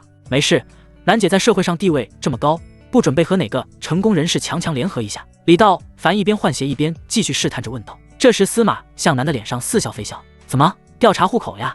还是对我有意思，想追求我？别忘了你自己说你是大夫的。可40多岁的姐姐在自己面前说出这样的话，李道凡还真有些不适应。他也没想到私下里的司马向南这么大胆，所以连连咳嗽了几声，掩饰自己的尴尬。没有，我就是闲聊天，觉得南姐这么漂亮，这么有魅力，社会身份又很高，追你的男人肯定特别多。你这小嘴，今天好像妈了咪似的，怎么这么甜呢？司马向南哪知道，李道凡刚刚把2个妖女的内力吸了过来，刚才和龙晶晶打了一会儿坦克大战，也不过是小试牛刀罢了。司马向南又含着笑说道：“这小嘴能说会道的功夫了不得吗？也难怪你那个小女友吃醋了。”我去，李道凡差点吐血。40多岁的司马向南这么会聊吗？你要是这么再聊下去，游戏卡我可带了，我可要跟你玩一玩了。看到李道凡一脸窘迫的样子，司马向南扑哧又是一笑，决定不再逗他了。把李道凡让进客厅之后，一边给他泡着茶，一边说道：“你先在这里看会电视，喝点茶，我已经备好了菜，一会儿咱们做完，我亲自下厨给你炒几个菜。今天晚上你就在这吃吧，姐可是很会做的。”我的天！正在喝茶的李道凡差点把一口滚烫的茶水吐了出来。这司马向南今天要干啥？而司马向南看到李道凡吐出的茶水后，连忙拿起抹布在茶几上擦着，一本正经地说道：“我说的有什么问题吗？”李道凡现在都有点不敢看司马向南的眼神了。现在是夏天，也不是春天啊，没到万物复苏的季节呢。其实李道凡不知道的是，虽然只是在给司马向南治病，但是治疗的过程已经足够让司马向南回味无穷了。所以再次见到李道凡的时候，司马向南再也提不起来往日的老总的架子了，就像是一个邻家大姐姐一样。毕竟每个女人都有柔弱的一面嘛，任何女人在喜欢的男人面前都会变成温顺的绵羊的。再者一说，司马向南是有些不服气的。那天在酒店和龙晶晶面对面，女人与生俱来的醋意顿时就上来了。最可恨的是，自己作为堂堂的司马家族掌舵人，竟然输给了龙晶晶，这在他的眼里是不能被接受的。回来之后越想心里越难受，越是难受就越想要和龙晶晶争个高下。你们都比李道凡大，那他也不差阿姨我一个了，35和42差的也不就仅仅7岁而已吗？所以今天把李道凡约到家里，就是他故意为之的。在别人眼前自己是老总，那也没有规定老总就不能撩人了呀。老娘不是不能撩，真撩起来也够你喝一壶的。看到李道凡在躲自己的目光，他顿时觉得特别刺激，特别好玩。已经有很多年没有体会到这种感觉了。这要是放在以前，自己这么高的身份，可不敢这么大胆的挑逗哪个男生。可那天实在是让他太难忘了，也确实被龙晶晶气到了，所以他才准备反击。还有最主要的一点，就是他觉得李道凡肯定不是一般人。这个男人拥有着不可思议的神奇本领。经过周密的思考之后，他认为李道凡肯定是一个实力不俗的修武者，其实力最少也应该是50级别。跟李道凡处好了，对自己肯定百利而无一害。现在3大家族虽然明着互不干涉，但实际上都在暗自较劲，更是在私底下招募了一群修武者。要是能把李道凡留在自己身边，那自己可就什么都不怕了。还有一点就是这个李道凡能治好自己的癌症，所以自己要是能成为他的女人，那这辈子也就值了。他也不打算再结婚了，所以今天就算把老脸扔了又能怎么样？今天的事他也是做足了的思想斗争，计划了整整2晚，所以才把李道凡接到了自己的私密住所。而且这个住所又没有别人，再加上他觉得这个李道凡似乎很喜欢比自己年纪大的人，所以今天自己成功的几率很大很大。李道凡在屋里看着电视，喝着茶，厨房里便传来司马向南切菜的声音。李道凡倒是也放开了，什么都不想了，任由事态这么发展下去，对自己也没有什么害处，索性就像家里的男主人一样，把脚搭在了茶几上，悠哉悠哉地看着电视。40分钟左右，反正晚上的时候说好了是司马向南给自己炒菜吃，却变成了李道凡给司马向南煮面吃了。一直到晚上11点，李道凡才离开司马家。本来想留住李道凡，但李道凡第2天就要准备出发边境，还有很多事需要和团队商量，所以是真的住不了啊。李道凡一走，司马向南就昏睡了过去。出过体力活的人都知道，人一旦累到某种程度之后，连睁眼的力气都没有了，就算是站着或者坐着都能呼呼大睡，身边就算是有很大的声响都叫不起来。不过这一次的治疗之后，司马向南身上的肿瘤已经比之前检查的时候少了一大半，最多还需要1次治疗，他就可以痊愈了。回到岳府大酒店，龙晶晶早就给浴缸填满了热水，然后又贴心的给李道凡洗了换洗的衣服。跟你说个事，李道凡淡淡的说，明天团队要出发去缅甸，你也跟我们去吧。听到李道凡让自己也跟着去，龙晶晶顿时又惊又喜。李道凡之前打电话的时候，他就知道李道凡可能要出门，可李道凡不说，自己也不便多问。这次去缅甸能带上自己，足以说明自己在他心中的位置了。好啊，老公，我就知道你不忍心把我一个人扔在这里。龙晶晶抱着李道凡的胳膊，把头窝进李道凡的胸口，2个人喝了瓶红酒，然后借着微醺的气氛，又打开游戏机玩了一把坦克大战游戏。虽然李道凡下午已经和司马向南玩过游戏了，但这司马阿姨的游戏水平着实一般，战斗力屈居于零，还有待练习。还是郭倩和龙晶晶的游戏水平更高一些。最后2个人也扔下了游戏机，早早的睡去。第2天一早，知春国际机场，团队中除了李道凡，所有人都集结完毕。这一次整个团队全部出动，总经理郭倩、王迪、孙威、吴晓光、亮子和麻子，还有4名安保队员，坐在机场的候机厅里，着急地等待着李道凡。老板也太不靠谱了吧，飞机都快起飞了还不来。王迪抱着大大的行李箱嘟囔着，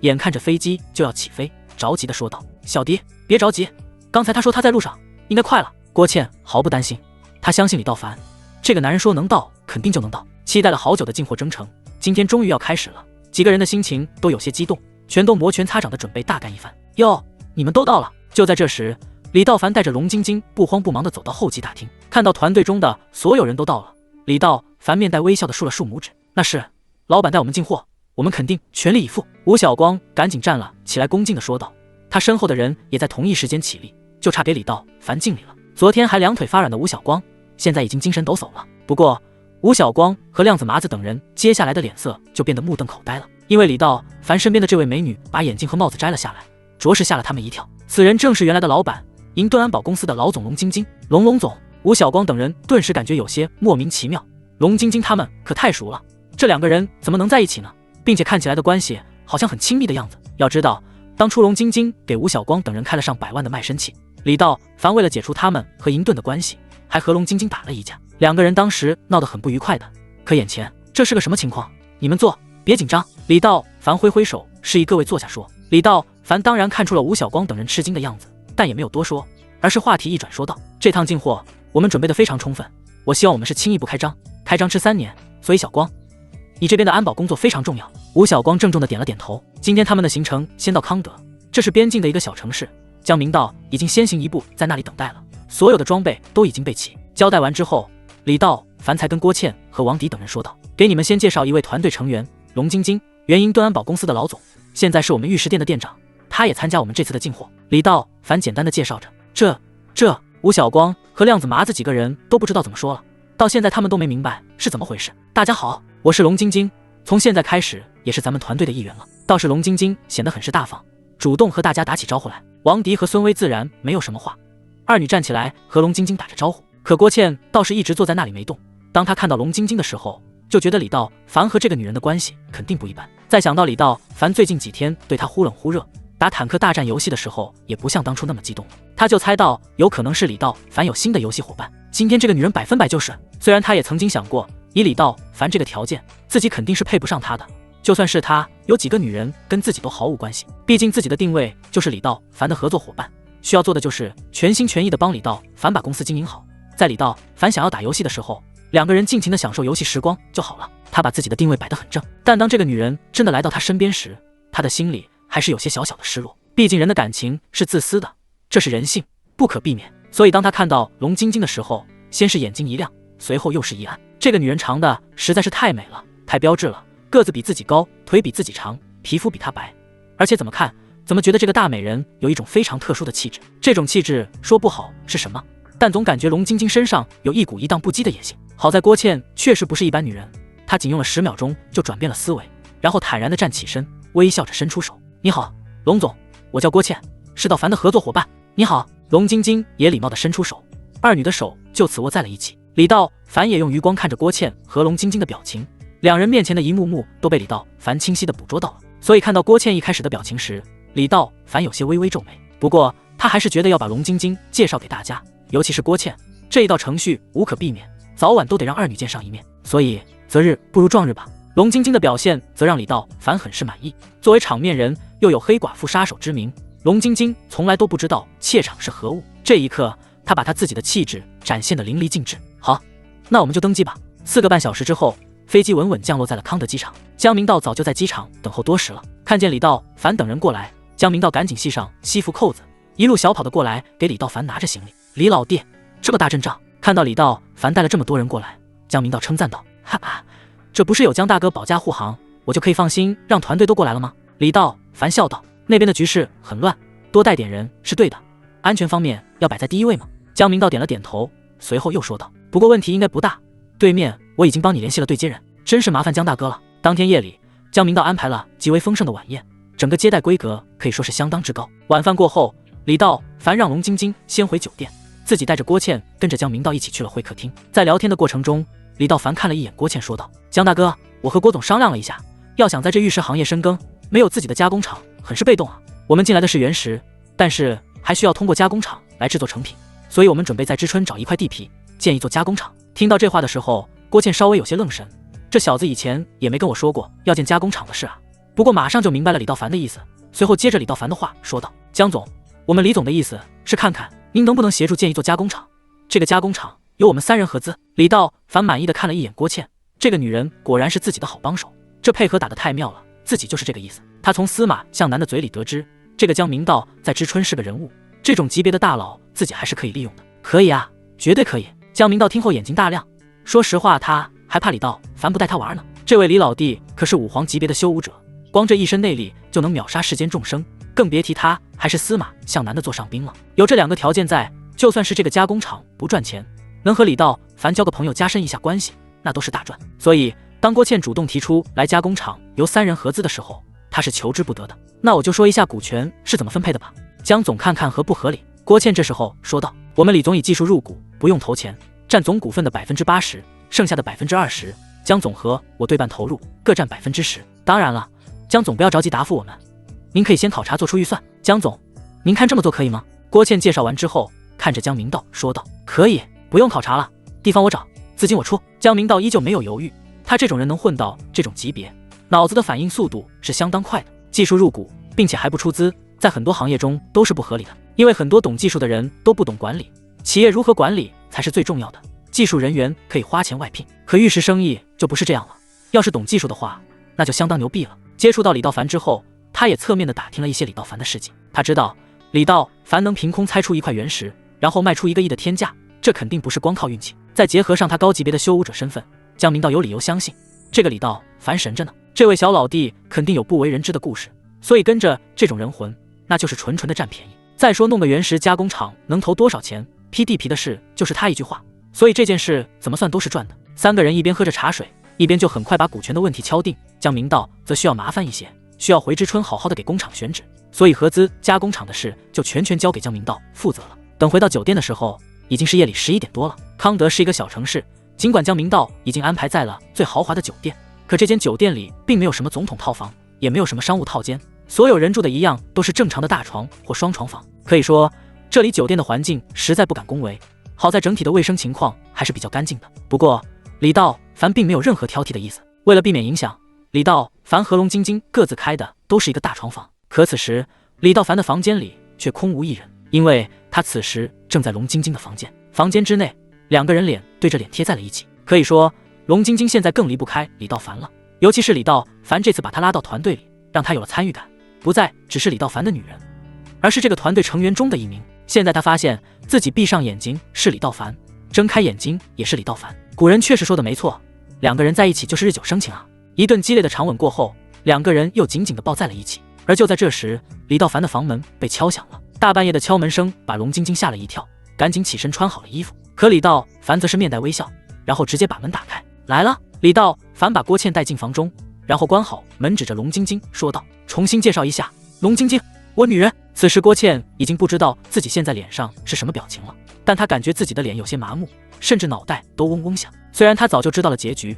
但亲口听到李道凡的主动介绍面前的这个龙晶晶是他的女人时，她还是有些震惊。而龙晶晶则是气不喘面不红的说道：郭总，很高兴认识你。这一刻龙晶晶把自己的大方气质展现得淋漓尽致。龙晶晶也是一个绝顶聪明的女人，当她发现这个女人脸上的表情很不自然时，她早就猜到了一切。这个郭倩和李道凡肯定不只是上下级关系这么简单，弄不好2个人还有办公室恋情了。不过龙晶晶并不在乎，李道凡这么优秀，多几个朋友怎么了？况且自己是真的有些力不从心，天天熬夜和李道凡打游戏，铁人才行呢。其实龙晶晶现在挺高兴的，李道凡当着2个女人的面说自己是他的女人，这就表示自己实际上是压着郭倩一头的，所以才主动伸出手和郭倩打招呼。看到龙晶晶礼貌地伸出手，郭倩都不知道是哭还是笑。对比龙晶晶来说，自己其实已经低了一头了，要不是自己仅有的那点自尊心在作祟，恐怕现在她早就已经哭出来了。然而还没等她为自己介绍的时候，李道凡这时候又说话了，他用手又指了指郭倩说道：郭倩，我的总经理，同时也是我女人。噗！听到李道凡的介绍，本来心情跌落到谷底的郭倩猛地抬起了头。这个李道凡在玩什么？怎么对着龙晶晶也介绍自己是他的女人？这也太……龙晶晶也满脸诧异地看着李道凡，这小子还真是敢说啊！2个人都是他女人，他根本不怕避讳的吗？老板，你别胡说八道！老公，你别胡说八道。在这一刻，两个女人都处于懵逼的状态。郭倩刚刚失落的心情，在这一刻又有些激动了。她虽然嘴上在埋怨着李道凡胡说八道，但还是笑呵呵的重新伸出手握住龙晶晶。我叫郭倩，咱们应该差不多大。龙姑娘长得真是太有气质了，比我漂亮多了。倩姐才漂亮呢。龙晶晶这时候使劲瞪了李道凡一眼，心里很委屈，也不知道咱俩到底谁大。反正以后我们就以姐妹相称吧。对了，你的香水真好闻，用的什么牌子的呀？郭倩的态度转变之快，让李道凡都有点理解不了，就像是姐妹一样，拉着龙晶晶的手不分开了。同时，他也转身一手搭在李道凡的肩上，说道：“老板，吴晓光想要来找你谈谈安保的事，你去找他吧。正好我们两姐妹好好聊一聊。”听到这里，李道凡看了一眼龙晶晶，显然在征求她的想法，而龙晶晶没有说话，而是慌忙的低下了头。行了，你们两个呀，可别眉目传情了。一会我们俩聊完了，把他还给你还不行吗？一点都不大气。哼！郭倩咯咯一笑，随后拉起龙晶晶的手，就朝自己的屋子走去。看看这个小少妇一高兴，八面玲珑的本事就全都体现出来了。相比之下，龙晶晶倒是有些羞涩了。这主要是因为郭倩以前就经常和各种男人打交道，社交方面很强，而龙晶晶干的活都是要下黑手的。要是争论说话的艺术，她还真是不如郭倩。郭倩这样做也有自己的想法，既然改变不了，那就试着接受。她要给李道凡看看，老娘是个识大体、懂礼数的人，不会和你的女人抢你的。行，那你们姐妹先聊，我去找吴晓光问点事。李道凡的心总算是放下了，没想到这两个女人第一次见面还是挺融洽的。哎，没有办法，这都怪自己的能力太强了。随后李道凡也不管他们两个了，而是转身出了房间。吴晓光、麻子和亮子正躺在床上抽烟，看到李道凡进来，赶紧站了起来。其实这几个人根本没有什么事，甚至都不知道李道凡要来。李道凡对此也心知肚明，这就是郭倩把自己支走，好让他和龙晶晶好好接触一下的台阶罢了。所以几个人有一搭无一搭的聊着入眠之后的安保事宜。而郭倩的房间里，两个极品女人正在说着悄悄话，时不时的传来二女嬉笑的声音，也不知道郭倩说的是什么。两个人突然哈哈大笑起来，把龙晶晶的脖子都笑红了。此时郭倩趴在龙晶晶的耳边轻声说道：“道凡就是个怪人，你说他都多大了？按理说身高什么的早就定型了，可他倒好，认识他没几天，好像从1.85米都要长到1.9米了，是吗？道凡有这么高吗？我还真没注意。”龙晶晶很是好奇，可能是他和李道凡接触的时间太短了，真没注意李道凡长高了。郭倩露出了神秘的样子，然后趴在龙晶晶耳边小声嘀咕了一句，随后两个人臊得满脸通红。哎呀，倩姐你快别说了，好丢人啊！好了，就在这时，李道凡推开门走进来说道：“你说的要把她还给我了。行，赶紧把我的龙妹妹带走吧，好好对我们家的小美人哦。”一边说着，窗前一边对着龙晶晶挤眉弄眼的说：“等会你就知道了。”然后他又给李道凡抛了个媚眼，笑嘻嘻的把两个人推了出去，并把房门关好。站在窗台，李大凡点燃了一支香烟，眼神深邃的望着窗外。怎么了？龙晶晶拿起一件衣服披到李道凡的肩头问道。康德的昼夜温差非常大，白天30°C，晚上就骤降到5、6度。龙晶晶贴心的为李道凡捏着肩膀。你不想问我什么吗？李道凡问道。你希望我问吗？郭倩还是其他？龙晶晶按摩的手加了些力道，温柔的说：“早晚都是要知道的，我也不想瞒着你。你们两个相处的还好吧？这一关他李道凡早晚得过。好啊，倩倩给我讲了很多有趣的事，我们互不排斥，在你身上达成了一致。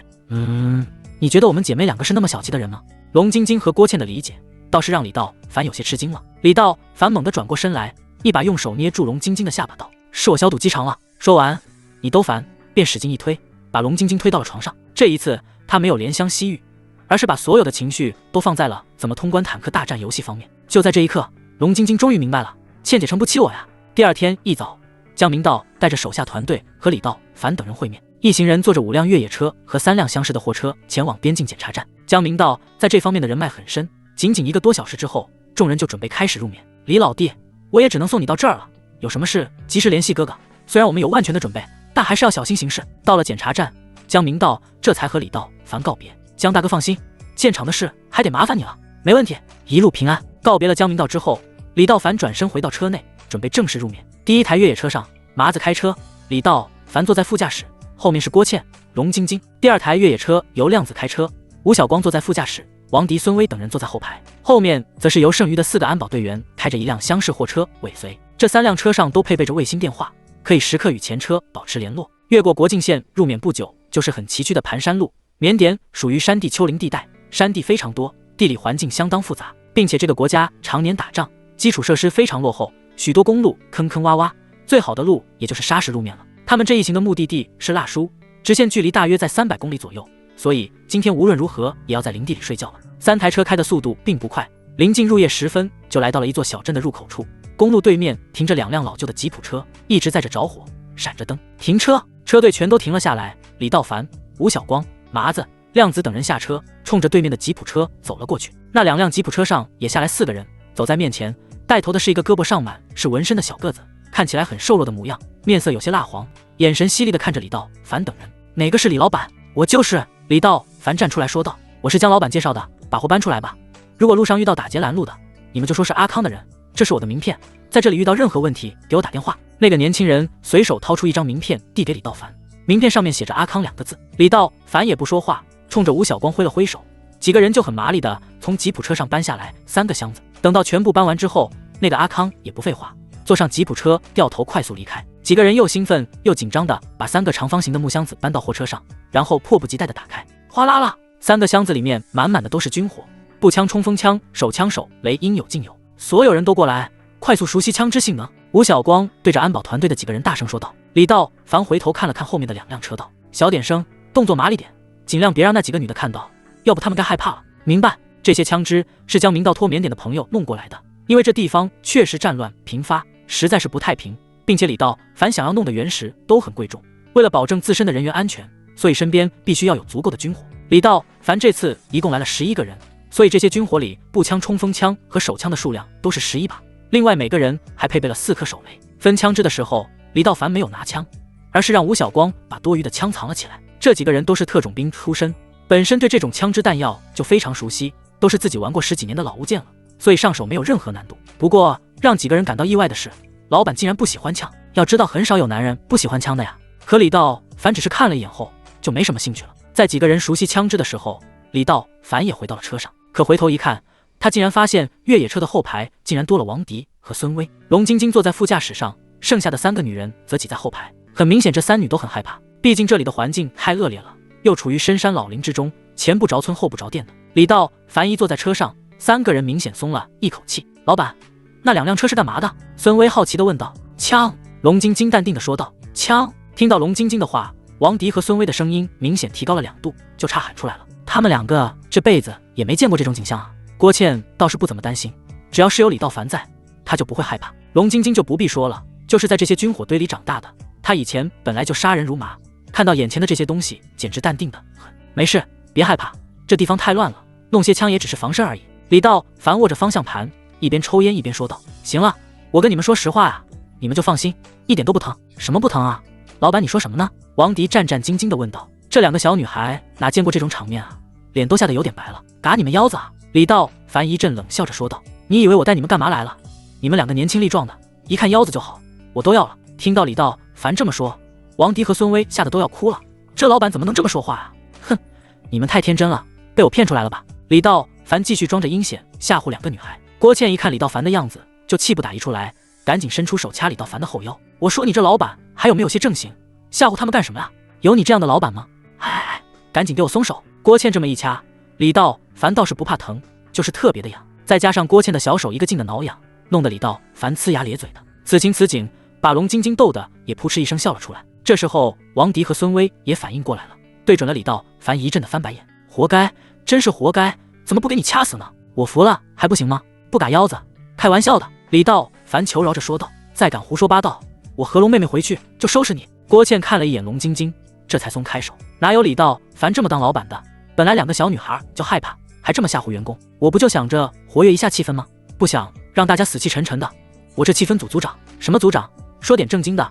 荒山野岭的今天我们在哪儿住？郭倩问道。今天只能在这里支帐篷了，前面的小镇也不安全，大晚上的连夜赶路更不安全，所以还不如停在这里住一晚上。啊！听到今晚要在深山老林里过夜，王迪和孙薇又有些害怕了。关键是这条件也太简陋了。那你也别下车了，我们一起搬到货车里住去。郭倩挑逗似的说道。一起睡？李道凡回头满脸坏笑的说道。咱们5个一起睡，我倒是没问题，你们2个同意吗？王迪和孙薇的脸都羞死了，尤其是王迪都不敢正眼去看李道凡。这几个女人里属她胆子最小，脸皮最薄，5个人可怎么睡啊？倒是孙薇满不在乎的笑着说道。睡就睡呗，那你过来睡我们中间，咱们5个挤挤，还是能在车厢里睡下的。行，那我就不客气了。说完李道凡就下了车。这可把王迪吓坏了，这老板也太不靠谱了，说来就来啊！看到王迪娇羞的小模样，郭倩和龙晶晶也忍不住的笑道：“咱们老板啊，脸皮厚着呢，看你俩这回咋办？”其实王迪还好，他了解李道凡的为人，要是想占自己便宜，人家早就占了，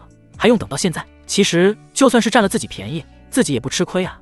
李道凡又帅又壮又有钱，自己还真配不上老板呢。他害羞的其实是5个女生一起睡，而不是和李道凡睡。倒是孙薇心里有点紧张，但又有点小期待，还不好意思表达出来，只能嘴硬着说道：“哼，他敢来我就敢睡，我还怕他？就怕他有那个心没那个胆子。”李道凡只是逗逗他们，根本没有想跟他们在一起睡的想法。几个人上了货车之后，李道凡敲了敲车说道：“你们几个先睡吧，我和小光几个人轮流守夜，后半夜咱们4个在一起睡。”其实几个女人也看得出来，李道凡就是吓唬人呢，老板根本就不是那种下流的人。哼，胆小鬼！孙薇心里还有一些小小的失望，不过还是嘴硬着说道。这时候麻子和亮子也过来了，几个人搭起帐篷之后，捡了些树枝点起火。他们的装备很多，车上有成箱的啤酒和熟食，还带了2、3个卡式炉。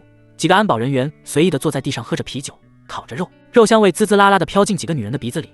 几人也不睡觉了，也跟下来凑起来热闹，一起吃饭喝酒侃大山。当然李道凡还是留下来2个人在远处警戒，一直玩到后半夜才上车睡觉。吴晓光也把2辆越野车后面接上了帐篷，王迪和孙薇一个帐篷，郭倩和龙晶晶一个帐篷，剩下的几个男人轮流守夜。龙晶晶倒是无所谓，这种野外生存对他来说简直是太小儿科了，就是王迪和孙薇有点害怕，于是他们俩就夹在2个帐篷的中间将就了一晚上。早上4点，天还没怎么亮，车队就准备出发了。又在山里开了大半天之后，车队才到达了腊书地区。在进入城区之前，李道凡与一个叫冯泰的人见面。这个冯泰就是江明道介绍的生意伙伴，据说平泰在这边有些势力，是远征军的后代，和江明道也有一些生意往来，所以这次来进货，江明道特意嘱咐了冯泰需要全程的陪同。冯然是华裔，40多岁左右，穿着白色的衬衫，整个人高高壮壮的，显得很是干净，而且气场也很足。李先生，久仰久仰。在冯泰的身后也跟着一队武装人马，这些人全都穿着军装，手中拿着 AK47， 面色黝黑，虽然瘦小，但一看就都是些狠茬子。李道凡听江明道讲过这个人，此人是腊书的地头蛇，在本地很有号召力，手底下更是有上千人的武装队伍，还掌握着3个矿区。冯老板客气了，早就听江老板提过您，这次要麻烦您了。李老板不要这么说，江总的朋友就是我的朋友，咱们先上车去城里，今天晚上我就为李老板接风洗尘。李道凡双手合十鞠躬，然后挥了挥手，几个人全都回到自己的越野车上，跟着冯泰进入腊书市区。腊书是缅甸第2大城市，这座城市以矿产为名，全世界70%以上的翡翠原石都出自腊书。这里不但在政治上处于动荡之势，时不时就和地方武装接火。因为盛产矿石，所以整个国家产生了很多个地方武装组织，多种势力交汇于此。缅甸是诈骗者、武装者的天堂，这里就像是军阀割据一样，矿石有的掌握在政府军手里，有的在地方势力的管辖之下，反正这里就是一个字乱。当然政府军占领的矿石坑最多。这个冯泰有官方背景，也有地方势力的背景，可以说是一个黑白通吃的家伙。听江明道说，冯泰原来只是一个地方势力的领导者，后来娶了政府军首领的女儿，所以这个家伙的背景极其深厚，在缅甸势力非常之大。随后冯泰带着李道凡等人入住了腊书最好的5星级酒店，随后声称自己有事，稍晚一些就会回来陪李道凡吃饭。李道凡再三表示感谢，随后按照冯泰的安排办理了入住。昨天一晚上都没睡好，团队的成员都抓紧时间补充体力。晚上8点，李道凡接到了冯泰的电话，然后团队集结准备一起去吃晚饭。麻子和亮子早就在楼下做好了侦查工作，确保老板的万无一失。酒店餐厅内，李道凡见到了麻子和亮子，辛苦了，等我们进货回去，任务就完成了。李道凡捶了一下2人的肩膀，笑着说道：“老板。”2个人见李道凡来了，一副欲言又止的样子。怎么了？有什么事吗？李道凡早就看出2个人好像有事和自己说了。老板，有件事想跟你说，可又不知道该不该说。麻子说完就低下了头。有话就说，咋像个娘们似的，吞吞吐吐的。老板，那个冯泰好像喜欢龙总。李道凡的眉毛猛地抬起，眼神中带着一股似有似无的杀机。麻子和亮子顿时有些大惊，这一刻，老板好吓人啊！老板，我们也是猜的。2个人有些不敢说了，毕竟这个冯泰是江明道介绍的，这种话可不能瞎说。怎么回事？李道凡闻听此言，嘴角忍不住抽动道：“他也算是杀人如麻了，冯泰竟然敢打自己女人的主意，不想活了吧？”麻子小心翼翼地说道：“老板，就在刚刚，冯泰竟然来到酒店给龙总送话，还想到龙总的房间里去坐坐，我们没让。后来他和龙总在门口小声说了些什么，声音很低，我们离得有些远没听清。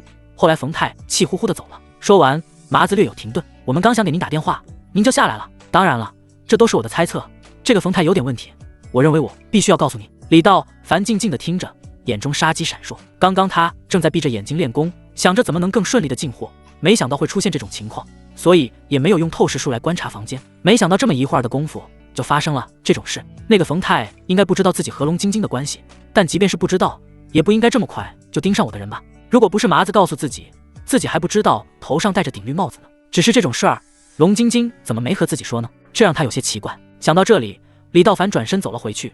走到门口的时候，冷声说道：“告诉大家准备一下，子弹上膛。”然后李道凡走进了龙晶晶的房间。冯泰来了。李道凡并不准备隐瞒，他想知道事情的经过。来谈谈矿石的事。龙晶晶脸色一变，而后又平静地说道：“谈矿石的事用找你吗？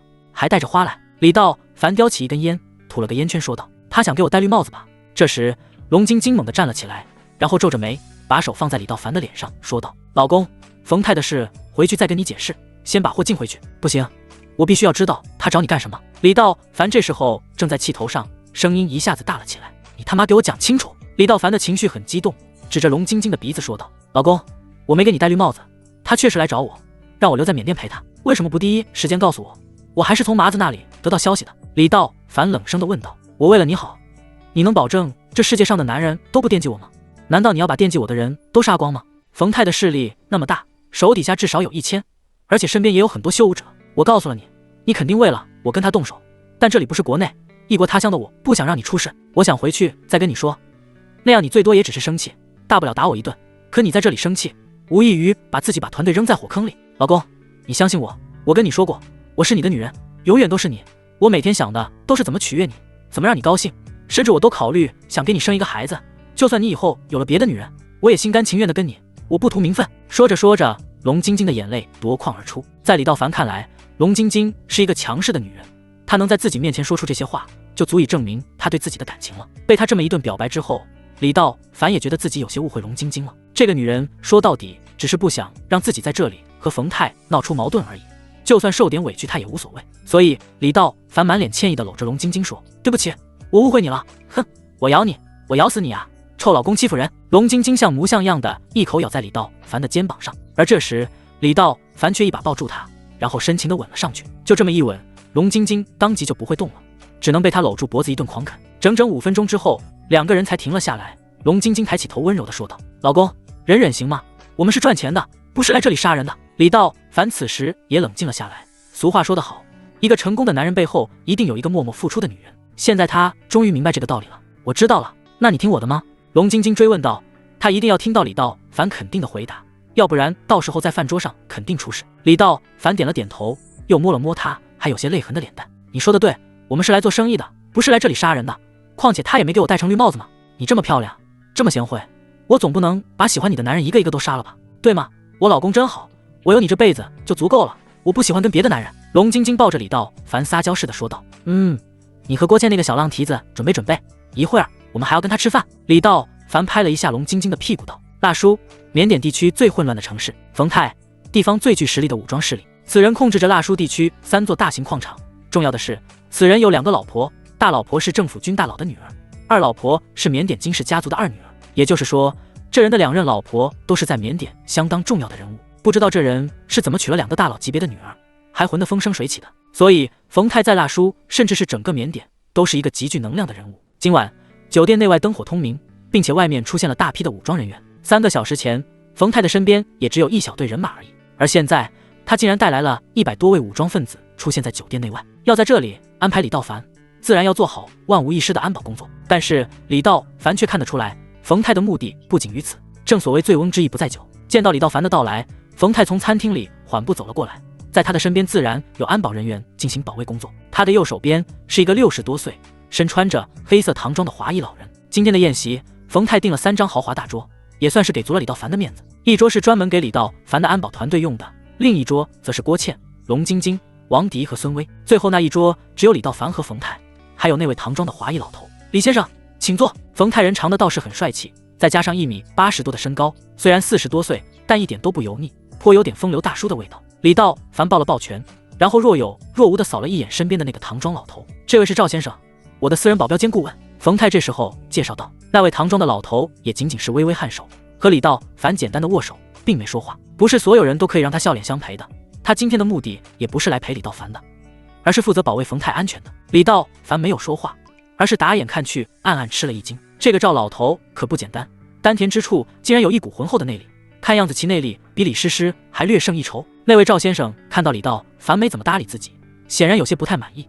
这个李先生对待自己的态度让他觉得很没面子。这时候三人陆续就坐，冯太客气地笑道：“我和江老板是很久的生意伙伴了，仔细想想已经有好几年没见面了，不知江老板可好？”李道凡则是礼貌性地回答道：“江老板托我给您问好，也欢迎您去知春做客，哈哈，有机会一定去。”然后平太就给李道凡介绍着这些菜品：“我们这边对这些山珍海味没什么忌讳的，这些野味肉质细腻，李先生可以尝尝。再尝尝这个后脑，据说在你们那里可是禁菜，你们那里什么都好，就是规矩太多。”李道凡微微皱眉，心里暗暗说道：“你小子真是娶了媳妇忘了娘，别忘了你也是华裔。”想到这里，李道凡回道：“规矩多就意味着法律严苛，只有在这种情况下，百姓才能够安稳生活，而不像这里很是混乱。”李道凡摇了头，继续说道：“这里的人就算是正常过日子，恐怕也会提心吊胆的吧？”听闻此言，冯太脸上流露出了不悦之色。他本打算先和李道凡好好吃完饭，然后再谈公事，可现在对面这个小子太不给面子了，似乎在对他表达不满情绪。冯太用湿巾擦了擦手，然后看着李道凡说道：“刚刚和龙姑娘交谈过，李先生这次来是想买些原石回去吧？”现在冯太开始明白了，直接把话题引到了龙晶晶身上。此时他的私人顾问就在那里饶有兴致地听着两人谈话，时不时地端着茶杯小酌一口。李道凡对这个冯太嗤之以鼻，这小子就是奔着龙晶晶来的。江明道给你介绍的我，能不跟你说我是来进原石的吗？你不是喜欢龙晶晶吗？那我就给你点颜色看看。此时李道凡也擦了擦嘴，脸上带着一丝不好意思的神情，说道：“是啊，龙姑娘没跟你说，刚刚我们打了一把坦克大战的游戏，差点耽误了我们的饭局吗？”噗！在一旁喝茶的老头听闻此言，差点没把茶水反上来。这位赵先生不可思议地看着面前这个胡说八道的年轻人，他觉得李道凡这人脑子有病，不然怎么能当面说出这句话？不过显然这句话也刺激到了冯太，因为刚刚龙晶晶没有给他丝毫的面子，言辞拒绝了冯太想让自己留在缅甸的邀请。此时的冯太脸色瞬间变黑，腾的一下从桌子上站起，本不想和你撕破脸皮，也想着给龙姑娘一个面子，放你们活着离开缅甸，但是你说的话让我很讨厌你，我不喜欢你。随着冯太的音调提高，门口的武装人员瞬间踢开门冲进了屋里，咔嚓咔嚓，20几个武装人员端着冲锋枪冲进来后，第一时间拉动枪栓，而吴晓光、麻子、亮子等人也已经站了起来。刚刚李道凡也下了命令，要求他们子弹上膛，所以他们的大衣里都配有冲锋枪，并且还随身携带了手雷。龙晶晶此时也掏出手枪准备战斗，屋里的所有人都举着枪，还有人手上持着手雷，双方随时都会擦枪走火。吴晓光等人虽然人少，但战斗经验相当丰富，对面人虽然多，但是单兵作战能力肯定没有吴晓光等人强，并且还有龙晶晶这个超级杀手坐镇，所以双方呈现出一种势均力敌的态势。郭倩倒是还好，可王迪和孙薇两个女孩腿肚子都快下软了，这怎么刚吃2口饭就要火拼呀？冯太这时候眯起了眼睛，嘴角上带有一丝笑意，轻轻地拍着手，颇有赞赏意味地看着李道凡：“不错，你是第一个敢面对面跟我舞刀弄枪的人。”一边说着，他的眼神一边看向了旁边的赵先生。而就在这一瞬间，赵先生动了。擒贼先擒王的道理谁都懂，只要抓到李道凡，就算面前这些人手中有核弹又能怎样？赵先生的速度很快，好像一道闪电一样，趁着其他人都没反过来，就已经迅速来到李道凡面前。他也不跟李道凡废话，而是将手掌化为利爪，一把抓向李道凡的喉咙。只不过他低估了李道凡的实力，就在他的鹰爪似碰非碰到李道凡喉咙的一瞬间，李道凡就像是一条泥鳅一样反向侧身一滑，直接转到了赵先生的后面，同时随意的借力一推赵先生，竟然直接把赵先生推了出去。其实李道凡并没有用劲，因为赵先生也只不过是个棋子，他的真正目的是冯太。推出赵先生的瞬间，李道凡身形一闪，直接来到冯太身边，手掌高高举起，向他的脖子砍去。咔！冯太还没反应过来，脖子上就重来了李道凡一记手刀。他瞬间只觉得天旋地转，自己的颈椎就像是断了一般。他万万没想到对方竟然直接对自己出手，并且速度还这么快，快得让他毫无意识。这记手刀太重了，冯太闷哼一声，两眼一晕便倒了下去。而那边的赵先生被李道凡轻轻的一推，噔噔噔退了好几步才停下。等他再回头看的时候，冯太已经瘫软在李道凡的怀里了。当他看到眼前的一幕时，眼神里满是震惊。刚刚他用自己的内力扫描过李道凡，此人的身上没有任何内力，也并不是修武者，可他为什么会有这么大的力气，竟然能如此轻松地躲过自己的致命一击？小子，你知道他是谁吗？如果你不想你们所有人葬身缅甸，就赶紧把他放了。赵先生面色冷峻地说道。哼，好啊，我放了他没有问题，不过他别再打我女人的主意。李道凡呵呵笑道，同时拽着晕倒的冯泰退到了自己队伍这一边。放心，只要你不伤害他，我们都有的谈。赵先生继续板着脸冷声说道。好，那我把他还给你。说完，李道凡用力地把冯泰往前一推，直接推到了赵先生面前。也就是在此时，还在昏迷的冯泰一下子睁开眼睛，后退几步稳住身。这时候，双方的武装人员又把枪举了起来，随时听候着老大的命令。然而冯泰也只是扭了扭头，然后诡异的一笑，用眼神示意大家放下枪，然后指了指门口说道：赵先生，你先出去一下，我和李先生单独谈一谈。啊！赵先生顿时有点发懵，一时间竟然没反应过来，不知道老板为什么会下达这样的指令。现在这种情况，你让我出去，你出去一下。看到赵先生没有动，冯泰的声音提高了2度，同时板着脸说道：是。虽然没明白冯泰是什么意思，但赵先生还是转身走向了门口。而就在此时，冯泰深吸了一口气，从旁边的一个安保队员手中一把抢过冲锋枪，对着赵先生的后背直接扣动了扳机。哒哒哒哒哒，整整一梭子子弹都打在了赵先生的身上。这老家伙顿时变成了一具筛子。我擦！冯泰手下的武装人员还在懵逼状态，老大怎么把赵先生给打死了？这是什么反转？虽然说这位赵先生有点本事，道行也不浅，毕竟他的内力要比李师师还要高半个档次。可是有那么一句话，功夫再高也怕菜刀啊！现在都不是菜刀了，而是子弹。所以这位赵先生根本来不及逃跑，身体随着子弹的击中舞动起来，整个身子都被打烂了。最后这位赵先生就像一团稀泥一样躺在门口。这一幕反转发生的如此之快，别说王迪和孙威了，就是郭倩也被吓得双腿直打哆嗦。如果没有身边的安保人员保护的话，他们恐怕站都站不住了。只有龙晶金死死地盯着眼前的一幕，在他看来，死人是再正常不过的了。不过他心里对李道凡也是深深的担心，老公不是说不动手吗？怎么又没忍住？不过嫁鸡随鸡，嫁狗随狗，既然李道凡动手了，自己随时都准备反击。现在餐厅里的人全都处于蒙圈状态，这事发生的太突然了，他们根本不知道发生了些什么。而李道凡这边的安保团队更是觉得有些意外，还没动手呢，对面怎么起了内讧了？还有自己的老板怎么一直闭着眼睛？这时候冯泰把枪放到旁边武装人员的手里，又对着李道凡说道：李先生，对于刚刚发生的事情，冯某表示抱歉，我无意冒犯李先生，我们单独谈谈，可以吗？好，小光留下，其他人回酒店休息。好的，老板。吴小光现在手心里全是汗，一手拿着冲锋枪，一手握着一颗手雷，他已经做好战斗准备了。不过看起来情况并没有那么糟糕，这个姓冯的好像已经妥协了。很快，屋子里的所有人离开，包厢内只剩下了2个：李道凡、吴小光和冯泰。调查完了吗？李道凡突然对吴小光说道。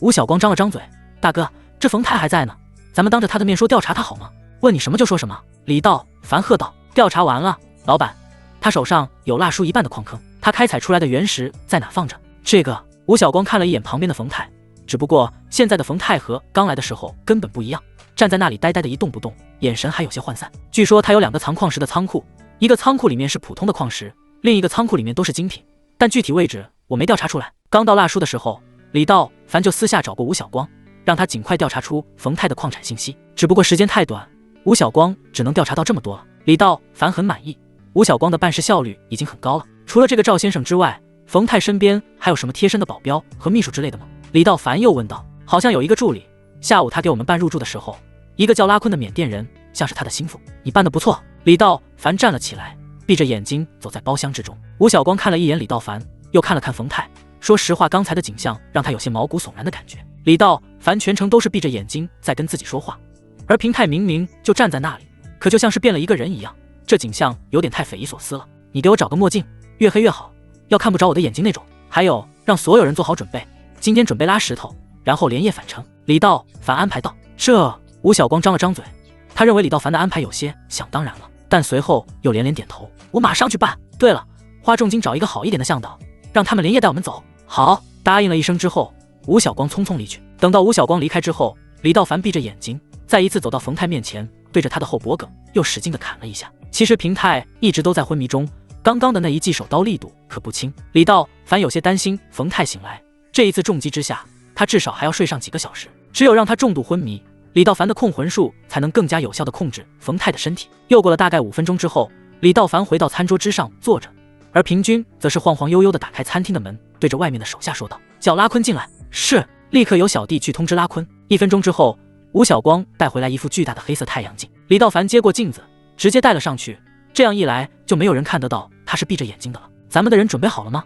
李道凡问道。就等老板一句话了，吴晓光点点头。我花重金找了2个向导，他们都熟悉这边的地形，一会儿就能过来，表现不错。李道凡拍了拍吴晓光的后背，接着说道：“你他娘的真是个人才！回头我跟龙晶晶说，之前让你做保安太他妈屈才了，嘿嘿，感谢老板栽培。”吴晓光有些不好意思地搓了搓脸。大概20分钟后，一个又黑又瘦、穿着花衬衫短裤的缅甸人走进包房。老板，我来了。这个人就是他的私人助理拉坤。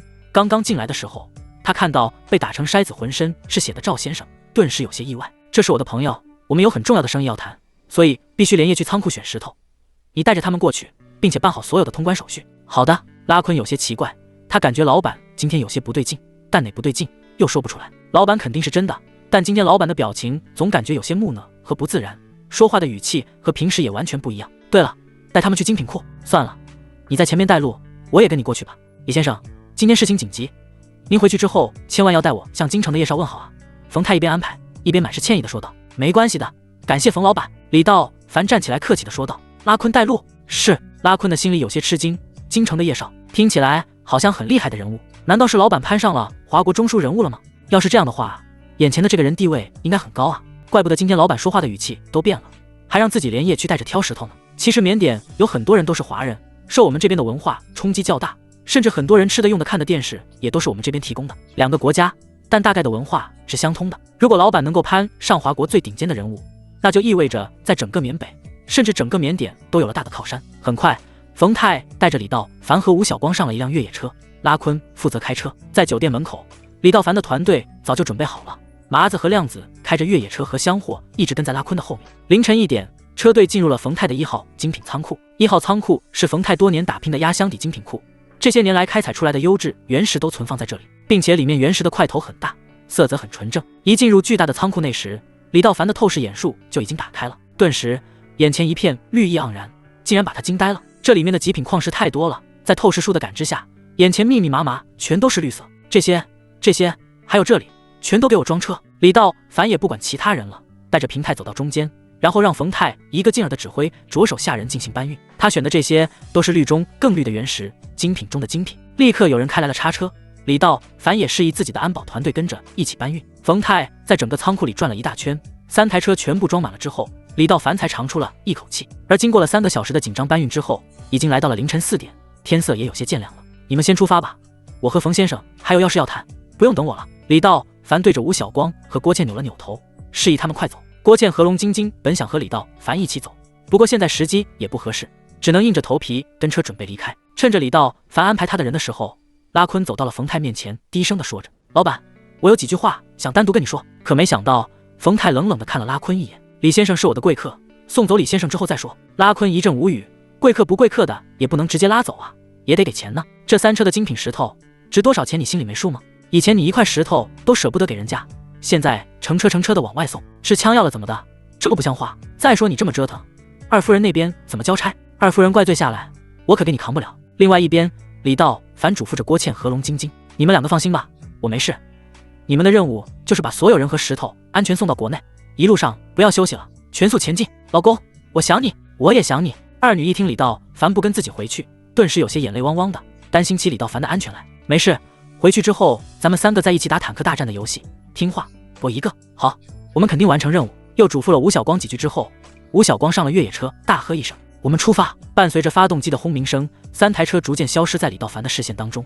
而此时天色已经大亮。李先生，我送你回酒店休息吧。冯泰突然说道。好，这次真的麻烦冯先生了，您太客气了。2人又一次上了车，还是拉坤开车把2人带回酒店。而回到酒店之后，冯泰又让服务人员给自己开了一个房间，声称自己困了，想要休息一会。李道凡则是回到了自己的房间，毕竟自己也忙了一夜嘛。拉坤好不容易才找到单独和冯泰一起说话的机会，眼看着平泰打着哈欠进入房间之后，终于忍不住的敲门。怎么了？冯泰这时候不耐烦的说道。老板，这货。拉坤低声说道。他们拉走了3箱货，这钱。好了，我要休息了，有什么话等我醒了之后再说。这货是我送给京城叶公子的，你不要在这里捣乱。好。拉坤心里有点憋气，自己这是图啥呢？既然你自己都不心疼，那我犯得上跟你操心吗？看你最后怎么跟夫人解释就得了。老板，那我也去休息了。赶紧滚！冯泰不耐烦地说道。拉坤气得肚子鼓鼓着，转身就离开了酒店。等到看见拉坤开车离开之后，李道凡直接进入到了他的房间。不过李道凡刚一进来，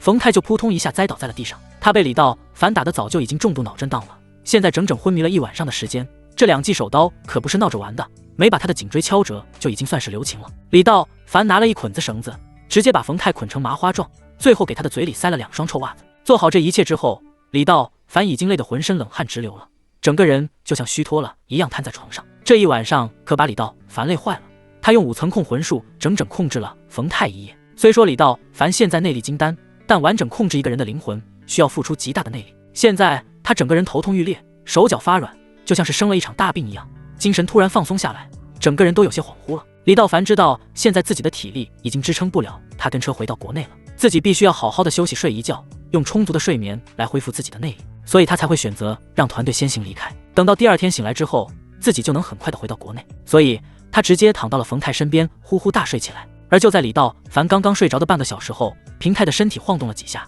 慢悠悠的醒来了。他现在也是头痛欲裂的状态，缓了好久之后才发现自己竟然被人捆上了。怎么回事？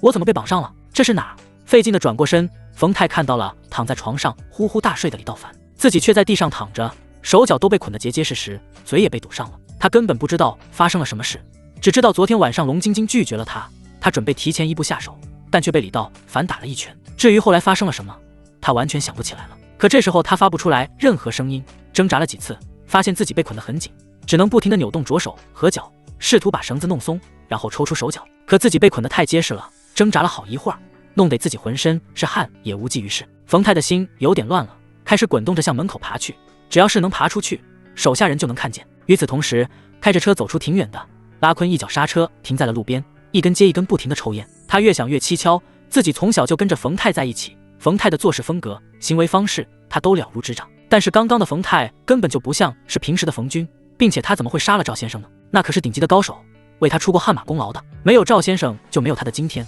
更何况2个人并不是简单的老板和员工的雇佣关系，赵先生背后的高人很强，所以杀掉赵先生就意味着平泰得罪了背后的大靠山。不对，肯定不对，难道老板被控制了？在缅甸操纵鬼神之事甚多，传说中来自异域的降头术，这种法术能远距离的让别人死于非命，控制他人的生与死。而平泰昨天的表现很显然就像是被某种力量控制的样子，他已经不是自己了。不行，我要回去找2夫人。想到这里，拉坤扔下了烟屁股，立刻掉头前往金氏庄园。冯泰有2个老婆，第一个老婆是缅甸政府军首领高层的大女儿，第2个老婆是缅甸金氏家族金善光的女儿。金氏家族在缅甸一手遮天，涉及行业众多，近年来更是有控制政府军的意思，属于黑白通吃的存在，控制着缅甸1/3的 GDP。早年娶了军方高层女儿之后，冯泰的事业一步登天，所以在大多数情况下，冯泰代表的就是政府军。可最近几年政府军管理混乱，面对地方武装势力的节节败退，早就没有了以前强势的话语权。不知道冯泰用了什么手段，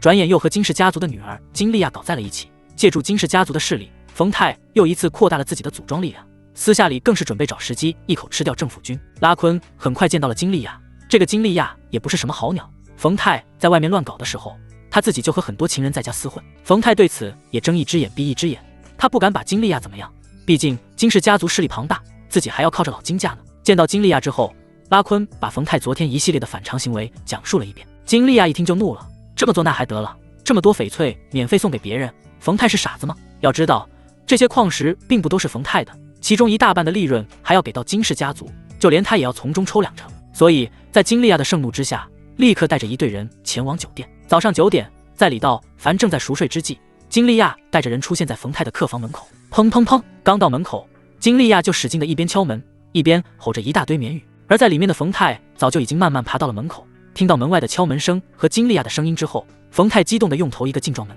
门口的金利亚听到之后脸色一变，把门给我砸开。话音刚落，一名带着枪的武装分子直接把步枪对准了门锁，砰砰2枪就把门锁打落在地。咣当，酒店的房门被金利亚踢开，房门砰的一下撞到冯泰的脑袋上，差点没把冯泰撞打了。呜，冯泰疼得呜呜大叫。老公！金利亚和拉坤看着躺在地下被绑得跟粽子似的冯泰，赶紧蹲下来给他松绑，而其他的武装人员则是端着枪鱼贯而入。可他们一进来就看到有一个陌生男人竟然还在床上呼呼大睡，睡得都打上呼噜了。砸门的动静如此之大，李道凡竟然还没醒，可见他的体力消耗有多大。而这时冯泰嘴里的臭袜子已经被拿下来了，身上绑着的绳子也被松开，他破口大骂的说道：他妈的，把这个狗娘养的人给我弄醒，我要弄死他！2个武装人员一把抓住了还在睡梦中的李道凡，而拉坤则是拿着手枪，用枪把直接砸向了李道凡的脑袋。这一下砸得可不轻，李道凡脑袋吃痛一个机灵，就醒了过来。刚刚醒来，就发现自己已经被2个人牢牢架着了，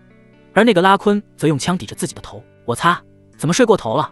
这拉坤怎么回来了？李道凡脸色大变，控魂术虽然强大，但这次自己控制了冯泰，整整1晚损耗的精神实在太多，睡得太死，导致这么大的声音都没有听到。拉坤，昨天发生什么事了？我怎么会在这里？拉坤这时也被人扶起，现在他整个四肢都是酸麻状态。老板，你真的不知道？拉坤暗道，果然被他猜对了。老板对昨天晚上的事一无所知。我小心！冯泰刚要说话，就大喊一声，因为拉坤太反常了。本来他还被拉坤用枪指着太阳穴呢，可在一瞬间，他的神情突然变得迷茫，眼神变得浑浊起来，随后竟然调转枪头，对着那2个武装人员开枪了。砰砰，2声枪响，按着李道凡的2名武装人员直接被击倒。干掉2个武装人员之后，拉坤并没有停留，而是直接用枪对准了自己的太阳穴。一声枪响，子弹直接贯穿了拉坤的脑袋。给我开枪，打死他！冯泰一边吼着，一边抓着金利亚往外跑。同时，屋子里剩余的武装人员迅速扣响了扳机。可就在这些人刚刚开枪的时候，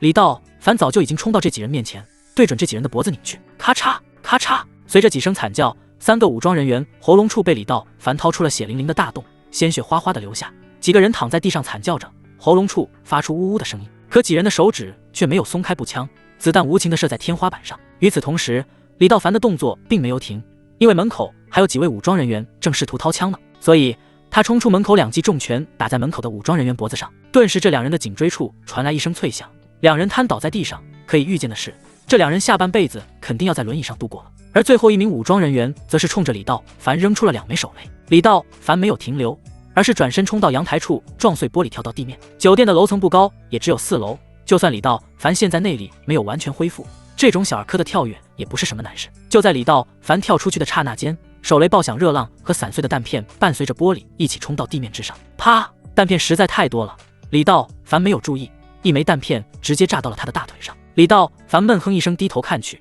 大腿上已经开始滋滋流血了。不过此时的危险并没有解除，在危急时刻，李道凡也感觉不到疼痛，利用御风术使劲向前一跳，跳到对面的大树上，然后快速落地。而这时又有10几名武装人员开始向他扫射。以李道凡的身手，想要逃出去并不是什么难事。不过现在冯泰没死，他就不可能走，一来是暴龙晶晶被骚扰之仇，二来是避免给自己留下祸根，并且按照时间来算，郭倩和龙晶晶等人的车队现在可能还没到边境，他必须要给团队预留出充足的逃跑时间。只要自己在这里把冯泰和他的势力干掉，那么其内部就会大乱，无法对外部发号施令，自然也就无法拦截郭倩，团队逃回国内的几率就会大大增加。这个要打龙晶晶主意的家伙必须要死，所以就算自己负了点伤，但这无伤大雅，他依旧还要折回来报仇。刚刚回到酒店大堂，李道凡就直接干掉了3个守卫，开启了大屠杀模式。这座酒店面积并不大，总高度也只有30-40米而已，所以进入酒店之后，利用透视术的加成，冯泰的位置一目了然。李道凡并没有上楼，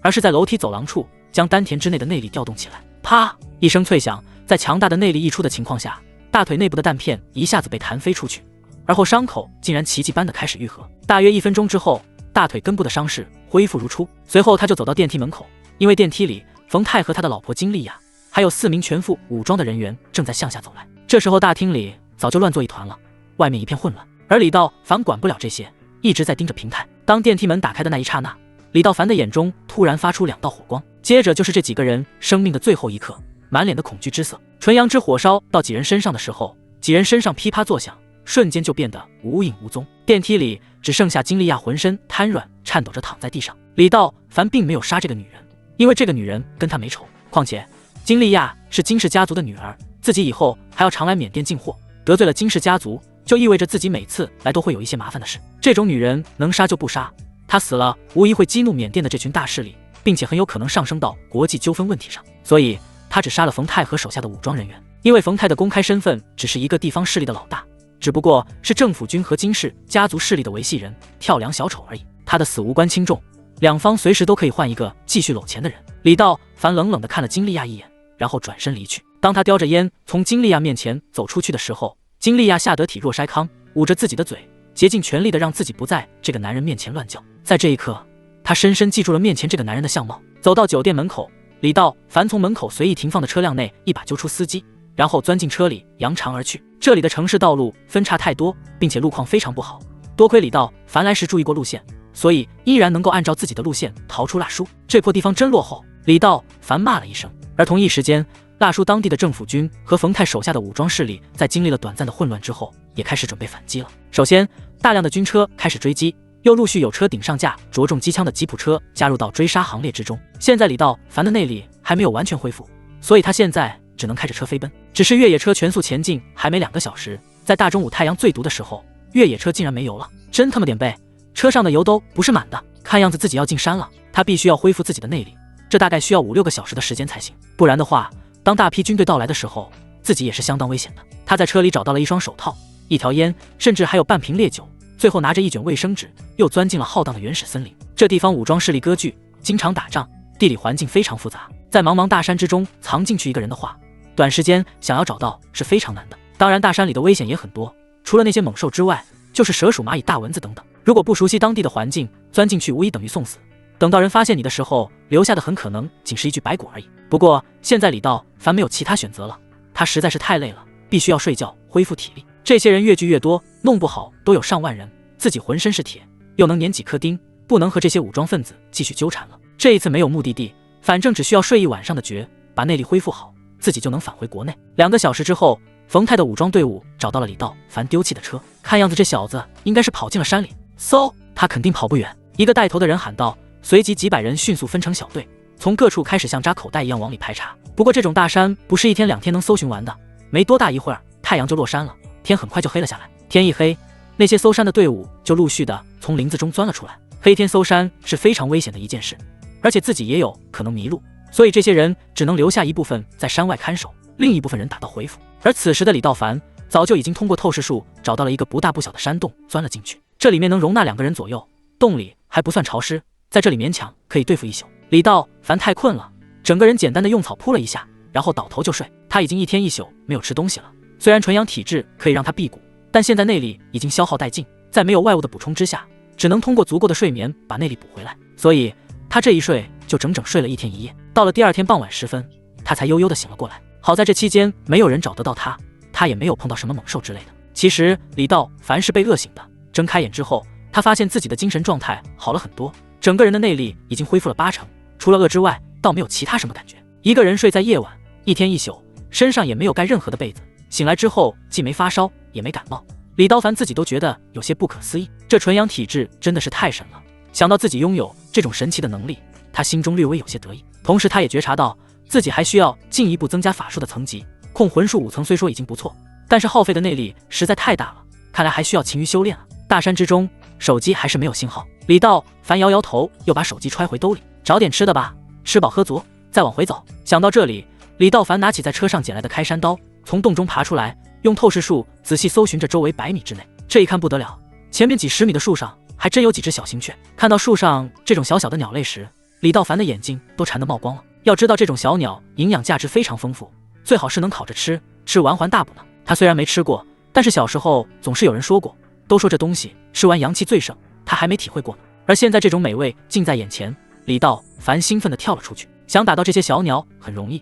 李道凡只需随手在地上捡了几个碎石块，用内力扔出去就可以了。嗖，石子不大，却携带的李道凡强悍的内力。只见几颗石子划破夜空，径直打向了正在几10米外树上栖息的几只小鸟。精准命中后，李道凡也兴奋地打了个口哨，跑到树下捡起了自己的战利品。这几只小鸟足够他吃上一顿了。他又捡了些树枝，回到洞口之后，架在干柴下，用打火机将柴火点燃。这种生烤虽然不太卫生，但果木灰并不会导致食物中毒，烧出来的小鸟还自带咸淡味，所以在口感上真没得说。李道凡现在也不怕敌人过来了，火势渐旺，他的口水早就快流下来了，只等着这几只小鸟被烤熟。可就在火焰渐渐熄灭，小鸟也快被烤好的时候，李道凡突然紧皱眉头，因为他发现在他距离他200米以内，竟然闯进了6个人，其中4男2女，而且这6个人中有亚洲人，有黑人，还有白人。6人身上全部带着武器，背着登山包，慢慢的朝自己走了过来。李道凡暗道一声晦气，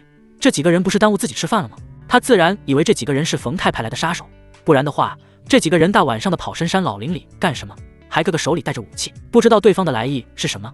李道凡只好退到山洞外面的草丛中，暗中观察一下。而那6个人则是采取丛林作战模式，交替前进，很快来到了山洞口，火堆还在，甚至还没有完全熄灭，但是却没有人。6个人有些纳闷，同时迅速举起枪向四周警戒，因为他们不知道生火的是什么人，会不会对他们的生命造成威胁。嘿，伙计们，这里没有人！一位金发碧眼、身材火辣的白人女子，一手拿着枪，一边用英语大声地说着：“你们是干什么的？”突然，李道凡从后面的一棵树后走了出来，这突然的一嗓子将6个人吓了一大跳。几个人迅速调转枪口对准李道凡，不过几个人都没有开枪，举起枪也仅仅是象征性的比划了一下。随后，那个外国女人深吸了一口气说道：“你好，我们没有恶意，我们是登山队，只是在这里迷了路，发现这里有火光，所以过来看一看。你是当地人吗？登山队没有卫星电话吗？赶紧给我滚，别耽误我吃饭。我们需要向导，我们的卫星定位失灵了，我们可以给你钱。Yes， 我们可以付钱。”后面的几个老外也大声地喊了起来，他们听懂了这个女人说的话，所以连忙点头示意李道凡不要生气。这些外国人连比划带说，肢体语言相当丰富，反正大概的意思就是你带我们出去，我给你钱。你们来这干什么的？李道凡找了块石头坐下来，然后用树枝插起一只小鸟，边吃边问：“我们是米国探险队，来陪在这里探险的。我们和老板走散了，他应该就在离我们不远的地方。我们真的只是路过这里，没有恶意，请一定相信我们，是吗？”李道凡挑了挑眉毛，然后身体纵身一跃，就像一只猴子一样，直接穿到了最高的那棵树顶上。虽然现在已经天黑，但在透视术的加成之下，方圆几公里李道凡看得清清楚楚。1公里之外，他果然看到了一处帐篷营地，在营地里还有4个持枪的武装人员，他们搭着2个帐篷，帐篷里面坐着一位身材高挑、长得异常漂亮的缅甸女人。看到这些人之后，李道凡才知道那个外国女人没有撒谎，这几个人应该是探险队什么的，带了很多的装备。想到这里，李道玄从树上跳了下来。你们等会，我先把东西吃了。李道凡把手中的开山刀扔到地上，一屁股坐了下来。他的肚子早就饿得咕咕直叫了，现在自己没工夫搭理这些人，一切都得等自己填饱肚子再说。一边说着，李道凡一边用木棍挨个把小鸟扒拉出来穿上，几大口就吃没一只。饿死老子了！他也不管这几个外国人怎么看自己，抓起黑乎乎的小鸟就吃了个精光。为什么？他在吃什么？这几个老外被他恶心的不行，也不知道面前这像猴子似的人吃的是什么。李道凡也是饿急眼了，不然的话他怎么着也得把上面的炭灰拍一拍。不过现在他张嘴就咬，吃的满脸都是一圈黑灰，所以把这几个老外看得目瞪口呆。甚至在李道凡野人式的表演之下，这几个人都把枪放下了。面前的这男人吃相也太吓人了，太恶心了。李道凡一口气把剩下的小鸟骨头都咬碎了，这才看饱肚子，爽。没想到独自在野外烧烤还真别有一番情趣，这才是真正的人生，活着就得这样。同时这几个老外也争论了起来，他们在讨论李道凡吃的到底是什么东西，好像是耗子，不，应该是一种鸟类。詹娜，你问问他吃的是什么？一个大老黑问道。这几个人已经彻底放松了警惕，一个缅甸的村民而已，掀不起什么风浪。那个叫安娜的女人对李道凡问道：“你吃的是什么东西？”是一种小鸟，不过我可没给你们留啊。李道凡吃完之后找出纸擦了擦嘴，又扑棱扑棱身上的灰尘。请问你是这里人吗？詹娜接着问道。不是。哦，对了，你们要让我带路是吗？那还是算了，我也不知道路在啊。你也不知道？詹娜一阵无语，不知道。你让我们等这么长时间干什么？你是缅甸人吗？不是。李道凡明显不想搭理他们，也懒得再回答他了。不过说实在的，这个外国妞长得倒是很漂亮，金发碧眼，身材火辣性感，还别说，这洋妞真是别有一番风味，有点像欧美那个卡戴珊家族里的小妹。我们真的迷路了，求求你把我们带出去，老板还在等我们。李道凡想了想，然后指向正北方，你们顺着正北一直往前走，大约30公里之后就会看到一条山路，那条路可以通往腊书。不，您误会我的意思了，我们不去腊书，而是去魔鬼谷。魔鬼谷？李道凡也是第一次来这，压根没听说过什么魔鬼谷。不过听这名字怎么这么奇怪呢？魔鬼谷？你们去那儿干什么？詹娜摇了摇头，然后从裤兜里掏出一捆美刀，看样子应该有1万。只要你能带着我们去魔鬼谷，这些钱就是你的。李道凡摇了摇头，他对钱真的没兴趣，自己哪能管得了这么多闲事。我说了，我不是本地人，我也不知道哪是魔鬼谷。詹娜皱着眉，她也不知道李道凡说的是真是假。这个女人只能无奈摇着头转回身，跟另外几个老外叽里呱啦的说了一堆，大概的意思就是这个家伙也不知道魔鬼谷在哪。几个老外听了之后耸了耸肩，甚至还有2个黑人骂了2声，然后转身准备离开。再见。临走之前，这个詹娜还跟李道凡打了声招呼。李道凡笑着挥挥手，然后再次钻进山洞里，又是准备呼呼大睡，一觉又睡到了天蒙蒙亮。他钻出洞口，山里湿漉漉的雾气让他感觉神情轻松，这回彻底恢复过来了。自从下山之后，他还是第一次找回当时的感觉，在这茫茫大山里生活也挺有意思的，至少空气和绿化相当好。出发吧，得回家了。李道凡远眺北方，他知道只要自己一路向北，肯定就会回到康德。这里本身就是缅甸北部，所以距离国境线的直线距离并不远，只有200-300公里而已。走回去就当锻炼一下自己的体力。李道凡估摸着郭倩和龙晶晶等人已经回国了，又想着自己近期沉迷于和这几个女人打坦克大战游戏，荒废了功力，就想着利用这个时间锻炼一下自身的能力。都说艺高人胆大，这话真不假。李道凡拥有御风术、控魂术、控木术、透视术的加成，如果连这小小的丛林都走不出去的话，那就说不过去了。所以他想挑战一下自己。嗖，李道凡向前跳去，几步就消失在丛林之中。一路之上，他倒是又碰到一些小动物，甚至还跟着一只小熊猫走了好久。在华国，小熊猫是保护动物，可到了这边就大不相同了。很多国家人权才是最大的，所以猎杀这些动物并不犯法。可大家有没有人发现，有很多动物越是明令禁止的保护，可每年野生动物的数量就越是减少。比如说最常见的候鸟，在国内的严格保护下，数量还是在急剧变少。偷猎者固然有一些原因，但更大的原因就是这些候鸟是没有国界之分的，它们一路从南到北，从北到南，不停地穿梭。到了华国地界时，就没有人再去打它们了。可是除了华国，很多人就用枪打，还一些小国家连政局都不稳定，更别提保护动物了，哪有那个精力啊？一路走了一天，前方开始出现了大片的雾。李道凡竟然听见前面200余米处有人说话，而且还是用英语说话。李道凡皱了皱眉，又碰到他们几个了。用透视眼看去，前面正是那6位老外，只不过多了几个人而已，包括他们之前走失的那位漂亮缅甸女人。看来他们会合了。这一行人的队伍变得很大，6个老外加4个缅甸武装人员，还有那个缅甸女人。这几人背着大包小包的正在休息。李道凡来了兴致，这些人口声声要去魔鬼谷，这个魔鬼谷到底存在什么秘密呢？想到这里，李道凡突然大声喊了一句：前面是谁？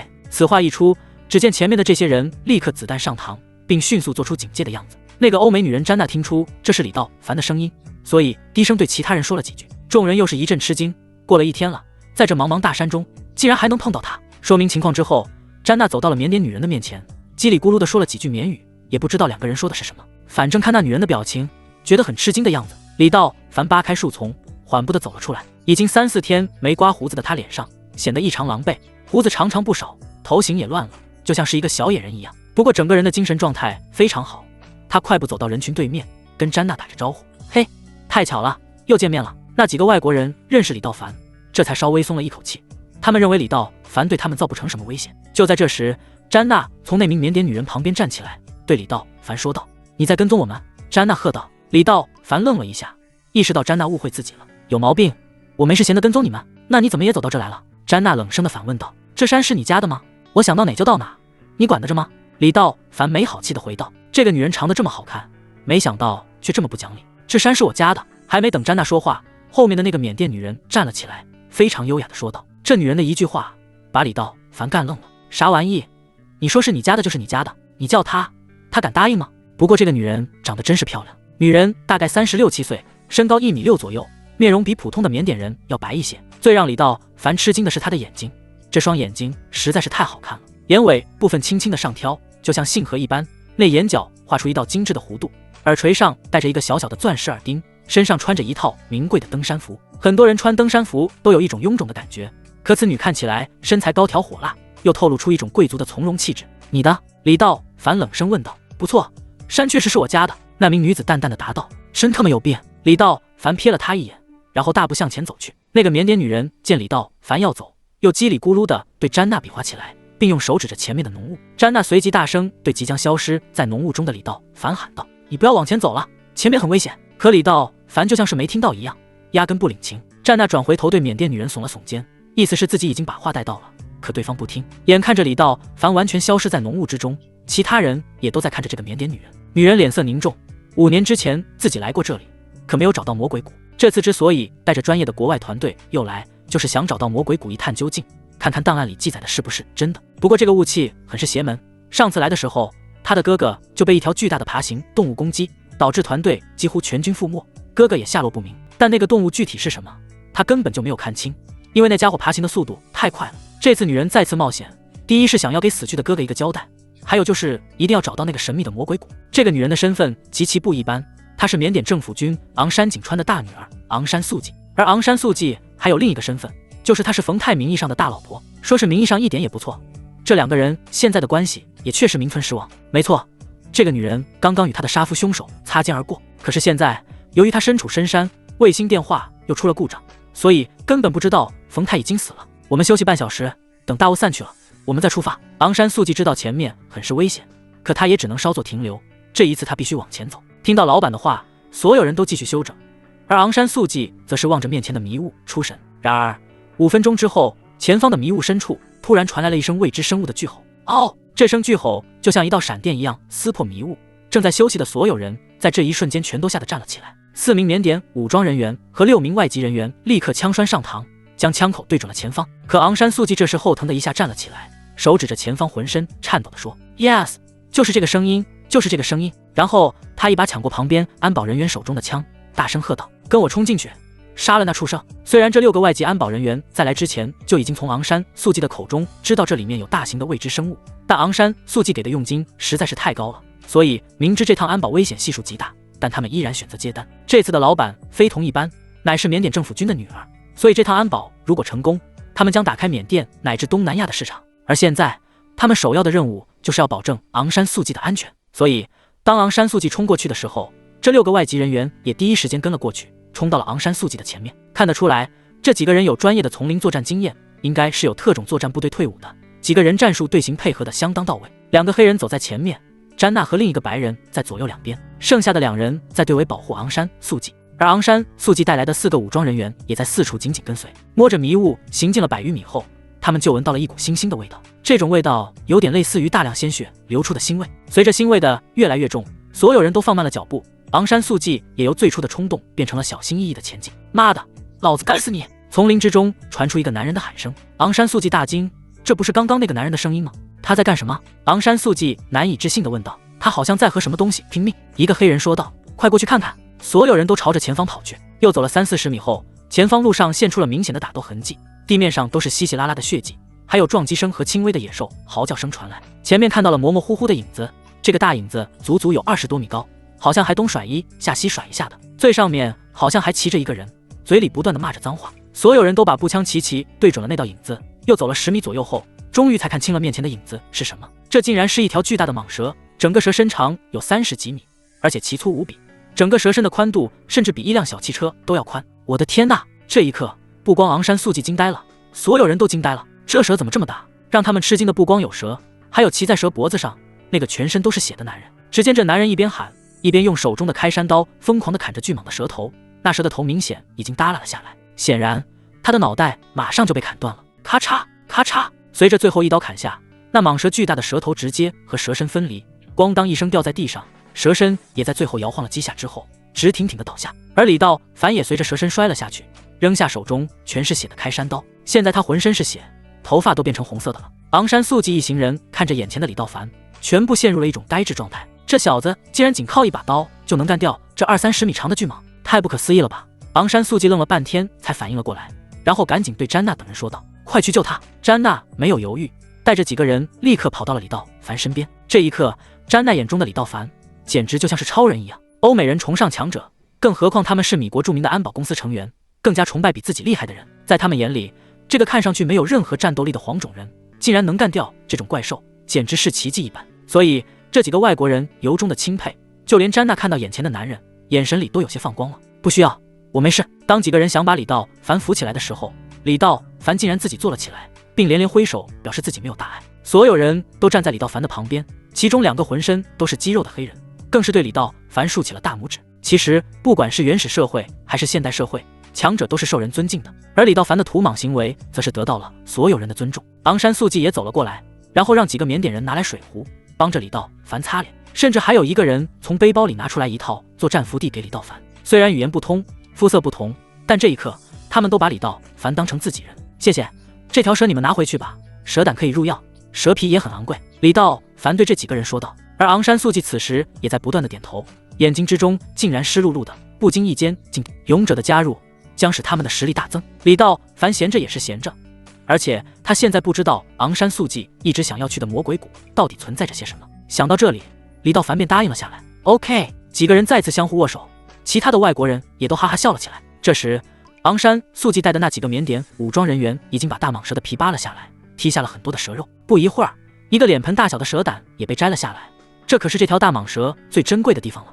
把蛇胆放到保温箱里，几个人开始煮着蛇肉吃。现在大雾还没有散去，昂山素季要在这里继续的休整一会儿，补充一些体力和食物，然后继续向魔鬼谷进发。同时，维金斯和詹娜也把所有人叫到了一起，嘱咐道：“这里很不太平，我感觉还会有很多的大型未知生物出没，大家一定要小心。”昂山素季补充道：“以前我们来的时候，甚至还听到了狮子的叫声，所以接下来我们一定要注意力集中，保持警惕。”此时已经接近下午了，山里的树木非常高，到下午3、4点的时候，太阳虽然没落山，但是山里已经没有光亮了。我们在哪露营？李道凡问道。我们刚刚探查过，那边有一个洞穴，可以容纳我们，只要守住洞口就没有问题。一个黑人说道。其实李道凡并没有什么丛林经验，只是在这里住了1晚上之后，他发现山洞既安全又保暖，况且有很多大型动物都是夜里出没的，所以晚上最好是找到安全的地方躲起来。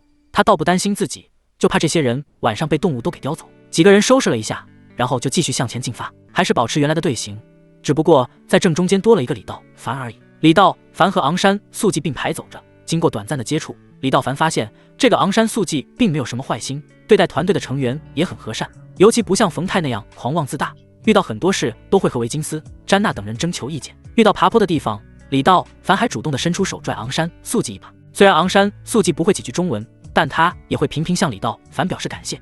那迷人的眼睛频频向李道凡示意，弄得李道凡倒是有点心神荡漾。唉，又是一个比自己大的女人。出来几天了，李道凡的此时的精力又十分充沛。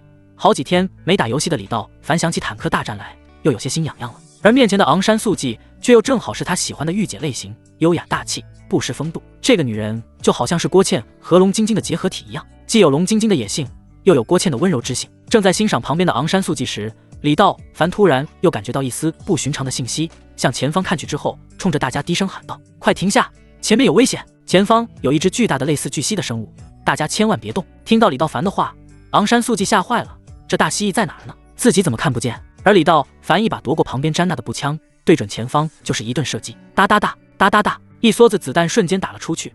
而随着子弹的射出，前方迷雾深处出现了一声声嚎叫，就像是成年的雄性狮子吼叫一般。然后就听到好像一个庞然大物撞碎石头的声音，那是一道黑影。李道凡的步枪应该是打到了黑影的身上，他速度极快，迅速消失在前方。就是他！昂山素季惊叫道。他本来以为哥哥是被刚才的巨蟒吃掉的，但当他看见了这道黑影和5年前简直一模一样之后，他就确定吃掉哥哥的不是巨蟒，而是这个东西。李道凡看了看昂山素季，然后无奈地摇摇头。他身上有类似装甲色的皮肤，步枪的子弹打不透他，连 AK 都打不透。詹娜有些不相信地问道。李道凡点了点头，只是一些皮外伤，对他造不成什么影响。李道凡的话也把在场的人吓得够呛，这到底是什么地方？怎么还会有这种巨大的远古生物？先是巨蟒，再是巨蜥，难道这里面的东西都变异了吗？维金斯此时说道。李，你有什么好的办法吗？维金斯现在已经把李道凡作为团队中的核心人物了，其他人都没有发现这个怪物，而李道凡能从几10米外的迷雾中找到这个怪物，仅凭这项本事，李道凡给出的意见他就一定会参考。我们现在的位置应该距离谷口不远了，走出这里就没有雾了。我建议我们快点穿过去，然后进到石洞中休息，只要守住洞口，我们就会很安全。对，洞口派2个人把守，易守难攻。维金斯点点头说道，然后又看向昂山素季。好，那我们就听李先生的，谢谢你的帮助。昂山素季说道。李道凡也不客气，点点头，把步枪还给詹娜后，继续拿着自己的军刀快速前进。维金斯一声令下，整个团队又开始重新起航，一路小跑穿过山谷。可能是刚刚李道凡的枪声关系，直到穿过山谷，几人来到山洞门口，他们也没有再碰到那只蜥蜴，没有遇到任何危险。路易斯、杰克，你们2个进洞探查，所有人侦查掩护。维金斯说道。2个黑人立刻跑到洞口边上，朝着洞口扔进了2发荧光弹。噗噗噗，一梭子子弹打了进去，除了飞出了几百只大蝙蝠之外，山洞里再无其他。2个黑人用强光手电照进整个山洞，这里面的空间足够大，而且温度适宜，除了灰尘和动物的粪便之外，还真是一个藏身的好地方。临近夜晚，昂山素季已经睡了，而李道凡和维金斯还有那个欧美女人詹娜则在门口守夜聊天。维金斯，你可以去睡了。说完，詹娜向维金斯颇有意味地挑了下眉。维金斯愣了一下，随即脸上一副恍然大悟的样子。耶，我该去睡了。说完，他拿着枪就回到了洞口里。洞口外只剩下李道凡和詹娜2人，围在篝火前。詹娜感觉热气烤脸，便把身上穿的登山衣脱了下来，身上只有一件白色背心，其身材和长相像极了美国名媛卡戴珊家族的小妹。李道凡看向詹娜，这个女人还真有一种欧美名模的样子。作为典型的欧美人，詹内的身材高挑，骨架突出，淡金色的头发，再加上深陷的眼窝、高挺的鼻梁，即使是坐在那里，她的身材也比亚洲人更加凹凸有致，腰臀腿的比例更是绝佳。可以说，就是在整个米国，詹娜的颜值也属于顶尖的美女。詹娜用木棍挑起篝火，火光映衬着她美丽的侧脸。这女人竟然从背包中拿出来一瓶威士忌和2个玻璃杯，倒了一杯酒，递给李道凡。谢谢你，詹娜轻声说道。谢我什么？李道凡问道。要不是你，我们很可能在大山里迷路了，被蟒蛇吃掉，或者被蜥蜴咬碎。詹娜摇摇头，然后举起酒杯示意。竟活着的夜晚，詹娜微笑着，绿色的眸子在火光下熠熠生辉。李道凡接过酒杯，不经意的时候擦过了詹娜的手指，两人的目光短暂相接，而后又迅速离开。随着喉结的滚动，李道凡仰头饮进一杯威士忌。李道凡不喝啤酒，只喝白酒，这种烈酒下肚，让他的喉咙有些火辣，皱眉之间显得眼神更加深邃。两人沉默，好像两个人之间并没有什么合适的话题。片刻后，詹娜忽然站起身，拍了拍身上的尘土。跳舞吗？詹娜对语气很是轻松，可言语中却透露着些许试探。李道凡耸了耸肩，有些为难地说道：“这里没有音乐。” “Oh！” 詹娜指了指燃烧的篝火道：“听，木头燃烧的声音，风吹过树叶的声音，还有我们的心跳。”随后，詹娜向李道凡伸出手，眼神中充满了期待。李道凡看着眼前金发碧眼的詹娜，老实说，他已经3、4天没玩坦克大战游戏了。他知道接下来会发生什么，可他没接触过外国人，更没接触过外国女孩。詹娜的主动甚至让他有些羞涩。东西方文化有着很大的差异，在个人情感方面，西方人强调的是自由，是个人主义，因此西方文化鼓励个体表达特性和自我的需求，这种情感的表达往往被他们视为真诚的表现。所以在感情方面，西方女性不同于东方女性的含蓄，而是更加的直接。李道凡盯着詹娜的手几秒，终于握住了她纤细的手，好软，好滑，好激动。没有音乐，没有观众，两个人在篝火的照耀下，晚风的吹拂中，就这么一步一步的跳着。可能是两人刚刚接触的关系，最开始两人的舞步生疏且克制，只是随着篝火的节奏轻轻摇摆。可很快，詹娜开始主动起来，她靠近李道凡，双手搭在他的肩上，而李道凡的手臂轻抚她的腰肢，温暖且有力。你知道吗？詹娜抬头看着李道凡，呼吸拂过他的下巴。你今天的样子就像电影里的超级英雄，我当时只想保全自己。李道凡轻笑一声， “No， 这是你的绝对实力，我喜欢强者。”詹娜微笑着，然后指尖轻轻划过李道凡的胳膊。你的话好像不是很多，你总是这么沉默吗？李道凡看着他，眼神中既有詹娜也有火光。很多事不需要说。两个人的距离越来越近，甚至连呼吸都是交织的。篝火在这一瞬间噼啪作响，一束火光升腾，像是为了这一刻主心。詹娜抬起脚尖，纤细的手指捧着李道凡的脸，嘴唇几乎贴近了李道凡的耳朵。现在我感觉你应该做一些不需要说的事情。李道凡的呼吸越来越重，就在下一秒，李道凡扣住了他的脖子，吻了上去。这个吻起初克制，而后热烈。你们两个去睡吧，我们来看守。3个小时后，那2个叫路易斯和杰克的黑人出来说道。已经是夜里凌晨2点，两人躲进洞里，却丝毫没有睡意。他带着团队来这片原始森林干什么？魔鬼谷到底在哪？李道凡看了看熟睡的昂山素季，问道。昂山素季小姐是缅甸政府军首领的女儿，同时她还有另外2个身份。她是缅甸最厉害的外科医生，同时也是一位极富冒险精神的探险家。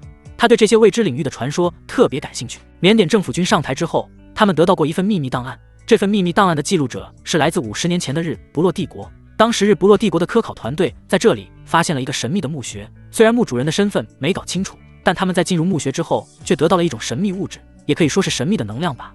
这种能量能让当时受重伤的科考队员在短时间内恢复如初，甚至其中一位患有癌症的科考人员在回国检查时发现他的癌症已经完全消失了，只不过当时他们没有研究出这种能量到底是什么。等到科考队第2次想对墓穴进行探险的时候，他们就全部与外界失去了联系。而5年前，昂山素季小姐在得到这份神秘档案的时候，便组织了探险团队过来考察，但由于准备不足，原始森林十分危险，再加上这里面连卫星信号都搜索不到，所以上次探险队几乎全军覆没，就连昂山素季小姐的哥哥也遭遇不幸。所以这次昂山素季小姐准备了5年，又雇佣了我们，再次来到了这个地方，就是想要找到这个神秘的墓穴。詹娜将她所有知道的事情都告诉给了李道凡。作为被雇佣的一方，这样透露老板的意图是违背他的职业道德的，但现在他已经对眼前这个像超人一样的男人有了浓厚的兴趣。面对强者，他选择实话实说。神秘的墓穴，那里还能让重伤者完好如初，让癌细胞迅速消失？李道凡深吸一口气，这怎么有点像自己的内力呢？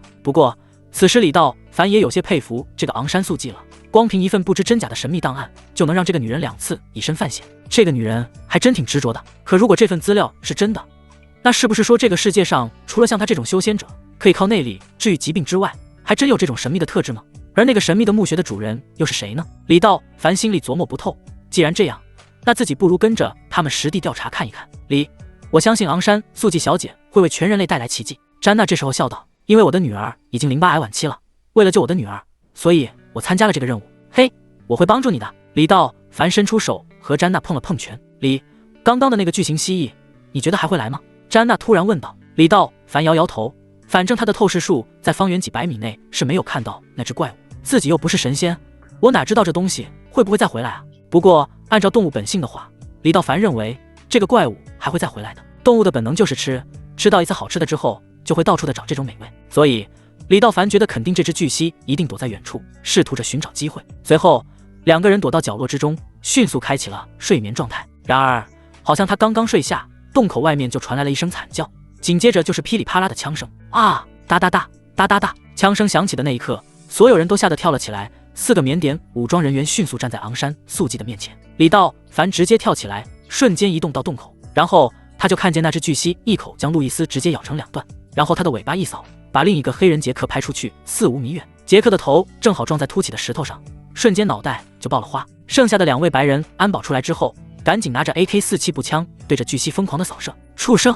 李道凡大喝一声，然后从腰间掏出维金斯送给他的军刀，一下子甩了出去。唰！军刀划过一道美丽的弧线，就像是会转弯一样，噗的一下就扎进了巨蜥的眼睛上。嗷！那巨蜥的眼珠一下子就被炸爆了，发出了嗷嗷的惨叫，就像是大象的那种叫声。而他叫起来的时候，口中已经变成2半的路易斯掉了下去。这时候又有2个缅甸武装人员手持着冲锋枪对着蜥蜴一阵扫射，痛苦的巨蜥胡乱的在地上爬着，咬死了一个缅甸人后，在地上留下了一大滩血迹，然后快速逃入丛林之中。这怪物一走，维金斯就立刻跑到了路易斯的身边，可现在的路易斯早就变成了2块尸体了。那个黑人杰克头骨也被撞碎了，现在也是只有出气没有进气，身体一抽一抽的哼哼着。他被巨蜥尾巴扫了一下，头又撞在了石头上，根本不可能活下来了。转眼之间，探险队就死了3个人。而就在这时，李道凡从众人头上跳过3下，2下就消失在了丛林之中。别去追！詹娜在后边大喊着，威金斯也在呼喊着李道凡的名字。可李道凡眨眼之间就跑出去3、500米，早就没影了。回撤到洞里，这里不安全，我负责警戒。来2个人把死去的同伴抬到山洞之中。李先生呢？昂山素季见李道凡没有回来，连忙询问起来。威金斯摇着头说道，他去追那个蜥蜴了。什么？听到维金斯的话，昂山素季的脸上显出了不可思议的神情。他承认李道凡是一个真正的勇士，是一个强者，可击杀巨蟒肯定有运气的成分，而现在他又要去追杀那只蜥蜴，他真的可以活着回来吗？想到这里，昂山素季不免担心起来。他双手合十，低着头，紧闭双眼，在心里默默地为李道凡祈祷。刚才我看到那只巨蜥的眼睛上有着李的军刀，李刚才把军刀甩出去的时候，那把刀就像会拐弯一样，刺中了巨蜥的眼睛，否则的话，我们可能会死很多人。What？ 军刀还可以拐弯吗？我敢保证，我亲眼看到的，并且当时的距离最少30米以上。我的天啊！所有人都吃惊地说道。李，他真的可以创造奇迹。詹娜在一旁兴奋地说道。我们在这里等他回来。昂山素季没有让团队贸然行驶，而是选择在这里等待李道凡的奇迹归来。与此同时，李道凡也在丛林之中追赶着那只巨蜥，在路上他还捡到了自己的军刀。显然那只巨蜥在逃命之中慌乱之下撞到了什么，才把匕首掉在路上的。李道凡没有跟得太紧，在透视术的观察下，始终和他保持着100米左右的距离。那只巨蜥肯定也不知道李道凡还在跟踪他，所以在丛林中7拐8拐，最后钻进了一处洞口之中。这里就是他的窝了。李道凡追到洞穴门口，用透视眼看去，这个洞穴深达50、60米，而且不是一条直线，是那种蜿蜒曲折的。那只巨蜥回到洞穴之中，就用它长长的舌头在舔舐着眼睛上的伤口。它的舌头很长，每舔一下，它嘴里的唾液就会清理一下伤口。显然这个巨蜥的自愈功能很强，但就算是再强，也只能止住伤口的疼痛，复原不了瞎了的眼睛了。李道凡这时候有些皱眉，自己想要钻进洞去干掉它，当然很简单，可是这样自己是不是有点太窝囊，太掉价了？堂堂的金丹期大能，竟然钻进像狗窝一样的洞穴，里面全都是蜥蜴的唾液和屎尿，跟一只怪兽去打架，这不符合他的身份。算了，用匕首干死他吧，趁你病要你命，谁让你吃人吃惯了，遇到了我呢？李道凡坐在洞口，心想正好借此机会锻炼锻炼自己的控物术。拿出匕首之后，李道凡运用控物术操纵着匕首，顺着洞口钻了进去。在李道凡精准的控物术操纵下，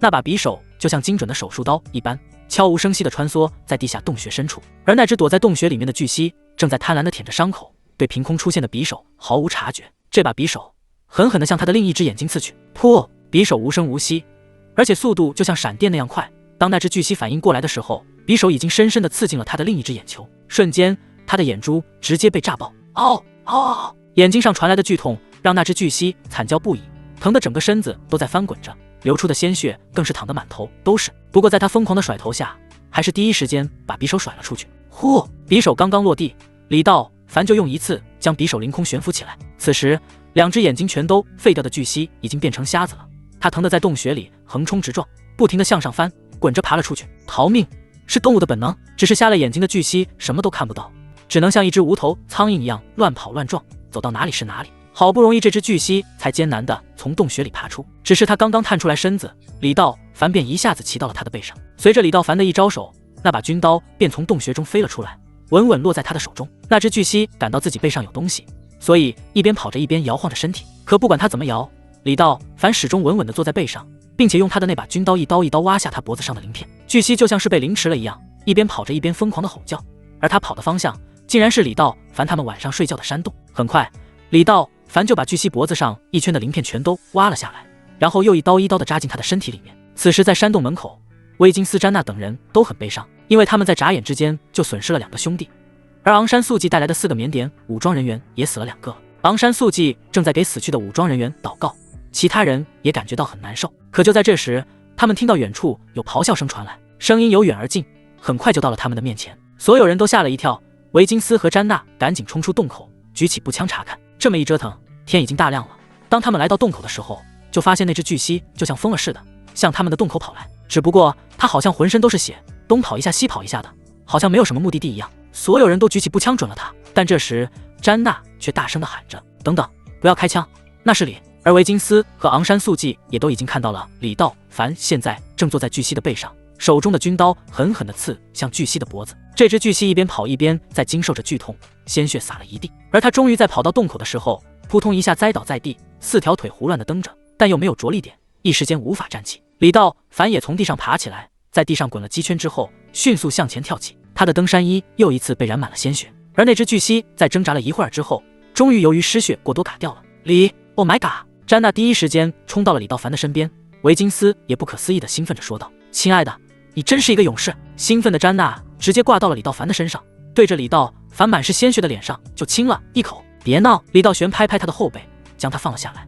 嘿，李，你现在已经是他的英雄了。维金斯在一旁看笑话着说道。只有昂山素季看起来并不是那么高兴，可依然面露着微笑，为李道凡的勇敢和凯旋归来感到欣慰。这头巨蜥实在是太大了，比正常的科莫多巨蜥还要大3、4倍左右，躺在那里就像是一头大象一样，全身的鳞片透亮，反射着阳光。维金斯来到巨蜥旁边，用匕首扒开巨蜥的鳞片，厚重的鳞片异常坚硬，就像是一副铠甲一般，难怪连步枪子弹都打不透他。而现在怪物一样的他，竟然被李道凡给干掉了。这个李道凡究竟是怎么做到的？剩下的几个安保队员全部跑到李道凡的身边，把他抱了起来，兴奋的就像是一个小孩一样。而昂山素季则拿着相机对着这只巨蜥拍照，他要尽可能的留下这些巨型生物的照片，这有助于以后的探险研究。庆祝之后，众人在山洞附近挖了几个大坑，把死去的同伴入土为安后，这才重新出发。现在距离地图上的魔鬼谷位置已经不远了，大概也只有7、8个小时的路程。众人和李道凡商议之后，决定马上赶路，争取在凌晨之前到达魔鬼谷，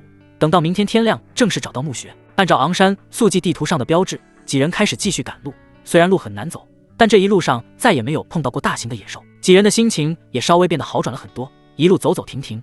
李道凡也不时地跟詹娜和昂山素季交流着。李道凡的学习能力非常强，最开始的时候他还听不懂维金斯和詹奈的英语，不过接触了2天之后，他不但能够听懂2人的英语，甚至还能进行简短的交流，就连昂山素季所说的缅语他也都能听懂一些了。李，我想邀请你去米国，并且加入到我的团队。维金斯对李道凡说道。听到维金斯的话，詹娜也在旁边补充道：我们是米国最优秀的安保公司，维金斯和我都是合伙人之一，如果你加入进来的话，每年的薪酬会很多很多，我们也可以谢谢你们。李道凡听了之后摇摇头，自己和他们根本不是一路人，维金斯和詹娜并不了解自己，他们也不知道自己究竟是做什么的。李道凡也没有必要对他们解释太多，这个维金斯和自己只不过是萍水相逢而已。至于这个美女詹娜，2人则是一场风花雪月的故事，注定了是无言的结局，甚至以后再见面的机会都很渺茫。维金斯无奈地苦笑着，他对李道凡的婉言拒绝表示很可惜。他认为，如果李道凡能够加入自己获得专业的训练的话，他将是最顶级的安保人员。几个人从天亮走到天黑，又继续打着强光手电一路向前，终于在12点之前看到了一处深深凹在下面的峡谷地带。这是一片黑漆漆的峡谷，与地面的落差大概有60-70米左右，下面的树林更密，树木更高，就是一片完全神秘的原始森林。应该就是这里。看着眼前黑漆漆的峡谷，昂山素季拿着地图反复确认了几次，最后兴奋地说道：“各位，原地休息。”虽然他很想现在就下到魔鬼谷里去看看，可理智告诉他现在的所处的环境并不适合下去探秘。除了天气原因之外，整个团队的人都很疲惫，身上背着各种设备，又连夜赶路，都累成狗了。现在再让他们下去，危险性太大了。既然已经来到了峡谷前，也不差这几个小时了。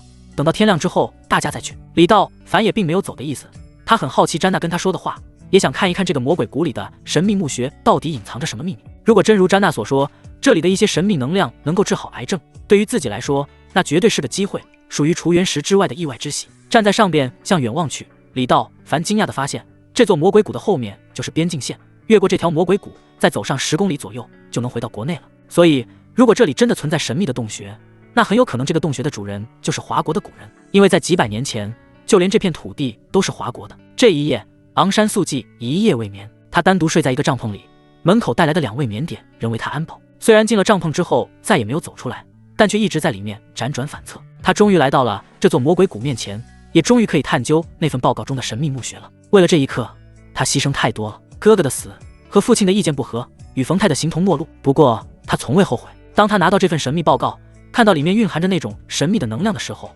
他就已经暗下决心，一定要做些什么。要知道，缅甸这个国家经济水平极不发达，多年的战乱让人民的生活处在水深火热之中。虽然她是政府军领袖昂山景川的女儿，可她对政治和战争毫无兴趣。频繁的战乱让百姓们就连活着都是一种奢望，喝的水、吃的饭更是细菌滋生，每年因为生病死去的人超过100万，而这些都是军阀混战的结果。如果能不再打仗，安心发展经济，这很有可能是另一个结局。她极度讨厌战争，而偏偏自己找的老公冯太也是一个战争狂魔，所以当她发现魔鬼谷中的神秘洞穴有这种神奇能量的时候，她毫不犹豫选择研究下去，为的就是能通过自己的微弱力量来尽力扭转缅甸国内大量因病死亡的局面。这些年来，昂山素季始终游走在人民底层宣传和平论，因为思想观念上的不一致，她和父母亲昂山景川的关系闹得很僵，和老公冯太的关系势同水火。尤其是这个冯太，随着他的势力壮大，现在已经完全不把自己的父亲放在眼里，并且近年来结识了金氏家族，和金家的小女儿金莉亚结婚，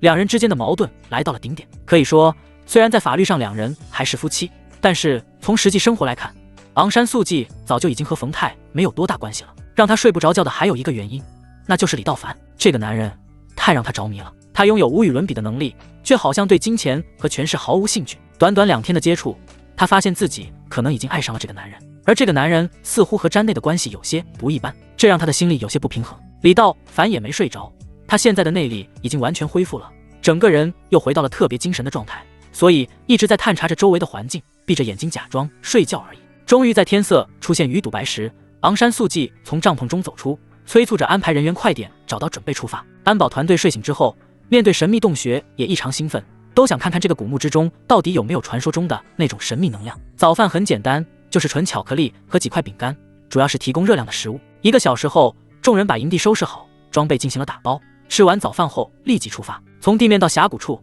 大约有50-60米的落差，安保团队拿起登山绳固定好之后，便开始一步一步的往下走去。简单的50-60米却让整个团队2个多小时才全部下到谷底。昂山素季看了看地图，距离上面标志的墓穴位置直线距离应该在1公里左右，不过这1公里在谷底异常难走，队伍又走了将近2个小时才到达指定地点。众人到了才发现，这个所谓的神秘墓穴实际上就是一个黑漆漆的洞口而已，洞口早就已经被杂草和树木覆盖，直径大约10米左右，要是没有精准坐标，根本就找不到这个地方。李道凡在队伍之中用透视术向山洞里面看去，发现这个山洞很深，里面的通道错综复杂，并且里面有数量庞大的大型蝙蝠倒挂在洞上面，地上也都是蝙蝠的粪便。昂山素季也没有来过这里，之前的那次探险还没到这里就已经全军覆没了，所以对这里并不熟悉，只能看着档案里留下来的地图，而档案中已经没有能够获取的信息了。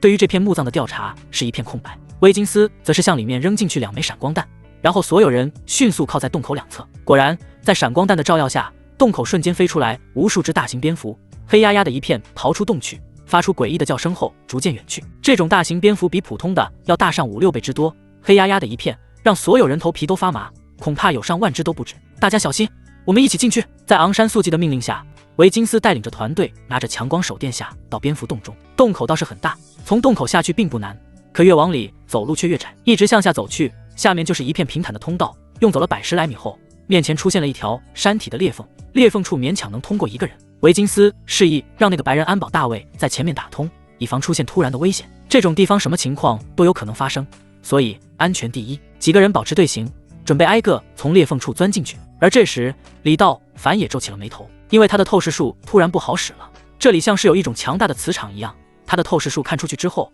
就被这种强大的能量所搅碎，根本就看不出里面有什么东西。李道凡很是吃惊，这种情况他还是第一次遇到，连5层透视术都能被阻挡，那里面肯定不会简单，甚至有可能危险重重。现在整个团队也就仅有6人，那个叫大卫的白人安保打头，接下来是李道凡、詹娜、缅甸武装分子和昂山素季，最后是维金斯负责。众人小心翼翼地穿过裂缝向前行进。由于李道凡是第2个，他又探查不到前面的情况，所以只能靠着第1排的大卫来探查前方的危险。奇怪，我的手表停了。大卫停下来说道。专业探险队的手表几乎不会停，这种昂贵的手表能适应各种环境，这令大卫有些不安。我的也停了。我也是。维金斯和詹娜也停下来看了看自己的手表，都发现他们的手表莫名其妙地罢工了。李道凡脸色凝重地皱着眉说道，看来这里的磁场波动很强烈，是辐射导致的吗？昂山素季问道。不确定，反正这里给我的感觉很不好。我也是。詹娜走了过来，用手挎住李道凡的胳膊，这里面好像有一股粪便的味道，可并不像是蝙蝠的。维金斯蹲下来，用手拿起地上的粪便闻着说道。竟然被维金斯的话吸引，随即纷纷蹲下身子查看。几人一边走着一边研究地上的粪便，不经意间几个人已经拉开了距离。李道凡回头，却发现除了詹娜在跟着自己之外，昂山素季和维金斯等人已经看不见了。等等，他们人呢？2个人转身看去，发现后面的人竟然没跟上队伍。昂山素季小姐。李道凡停了下来，冲着后面喊道。詹娜也停了下来，一脸凝重地说道。糟了，他们没跟上来。2个人用强光手电一照，身后竟然没人。2人互相看了看，自己好像刚刚也没走多远啊。大卫和詹娜看着李道凡，一时间不知如何是好。你们在这里等着，我回去看看。不要。詹娜一把拽住李道凡，并且摇着头说，我们还是一起回去吧。说实话，詹娜还是有些怕了。以前他们参加过各种战斗，但面对这种诡异的场景，他们还是显得有些手足无措。李道凡顿了一下，然后摇了摇头，我们已经走到这里了，往回走太折腾了，而且我感觉他们应该走得不远，可能是在前面的拐弯处落下了。你们在这里等我1、2分钟，我马上就回来。那好吧，你自己小心一些。詹娜点了点头，然后和大卫2个人子弹上膛，在这里等着李道凡。而李道凡则是拿着手电往回走去，前面其实是一个拐弯处，走了也就20多米，他就发现了维金斯和昂山素季。而维金斯也看到了李道凡，看见李道凡过来，他赶紧对李道凡比划着手势，让他不要往前走了，然后示意他关掉手电，趴在地上。大卫和詹娜呢？维金斯比比划划地问道。李道凡不知道他们发生什么事，但看维金斯手语的意思，他已经明白了，所以也用手比划着说道，他们2个在前面，我发现你们没跟上来，所以我自己回来找你。维金斯点了点头，然后又摇了摇头，示意李道凡把他们2个找回来。这里怎么了？李道凡用手指了指维金斯说道。维金斯使劲摇着头，做了一个虚的手势，示意李道凡不要说话。旁边的昂山素季也是一脸紧张的样子。随后维金斯突然向前举起枪，一阵扫射，一梭子子弹打没之后，伴随着几声未知的嚎叫，维金斯这才停了下来。昂山素季也像是松了口气的样子。李道凡挠了挠头，因为他没看懂2个人在干嘛。维金斯则是用手掌比划着脖子，做了一个抹杀的动作，示意前方的危险已经清除。李道凡这才走了过来，原来这里是一座拐角处，之前他没有注意，直接拐了进去，现在他才发现在拐角处还有另一个小型山洞。而李道凡走到近前才发现，这个山洞里竟然有3具尸体倒在了血泊之中。这3具尸体就像是外星人一样，如果说的确切点，有点像类人生物。他们的身体上没有任何毛发，就像是无毛猫一样，身上有很多的皱褶，头显得特别大，和人类一样拥有4肢，不过其4肢非常修长，比例很不协调。至于眼睛，除了有一些大之外，五官倒是和人类很相像。这几个东西就像是电视剧里演的外星人一样。这特么是什么怪物？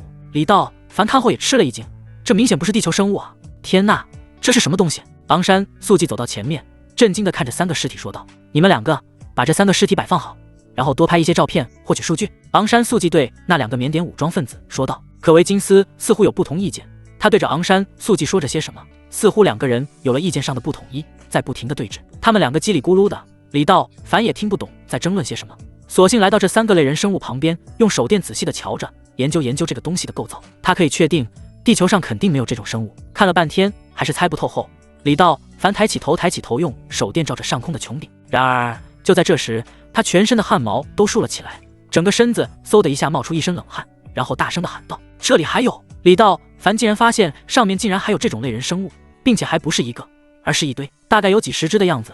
这些东西正趴在悬崖上，瞪着大眼睛看着他们。维金斯和昂山素季下意识的抬头看，当他们顺着李道凡手电的方向往上空看去，两人几乎惊呆了，而后便是举起步枪一顿扫射。这时候，那2个缅甸武装人员也一起开枪射击，哒哒哒哒哒哒，随着枪声响起，上面石头上噼里啪啦的掉落下来。在2只类人生物被打中之后，这些东西立刻反应了过来，他们的动作非常快，并且好像早就适应了这里面的环境一样，一个个在上面闪电似的跳跃，步枪根本就无法瞄准。而就在这时，李道凡听到前面詹娜和大卫的叫声：“啊，救命 ！No No No！” 而后就是2个人的惨叫声。完了，詹娜和大卫有危险！李道凡眉头紧皱，刚想飞身去救，却被一个类人生物直接扑到了他的身上，试图着咬他的脖子。妈的！李道凡瞬间感觉到恶心至极，不过他的反应速度非常快，并且手上的力气很大。那类人生物刚刚张嘴之时，李道凡的匕首直接狠狠地划在了那家伙的脖子上。李道凡再一使劲，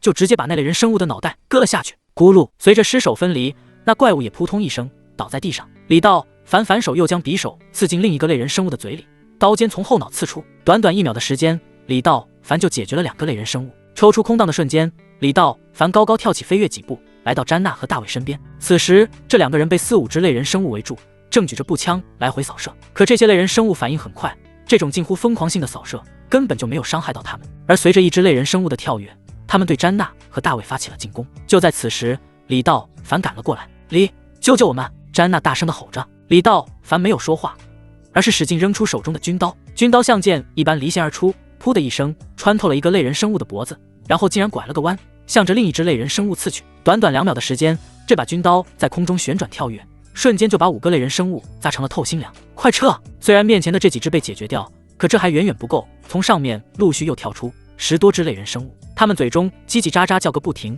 似乎对李道凡有些畏惧，然后竟然越过李道凡和詹娜，向着裂缝另一头跳了过去。李道凡瞬间明白了，这些类人生物可能有意识，他们见打不过自己，便把目标转移到了维金斯和昂山素季的身上。昂山素季和维金斯还在那里，快走！想到这里，李道凡拉着詹娜和大卫原路跑回。另一边，维金斯和昂山素季的情况也不乐观，他们被几只类人生物逼得毫无退路。维金斯带着昂山素季边打边退，虽然也打死了几只，但这些怪物却越聚越多。Go Go Go！ 又一群类人生物从山上跳下，一起奔着维金斯跳了过去。见到这些东西朝着自己冲过来，维金斯一边大吼着，一边扣动扳机，同时保护着昂山素季躲进了身后一处狭小的裂缝之中。不过剩下的那2名缅甸武装分子就没有这么幸运了，4、5只类人生物直接冲了上去，疯狂似的啃咬着他们的脖子，还剩下6、7只类人生物在追着维金斯和昂山素季。好在他们2个躲在了一处岩石的夹缝之中，类人生物也不能并排闯进来，这给了维金斯开枪的机会。砰砰砰砰，一梭子子弹打出去，维金斯打死了3、4只类人生物。就在此时，李道凡拉着詹娜和大卫赶了过来。见到眼前的一幕，李道凡从腰间摘下2颗手雷，打开引信后稍微等了3秒之后，狠狠地向类人生物抛去。大家都知道，手雷这东西在地面爆炸和在空中爆炸的威力完全不同。李道凡之所以等上3秒，就是在高空爆炸的时候，爆破的面积更大，杀伤力更强。果然，随着2枚手雷轰隆擦一声在半空爆炸，弹片伴随着爆炸波冲击的瞬间，传来了一阵类人生物的惨叫之声，7、8类人生物瞬间被炸飞，还剩下2、3只。李道凡则以闪电般的速度迅速来到他们面前，一手一只掐着他们的脖子，手腕一转把他们的喉咙拧碎。缝隙角落里面的维金斯和昂山素季子弹早就已经打没了，昂山素季则被吓得有些神情恍惚。老板，这里太危险了，我们快走！维金斯拉着昂山素季走出角落，示意他快点撤离此处。不！清醒过来的昂山素季这时候大喊大叫，他的意思是他不想回去，还要进去深入探索。峡谷之中也短暂的安静了下来，地上现在到处都是尸体。昂山素季带来的4名缅甸武装人员现在已经全军覆没了，现在整个团队仅剩4人，地上还有一堆类人生物的尸体。昂山素季小姐，我们必须要停止现在的行为了，我要求撤退。维金斯正颜厉色的道，现在这种情况已经远远超出了任务的预想，原本他带来的安保团队是6人，现在只剩下3个人了。再往下走去，前方不知道还有什么危险。要是再把大卫和詹娜搭进去，他回去可没法交差。不，我不强迫你们，你们可以回去，可我不行。昂山素季坚定地说道。现在已经到了揭开真相的边缘，就算是整个团队只剩下自己，他也必须要走下去。这事关整个国家人民的幸福所在，他必须前进。昂山素季的表现把维金斯气得大喊大叫，甚至有种想把他突突了的想法。可是没有办法，最后维金斯还是气呼呼地妥协了，并且用强光手电再次照射整个峡谷。从目前的情况看，类人生物已经被消灭掉了。维金斯此时也顾不上悲伤，从背上背起包，又把死去的2名缅甸人的背包卸下来，扛着背包就往里走。继续吧，前面应该没有这些怪物了。李道凡此时说道。好像消灭了这些类人生物之后，他的透视术恢复了一点，环顾四周几10米内，他并没有看到这些怪物的存在。注意安全，维金斯对着大卫和詹娜说道。虽然他心里有气，但还是要保证昂山素季的安全。还是大卫打头，维金斯在后，队伍的中间是李道凡、詹娜和昂山素季。好在这一路上虽然夹缝很窄，但依旧勉强能通过，并且接下来没有遇到过这种类人生物。大约又走了1公里左右，眼前赫然出现了一道石头门。就是这里！昂山素季兴奋的手舞足蹈。在反复看了地图和报告之后，他认为这里就是那个日不落探险队发现的那个神秘墓穴。打开石门就能进入到墓穴之内。看到真的找到了墓穴，维金斯等人也是十分兴奋，尤其是詹娜，她的女儿病症很重，急需这种神秘的力量。大家后退。维金斯从背包里拿出来几个手雷，绑在一起之后拉长引线，制作成了一个简易的定时炸弹。点燃之后，几个人立刻走出去好远，俯身下去藏好。轰隆！10多秒钟之后，一声惊天动地的炸雷响，石门顿时被炸得4分5裂。看到大门被炸开，几人兴奋地站起来，第一时间冲了进去。可他们高兴的有点早了，等进去才发现里面根本没有什么墓穴。用强光手电照下去，竟然发现这竟是一条长廊，尽头竟然又是一座比之前更大更厚的石门。还有就是这座长廊里有10几具早已经干瘪的尸体，看样子已经几10年了。由于这里隔绝空气，他们早就已经变成了一具具干尸。昂山素季和维金斯再次叽里咕噜地交流起来，但2人的语气明显很激动，语速也很快，李道凡根本就听不懂。此时詹娜在一旁翻译着说道。昂山素季小姐说，这些干尸很有可能就是那批日不落科考队的队员，她认为打开这道石门之后就是传说中的神秘墓穴。李道凡点了点头，看这些人的相貌应该是白种人，观察尸体的风化程度应该不少于40年，从时间来推断的话，应该就是那批探险者。只不过这些人为什么被困在长廊里就不得而知了。要是那份档案中记载的没错，走廊尽头的石门就是进入墓葬的最后一道屏障。交流过后，维金斯就让大卫去前面探查情况。大卫一手端着步枪，另一手打着强光手电，很小心谨慎的小步向前，并密切注意着长廊两边的情况。然而就当他走出去10米左右的时候，他突然感觉脚上像是踩到了什么机关一样，随即从地下听到啪的一声脆响。虽然没有探究过古墓，大卫也听说过一般这种古墓都会配有机关暗道，所以这一下差点没把他的魂吓没了，浑身冷汗嗖地冒出。可当他回过神来四处观察的时候，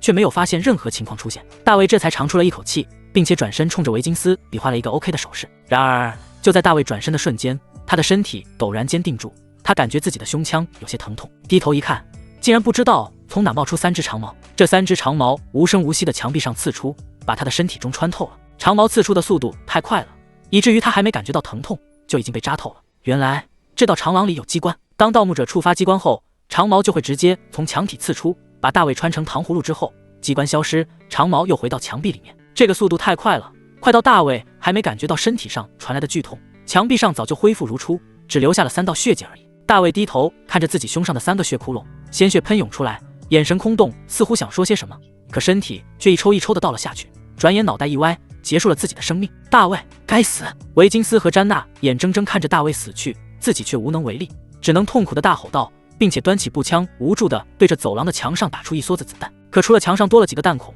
根本起不到什么作用。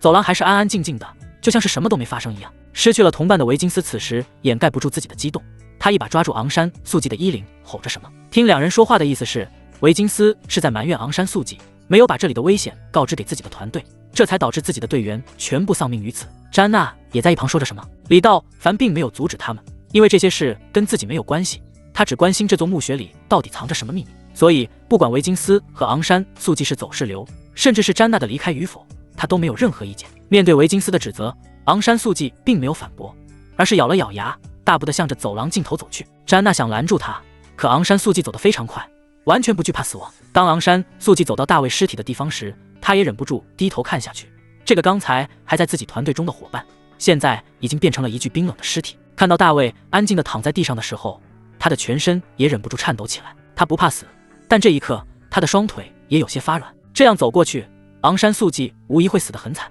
维金斯朝着昂山素季大吼了一句，意思大概就是快点回来，让他别作死了。维金斯越喊，昂山素季走得越快。维金斯嘴里一直在骂着，可当他看到昂山素季还在往前走的时候，还是紧跑2步，想要上前去拦住他。就在维金斯跑到昂山素季后背，一把拉住他的胳膊时，他似乎是触动了某个机关，然后整个走廊就突然剧烈地晃动起来。维金斯见状，按着昂山素季趴在地上。就在他趴下的同一瞬间，走廊的顶部突然有密集的石锥落下，石锤的数量之多，密度之密，简直就像是下雹子一样。维金斯牢牢地把昂山素季压在身下，几枚石锥刺穿他的后背，又有2枚直接插在了他的后脑上。噗噗噗噗，维金斯的身体就像是筛子一样，被上百把石锥钉死在地上。在他的身下，昂山素季被保护得很好，毫发无伤，而躲在后面的詹娜则是被吓得头皮发麻，紧紧地拉着李道凡的胳膊。李道凡也频频皱眉，这个古墓真的是到处都是机关，防不胜防啊！李，怎么办？可就在李道凡被詹娜拉着的瞬间，眼前突然出现一抹黑影。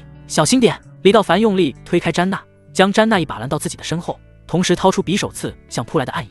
噗！刀尖正好插入猎人生物的脖子处，李道凡抽出匕首，随即飞起一脚，又将他踢飞。詹娜有些惊魂未定，被吓得浑身都是冷汗。要不是李道凡反应快，他估计现在已经被这类人生物咬断脖子了。就在此时，整个山洞剧烈地摇晃着，震动程度不亚于8级大地震。李道凡意识到，可能是几人的闯入触动了墓穴机关，这个墓穴开启自我毁灭模式了。可昂山素季还在里面，你先出去，等我。李道凡一把推开詹娜，示意他快点出去，然后想转身把昂山素季救出来。李，我在这等你。詹娜不想走，还站在洞门口想等李道凡一起。时间太紧了，在这里多耗上1秒，昂山素季被救出的机会就少了1秒。李道凡没有说话，而是对着詹娜性感浑圆的翘臀使劲地踢了一脚。砰！赶紧走，不然的话我们谁都活不成。出去等我。见詹娜跑了过去，李道凡转回身，快速顺着长廊向里面跑去。几乎是瞬间，李道凡就来到了维金斯和昂山素季面前，他一把用手拨开维金斯，然后搂起昂山素季的腰，快步跑了出去。就在2人刚刚出来的时候，只觉得脚下的地都在晃动，随即地面传来轰隆的一声巨响，长廊上方的地面在剧烈的晃动之下直接坍塌下来，将整个入口处全部掩埋。2人一出洞口，詹娜便围了上来。昂山素季缓了半天才回过神来，大口大口地喘着粗气。要不是李道凡，他恐怕就被压死了。现在古墓的入口已经全被掩埋，想要再次进去恐怕不可能了。来时整整10人的团队，现在也只剩下了3个人而已。詹娜身后，詹娜正跪在地上干呕，她愤怒地望着古墓的遗迹，发誓到以后再也不会来这种鬼地方了。而昂山素季则呆坐在一块岩石上，目光空洞地望着维金斯被掩埋的方向。我们得找个地方扎营。李道凡轻声说道。昂山素季站起身来，走到李道凡的面前，深鞠一躬，谢谢你救了我。算了。李道凡摆了摆手，借着月光，李道凡看向昂山素季，这个女人还真是挺漂亮的，比郭倩和龙晶晶更有味道一些。3人的背包里物资还有一些，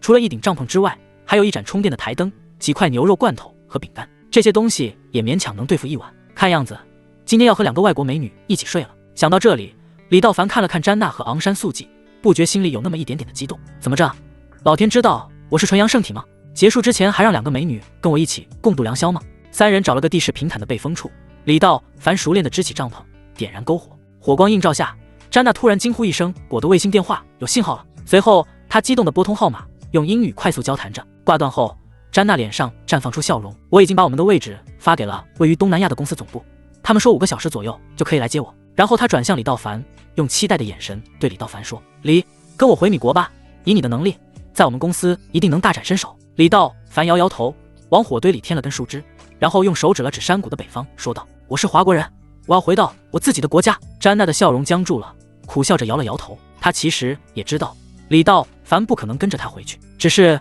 她想到李道凡的功夫这么厉害，还有那天晚上李道凡的表现真的特别好，他真的不逊于任何一个欧美人，甚至是吊打非洲人。自己和丈夫离婚后，独自一人照顾患癌的女儿，其实很不容易的。虽然偶尔也会有很多男人向她表达情感，可这些男人根本不会让她有过坦克大战游戏通关的那种爽感。直到她遇见了李道凡，詹娜张了张嘴，还想说些什么，最终只是轻叹一声，起身钻进了帐篷。有些感情虽然不能维持一辈子，却可以让她每每想起时都会快乐万分。3个小时之后，山谷上空传来一阵直升机的轰鸣声，紧接着一架红色直升机来到了帐篷的上方。直升机舱内探出一个身体强壮的黑人，那家伙用聚光灯照在营地上，大声喊着詹娜的名字。詹娜兴奋地跑出帐篷，对着直升机喊着。直升机落下了长长的救援绳，上面的人示意詹娜快点上来。螺旋桨卷起来的大风压弯了营地周围的野草，詹娜的金色头发随着气流疯狂飘动，她一手抓住救援绳，依依不舍地看着李道凡。李，詹娜的声音被直升机的轰鸣声淹没，可眼神却表露了一切。犹豫了一会后，詹娜还是跑到李道凡面前。李，跟我一起走吧。李道凡站在原地，坚定地摇头道：你知道的，我不会离开。直升机上，那个黑人不耐烦地挥手催促着，示意詹娜快点上来。詹娜咬了咬嘴唇，突然上前一把抱住李道凡，她的脸贴在李道凡的胸膛上，呼吸有些急促。我会记着你的。李道凡没说话，只是抬手轻轻地拍了拍他的后背。去吧，他们在等你。詹内松开手，最后看了李道凡一眼，然后拉着救援绳快速地爬到了直升机上。舱门关闭，直升机起飞，李道凡站在原地，直到直升机消失。他已经走了。昂山素季走过来，轻声说道。他能看得出来，李道凡和詹娜之间发生过什么。走了。李道凡回到帐篷外，一口灌进去大半瓶威士忌。我怎么这么多愁善感了？李道凡不觉奸笑了笑。夜色渐深，只剩下李道凡和昂山素季守在篝火旁。你不睡吗？李道凡打破沉默。昂山素季摇摇头，从背包里取出自己的卫星电话。他的卫星电话好使了，我也想试试我的。随后，昂山素季惊讶地捂住嘴巴，盯着突然亮起的屏幕。有信号了。昂山素季变得兴奋起来，然后快速拨通了一个号码后，叽里咕噜地说了一堆缅语。李道凡听不懂他说的是什么，但是从他的表情可以看出，昂山素季的脸色从惊喜渐渐变为震惊，最后脸上甚至出现了一种痛苦的样子。怎么了？看到昂山素季挂断电话之后呆愣在原地，李道凡忍不住问道：他死了？昂山素季紧紧攥着电话，眼神盯着篝火出神。谁？冯泰，我丈夫被一个华国人杀了，那个人还抢走了几车的原石。昂山素季抬起头，眼神直视李道凡，说不清昂山素季眼神里的是什么神情，有点悲痛，好像又有点释然。他们说凶手还没抓到，现在他们就往这里来接我回去。昂山素季接着说道：不用找了，我就是那个华国人，冯台就是我杀的。李道凡站起来沉声说道。听到李道凡的话，昂山素季猛地抬起头站起身，他难以置信地看着李道凡，用震惊、愤怒和疑惑交织的眼神看着他。你为什么这么做？昂山素季带着一种复杂的情绪，声音颤抖着问道。李道凡没有说话，而是拿起一根树枝随意拨弄着篝火，弄得火星四溅。我不想杀他，可是他坏了规矩。李道凡轻声说道。我想的是正常交易，可他调戏我的女人，被我的女人拒绝后，他气急败坏，就想侵吞我的财产。李道凡低头看着昂山素季，双眼盯着他说道：我必须要保证我的女人和我团队的安全。听到李道凡的话，昂山素季有些难以接受，胸口一起一伏着，看了李道凡好久。昂山素季转过身，肩膀微微颤抖，山谷中的风将他脸上的眼泪吹下，落在了李道凡的脸上。说实话，李道凡也不知道怎么上前安慰他，可能在这种情况下，任何的言语都显得有些苍白吧。篝火没来由的越烧越旺，好像是在看着两人的热闹。昂山素季的心里五味杂陈，这个人杀了她的丈夫，却在刚刚又救了自己的命。大概1分钟之后，昂山素季转过身来，脸上的泪痕已经被他擦去。我不怪你，我和他早就名存实亡了。昂山素季的声音出奇的平静。10年前我们结婚，我不喜欢战争，可他借着我父亲的名义到处打仗，现在他已经成气候了，又娶了金氏家族的小女儿，已经不需要我了。昂山素季继续说道，声音却越来越激动。他在外面有很多女人，从不尊重我的感受，可我没有办法，政府军现在的处境很危险，我们根本控制不了他。说着，昂山素季突然走到李道凡面前，他昂着头看着眼前的李道凡，精致的脸几乎贴着李道凡的下巴，在篝火的映衬下，他的眼睛里充满了光。李，你知道吗？当你在墓道里背着我出来的时候，我感觉到了从未有过的安全感。昂山素季低声说道，四周只有篝火噼啪的声音，李道凡甚至能感受到他的心跳。这几天相处下来，我对你……李道凡看着昂山素季，甚至透视术能透过登山服看到昂山素季的全身。这个女人的身材堪称标致，整个身上没有一点疤痕，甚至他都能闻到昂山素季身上一股若有若无的女人味。这种女人味夹杂着香味，又混合着一些汗水和泥土的气息，瞬间让李道凡有些心跳加速。李道凡自下山以来也算阅女无数了，说实话，从郭倩到龙晶晶，然后到司马向南，还有刚刚分别的那个米国女人詹娜，都没有给他这种感觉。可面对眼前的这个昂山素季，他却有了一种内心颇为复杂的感受。用比较通俗的话来讲，昂山素季就像是一个良家少妇。什么是良家？就是有良好的家庭环境，良好的个人素养。什么是少妇？结过婚的女人，30到40岁左右。郭倩没有成家，一直给人当小三，只能勉强称之为少妇。龙晶晶也没有结婚，可她有独立的个性，桀骜不驯，若不是自己，恐怕也没有男人能把她驯服。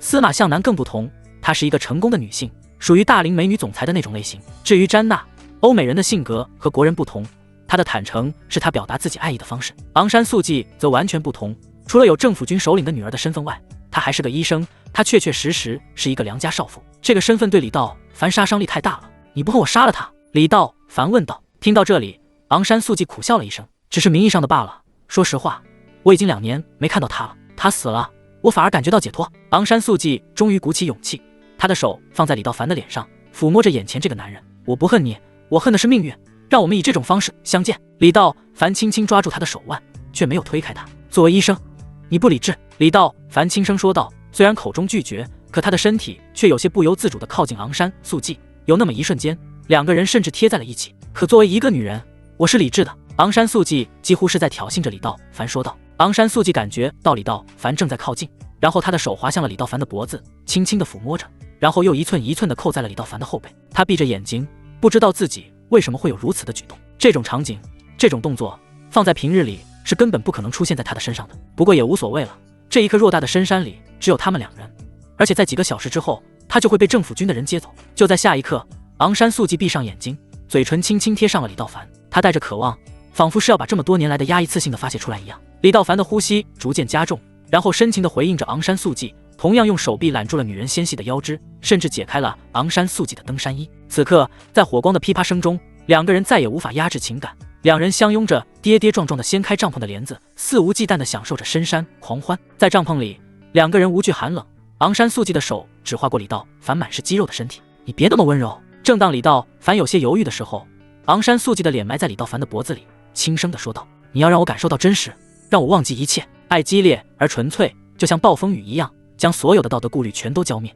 只有2个人的心跳喘息是真实的，再过几个小时，他们就会来接我。昂山素季轻声说道，你知道的，我不会走。李道凡沉默了片刻说道，嘘，我知道。昂山素季打断了他，将食指放在了李道凡的嘴唇上。我的意思是，我们还有时间，今晚没有妨碍。清晨时分，2个人穿戴整齐，走出帐篷后，李道凡和昂山素季已经恢复了表面上的平静。早上5点，一架军用飞升机准时出现在天上，由远而近地停在了帐篷的上空，而后缓慢降落在平地之上。2人的手臂不经意间的碰到，然后又迅速分开。我不介意你告诉他们真相。李道凡压低声音说道。可昂山素季摇了摇头，冯泰的死会有官方说法，但与你无关。几名全副武装的政府军士兵已经跳下直升机，迅速来到昂山素季面前。昂山素季见状，脸上瞬间恢复了那种政治人物特有的冷静表情。小姐，为首的一名军官向昂山素季尽了一个标准的军礼。首领很担心您。昂山素季点了点头，然后最后看了李道凡一眼，眼中的神秘只有2个人才能懂。昂山素季从登山包里拿出一个小盒子，随手扔给李道凡。李，要不要我们把你也送出去？不了，谢谢。李道凡接过小盒子，正色说道。昂山素季没有再说话，而是转身登上直升机。这一瞬间让李道凡差点没反应过来，仿佛昨天晚上那个在他怀中的女人从未出现过。直升机升空，在空中转了个弯之后，向着西南方开去。李道凡苦笑着摇了摇头，然后打开了那个小盒子。盒子里面是一张名片，仰光国立中心医院神经内科教授昂山素季，然后是一串电话号码。卡片的右下角写着一行非常工整的字迹。昨天我是危险器。李道凡没有想到，昨天竟然是昂山素季的危险器，这是不是意味着……算了，别想这么多了。看着直升机渐渐消失在视野之中，李道凡再次转身看着坍塌的墓穴。墓穴现在已经塌方，可这难不倒李道凡。他利用控物术，开始一块接一块的把石头移动到其他地方去。他惊奇地发现，在和昂山素季激情了一晚之后，自己的控物术似乎又有提高。现在他不但可以搬动几百斤的石头，还可以一次性控制5、6个物体。短短2个小时之后，墓穴的长廊就被他清理得干干净净。只是到了门前，他的透视术和控物术再一次不管用了，释放出去的内力就像是被搅碎一样，无法有效地控制物体。难道是这里面有着巨大的磁场？越靠近这里，我的内力法术越不好使。李道凡站在原地思索片刻，然后又看向走廊。幸运的是，长廊中还遗留着维金斯和大卫的尸体，还有他们背包里的各种装备。李道凡把这些捡起来，竟然发现大卫的包里竟然一包定时炸弹。现在走廊里应该没有什么机关了。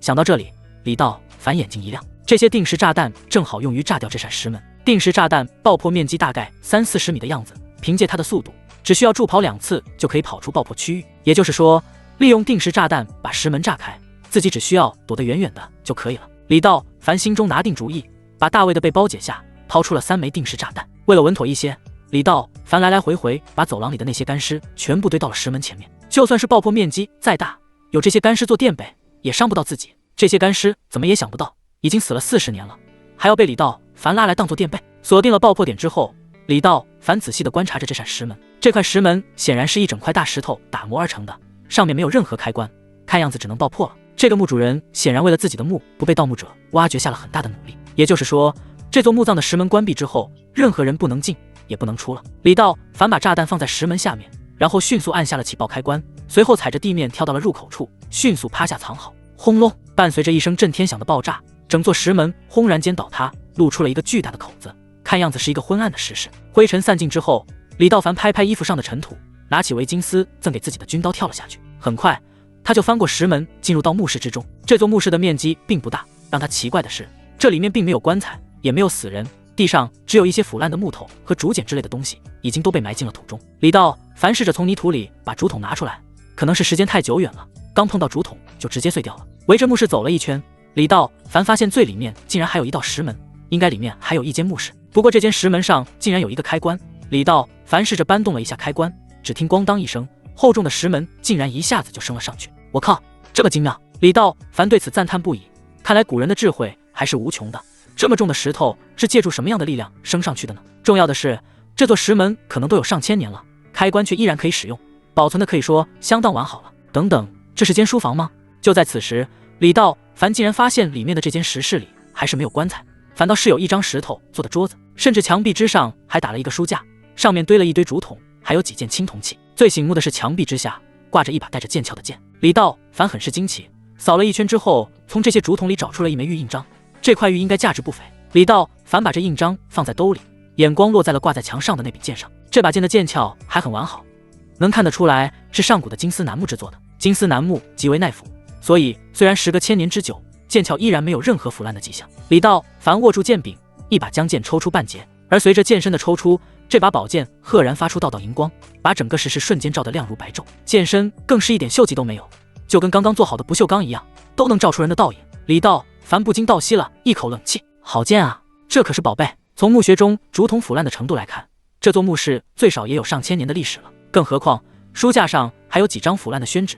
要知道，造纸术发明于东汉，而东汉距离现在可2000多年了，由此可以推断出这座墓室的历史至少在2000年以上，甚至更久。这把剑在2000年的时光里竟然能做到不腐蚀、不生锈，已经不是可以用奇迹来形容的了。这也证明了华国古人的智慧是无穷无尽的。李道凡把剑收回剑鞘，拿在自己手中掂量了2下，甚至重量都刚刚合适。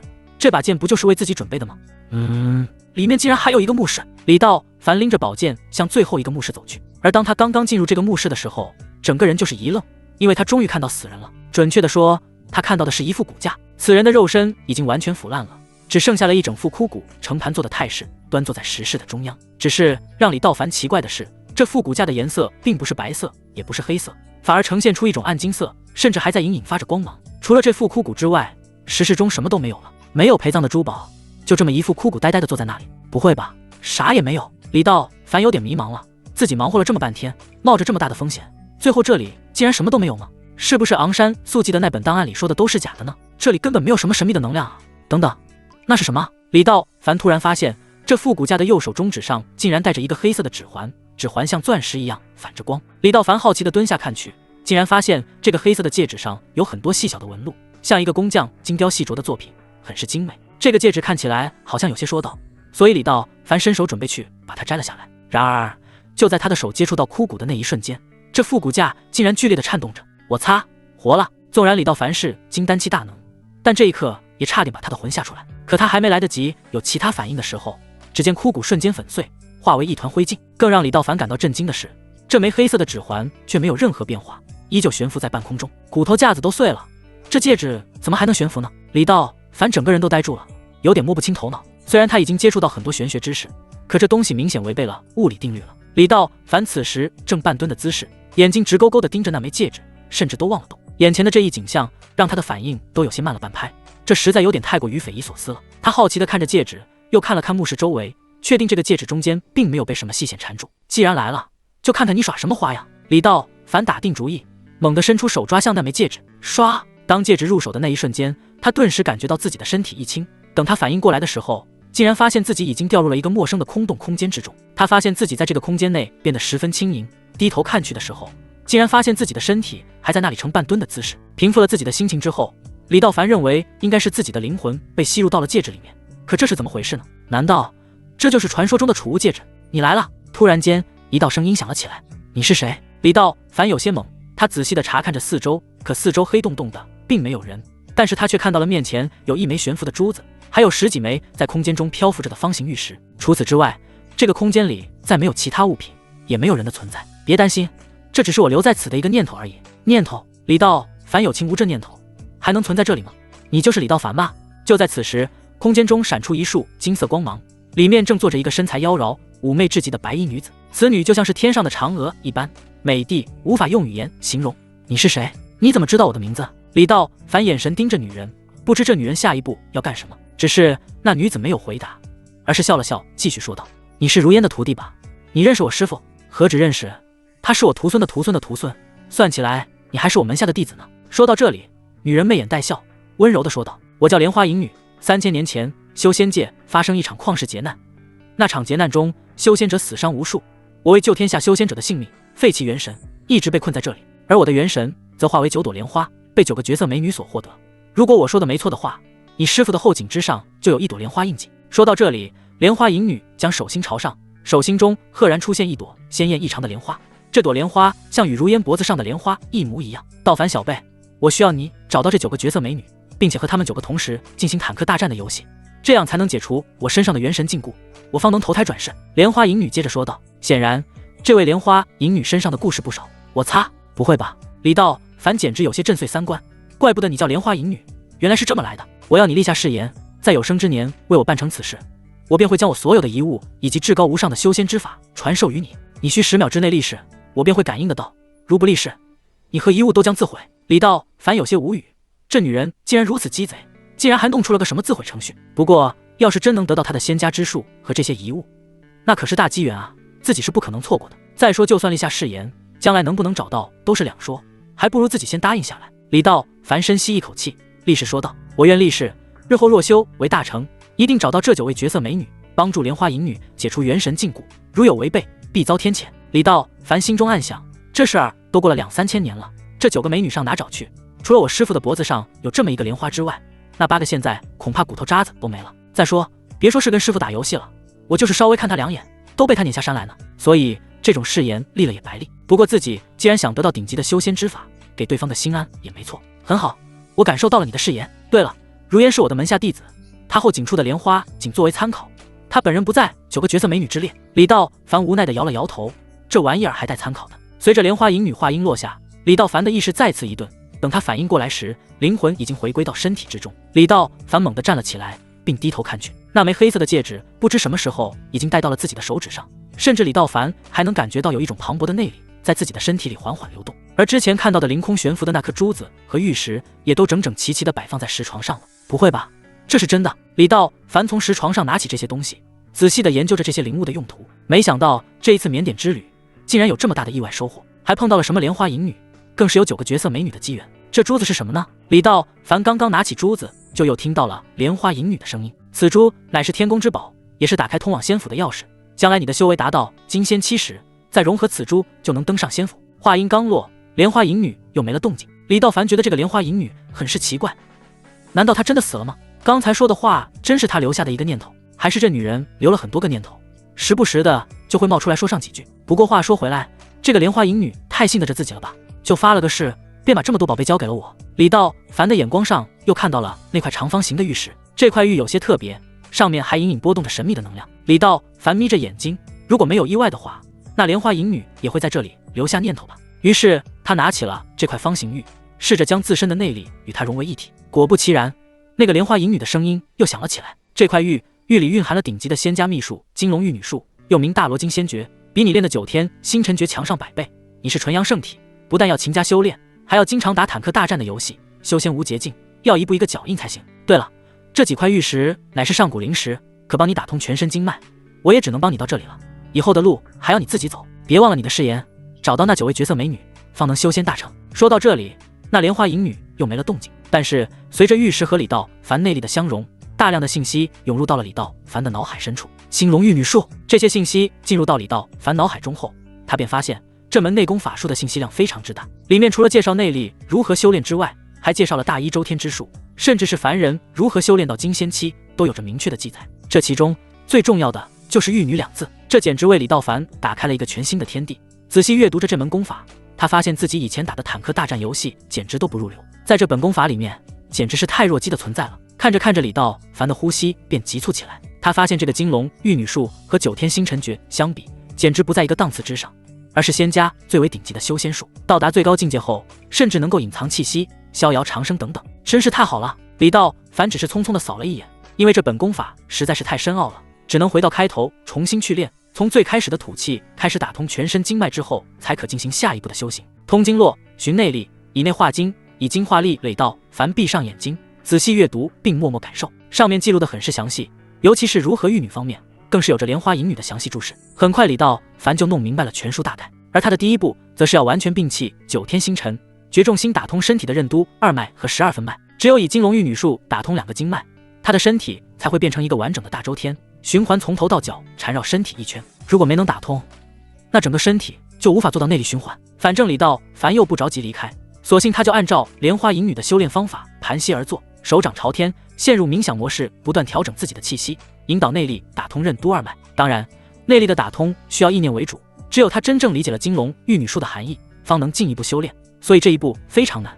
这也是金龙玉女术3000年以来无一人修炼成功的原因。可李道凡不一样，他本身就是世间仅有的纯阳圣体，修炼的又是金龙玉女术，两者相辅相成，这功法就好像是为他量身定做的一般，不但拥有意念，并且这个意念还非常的强大。所以仅仅1个时辰的功夫，丹田之内的一股灵气就从大椎处形成，然后顺着脊椎中轴线向下打通二脉。以前的九天星辰诀为他打下了基础，所以他能精准锁定全身脉象的位置，再运用金龙玉女术反复冲击全身经脉，这些经脉就一点一点全部被打通。这一刻，他甚至能够感觉到体内血液的流动，如同滔滔江水奔流不息，这种感觉浑身轻飘飘的，非常奇妙。继续，李道凡就像上瘾了一样，根本就控制不住，用意念操纵着金龙玉女术再次循环向上。与此同时，他的全身骨骼出现一阵阵清脆的响动，还需要加把劲，我要把这金龙玉女术练到极限。想到这里，李道凡拿起了脚下的一枚灵石，以内力为引，吸收着灵石庞大的内力进入到自己的身体之中，随即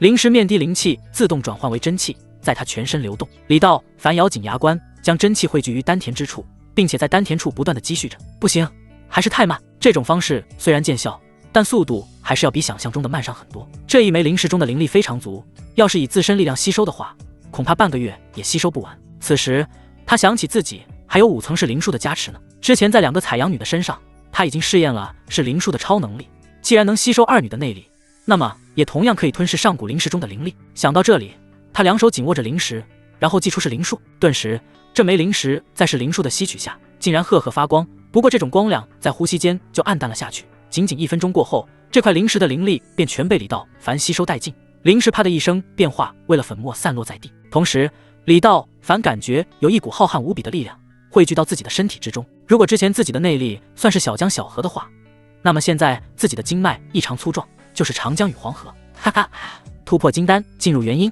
李道凡兴奋的大吼一声，自己竟然跳过了金丹期9层的难关，直接来到了元婴期。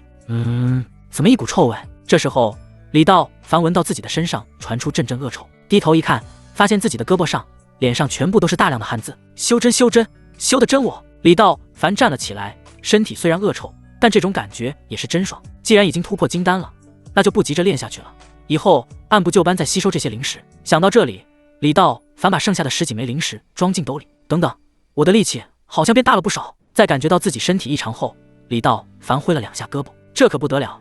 现在他体内的内力相当充沛，仅仅是挥舞了下胳膊，便内力化风，竟然直接把石桌劈为2半。我擦，太强了吧！李道凡发现自己又一次进化了。叮咚，恭喜主人将控物术提升至6层，控魂术提升至6层，是灵术提升至5层。李道凡凝眉，没想到这金龙玉女术竟然还能把法术也提升了1个层次，要不然按照规律计算，他可能还要再打几10次坦克大战游戏之后才能晋级。不管怎么说，这一趟都算没白来。先出去，然后快点回家。李道凡深吸一口气，然后把宝剑和灵石放好，迅速的从墓室之中离开。出了墓室，李道凡没有再过多停留，而是使出御风术翻山而行。路上再没出现过什么差错。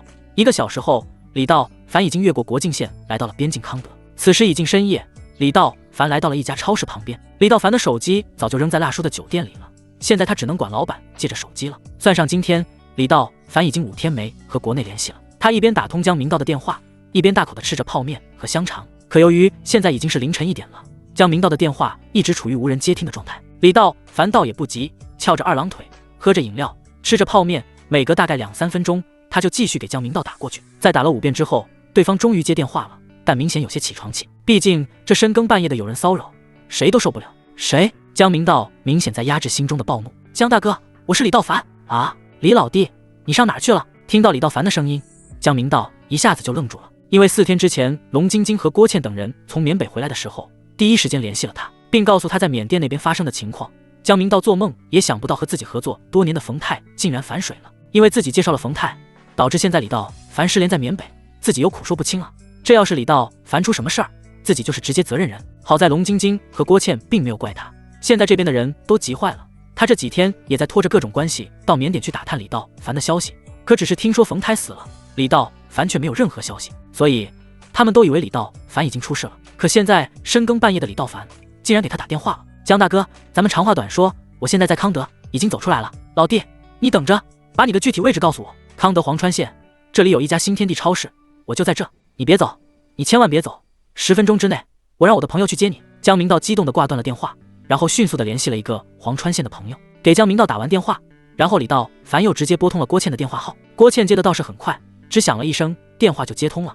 显然这个时间他还没睡。哪位？郭倩的声音很沙哑，嗓子像赛团鸡毛一样。你好，我找小浪蹄子，你就说我是他老头儿。李道凡调戏般的说道。啊呀呀呀！道凡！郭倩在电话那边尖叫着，可笑着笑着，她却哭了起来。李道凡，你个王八蛋，你跑哪去了？你要不要我了？你要再不给我打电话，我都想给你戴绿帽子了。郭倩哭得泣不成声。这几天李道凡一点消息都没有，他过得提心吊胆的，整个人都崩溃了。给我戴绿帽子，你敢吗？李道凡狠狠地说道。我看你这几天真是欠收拾啊！我就是欠收拾，怎么着吧？我看你怎么收拾我的。你……李道凡差点被郭倩气吐血。好了好了，别闹了，你们都回来了吧？晶晶怎么样？货都在不在？李道凡问道。晶晶都急疯了，你快点给他打个电话吧，他刚刚还要去缅甸找你，我们怎么劝都不听。郭倩一听李道凡先给他打的电话，嘴早就乐得合不拢了。他能先给自己打电话，说明在李道凡心里自己是比龙晶晶更重要的。对了，我们第2天晚上就回来了，江大哥都给我们打点好了，一路给我们送回知春。我们选了几块石头，切出来都出绿了，翠绿的那种，成色特别好。说起龙晶晶，郭倩着急着说道。这几天李道凡没有消息，龙晶晶简直就疯了，一个劲的要去缅甸找李道凡。要不是郭倩一直在拦着，龙晶晶早就到缅甸了。我给他打个电话，我天亮就能到家。李道凡心中有些感动，看来这2个女人对自己还是有感情的。老公，臭老公，你快回来吧，我们2个都想死你了。郭倩又开始撒娇道。我也想你，等我回去。对了，江大哥对这件事非常自责，他没想到会发生这种情况，把我们送回知春后一直在打探你的消息。郭倩端正态度和李道凡说。我知道，我没有怪他，一会儿他派人来接我。挂了，我给你龙妹妹打个电话。挂断电话之后，他又拨通了龙晶晶的电话号。龙晶晶的电话甚至都没等响，就被他接起来了。叫老公？屁！你终于打电话了。听到李道凡的声音，龙晶晶的情绪一下子涌了上来，明显是哭了，但还捂着嘴，不想让李道凡听出她的哭声。我回来了，别担心，那个冯泰被我干掉了。李道凡轻描淡写的说道。惦记我的女人，简直就是找死。电话那边的龙晶晶语气更加哽咽了。我是你的女人，一辈子都是你的，那叫我老公听听，好几天没听了。哎呀，恶心死了，等你回来我叫给你听。龙晶晶历来都是个高冷的女人，从来都是以女强人的性格示人，所以她从小到大根本就没跟谁撒过娇，就算是稍微骚一些，那都是在骨子里骚而已，从来都不会表现出来。可自从跟了李道凡后，她意识到李道凡这种天赋异禀的能量时，整个人就彻底沦陷了。别说是叫老公，就是叫祖宗都行了。她和郭倩不一样的地方在于，郭倩的骚可以说是随时随地，而她的骚仅仅是在特定的环境下，所以她才不会和李道凡在电话里那么撒娇说话。什么时候回来？你再不回来，我就去缅甸找你了。龙晶晶笑嘻嘻地说道。明天早上，你个小浪蹄子，等我回去你再叫我老公吧。挂了，明天回来就回来呗，我可不怕你困死了。睡了。而就在这时，一辆黑色的路虎揽胜疾驰而来，嘎吱一声停在了新天地超市的门口。从里面下来了一个穿着白色 T 恤的中年人。你好，请问你是李先生吗？那男人走到门口，看见超市里面只有李道凡一个顾客，所以就试探性的问了一句：你好，我是李道凡，你是江大哥的朋友？对，我姓董，您叫我小董就行。那个中年男人赶紧伸出手握住李道凡。是这样的，我想去知春，现在就想去，你看能不能把车借我，还是派个司机送我一下？李道凡直截了当的说道。不用，我就是您的司机，反正今天我也睡不着，正好我找江老板喝酒去，哈哈，那我们就一起。李道凡哈哈一笑，然后又有点不好意思的说，对了，我刚刚在这超市吃了点东西，因为手里没钱还没结账，麻烦老哥你帮我付个账。哎呀，这有什么麻烦的？男人从兜里掏出2张100元大钞，直接走进超市的收银台。老板，2张够不够？不用找了，够了，足够了。老板赶紧拿起2张钱，反复看了几遍，确定没问题之后站起来，弓着腰笑道，谢谢老板。对了，咱们的浴室门店也装修好了，什么时候我的龙妹妹能上任店长呀？说完，郭倩看着龙晶晶挑逗的说道，倩姐，当店长的事以后再说，你不是跟我说好了吗？等他回来。龙晶晶说着，娇羞的低下了头。你们说好了什么？李道凡若有所思的笑道，你的龙妹妹这几天可是疯了，生怕你出点什么事，昨天听你要回来一晚上都没睡觉，大半夜就跑我这里来了，她可说要收拾你呢。郭倩在一旁添油加醋的说道，是吗？李道凡低头看着郭倩，一把将她的脖子搂住。哎呀，倩姐你坏，我什么时候说了呀？确实，龙晶晶昨天晚上一晚没睡，其实这些天她都没怎么睡，她太担心李道凡了。终于盼到了李道凡回来，可把她高兴坏了，半夜就开车来到了乐府大酒店。别看龙晶晶和李道凡在一起的时候有些不好意思，可是跟郭倩在一起的这些日子，慢慢就被这女人带跑偏了，昨晚竟然也说出了那样的话。可李道凡在身边，龙晶晶又不好意思的低着头，羞得满脸通红。哎呦，龙妹妹害羞了，得，你也别闲着呢，我看你也挺欠的。李道凡当然知道这2个女人说的是什么，这几天没见，肯定把他们2个想疯了，并且自己又刚刚学习了金龙玉女术，巴不得要跟这2个小浪蹄子玩玩坦克大战的游戏呢。来，让我看看你们这2天游戏水平有没有通关的能力。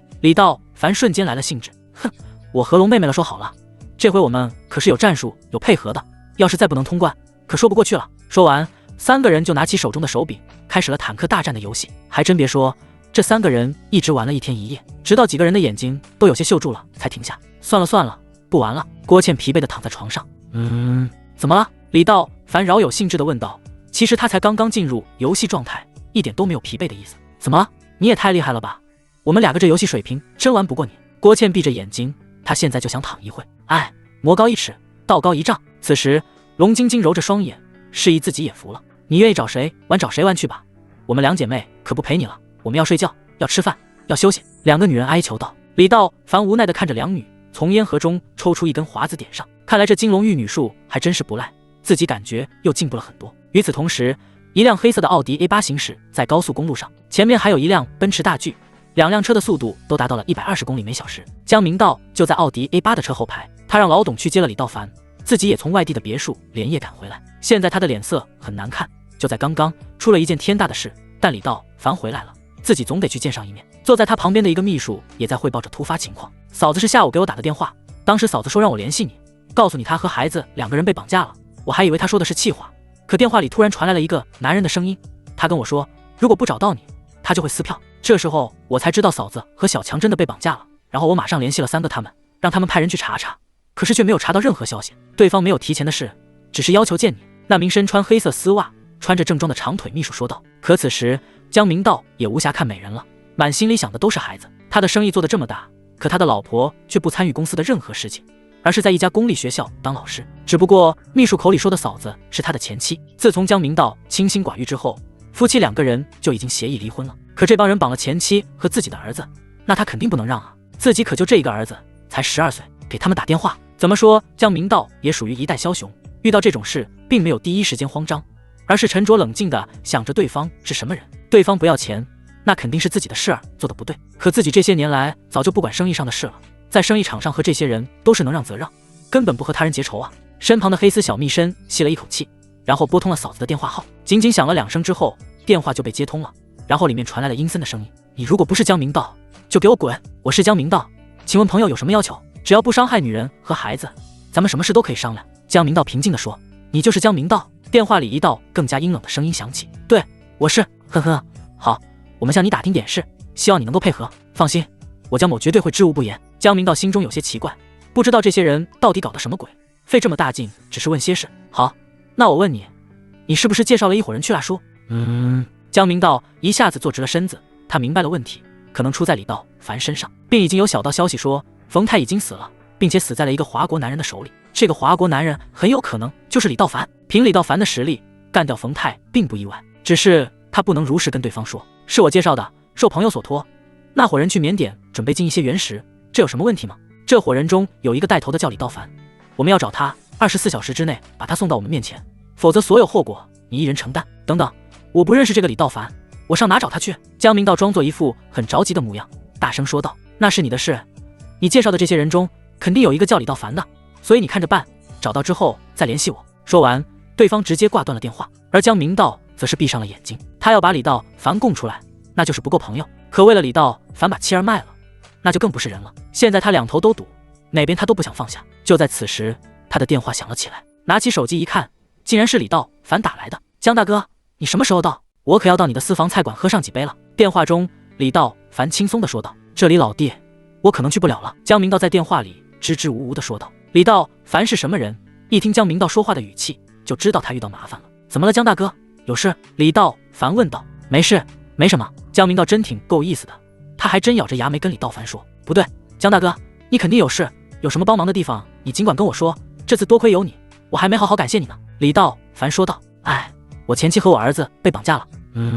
什么时候的事？李道凡听后眉头紧皱，眼神中露出一丝寒光。不知道，对方刚刚给我打电话叫我过去，又不说什么事，只说如果见不到我就撕票。你在哪儿，江大哥？我马上到知春高速口，你在那里等我，我马上就到。说完，李道凡便挂断了电话，把抽到烟屁股的华子狠狠地按在烟灰缸里，随后穿上衣服对二女说道：我出去一趟。而这时，江明道身边的黑丝秘书说道：江总，你不是认识那个李道凡吗？刚才为什么说？只是江明道一个眼神就制止了秘书，然后闭着眼睛说：道凡是我的好朋友，我不能把他供出去，所以这件事儿等我见到他之后再商量吧。可是嫂子和孩子……黑色秘书的嘴里还在嘟囔着，因为他担心这两个人出事。不要说了。江明道闭上眼睛，没有吭声。如果不出意外，对方应该是寻仇的，但对方不是寻他的仇，而是李道凡的仇，所以不见到李道凡，对方应该不会撕票。按照这样推断的话，对方的身份也很明显了，他们是冯泰的人。冯泰死了，那么他身边的人和他那两个老婆肯定会要找人给他报仇，找到他这里也不意外。只是江明道有些好奇，这些绑架的绑匪是冯泰的两个老婆派来的，还是他的手下呢？因为据他所知，冯泰虽然有两个老婆，但是却没孩子。这两个女人的身份都不一般，都有着很强的实力。冯泰也只不过是这两个女人的棋子而已。现在冯泰死了，他不太相信这两个女人会因为冯泰报仇而铤而走险，所以他认为这些绑匪是冯泰原来的部下，从国境线偷偷跑进来的。说白了，这些人就是亡命徒，为他们老大报仇来的。一会到高速口停下等吧。是。30分钟之后，奥迪 A8 和奔驰大 G 缓缓驶出高速收费站，而李道凡的路虎卫士早就已经在高速入口等着他了。3辆车交汇，李道凡和江明道纷纷下车。现在什么情况了，江大哥？李道凡没时间寒暄，见面直接切入正题。李老弟上车说去咱们厂房。江明道也没有多废话，拉着李道凡坐到了奥迪 A8 的后排，把黑子小秘书撵到了奔驰大 G 上。李道凡则是把钥匙甩给了江明道的司机，让司机直接把路虎卫士开回去。刚一上车，江明道就勉强的笑了一下，然后凝重的说：老弟，冯泰的事儿不好意思，我们合作很多年了，我真没想到他会这样，这件事哥哥向你道歉。听到江明道的话，李道凡忙挥挥手说道：大哥，这件事我怎么可能怪你，我感谢你还来不及呢，你多心了。你相信我就好。江明道点了点头，然后又突然说道：李老弟，还有一件事现在拿不定主意了，想让你给我个建议。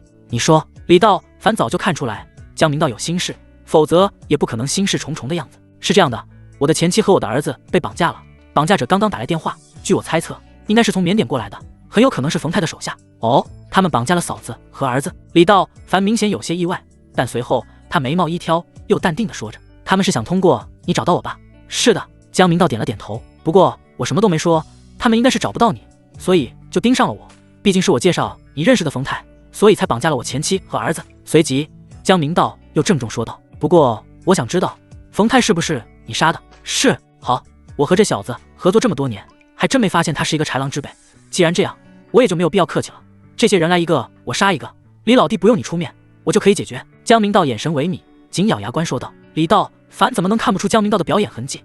这老小子要是不用我出面，你压根就不用告诉我呀。不过这也是人之常情，自己的老婆孩子被人家绑架了，还因为自己，江明道能做到现在这样，也算是够意思了。至少到现在，李道凡对江明道的为人是很满意的。对方是冲着自己来的，这个风险不可能让江明道承担。他们提什么要求了？李道凡沉着脸说道。这江明道话到嘴边又没法说出口。大哥，但说无妨啊，难道你我之间还要藏着掖着？李道凡正色说道。他们让我找到你，然后带着你去见他们。江明道神色忧郁地说道。当然了，我不想把你带过去，我已经让我的手下去找他们下落了，可到现在为止还没有消息，我还不知道他们的确定身份，一旦报警，他们必然撕票，所以现在我是真不知道怎么办了。说到这里，江明道长长的叹了口气，他真的不想带李道凡过去，可那边孩子的命就在绑匪的手上，他们打电话告诉他们我会过去。此时李道凡面色冰冷，一顿一顿地说道。这江明道听到李道凡的话后，甚至有一种想给李道凡跪下去的冲动。说实话，他没想到李道凡会这么痛快地答应去换人，顿时觉得自己这样做很不仗义。李道凡其实并没有生江明道的气，人家的媳妇孩子都因为自己被绑架了，自己这时候当缩头乌龟算什么呢？李老弟，你帮我把他们引出来就行。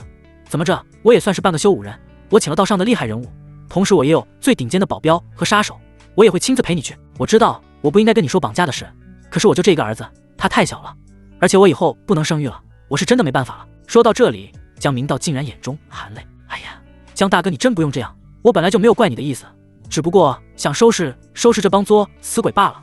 你放心，嫂子和孩子我都会救回来的。李道凡本打算今天带着郭倩和龙晶晶去江明道的私人菜馆美餐一顿，现在不得不改变行程了。吃饭的事往后推一推，他直接跟着江明道来到了他的秘密基地。江明道的这个秘密基地位于知春城郊的一个养鱼基地，这里是他平时修身养性的地方，占地面积非常大，除了鱼塘之外，还有各种热带的树木和花卉。而这个鱼塘之内竟然还有4、5栋小型别墅，这是他的私人宅邸，整个基地都是封闭状态的，高墙上设有电网，连大门都有3个保安在值班。奥迪 A8 进入大门之后，停留在基地的办公楼前，而这里早就已经停放了大量的汽车，整个办公楼屋里屋外都是人，有很多人都在楼下抽烟。可江明道的车一到外面，所有人都清一色的把烟头掐灭，垂手站立在车前。李道凡这时候隐隐的猜到了，这里应该是独属于江明道的私人地盘，说白了就是他手下那些所谓的道上人的聚集地。李老弟，请。下车之后，江明道很恭敬的请李道凡进屋。李道凡笑呵呵的看着这些人，然后跟着江明道走进了办公室。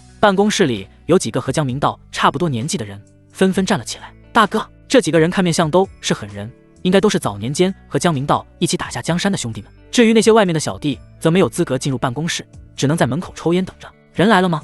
江明道沉声说道。都来了，在餐厅休息，一起去。几人之间没有废话，而江明道也没有给大家介绍李道凡，而是一边向餐厅走去，一边低声的和李道凡说，我找了一些道上的好手，还有几个职业的杀手。李道凡对此没有什么感觉，脸上也没表露出些什么。他和司马向南打听过，这江明道原本就是黑道出身，最近10年才金盆洗手向慈善家转移的，所以在短短的一个下午能聚集这么多高手并不算什么难事。很快一群人来到了餐厅，这里的餐厅和普通的学校食堂不一样，因为整个鱼塘弄得就像是园林似的，餐厅也弄了好几块休息区，在其中的一个休息区内有4个人悠闲地喝着茶，4人中2个人身穿着朴实的唐装半袖，千层底布鞋，另外2个是一对青年男女，男的穿的是外卖的服装，女的打扮的倒是很妖艳，头发还染成了绿色。这4个人都没有说话，绿头发的女人在玩手机，穿外卖衣服的那个年轻男人在旁边略有所思，不知道在想些什么。那2个上了岁数穿着唐装的人则闭上眼睛盘膝打坐。看到李道凡带着人进来之后，4个人都抬起了头，穿外卖服的那个青年先站了起来，尊敬地叫了一声江先生，然后那个绿头发的女子则对着点了点头。此时那2个打坐的人也睁开双眼，调整气息之后也站起来说道，江先生。江明道可是这几个人的老板，面对金主他们当然会客气一些。各位，人到了。江明道用手指了指李道凡，这位就是我的兄弟，过命的朋友李道凡，所以我这次的目的只有一个，既要救人，也要保证我兄弟的安全。事后答应给你们的，我会3倍给予。呵呵，江老板放心，包在我们身上。那2个身穿唐装的中年人拍着胸脯说道，那一男一女也点头表示同意。李道凡用透视术看去，这2个家伙竟然还真是修武者，按级别来看应该属于武士上层之间，比那2个采阳妖女于架和李诗诗差了一个级别。至于那个穿外卖服的青年和绿头发的女人，也都是武士中层级别，按道理说这种级别配置已经足够了。这时李道凡扫了4人一眼，然后又对江明道说道，江大哥给对方打电话吧，让他们尽量快点过来。4人听闻眉头有些紧皱，这个人怎么这么狂呢，并且好像很不在乎我们的样子。江明道没发觉什么，点了点头后又一次拨打了前妻的电话。喂，电话里又传来刚刚那个绑匪的声音：“我把人找到了，在哪？你们在哪？我带他过去。”不料对方听到之后，却对江明道吼道：“你他妈的听不懂人话吗？我问你的是他在哪里？”知春东郊在水一方鱼塘基地。江明道强压住自己心中的怒火，但还是报了地址。等着。对方说完，直接挂断了电话。江明道有些懵了，这绑匪跟别的绑匪不一样，别人都是给个位置，然后把人带过去，这个是直接杀进家里来。第一次见到还有绑匪主动上门的，其他人也是大眼瞪小眼，一副莫名其妙的样。李道凡诧异地问道：“我听对方的意思，好像是要过来，能吗？”所有人都感觉到不可思议，对方不可能不知道江明道的身份，他们是疯了吗？这里至少聚集了60-70个打手，3-5个大哥，还有4个修武者，都是50级别以上的高手，除非对方来了中型的部队，不然的话就是送死。江明道想了想，然后又一次拨通了前妻的电话。喂，这一次接电话的竟然是个女的。娟子。江明道不可思议地问道，因为在电话对面他听得很清楚，就是前妻的声音。江明道：“你个王八犊子！”电话里他的前妻是大骂着江明道：“哎，你别哭啊，怎么回事？儿子还好吗？那帮人哪去了？走了，把我们扔下了，去找你了。走了？找我？”江明道有些懵了，对面到底是个什么操作呢？直接就把人放了。孩子没事吧？没事。江明道：“老娘跟了你到了血霉了，我要跟孩子移民，再也不想见到你了。不是移民的事，你先等等。你俩现在在哪呢？”江明道知道前妻说的是气话，不过好在现在2个人已经安全了，打车往家走，等会儿给我发个位置，我派人去接你。事情的变化太快了，江明道感到很惊喜和意外，对方竟然这么轻易就放了前妻和孩子，这种做法老把他整得有点不会了。江总，我去找嫂子和孩子吧。一旁的黑丝小秘书说道。注意安全。然后江明道回过神来，思考着绑匪的话，既然对方让他等着，那么显然绑匪肯定会来这里，可现在他也毫无顾忌了，对方只要敢来，就让他们葬身于此。江明道立刻布置下去，在整个鱼塘都设计了天罗地网，而那个外卖男和绿头发的女人也提着一个大长箱子离开了。半个小时之后，一个叫老八的小弟急匆匆跑了过来：“大哥，进院了，来了2个人。”2个人？听到老八的话，江明道不可思议地站起身来，对方只有2个人，竟然敢来找自己，活腻了吧？这时江明道和李道凡等人也走到了办公楼的天台处查看情况。院子里确实进来了2个人，一老一少，老的恐怕都得有80多岁了，留着长长的胡子，背着一把瞎子拉的那种二胡。那个年轻的大概有20出头的样子，身高至少有2.2米，浑身的肌肉异常发达，像个显道神一样。一老一少大摇大摆地走进了鱼塘基地的大门，可就当大门口的3个保安想要阻拦的时候，那个大个子像是随意地挥了2拳1脚之后，这3个保安就直接瘫在地上生死不明了。而此时江明道和李道凡等人已经下到楼下，那个长胡子老者和大个子则缓步慢慢地向主楼走来。院子里3层外3层围的都是人，这些人手中拿着砍刀和斧子。当一老一少走过来的时候，这群人呼啦一下将2人围了起来。江明道此时都快被气笑了，自己的敌人是不是有点过于自信了呢？2个人凭什么和他70-80人对打？他甚至觉得自己高价花钱请来的4个高手白请了。哪位是江明道？这时候那位长胡子老者扫描着周围众人，目光也落在了李道凡和江明道等中间几人的身上。江明道见老婆孩子都安全了，对方又只有2个人，心情顿时好转了不少。他往前走了几步，落落大方的拱起手，礼貌的回道：“鄙人正是江明道，不知道老人家是什么意思？”哦，那位山羊胡的老者上下打量着江明道，然后又问道：“那个李道凡呢？”江明道刚想搭话，李道凡就直接走出来说道：“老死头子，你找我有事？”就是他。山羊胡老者没理会李道凡，而是拍了拍旁边的大个子：“小犬子，把他给我抓过来。”听到老者的话，那个大个子也不说话，直接向着李道凡冲了过去：“给我住手！”江明道当场喝住：“这个老人家，我江明道也算是混过几天江湖，也知道你们江湖上的一些规矩，可你想要在我眼皮底下抓人，恐怕没那么容易吧？”长胡子老头听闻一愣，然后又笑着说道：“那要按你这么说，我该怎么抓人呢？哼，你可以试试，这不就是在试吗？”随着江明道的挥手，70-80个打手一拥而上，举着砍刀和钢管和这个大个子打在了一起。这些人蜂拥而至，手中的武器像雹子一样朝着高个子打去。可这个大个子虽然身材高大，看起来非常笨重，可实际上身体异常灵活，不但全部躲开这些攻击，甚至在他的2只大手挥舞下，一个又一个的小弟被打倒在地。面对60-70人手拿凶器的围攻，他竟然没有一点害怕的意思，并且那些靠近他身边的人都被他一巴掌一巴掌的扇倒。这些人的惨状就别提了，有的满口牙被打飞，嘴里全是血，有的胳膊直接被掰断，甚至有的小腿直接被踢折等等。这大个子简直就是一部杀人机器。此时他正在院子当中以一敌百，这70-80个打手根本就不是他的对手。眼前的这一幕让江明道有些始料未及，他没料到会是这样一种情况。就连他身边的那2个身穿唐装的50级修武者都暗暗吃惊，这家伙的力气太大了，简直就不是人，并且从此人的身手可以看出，此人是有深厚的武术功底的。砰砰砰！哎呀哎呀，我想找妈妈！人群中陆续有人被打倒，以至于倒下几十人之后，剩下的这些小弟们都不敢上去了，都被这壮汉吓得不轻。地上被打倒的打兽撕心裂肺的惨叫着，就这么一大会儿的功夫，至少得有30-40人重伤。那大个子并没有停的意思，而是直愣愣地走向李道凡，围着他的那些打兽只能一退再退。别过来！此时江明道的嘴角已经有些抽搐了，但是他却很隐晦地屏蔽了这个小动作。他拱了拱手，向身边的2个唐装中年人说道：“二位，请出手吧。”而此时，早在楼上已经埋伏好的外卖青年和绿头发的女人，也从工具箱中组装2把重型狙击枪。他们2个是远距离的杀手，只要李道凡和江明道有一点危险，他们就会毫不犹豫地开枪。闪开，看我们的！此时，那2个身着唐装的中年人大喝一声，来到大个子面前。2人一看就知道这大个子就是天生神力，就算是再来100人也是白给。对付这种只有蛮力的人，只有他们2个可以，那些普通人就是送死。听到2人的话，打兽们开始散开，而那个大个子就像是没听见一样继续往前走。就在此时，那2个50级别的修武者从左右迅速窜了出来，2人的速度极快，身体也灵活，迅速冲到大个子面前，而2人的身法也赢得了满堂彩，身穿唐装，脚踩千层布鞋，身法如电，这才是武者风范。可就当所有人都想看看他们2个是怎么收拾这个大个子的时候，只听啪啪2声，这2个男人被眼前的大个子2巴掌就给扇飞了，2个人的牙更是撒了满地都是，2人满口是血的哀嚎着在地上捡牙。大个子丝毫没有停留，而是上前一步一把把住了一个唐装男人，直接把他举了起来。嗷嗷嗷！那个唐装男人被大个子抓的双脚离地不停的翻白眼，手刨脚蹬的眼看就要完蛋了。小犬子，别杀人！长胡子老者在后面喊道。在得到命令之后，大个子这才手臂狠狠的一甩，直接将唐装男人甩出10几米远，扑通的一声摔到地上，噗！一口鲜血喷射而出。这一幕在场的所有人都呆了，就连这2个人都没想到，堂堂50级别的高手竟然在这个大个子的手下毫无还手之力。而江明道看到这里，指尖微微有些哆嗦，身上也见了冷汗。这大个子还是人吗？世界上怎么会有这么力大无穷的人？江明道赶紧举起手，对着楼上的2个狙击手下达狙击指令。可是他的手势做完之后，楼顶上却迟迟没有响起枪声。呵呵，江老板，你的枪手就在刚刚被我解决掉了。那长胡子老者呵呵一笑，然后对着楼顶上挥了挥手，说道：“猴崽子，出来吧！”一声令下，楼顶上突然蹦出来一个像小瘦猴子一样的小男孩。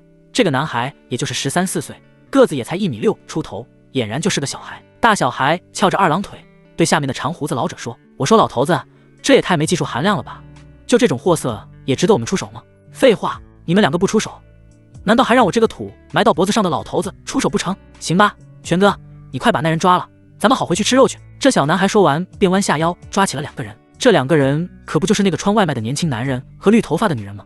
只是这2个人已经被这小男孩掐断了颈椎，早就嗝屁朝凉了。猴崽子，我不是告诉你不要杀人吗？那老者见状沉下脸来训斥道。我忘了那小男孩双膀用力，2人的尸体砰的一下从楼顶砸到地上，而他则从兜里掏出了一口烟，狠狠地吸了一口。看到已经凉透了的2人，江明道这时候终于慌了。自己找来的4个高手，2个负伤，2个死亡，来的这几个人都是什么人啊？怎么这么厉害？就在他准备发号施令，让身后的人都掏起枪的时候，李道凡突然拍了拍他的肩膀：“行了，到这儿吧。”说完，他把江明道使劲往后一推，走上前来，好奇地打量着这位老者：“你们是冯太的老婆派来的吧？”李道凡之所以出手，是因为他通过透视术已经看出来，这老头子的内力十分厚重，乃是50上层的修武高手。这老者见李道凡主动出来，便眯着眼睛笑道：“小子有点胆量，怪不得能从蜡叔跑出来，看样子道行不浅嘛。你杀了冯太，我们管不着，但是你千不该万不该把赵忠平杀了。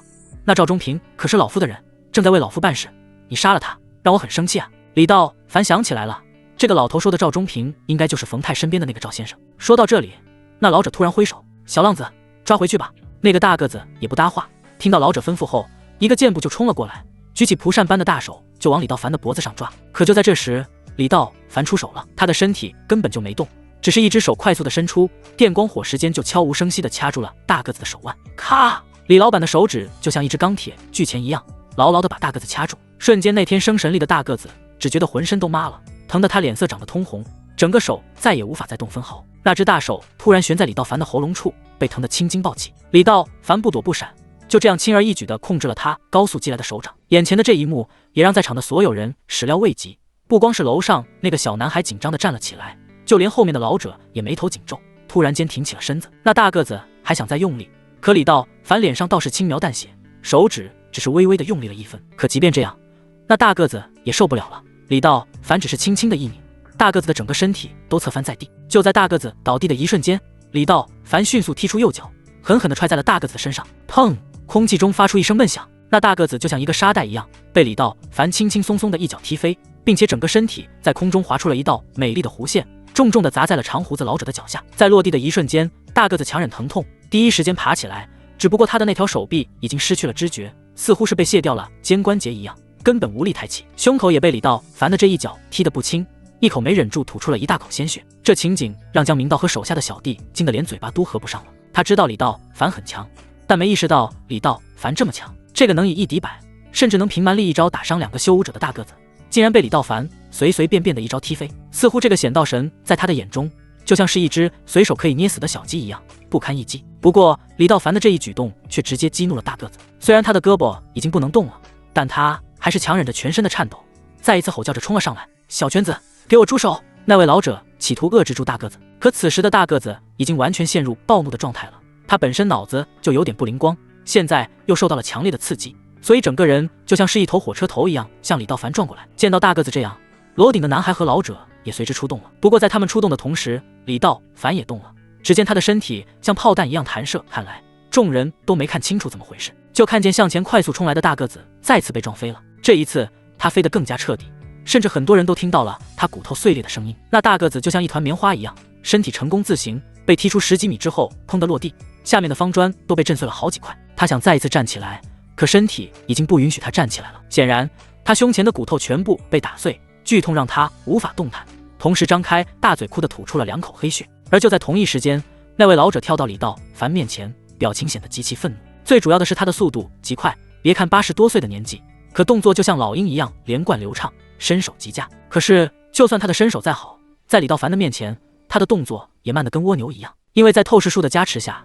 再快的速度也会被无限放慢。刷刷刷，那老者连出数招，可都被李道凡轻松躲过。李道凡之所以躲，是因为他想感受武林上层的修武者是个什么样的状态，拥有什么样的能力。而这老者显然是一位超一流的修武高手，其丹田之中的内力已经有了小型气团之势，能够练成这样，也算是人中龙凤了。老者每打出一拳，拳头之上都会带着熊熊气浪，这叫真气，也叫内力。用我们普通人的话说，这就是气功的一种。别说是被他的拳头打中，就是这种内力刮到人的身上，也绝对会击碎身体中的内脏。可那老者根本没有停下来的意思，接连的打了10多招，李道凡还是一直在躲。这时那个老者也反应了过来，无论自己的进攻速度有多快，对方就好像是在跟自己做游戏一般，总是能轻松躲过。自己每一次出拳，好像对方都能预判得到，这就显得很诡异了。再这么打下去，他的内力消耗的就太大了。所以在最后一招落空之后，他向后跳出几米，大口大口的呼吸着。看来武林上层的修武者也不过如此嘛。李道凡心中暗笑，见那个老者收手后退，他内心突然有种想法，随后嘴角上扬，使用出了控魂术。他是想用这位老者试一试自己在修炼金龙玉女术后的控魂术有何变化，到底能不能在面对高级别敌人的时候对其进行控制啊。当控魂术进入到老者身体的时候，那位老者浑身打了一个哆嗦，全身汗毛马上就竖了起来。他虽然感受不到自己被李道凡的控魂术入侵，但他却觉得自己的灵魂像是被鬼上身一样，浑身冰冷且身体不受控制，甚至在这一瞬间，整个人的意识和思想好像是被人操控着一样。对面的李道凡看到老者的神色显得呆滞，就意识到可能是自己的控魂术奏效了。这个时候如果自己稍微进攻一下的话，那老者绝对会惨死当场。不过李道凡并不想这么玩，他还没玩够呢，他只想把这位老者当做一个试验品罢了。现在看自己的控魂术确实进步了很多，竟然能够控制清醒的武林上层修武者。要知道这老者的内功修为不仅很高了，所以他的精神力量也比普通人要高上许多。既然能控制老者的灵魂，那他绝对能让更低级别的人陷入到更长时间的迟钝和无意识当中。李道凡把这种能力定义为精神催眠，如果这时候被催眠者精神涣散的话，那他就可以在瞬间操控对方。见到有效果之后，李道凡收回控魂术，老者的那种恐惧感和无助感马上就消失了，同时他的心中也震惊万分，心中暗道：我刚才是怎么了？而李道凡却双手一摊说道：让着你，你却不知好歹，这次我不躲了，你进攻吧。其实他是想试试金龙玉女术中的掌法和腿法，难得有这么好的切磋对手，自己怎么能不试试呢？这金龙玉女术不光有坦克大战的秘诀，同样蕴含着很多脚法和腿法，衍生出很多拳脚方面的武功秘籍，这其中就有一种拳法叫北地破杀拳，这种拳专破对方的拳术，招数生猛霸道，绝对是顶级拳法中的破解利器。虽然在墓穴中他还没有系统的练习，无法掌握破杀拳的奥秘，打出来的威力也不会很大，但是能让一个武林上层的修武者免费当陪练，这种机会也是蛮好的。然而这时候老者却停止了进攻，而是冷声问道：小子，凭你的实力不可能没有门派，你是哪个宗门的？老头子不敢打了吗？李道凡活动着手脚嘲笑地说：无门无派，你要是再废话，我就干掉你这2个徒弟。别，我们2个和他不是一伙的。这时候楼顶的少年轻飘飘的7楼跳下来，把那个大个子搀扶起来，连连挥手说道：兔崽子，你胡说什么？老者气得直骂，然后看向李道凡轻蔑地说道：你觉得你能打过我？听闻此言，李道凡一时没憋住，扑哧一声笑了。咱们讨论的不是打不打得过的问题，而是我想杀你的时候，你根本没有反抗的机会。李道凡冷着脸说道：你们3个今天如果不给我一个合理的解释，那就一个都别想活着出去。小辈，既然如此狂妄，看老夫来收拾你。那老者被李道凡气得够呛，再次向运用内力李道凡打来。李道凡只是微微一笑，这种级别的修武者给自己当陪练都是抬举他了，所以见老者攻来的时候，他便开始调动丹田之力，而后将内力灌入双拳，祭出北地破杀拳。这一拳击出，老者的脸色瞬间就凉了下来，因为他从这一拳中感觉到这拳中竟然有杀伐之意，破灭之息。啪！两人在一瞬间完成第1回合比拼，不过伴随着一声闷响，那老者身体直接飞了出去，可李道凡却纵身一跃，紧紧相随。真正认真起来的李道凡甚至具备吹一口气就能秒杀老者的实力。你可以说他经验不够，但不能说他实力不行。就算是没有金龙玉女术数的加持，仅凭李道凡之前的内力就足以秒杀老者，更何况有至高无上的秘法护体了。这老者的下场可以预见，这场对决基本上就是碾压式的。那老者飞起来的身体还没等落地，李道凡的第2记破杀拳就打在了他的胸口。事实上，尝到李道凡拳法厉害之后，老者已经在用真气护体了。可他的真气对于李道凡来说，就像是捅破一个气球那样简单，护体内力轻而易举就被李道凡击穿。这记破杀拳实打实的击在了他的胸口，轰隆！老者轰然到地，身体呈弓字形缩成一团。此刻他被打的鼻子和嘴同时冒血，要多狼狈就有多狼狈。其实这还是李道凡控制了自己呢，仅仅使了1分力不到，否则这一记破杀拳下去，老者可能都被打碎了。然而就在李道凡落地的一瞬间，他竟然看到老者用极其隐蔽的手法，从背着的那把2胡之中抽出了一把极细的剑。这把剑由特殊的材料打造，整个剑身长80公分左右，属于软剑的一种，非常之锋利，平时不用完全可以插进2胡里。2个人的姿势是老者弓着腰躺在地上，李道凡刚刚落地，准备用脚踩住他的胸口。2个人离的距离太近了，并且李道凡也确实是有些大意了，没想到他的2胡里还有机关，所以这把剑刺进他的胸口时，李道凡才猛地意识到，然后向后退去。这一剑又快又狠，当李道凡意识到时，细剑已经刺进距离他的胸膛，距离心窝处也只有1寸的距离罢了。噗！软剑从李道凡的后背中刺出，顿时鲜血直喷。可老者不会给李道凡反应的机会，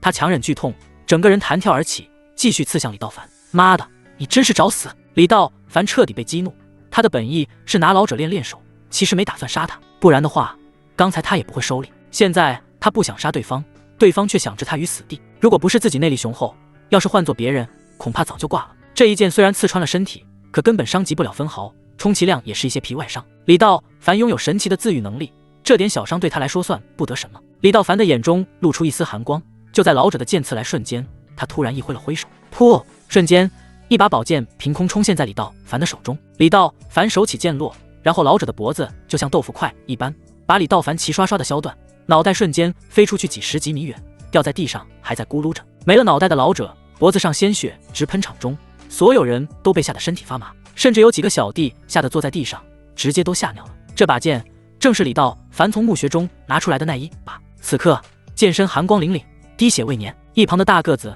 和那男孩直接懵在了当场。这是什么情况？眨眼之间老头子就死了。李道凡没有停留，手腕子转了个弯，那把宝剑竟然又凭空的消失了。李道凡的这一顿操作就像变戏法一样，看得所有人都呆住了。江明道更是目瞪口呆，没看见过李老弟带着剑啊，难道他这是软剑吗？还是弹簧剑？平时藏在哪儿呢？装逼完毕，李道凡才意识到自己胸口的血还在滋滋冒血，就算是元婴大神，血也不能这么流下去啊。李道凡也不理会其他人的想法，而是捂住胸口说道：江大哥，把他们2个给我锁上，多上几道锁，没有我的命令不能放人。李道凡指着那个大个子和男孩说道：还有，我失血有点多，需要去医院治疗，速度点。说到这里的时候，李道凡冷冷地看着大个子和男孩，如果你们想反抗，那你们可以试试，我保证你们死得比你们师父还惨。说完，他狠狠地盯着那2个人。李道凡的眼睛让2个人不敢直视，被看得浑身发毛，一动都不敢动。听到李老板的话，那个老八赶紧跑到2人身边，拿起比手指都粗的手铐脚铐，把2个人手脚全都锁在一起，然后一挥手，又有4、5个小弟围了上来，纷纷掏出枪指着2人。江明道此时也反应过来，意识到李道凡确实伤得不轻，整个胸膛都已经被扎透了。快点开车，送李老弟去医院！江明道大吼着说道。瞬间有人发动汽车，有人扶住李道凡，也有人给医院的院长打电话。上车之后的李道凡一言不发，直接闭上眼睛。一旁的黑丝秘书战战兢兢地说道：江总，我学过急救，我先给李总止血吧。可李道凡完全不搭理他，紧闭着眼睛，像是睡着了一样，不说话也不抬头。前面的老八亲自开车，快的都快飞起来了。然而他们不知道的是，上车之后的李道凡一直在用内力修复着身体。这个伤看着挺严重，可当他运用内力之后，发现其实好像也没有多大的事，好像用不着去医院。在内力的运转之下，伤口的流血速度迅速变得很慢，这其实也让李道凡感到有些惊讶。他没想到自己自愈的能力会这么快。虽然以前的医术也是顶尖，但这种相对严重的伤还需要1、2个时辰进行调理的，可现在10几分钟就能完成止血和愈合伤口。看来这金龙玉女术还真是至高无上的修行秘法。车子开到一个红绿灯路口，老八本想闯过去，可前面的路上来了2辆大货车，实在闯不过去，所以他来了个急刹车。李道凡也在此时睁开了眼睛，同时长长的吐出了一口浊气。江大哥，我没事了，回去吧。啊！江明道有点怀疑自己的耳朵听错了，瞬间就懵了。